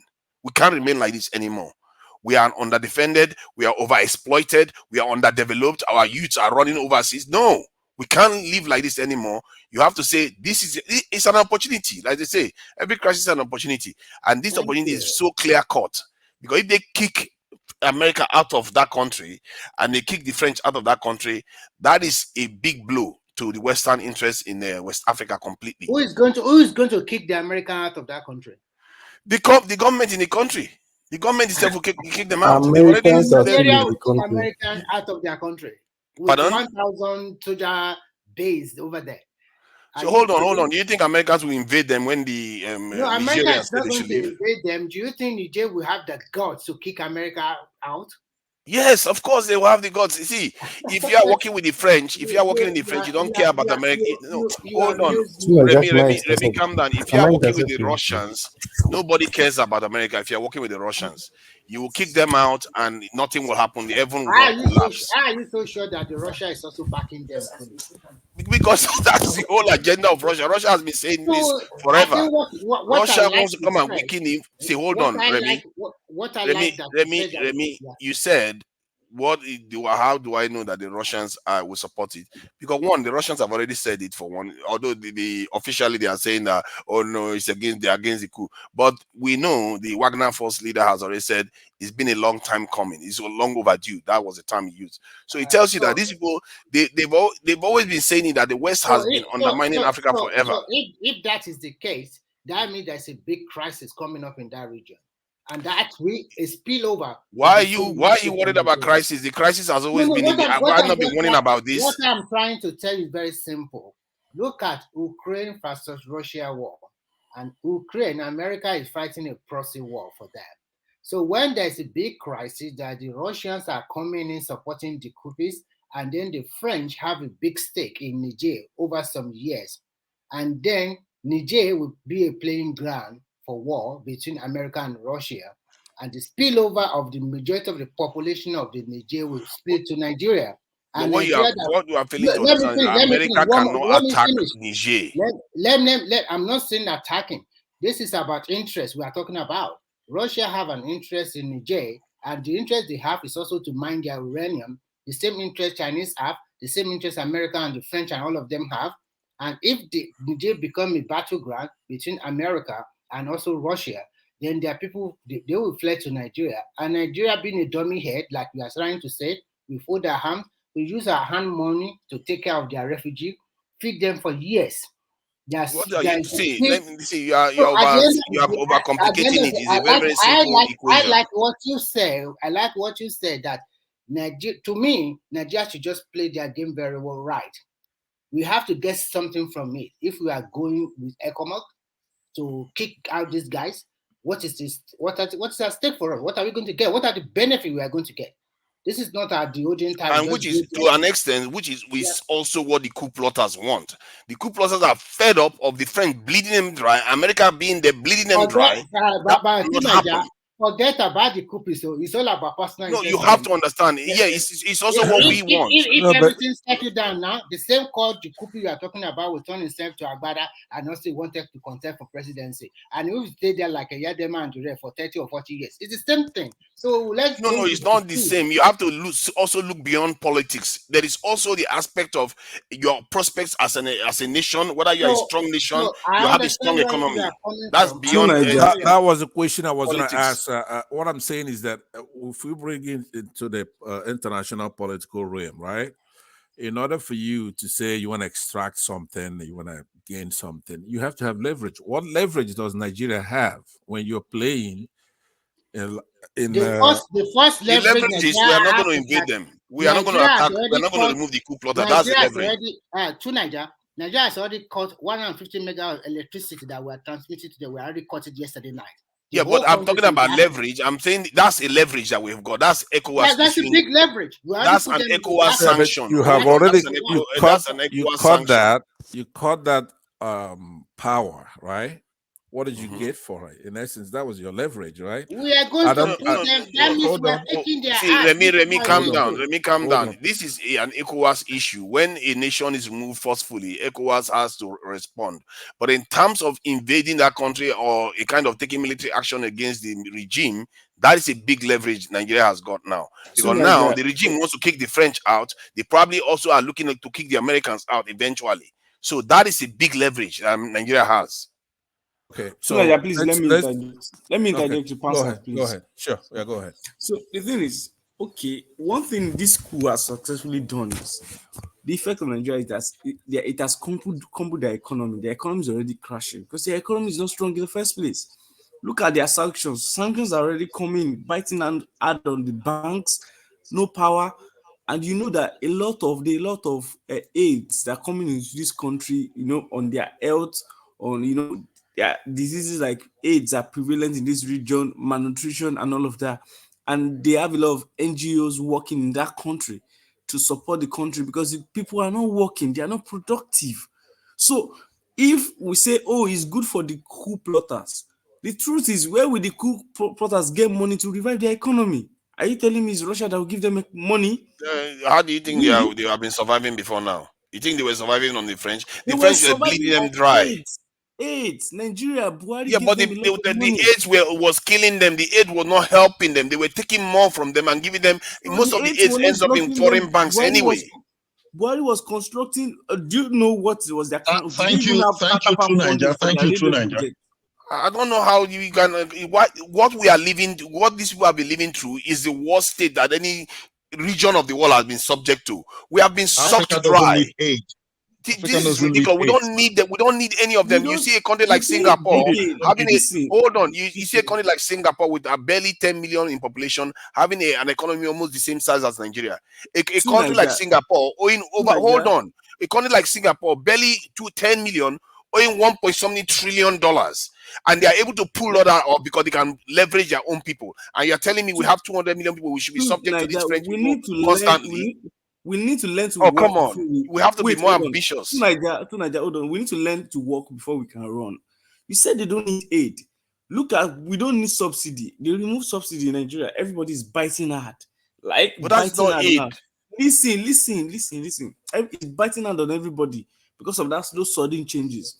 They don't need aid. Aid has been supporting their healthcare system. If they remove it now as a sanction in the country, How do you want them to survive? What's their bargaining chip? You know what they would do? You know what they would do? They will use the same money that they are getting from the French to sell Please to Chinese and the let Russians. them suffer now and make their country great. Please let them Exactly. suffer now and make their country great. That is nothing. Sorry, go ahead. Go ahead. What is their hope? How long will this happen?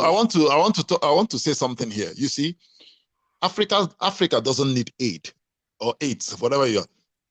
See, we have resources. We have the resources, the human resources and whatever natural resources to develop our place. Niger can survive on that uranium or whatever you said. They can survive on it. Who is buying the uranium? How many countries buy the uranium? There are many countries that want to buy People it. that Nobody's buying it. How many countries want to buy uranium? Everybody, please hold on, please. I think I put Ekene to. Ekene has been wanting to come in a long time. You guys have had that back and forth discussion, but let's just see what Ekene has to say to this. I'm not trying to stop any of you from saying anything, but I just want us to bring in another new voice. Ekene, are you there? Ekene? Yeah, that's my mind. So what do you want to say? What's your position on this? Your view as to what is going on in, or you want to speak to some other thing? It's up to you. Well, I don't know. You see, the way we are taking our leaders, we are giving them a lot of support, even in the time of, even when we know that they are failing us as citizens. So we Africans, we need to stand up.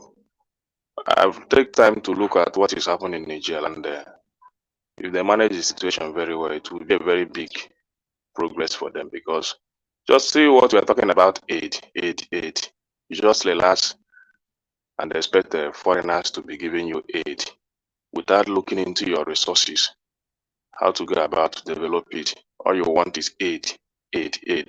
You want to be a child every day, and they will be putting feeding bottle in your mouth and be feeding you every time.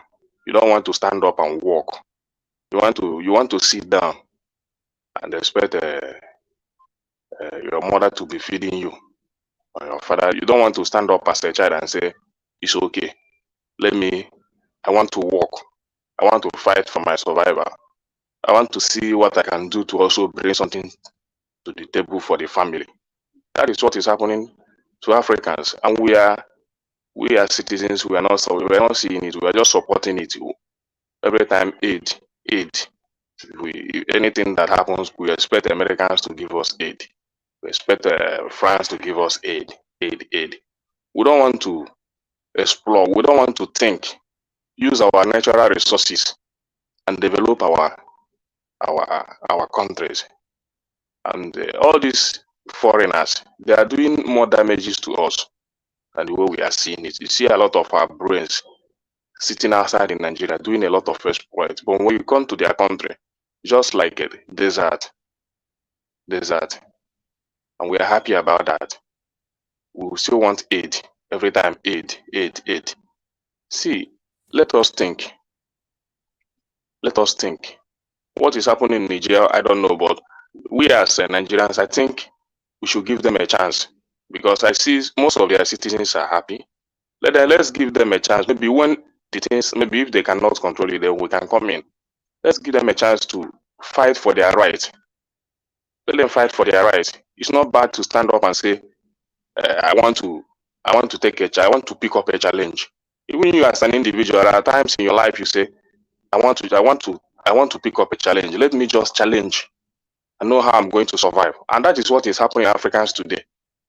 Most of African countries everywhere is just so dull, so primitive. So we should allow them to fight, pick up a challenge, develop their economy, put up some thinkings, and know how to survive. It's not bad to fight for survival. Could I interject? I want to augment what you're saying. I agree with you 100%, by the way, on what you say. Let me just cite some numbers, because part of what we could gain from this is to look at the similarities and differences with Nigeria, right? So Nigeria is a country of about 27 million people, right? The major language there is Hausa, over 50%.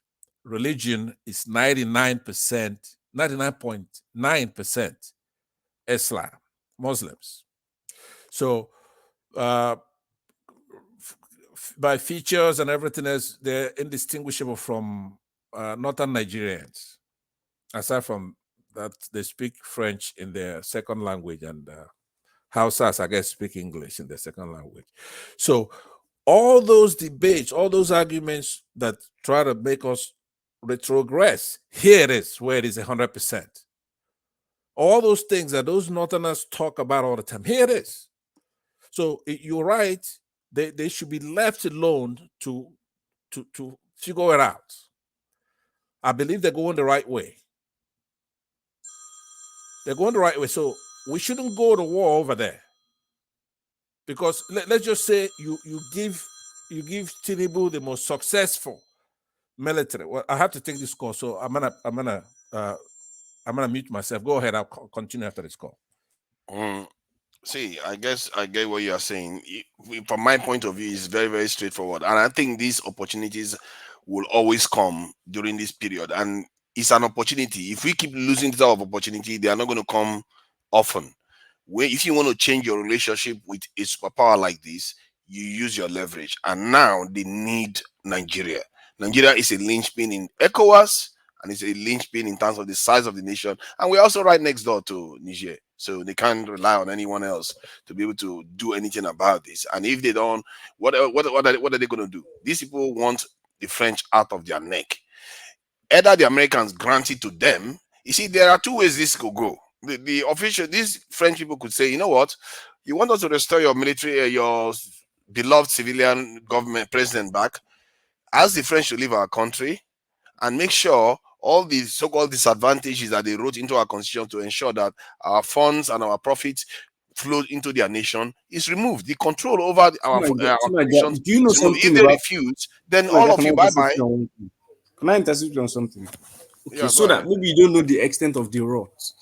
One, they spend CFA in their country. I guess French currency. Their gold reserve is in Paris. They don't have anything. Imagine that. That's slavery. No, look at it. Their central bank is useless. As good as their gold reserves to back their currency is in Paris. Now, if you say, okay, France, go that way, move, and they say, okay, we are changing like that, they will go broke because France they're not going to return those gold reserves. Excuse me. Can I come in just a little, please? Can I interject? Yeah. See, what you said something about France is not going to return their gold reserve and all those stuff. I know most of their things are in France, but if they decide today that okay, we're done, France will return it. Why are you talking? They will return it. And even if they don't return it, you stop the flow going there. They must. So the flow has to stop, and then maybe you can negotiate how much they should return back.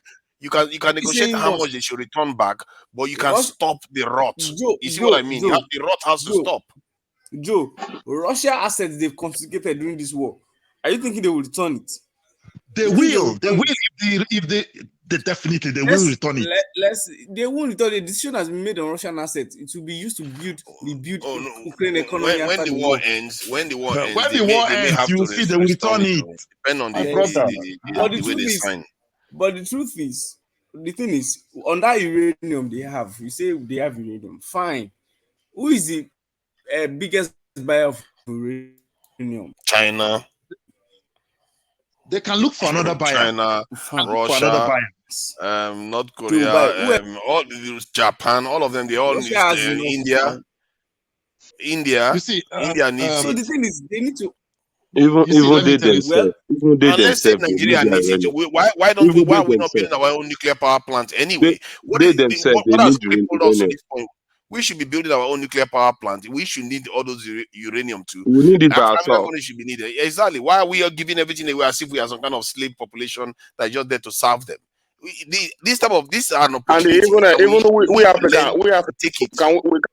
We can use these resources within ourselves now. If we can organize ourselves. Ekene, let me tell you something. We have 1.4 billion people in Africa. The market is in Africa. The market is there. Market is in Africa now. What are you telling me? If you close our market today, China will not sell. I tell you that for a fact. Most of these countries they will not sell. Let's not go that far. Let's not go that far. That's the fact. Why are they coming here? America and Europe, they are all buying from China. Why do you think they were coming here? Why do you think all of them were coming How here? much does Nigeria have to buy from China anyway? The population of India and China, the trade that goes within China alone, is all over. It's about 1.4 billion people. The total population of Africa is about 1.4, and China is trading with everybody in the world. So that's what I'm telling you. See, Remy, what I'm trying to say is this. Remy, look at the thing. You see, that is why everything that is happening in Africa is the way it is today, especially West Africa and Central Africa, is because of Nigeria. If Nigeria has gotten its act together, build a sustainable economy, we will take over the whole of West Africa, the whole of Africa. Yes. Imagine where we have our own. Not so easy like that, okay? It's not. It's easy. Why is those people making it easy for them? And it's not easy when it comes to Africa. Come on. How can a small country like Israel? Why is it easy for them over there? And it's not easy for us there to do. It's not as hard as we think. It's just please. Can I interject? The right people in place. Can I interject? Remember in the 1990s, when we were telling the Francophone countries that they are under yoke, they won't listen to you. Let's not forget that they were never going to listen to you. They were never going to open their borders to you. As recently as some few months ago, Dangote was still complaining on those things. It's not that they are having sense, and I think in a way I can support this school from Niger because they are having sense that why would they be having this kind of issues? If remember in those past 10 years, they were not listening to us. If you want to trade with them, you have to go to France. It's not like they're not. It's not like they weren't listening to us. The thing is that most of the leaders they have are stooges in Africa. They are just stooges, you know. They are just people. Let me look at it. When Ghana, when Ghana was, I'm talking of Africa now, West Africa, they removed Kwame Nkrumah. Yes. They put somebody there. In Nigeria, they removed Tafawa Balewa. They put Gowon came in. And that was how these people were removing leaders that like Patrice Lumumba. They removed them because these people knew exactly. These people knew what they knew, what they know. So you know what they did? We have to remove them and put stooges that. Even Gaddafi, they did the same thing. Idi Amin, you know, all those people, you know, they took them off because they didn't like what the colonial this thing was doing to Africa. So Idi Amin was quite an interesting case because they required an invasion to remove Idi Amin. Idi Amin was one of the smartest black leaders we've had because he had True Niger. I met a Ugandan guy here in China. I was telling you know we have this bad picture of Idi Amin. So when we were talking about, I said Idi Amin, because anytime we meet, we'll talk about African problem. I said Idi Amin was so brutal. The guy told me, since the creation of Uganda, Idi Amin is the best leader in Uganda. He's a Ugandan telling me. Because he stands on his own. He stands for his own on his own feet. He doesn't allow them to push him around. He built infrastructures. That's what the guy said. He said most of the infrastructures you see in Uganda today, Idi Amin initiated them. He built some of them, you know. So they project him as a bad leader to Africa. Because we are listening to their media now. They are the ones telling us what to think about our own leaders. That's the thing. They create the narrative, man. And that's what internet has done to us now. We should use internet to organize ourselves. I think we have to leverage on internet now to organize ourselves. Everything is a double-edged sword now. What they use against us, it can be used against them too. Because all this thing is coming on now because we're having all this conversation on our own. That's why we are all understanding this now. But before we don't know. And the Chinese and the Russians are giving us an alternative. That is the key thing that is happening right now. Even their own alternatives say we have to be very careful. No. I agree with you on that one. The trick is the balance. When there's a competition between both sides, that's when nations rise. That's how the Chinese broke out of the control of the West and the Indians, all of them during the 60s, 70s. We were supposed to do it at that time, but most of our leaders failed in the process. True Niger, let me say something here. True Niger, you see, do you know that if the colonial masters, although I wouldn't use you're always against calling them masters, but that's sorry. Colonizer, they don't even call themselves. Why would anybody call another man a master? Excuse Imagine me. if your children were hearing you. I know. I'm sorry. If the colonizers had done what the Chinese are doing now, do you know Africa would be way developed? Chinese are building infrastructures in Africa. You understand? They are doing things in Africa. They are building things in Africa. If these people have been doing it way back, we wouldn't be in this situation today. But what they do is they give you aid. You think it's good, but it's not. They give you this. They give you a peanut and grabbed a lot from you. That's what they are doing. But these people have done a lot of damages to us. A lot of damage. What you said just now. Sorry, what you said just now was where my anger against the West started from. Even starting from the slave trade. Starting from the slave trade, we plant their farm for them. We do everything for them. We grow that space for them. Exactly. So my first anger against them was not because I expected them to feel sorry for us, but I felt like they were being so spiteful to us that why would you not learn to work with us to an extent that we develop a little bit, and then even if you want to keep us down, but allow us to develop to an extent. But no, they wouldn't even do that.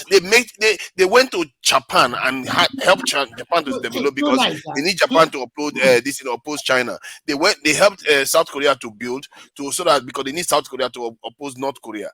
But Africa, they don't need us, so they made sure we suffered. And hold on. In the 90s, when the West was at the pinnacle of their power, when the Soviet Union fell, look at what was happening in Africa then. Africa was on fire. Nigeria, June 12th happened, genocide in Sierra Leone, Somalia, wars everywhere in Africa. When they had all the opportunity to do some good for Africa, they didn't. That's where my anger started from. I was like, then later on, I thought it's not their job to care for us. It's our job to care for ourselves. Sorry, go ahead. Niger, you know what? The problem starts from we Africans ourselves. When we got the independence, do we really come together as a unit? Is that not what Nkrumah? That's what Nkrumah was trying to achieve before they removed. To develop our nation, we do not. You are in all of us here, or most of us are in the diaspora.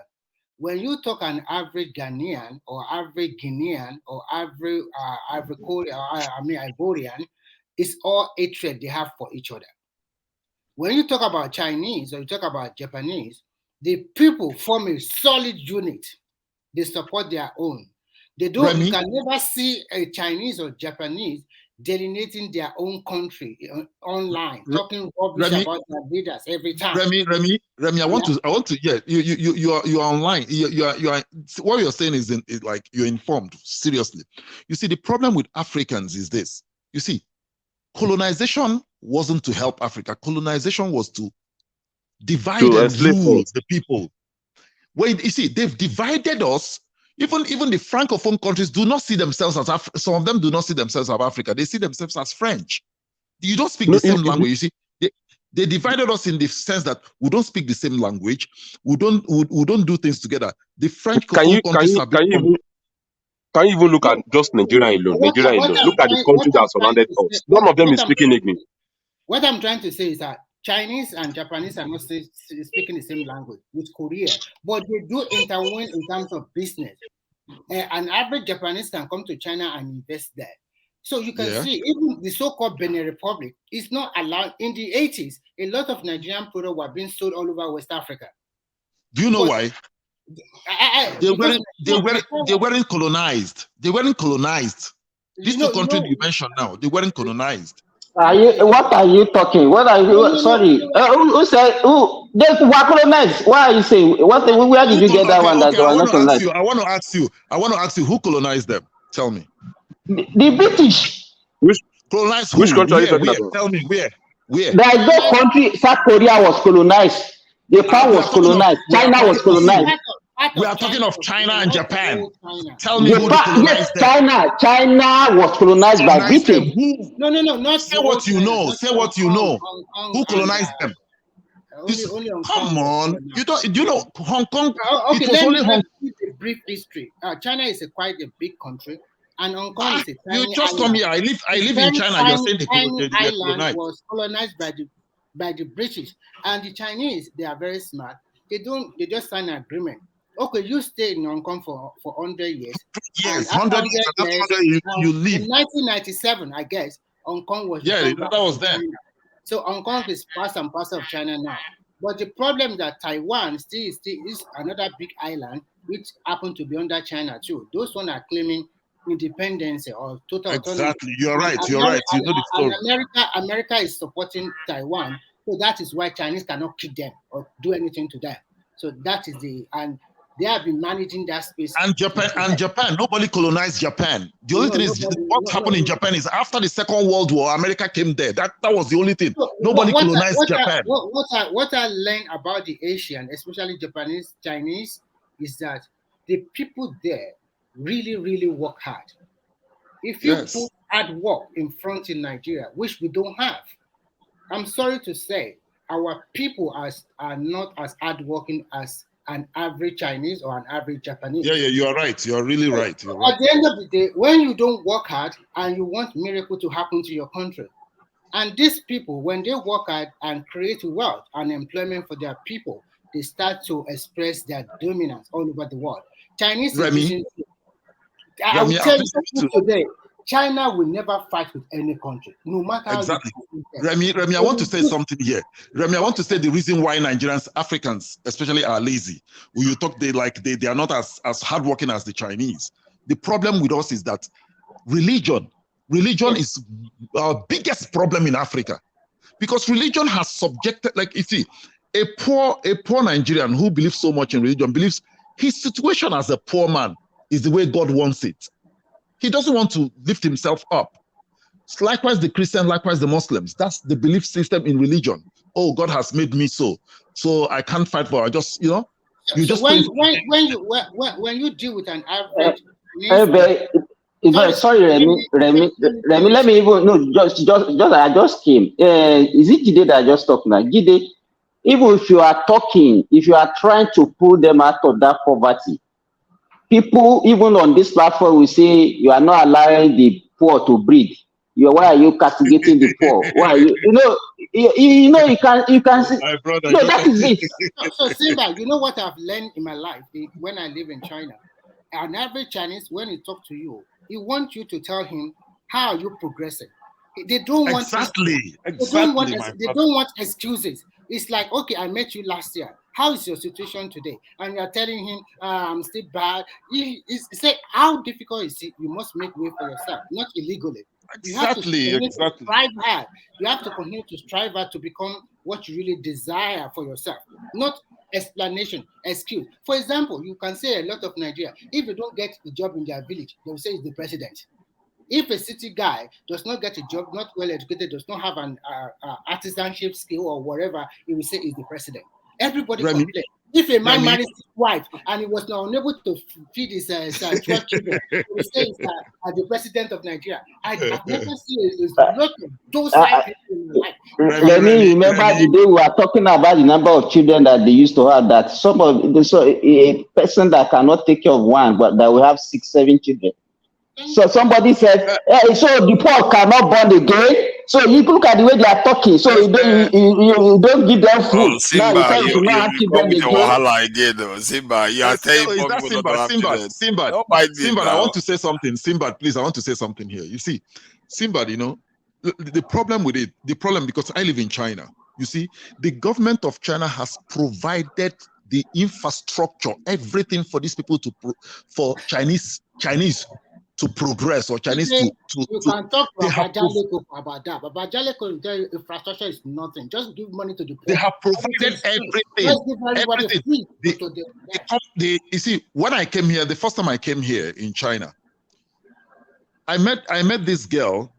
She was working in a company. I went to do something there, and she now called me because she was helping me to get some stuff done in the factory. He just called me and said, "Oh, Joe, I've left the company." I said, "Why?" He said he's not satisfied, I said, "How are you going to get a new job?" He said she already got a new job. I said, "How?" He said she just applied and she got a job this afternoon, and she left in the morning and got a job in the afternoon. You see how the structure is here. So you don't need miracles. You don't need anybody. You just need to work hard and earn your money. And here they don't owe anybody. Like if you owe a worker here in China, you might be jailed. I'm telling you, if you owe somebody here, you might be jailed. So, Joe, I will agree with you with that one. Guys, I won't mention the amount of money that Chinese company hold me, and they didn't pay me till today. They claim that they filed bankruptcy, which is a lie. But it's not only me they hold a lot of American, Canadian, and a lot of Chinese workers. But that was when they are the government 4 or 5 years ago, they are restructuring one way or the other, and it affects working. So a lot of people were hold that time. But I totally agree with you that in China, for the local people, for the local citizens, they can lose their jobs in the morning and find another one in the evening. Like I said, China did wonderfully in infrastructure, and they are open to open their lines. If Nigeria, for example, were able to develop our train system, that you can take a train from Ibadan to Maiduguri and get to Maiduguri the same day, and every interline is open, the development that will come to that country will be so enormous that people say, what is wrong? What is going on? Nigeria just become so wealthy like that. So we need to build more infrastructure. We have to connect our city with like the standard gauge rail of Lagos to Ibadan. We need to work out on our train system. We need to fix our road. They must make sure that I want a law that any road within a state is belong to the state. I don't want to hear story about a road. Exactly, a federal road and all this stuff. Yeah, you're right. Once the road is in your state, it's your road. Go and it's your own. It's your own. No federal nonsense again. No. So that is why some governor will have, it's not my road, it's federal road, and they will do nothing. They need to cancel that one. Road between states, especially from their borderline to another borderline to another border state, then federal road. But within your state, take care of it. We don't want to hear a road in your state and in your... Building a nation is not hard. We all know this. Tonight, the only reason why we're having this problem is our leaders are compromised. People want to build, that's why. People want to destroy. Nigeria is corruption. Corruption. Nigeria, can you give me 2-3 minutes to talk? I'm not the moderator. It's your mental health is important. Can I say something, everybody? I think I'll be shutting down in 15 minutes. I don't want to say 20 minutes. So let us start taking closing remarks from everybody. I know everybody, we can go on talking about these things, and I also appreciate everybody, the different perspective we brought into the conversation. I could see Dr. Damages in the comment section. It's good to see you there. Good to have you and everybody commenting. Yeah, so maybe in a few sentences, and just keep our I know some of you just came in, Simba, EY, and Kene. You just joined us, Miko Katsu. So we just need to start wrapping up because I need to go to bed. I need to wake up very soon to get to some other things. So yeah, I don't know who wants to go first. Just a parting concluding remark from any of the topic that and if you want to say everything and then conclude, and that's it. That's up to anybody. Pastor, you want to Sorry. I just saw Dr. Damage's comment. I didn't see that before. The reason why I said India Army was the smartest in terms of leadership in Nigeria, in this country, was because they required an invasion to remove him from power. The rest, they can assassinate them and remove them from office. He understood security, and at least he did, compared to the other ones. So why should I apologize for that? Look at the state we are in now. All these people that say that they are too smart, sometimes they forget that where we are right now is because of their soft approach to securing their people. That's why we are where we are. And the only leader that has done it, and you are saying that person, Thomas Sankara, that was so smart, where is he now? He's dead because they assassinated him. Patrice Lumumba, that was so smart, where is he now? He's dead because they assassinated him. There are many of our leaders like that. What is the point of being smart if you cannot secure your people? That is where smartness starts from. But the same your people that they used to kill is our problem. Let me tell you, all these things that you are talking about, I think the moment we start taking responsibility for the predicament we find ourselves, that is the beginning of our liberation from these people. But if we are still blaming them that they are the one that caused the problem for us, we have not started. Nobody's Because let blaming me them. Nobody, stop going on with your blame talk. Nobody's blaming them. I'm talking about leaders taking advantage, this in the responsibility for their nations and protecting themselves. If somebody's trying to rob you, your job is to protect yourself, not blaming them for robbing you. I'm talking about us taking advantage. And if India did the right thing by his people, why should we say that he's rubbish and all the rest of it? Because this is stuff that we get wrong all the time. We keep saying we love Sankara, but we forget that he failed from the point of view that he didn't secure himself. Abacha was trying to push the West away and all the rest.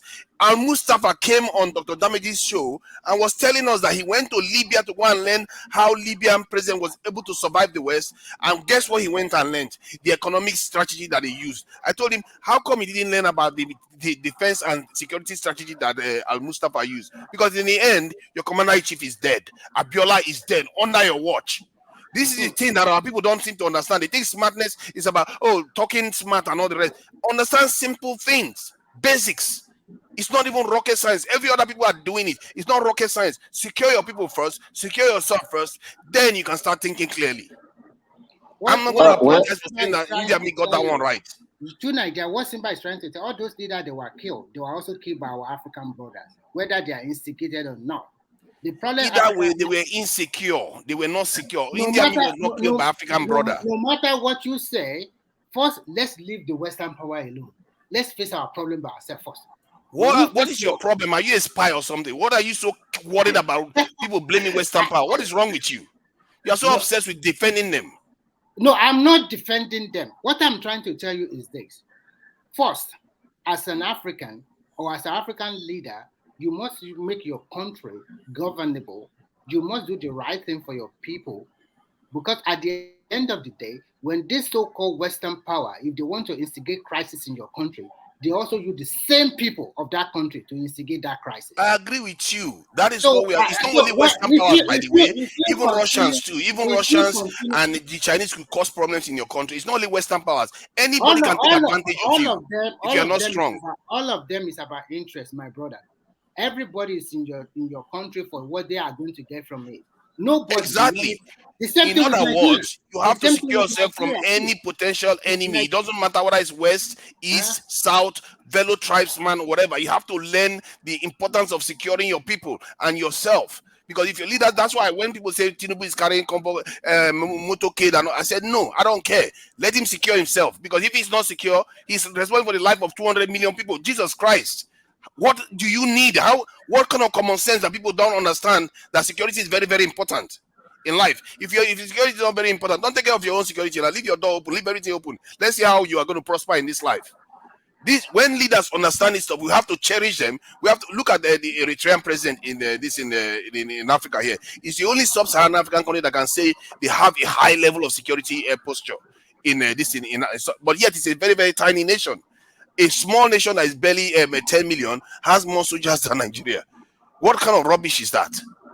How can a small nation, poor nation even, have more soldiers than Nigeria? Which country are you talking about? Eritrea, right next door to Ethiopia. Tiny country.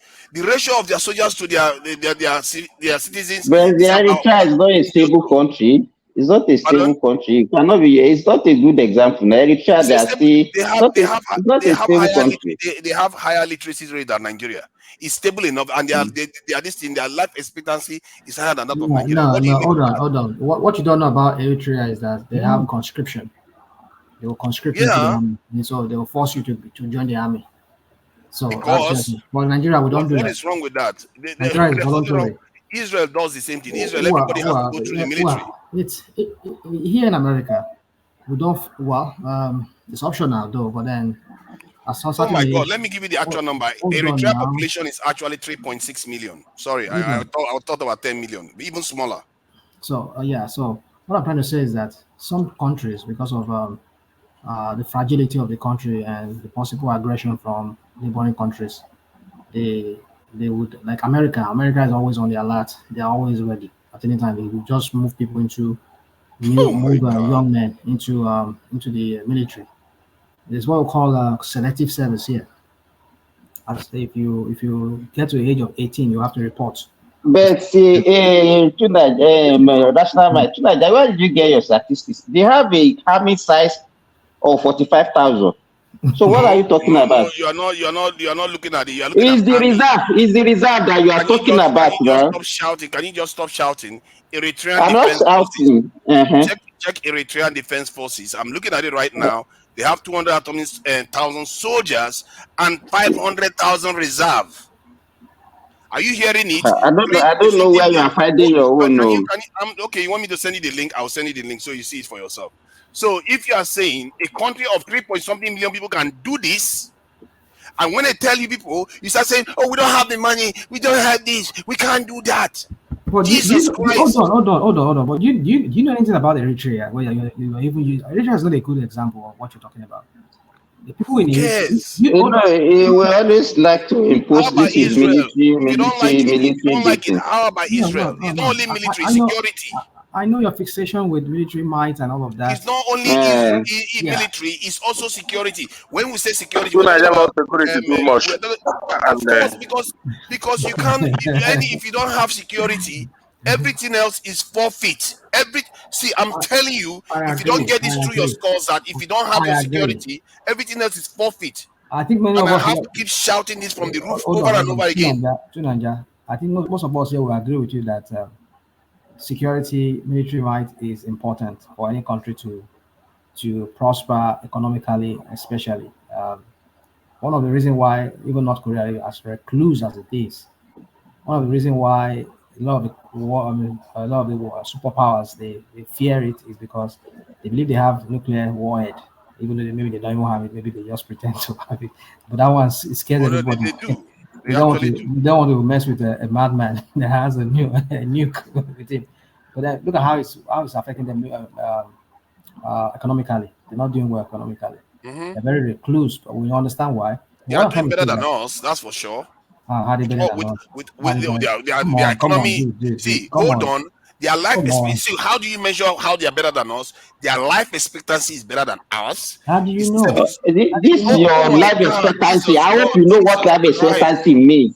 Every time you talk about life expectancy. Guys, I think this guy, man, life expectancy is very straightforward. It's not even complicated. It's how long you can keep your people alive on average. That is what it is. And if North Korea has life expectancy that is more than 10 years higher than Nigeria's, yes, even with all their sanctions, they are still doing better than us. And like their literacy rate, 100%. And then go and look at the structures they have in their country. Their metro station that in Nigeria, in Lagos, they were pushing the metro station on the rail the other day. Do you know what North Korea has built? They built their metro station 100 meters underground, all through their capital. So where will you prefer to live, North Korea or Nigeria?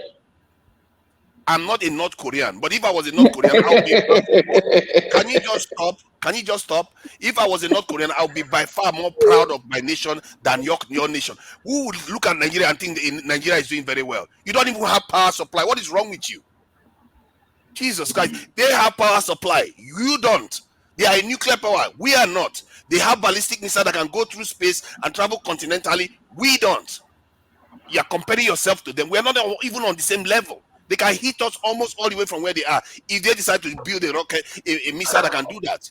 We have not even started. We have not even started as a nation. And you're comparing yourself to them. You can't compare yourself to people that can actually knock your country out of the sky. What is wrong with you? I don't understand it. And you are busy making apologies for mediocrity. I don't really subscribe to this. People need to get it through their head. If you don't secure your people, then go. If you think it's not important to secure your people, you leave your house open every day. Tell everybody how much you've got inside there, and let's see how you prosper in this world. If anybody that says they are so smart that security is not important, it shouldn't be top priority, then leave your door open, leave your window open, tell everybody everything you have in there. Let's see how long you become prosperous. Okay, let me address that a little bit with you. When you're talking about the military and security, you do understand that the role of soldiers in the modern era, you could do a lot with drones. You could do a lot with intelligence. What Nigeria has, you should be qualifying those things that you're talking about. If you're talking militarily, there are many ways to secure a country. Do you understand? It doesn't have to be foot soldiers alone. You need those, but it has to be a modern military. And also, what are we having soldiers for? What are we defending against? Like you talk about Eritrea, they have a problem with their neighbor Ethiopia, and your they need brother. the military. Richard, They are friends give me with your Ethiopia. shovel. They are not enemies with Ethiopia. You understand? You Nigeria, don't have we don't have that okay. kind of hostile Huh? neighbors that could take us over. But there are ways you can modify what you're saying, and I'll agree with you wholeheartedly. For example, if I'm in charge of Nigeria, one of the things I would do is to train the soldiers, especially along the lines of engineering. Maybe a big part of the military be engineers to tackle our infrastructure. They just can't sit in their barracks, for example. Exactly. Because of the need of the nation, isn't it? That's what Exactly. you do. You Exactly. marshal them. And especially also to secure from terrorists and all those who are fighting us, you know, non-conventionally, right?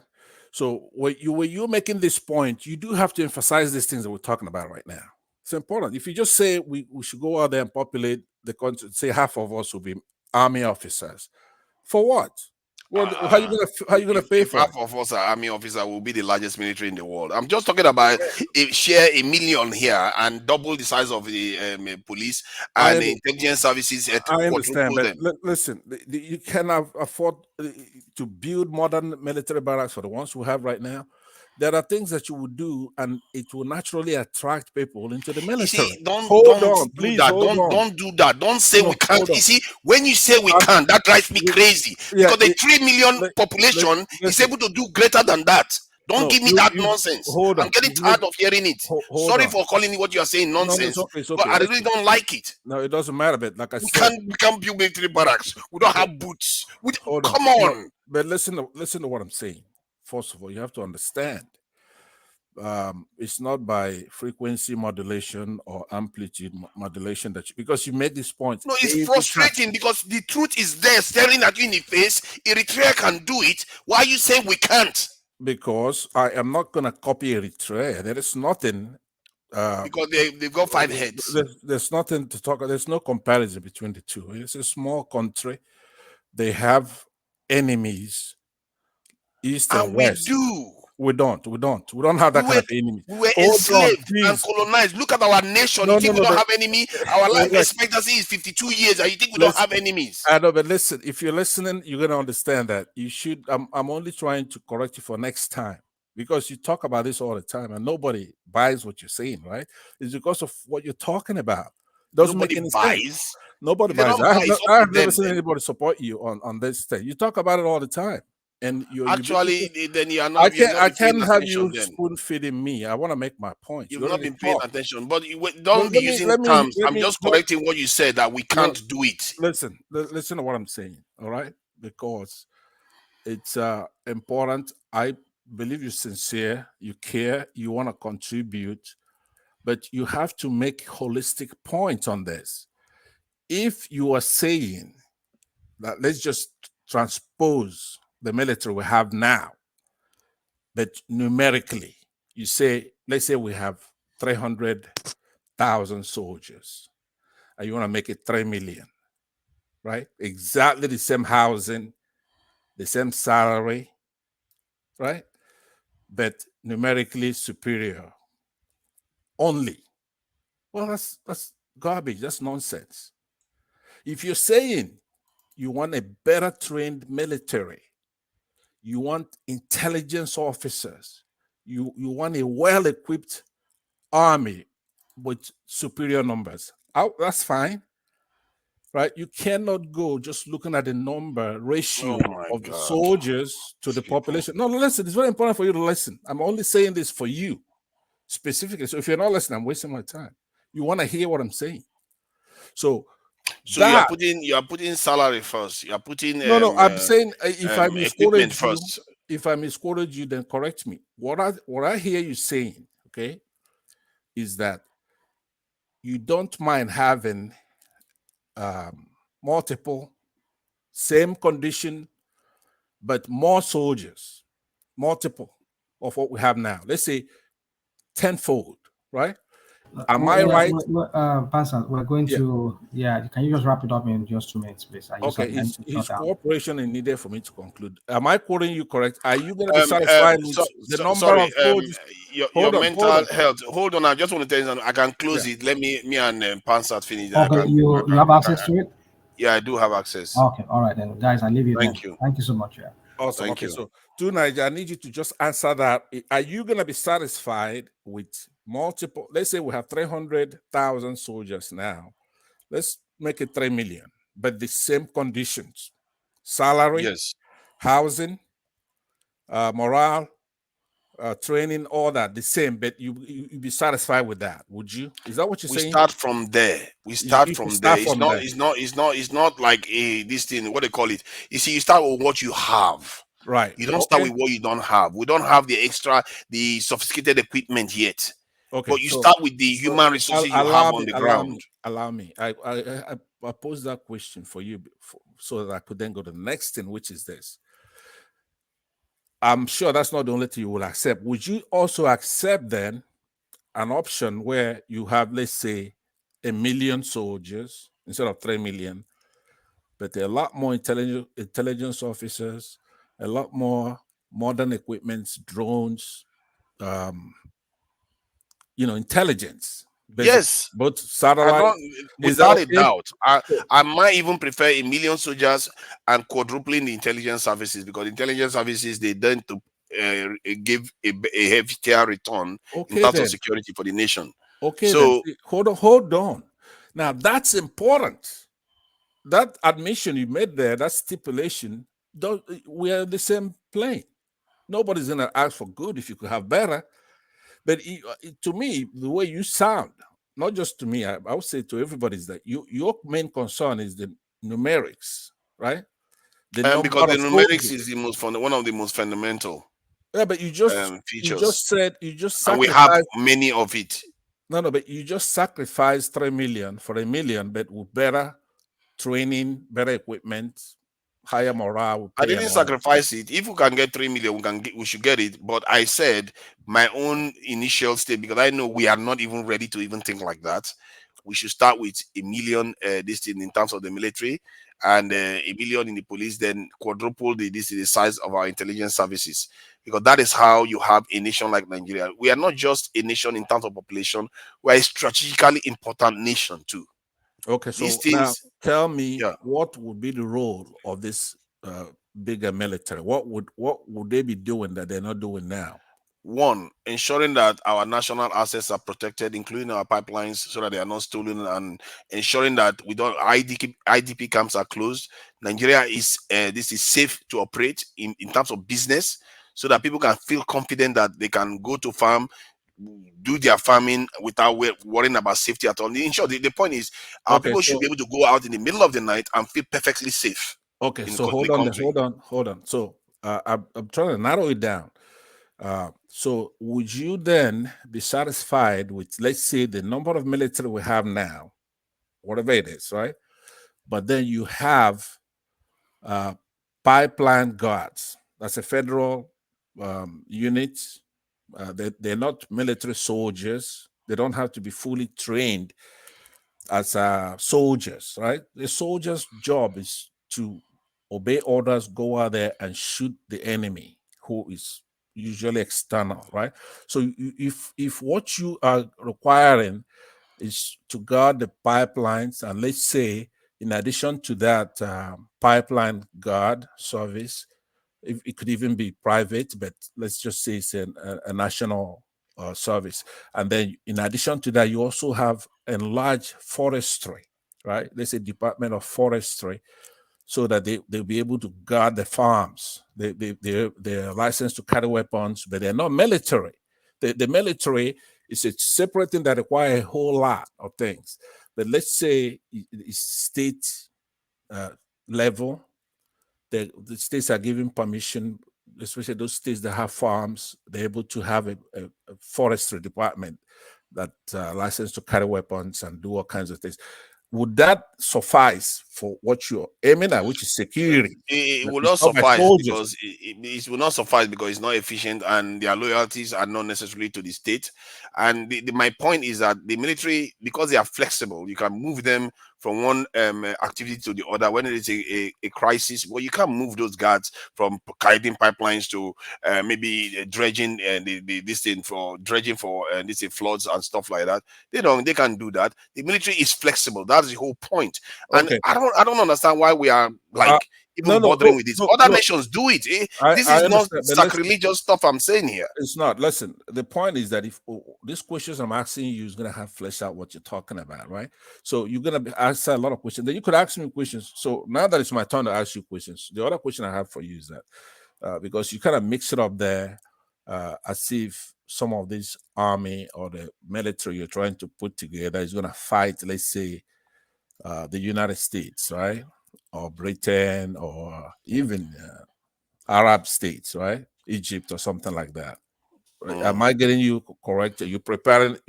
Are you preparing the nation to defend itself against all enemies, foreign and domestic? Yes. All right. So, what kind of military do you think you would need to fight an adversary who is thousands of miles away, but could push buttons and land Tomahawk missiles, carpet to carpet bombing, ability to fight you with laser from space, from satellite, right? What do you need to defend yourself from such an adversary? Just be the military strategist now that you talk about. Let's bring it to practical terms. What are you going to need for Nigeria to be able to protect itself from an adversary who not only does he have a naval force, seafaring that has permission to park their vessels 3,000 miles away, but they could push a button and within seconds they will land missiles on you, carpet to carpet, right? They will have some that could hang in the air. They have drones that could hang in the air for days, for weeks, for months. Okay. So how do you prepare Nigeria? Just tell me right now, including soldiers now. Okay. How does the soldiers play a role in that kind of defense? That kind of defense, if you are one, we are not in a war with a country like a superpower. If let's say we are in a war with a superpower, which chances are that it's not going to happen. If we are in a war with a superpower that wants to rain missiles down into the country, then you shift your tactics. You don't go and start taking them head on. You shift your tactics into a kind of guerrilla warfare where you understand how to vanish and reappear where they don't expect you. And that war, for a What about person your like me, civilians you're supposed to protect? If you vanish and you reappear as a soldier, you go in a bunker or whatever it is. when Right? you're at war, Right. when you're at war, you do what is necessary. Civilians will be targeted by the enemy. They will do that. That's what they do. You are seeing it in the Russian-Ukraine war already. So that's what they do. You do what you need to do to win the war, or at least not lose, because the war will happen. We have seen wars happen like in Vietnam and all the other wars. There's only as much bomb they can throw. Look at what they did to this in North Korea. They flattened the country. Like 80% of all the structures in North Korea was destroyed, which means some towns, every single structure was destroyed. And yet, look at North Korea today. They bounce back. Because the trick is that you have to be resilient. You have to understand that you have to earn your way in this world. If you don't fight your way in this world, you are just a slave, and you are just preventing, you are in a way delaying the inevitable. That either you confront that enemy your remarks or you are going to die. It's the debate we're having here, right? Yeah. You're going to couch your remarks. It has to be responsive to the debate. I'm responding to it now. You want me to define the debate, or do you already know what it is? No, because you said that if we were taking on a superpower, and I said, and we are not going to be taking on a superpower, because like I said, my whole calculation is going to be based on the idea that if you want to take us on because you want, let's say, 100 naira, I'll make sure you spend 500 naira taking us on. So that's the idea, and in a way, that's the same idea the Singaporean leaders too. I think they call it the poisonous shrimp kind of this in doctrine, or kind of that. If you want to come and take them on, you might win, but you'll be poisoned. And as a nation, as a power, you feel the impact of what they've done to you, and that is what you want to do. In other words, you have to make it costly for your enemy to come for you, and so far we've not done that. That's good, but you see, I'm not on this debate, but it would have some extensions to the size of the military, right? The size, Yes. numeric numbers of the military, 3 million, a million, or whatever the number you prefer. Remember, I'm saying that states are rational actors in the international arena, right? They calculate their gains by not in absolute terms like an individual would do, but rather in relative gain. So there are so many things. There's about 7 things you have to worry about in your international affairs, international relations. The least one, of course, is important. It's prestige, right? I think you probably alluded to that a little bit. You're gonna have to, if you want, you have to do things that will prevent you from getting into war. You have Yes, of you have to course. secure your country. You have to have a progressive country. You have to have people educated. You have to have a good government. You have to. There's a lot of things that once you do that, then the size of the military we have, you're gonna have intelligence So sorry, officers. let me just Yeah. remain this is response to Dami. I don't know why this guy is talking even. I don't know whether it's some kind of this thing. In Russia, I'm looking at it right now. When Russia even started the war, they had active military of about 1 million. I don't know where he's getting this from. They've always had active military of about 1 million people. He's saying that Russia didn't have active military of 500,000 when they started the war. Yes, they did. You think they would throw all of them inside this Ukraine? They will use it to secure. Russia is a massive country. They have to keep the whole nation That's a secure. debate you had with somebody earlier. Is that it? No, he's on the chat. He's saying all kinds of stuff. Okay. So, but I am trying to, because you have to admit that every time you host a panel, which is often, you talk about this issue a lot. You don't think that Africans or Nigerians have respect for the size of the military that they complain about. Security. They don't have respect for security. They don't understand it. Okay, so yeah, I mean, to a degree, you're right. Everybody in Nigeria is complaining about the security in the country, but it's not from enemies, from foreign enemies, that we are not able to secure our country. We're being undermined internally. That is why, like I said before, when you look at Niger and you look at northern Nigeria, the demographics, the religion, it's just the same people, the same thing. So when we talk here in Nigeria, they say, oh, look, the northerners are more sophisticated than you. You in the south, you don't do this. And it's not true. You could see that right there. Their uranium is being carried away generation after generation. Why they live in poverty? And when you tell our fellow Africans, they're like, oh no, we can't do this. We shouldn't do this. What kind of, I don't know who did this to us. It's like some kind of curse. We are in a spell that we can't get out of. Right. You know, a country such as France, like I said, all these countries, they've been at it for a long time. They know how to colonize people. So they know if, say, Nigeria build nuclear facilities for power, nuclear energy, right? They were going to need that uranium from next door, but we have our own. They don't want that. They don't want us to develop because we're going to be needing those things. And people like United Kingdom and France, they cooperate because they've already done the scramble a long time ago and divided Africa up, and then they made peace. And they gave us our quasi-independence here. We'll go and take a look at Cameroon and Congo, how these people are killing our people, massacres. It's like you take a look at Cameroon next door, and they prop up a dictator there, and they have a fight between Francophone people who speak French and Anglophonic brothers and sisters of theirs. And Google it. You're gonna see how they kill people. I mean, buy people. I don't think they're allowed to kill here. So same thing in Congo. Go and see where they mine these diamonds and all kinds of stuff there that are being used in computers. So it's not a new thing. We know what's going on. No amount of soldiers are gonna be able to take care of those things. We have to modernize the states. the country. We have to modernize it, educate these people, reduce these animals between tribes. Those are more important than the military as far as because you're no match for them. You're no match. You're never going to be a match. The thing is, you can't look at it from the point of view that we are no match. We are a match to anybody, really, if we put our minds to it. And the idea behind it is that, first, like I said, you have to make it costly. You can't just remain at the bottom floor.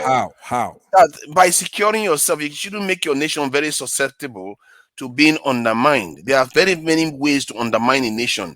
There are this in combat ways to undermine a nation. Bingo. There is something right there. There are national sabotage ways to undermine a nation. Right there. That's the point I'm making. You need intelligence more than actually the hardware, right? No, hold on. Let me just land. I know that I was talking before. I'll listen to you after this. But what I'm saying to you, understand what I'm saying to you. In a country such as Nigeria, our needs are different from Eritrea or the United States. We have unique needs. We're lucky. We don't have more powerful neighbors than us, right? So the temptation for anybody to invade Nigeria is very minimal. So the kind of expenditures we have to make militarily are different. We have to invest a lot in intelligence. We have to invest a lot in training professional soldiers. Even if you have half of what we have now, that are more properly trained, who could operate drones, who could. Oh my God, you guys, man! Listen to me. Listen. You don't even understand the challenge. If you are saying that right now, you don't have a clue what the challenge is. Then, well, see, America with all their challenge, they still have 2 million soldiers. With all their advanced weapons as they've got, they still have 2 million.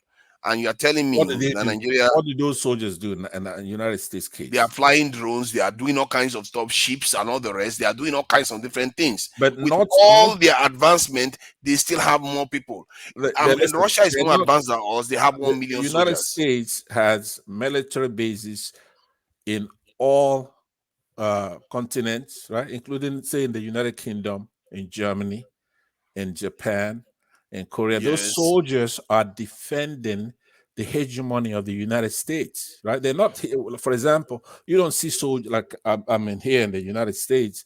I hardly see a soldier. So hold on. Let's stop here. Hold on. Let me say something because you've been doing most of the talking. You let me talk, but you don't let me talk. Respond to what I'm saying. I'm saying what you just. No, let me say something. Let me say something.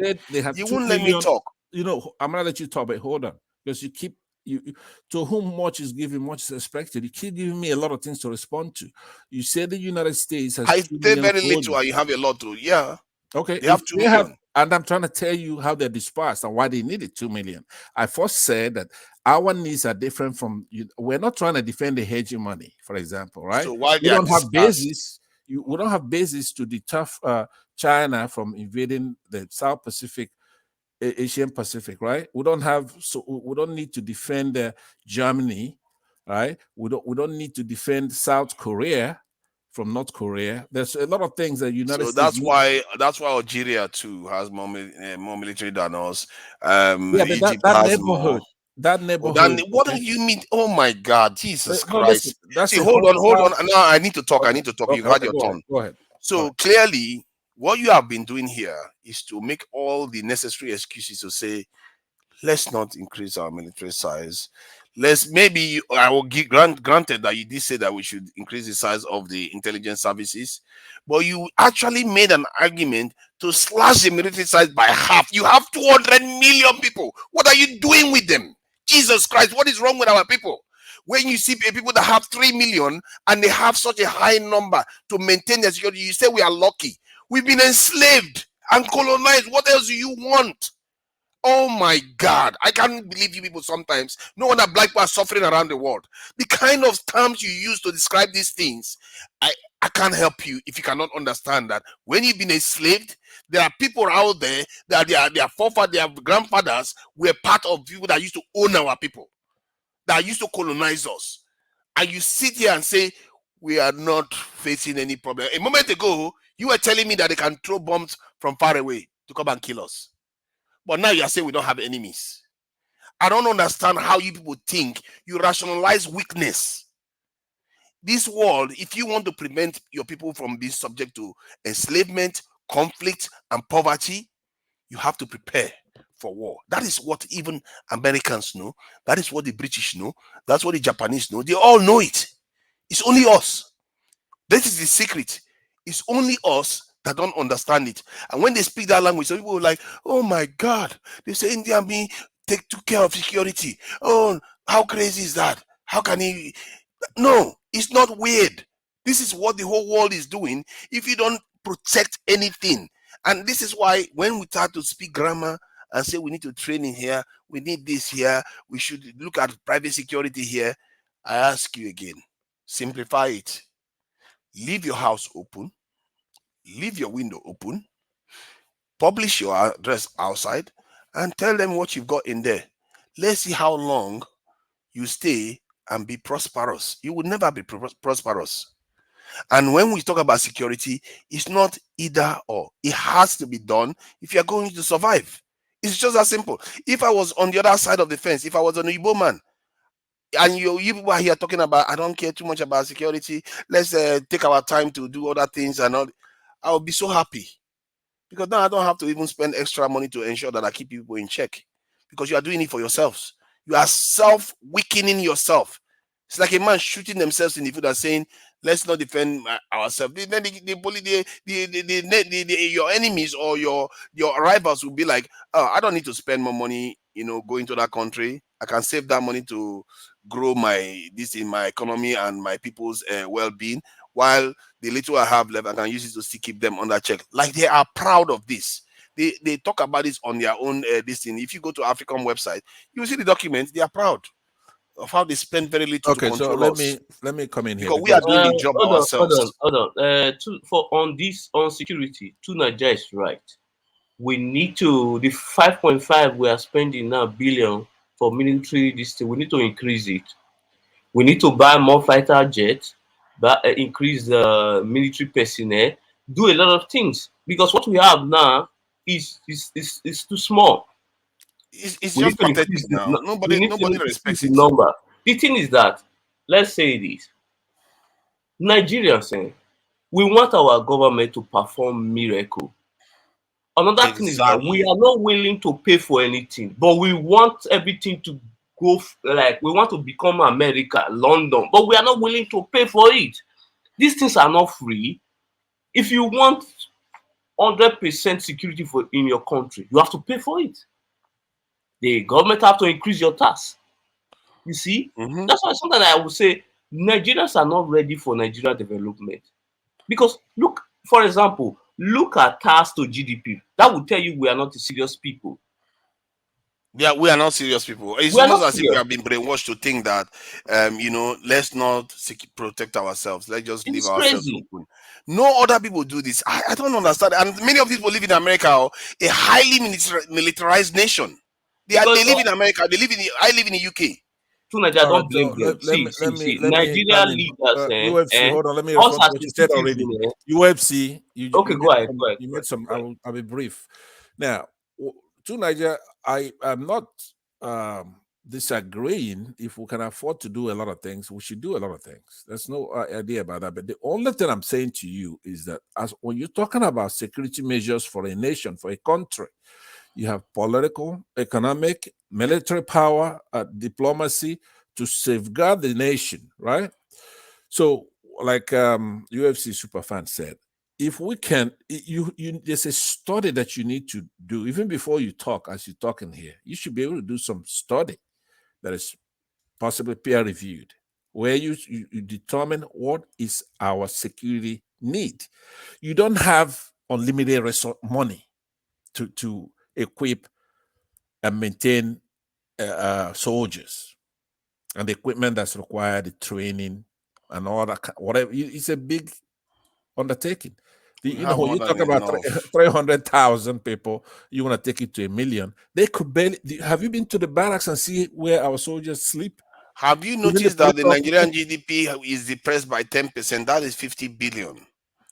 $50 billion, our GDP is depressed by 10% because of insecurity alone. Right. I agree, but like I said to you before, I was trying to be innovative. I said that when you're talking about soldiers, combat soldiers to fight Europe or fight African states or fight terrorists, right? That's a different undertaking that requires a lot of money to maintain. But when you're talking about terrorists who are involved in asymmetrical warfare or you know all this ragtag Boko Haram type of people, those are politically propped up people. I could take care of those people in 2 weeks, all of them. If I'm if I'm put in charge to take care of the Boko Haram, I could take care of them in 2 weeks, including wiping them out. No, hold on, let me land on what I'm trying to say, because that's a tangential point. The point I'm making to you, I said to you, short of you doing a study to know what it takes to secure the country, how much it's going to cost, what we need, right? If you viscerally just want to talk about it, I would say Garden pipeline will be similar to what they're doing in the crude way right now. It's not good using former military, not military, former terrorists in the South to guard our pipelines. But you could bring real businesses to do that job, right? Make sure they're licensed and they apply through the states, and those who are my God, you really have a problem with Nigeria having a strong military. Jesus Christ. What you don't know is that I'm being kind to you because you're not actually. What is use of being kind to me? Let me say to you that kind to your own people. I'm being kind to you in not really being forceful in dealing with you on this, because I want to go ahead and be forceful. I will in a minute. Please go ahead. I'm trying to say to you, I think you're sincere, you're concerned, but you're woefully wrong in what you're doing, right? You are wrong. You are wrong. You are telling us to hire security guard to protect our citizens. Who is going to respond to natural disasters? Who is going to respond to external threat? Who is going to respond to internal threats? Right now, you have you've had your say. Now let me have my own say. I said because you tend to go on for too long. I will okay, land. Go ahead. Let me just land. I'll take a couple of more sentences. If I don't, that you could stop me. But what I'm saying to you is that you have to be innovative in your thinking. That's what I'm saying to you. When you've adumbrated the needs and you say, guarding the farms, guarding the pipelines, perhaps, I think you also mean, even though you didn't say, guarding our borders, those are services that could be done without them being soldiers. It's just like going out there hiring a bunch of police officers and housing them in barracks. That's just too expensive, because you could do it where people, they're not really police officers, but they're security personnel. They're trained to do certain tasks. All right, because in the federal government of Nigeria, you have about 60 odd things on exclusive list.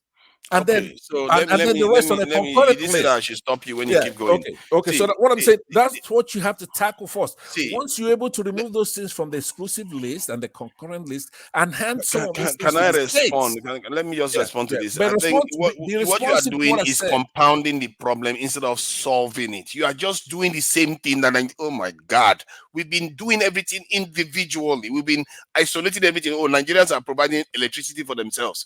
We are providing borehole to get water for ourselves. We are everything we do by ourselves individually. And now you are saying, oh, so instead of to use the major security of the nation to secure the pipelines too, you are saying, oh, let's get another small entity. Any nation that keeps creating subnationals that are involved in security this in a sector at that level, you are creating potential vulnerabilities too. You have to create a strong military like oh my God, how many times do I need to say it? Like every other people do. This is not rocket science. It's not even a debate. It's not even an argument here and there. No. Everybody else is doing it. And look at where they all are. We are not doing it. Look at where we are. And it's a common sense thing. I even use a simple example of you leaving your house every day. Sooner or later, every day is for the owner, and one day is for the thief on this one. Can I interject? The day the thief will come, you will not have anything left. And that's that is the example of our life in Nigeria. Could I interject to that point? Because you say everybody else is doing it. I'm talking now from the United States perspective, right? If you, if America were to go out and create one behemoth, let's say police officer, American police, it'd be impossible to guard this country, right? It's a huge continent of a country. Here you have the city police, you have county sheriffs, you have school police, right? Oh, just the same. These police officers are just equipped. They have their cars, the patrol units. They have they're equipped with the guns, and they have their SWAT teams. They could do almost anything any military can do. All these in this United States I'm talking about, right? You have campus police, like I said, and other lower, even though they have the FBI and they have other U.S. Postal Service police, for example. Then you have the Rangers, right? If you go out there and set fire on a park or something like that, those people are just as police as any other police. They have drones, they have intelligence, they have SWAT teams.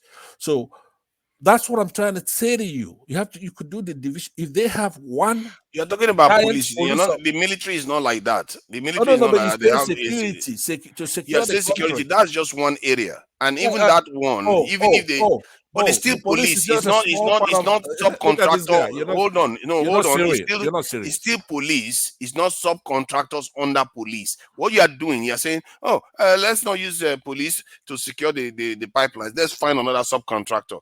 No, that's what you are saying. Is not the point you are making. Hold on. I just told you that these police officers are more military than the Nigerian army, right? Every little police. But that is not the point you were making. You're making confusing points here. No, the original point you made was that they should use ordinary people to go and protect the pipeline. You're looking at nomenclature of army and police. I've just told you. Listen to me. Any police station here, right? Any of them, postal police, campus police, they are more equipped militarily than the Nigerian army. 10 times more equipped, right? Yes. More trained, they're just better. I'm not sure campus police is more equipped than Nigerian army, but they are. go ahead. Yes, they are. Trust me. Because your country is a war zone, but that's not the same in Canada. That's not in most countries, to be fair. America is very, very unusual in terms of their internal security and in terms of their internal security. But compared to other nations, very, very unusual. If you look at the UK, it's very, very straightforward. They have different departments of police, like Metropolitan Police. They have other police in other parts of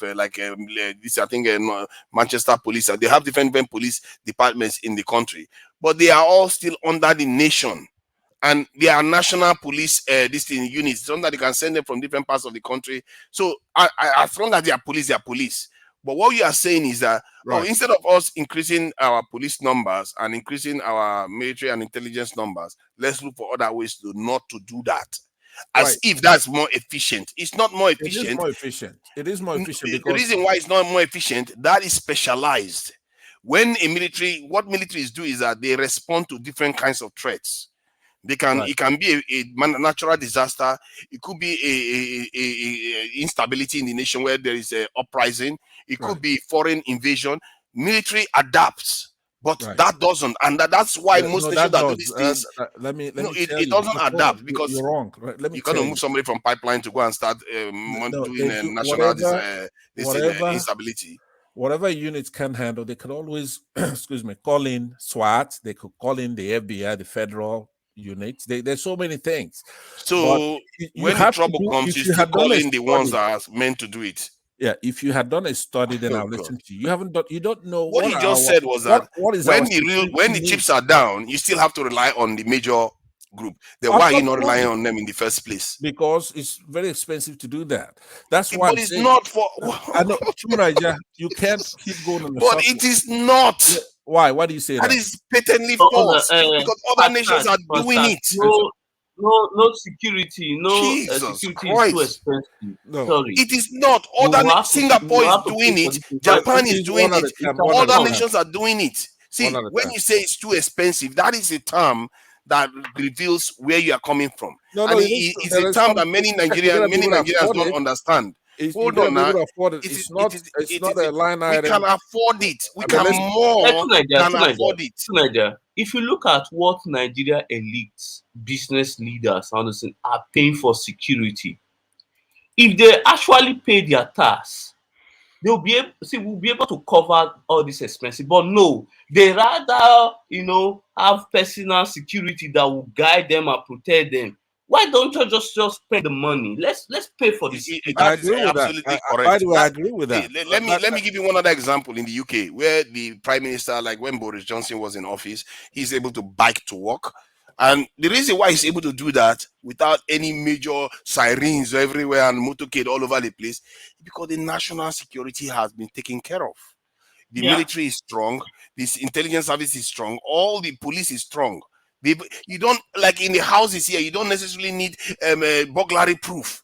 As like Nigeria, everywhere they put burglary proof. People are doing it individually. See, Pansat, what you don't understand is that we are already spending the money in reality, in real terms. Nigerians are paying for it in other ways, but individually and less efficiently, just like we generate electricity in a less efficient manner. So the money is already there in Nigeria. Not to mention, you know, when I mentioned the GDP of Nigeria being depressed by 50 billion, that alone, not to mention Nigerians coming back from the diaspora, it's just right? Unbelievable. Hold on, I gave you the solution to that, right? So you're coupling a couple of arguments here. You and I, we don't differ by much. As in your case, you're looking at semantics and nomenclature, right? Unless I say you have this giant military where you have millions of soldiers, right? But I've broken that down in order to elicit for you to be reasonable, right? There's no reasoning with reducing the size of the size of your protection. Protection. I said to you, if you actually go and do a study, right? We can peer review it for you. You do a scientific study of what does it take to secure our country. Because if you build a 3 million army today, it's not just the cost of building. I don't know why you keep saying 3 million. I never said 3 million. I'm giving us the number. Say a million. Let's say a million, right? Okay, if you do a million, I believe we could afford it. It's costing us a lot more than that. But there are many ways to get to exactly what you're talking about, because I just told you our security requirements, they are specified, right? You have to secure the borders. You have to secure the skies. You have to secure our food supplies. You want to make sure we have food security. People have to go back to the farms. All this is exactly right. All this asymmetrical thing. But let me just add one more just to support that point you made. Yesterday we were having a conversation here, and it occurred to us that most countries around the world that are relatively more developed, they have people working almost 24/7. They work at night, they work during the day. But in our country, we shut down because at night there's barely anything. There's no security. There is nothing. Our economy is dying because we refuse to do what needs to be done. So please go ahead. Okay, yeah. So what I was saying is that three of us here, and perhaps almost everybody listening to us, we've been through this problem so much that we're almost experts in this. We know what we need, but it's going to be futile, narrow-minded. You don't want to be like, for example, the Arab states of the 70s and 80s. They go and buy gold-plated jets to defend their places. It's stupid, right? You want to really be truly secure, because these are the people you're dealing with, adversaries who sell you, let's say you go and buy jets, especially in this day and age.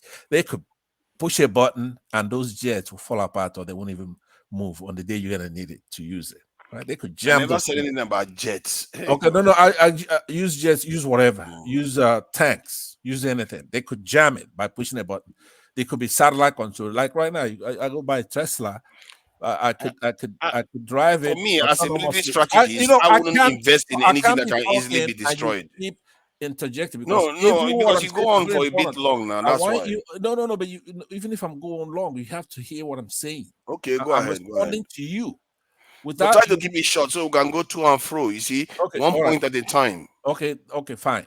Let me then land. I like that. That's good. If you said that kind of rule, I would work with you on it. And UFC, you shouldn't be left out of this. What I'm saying to you is that security is not just the army.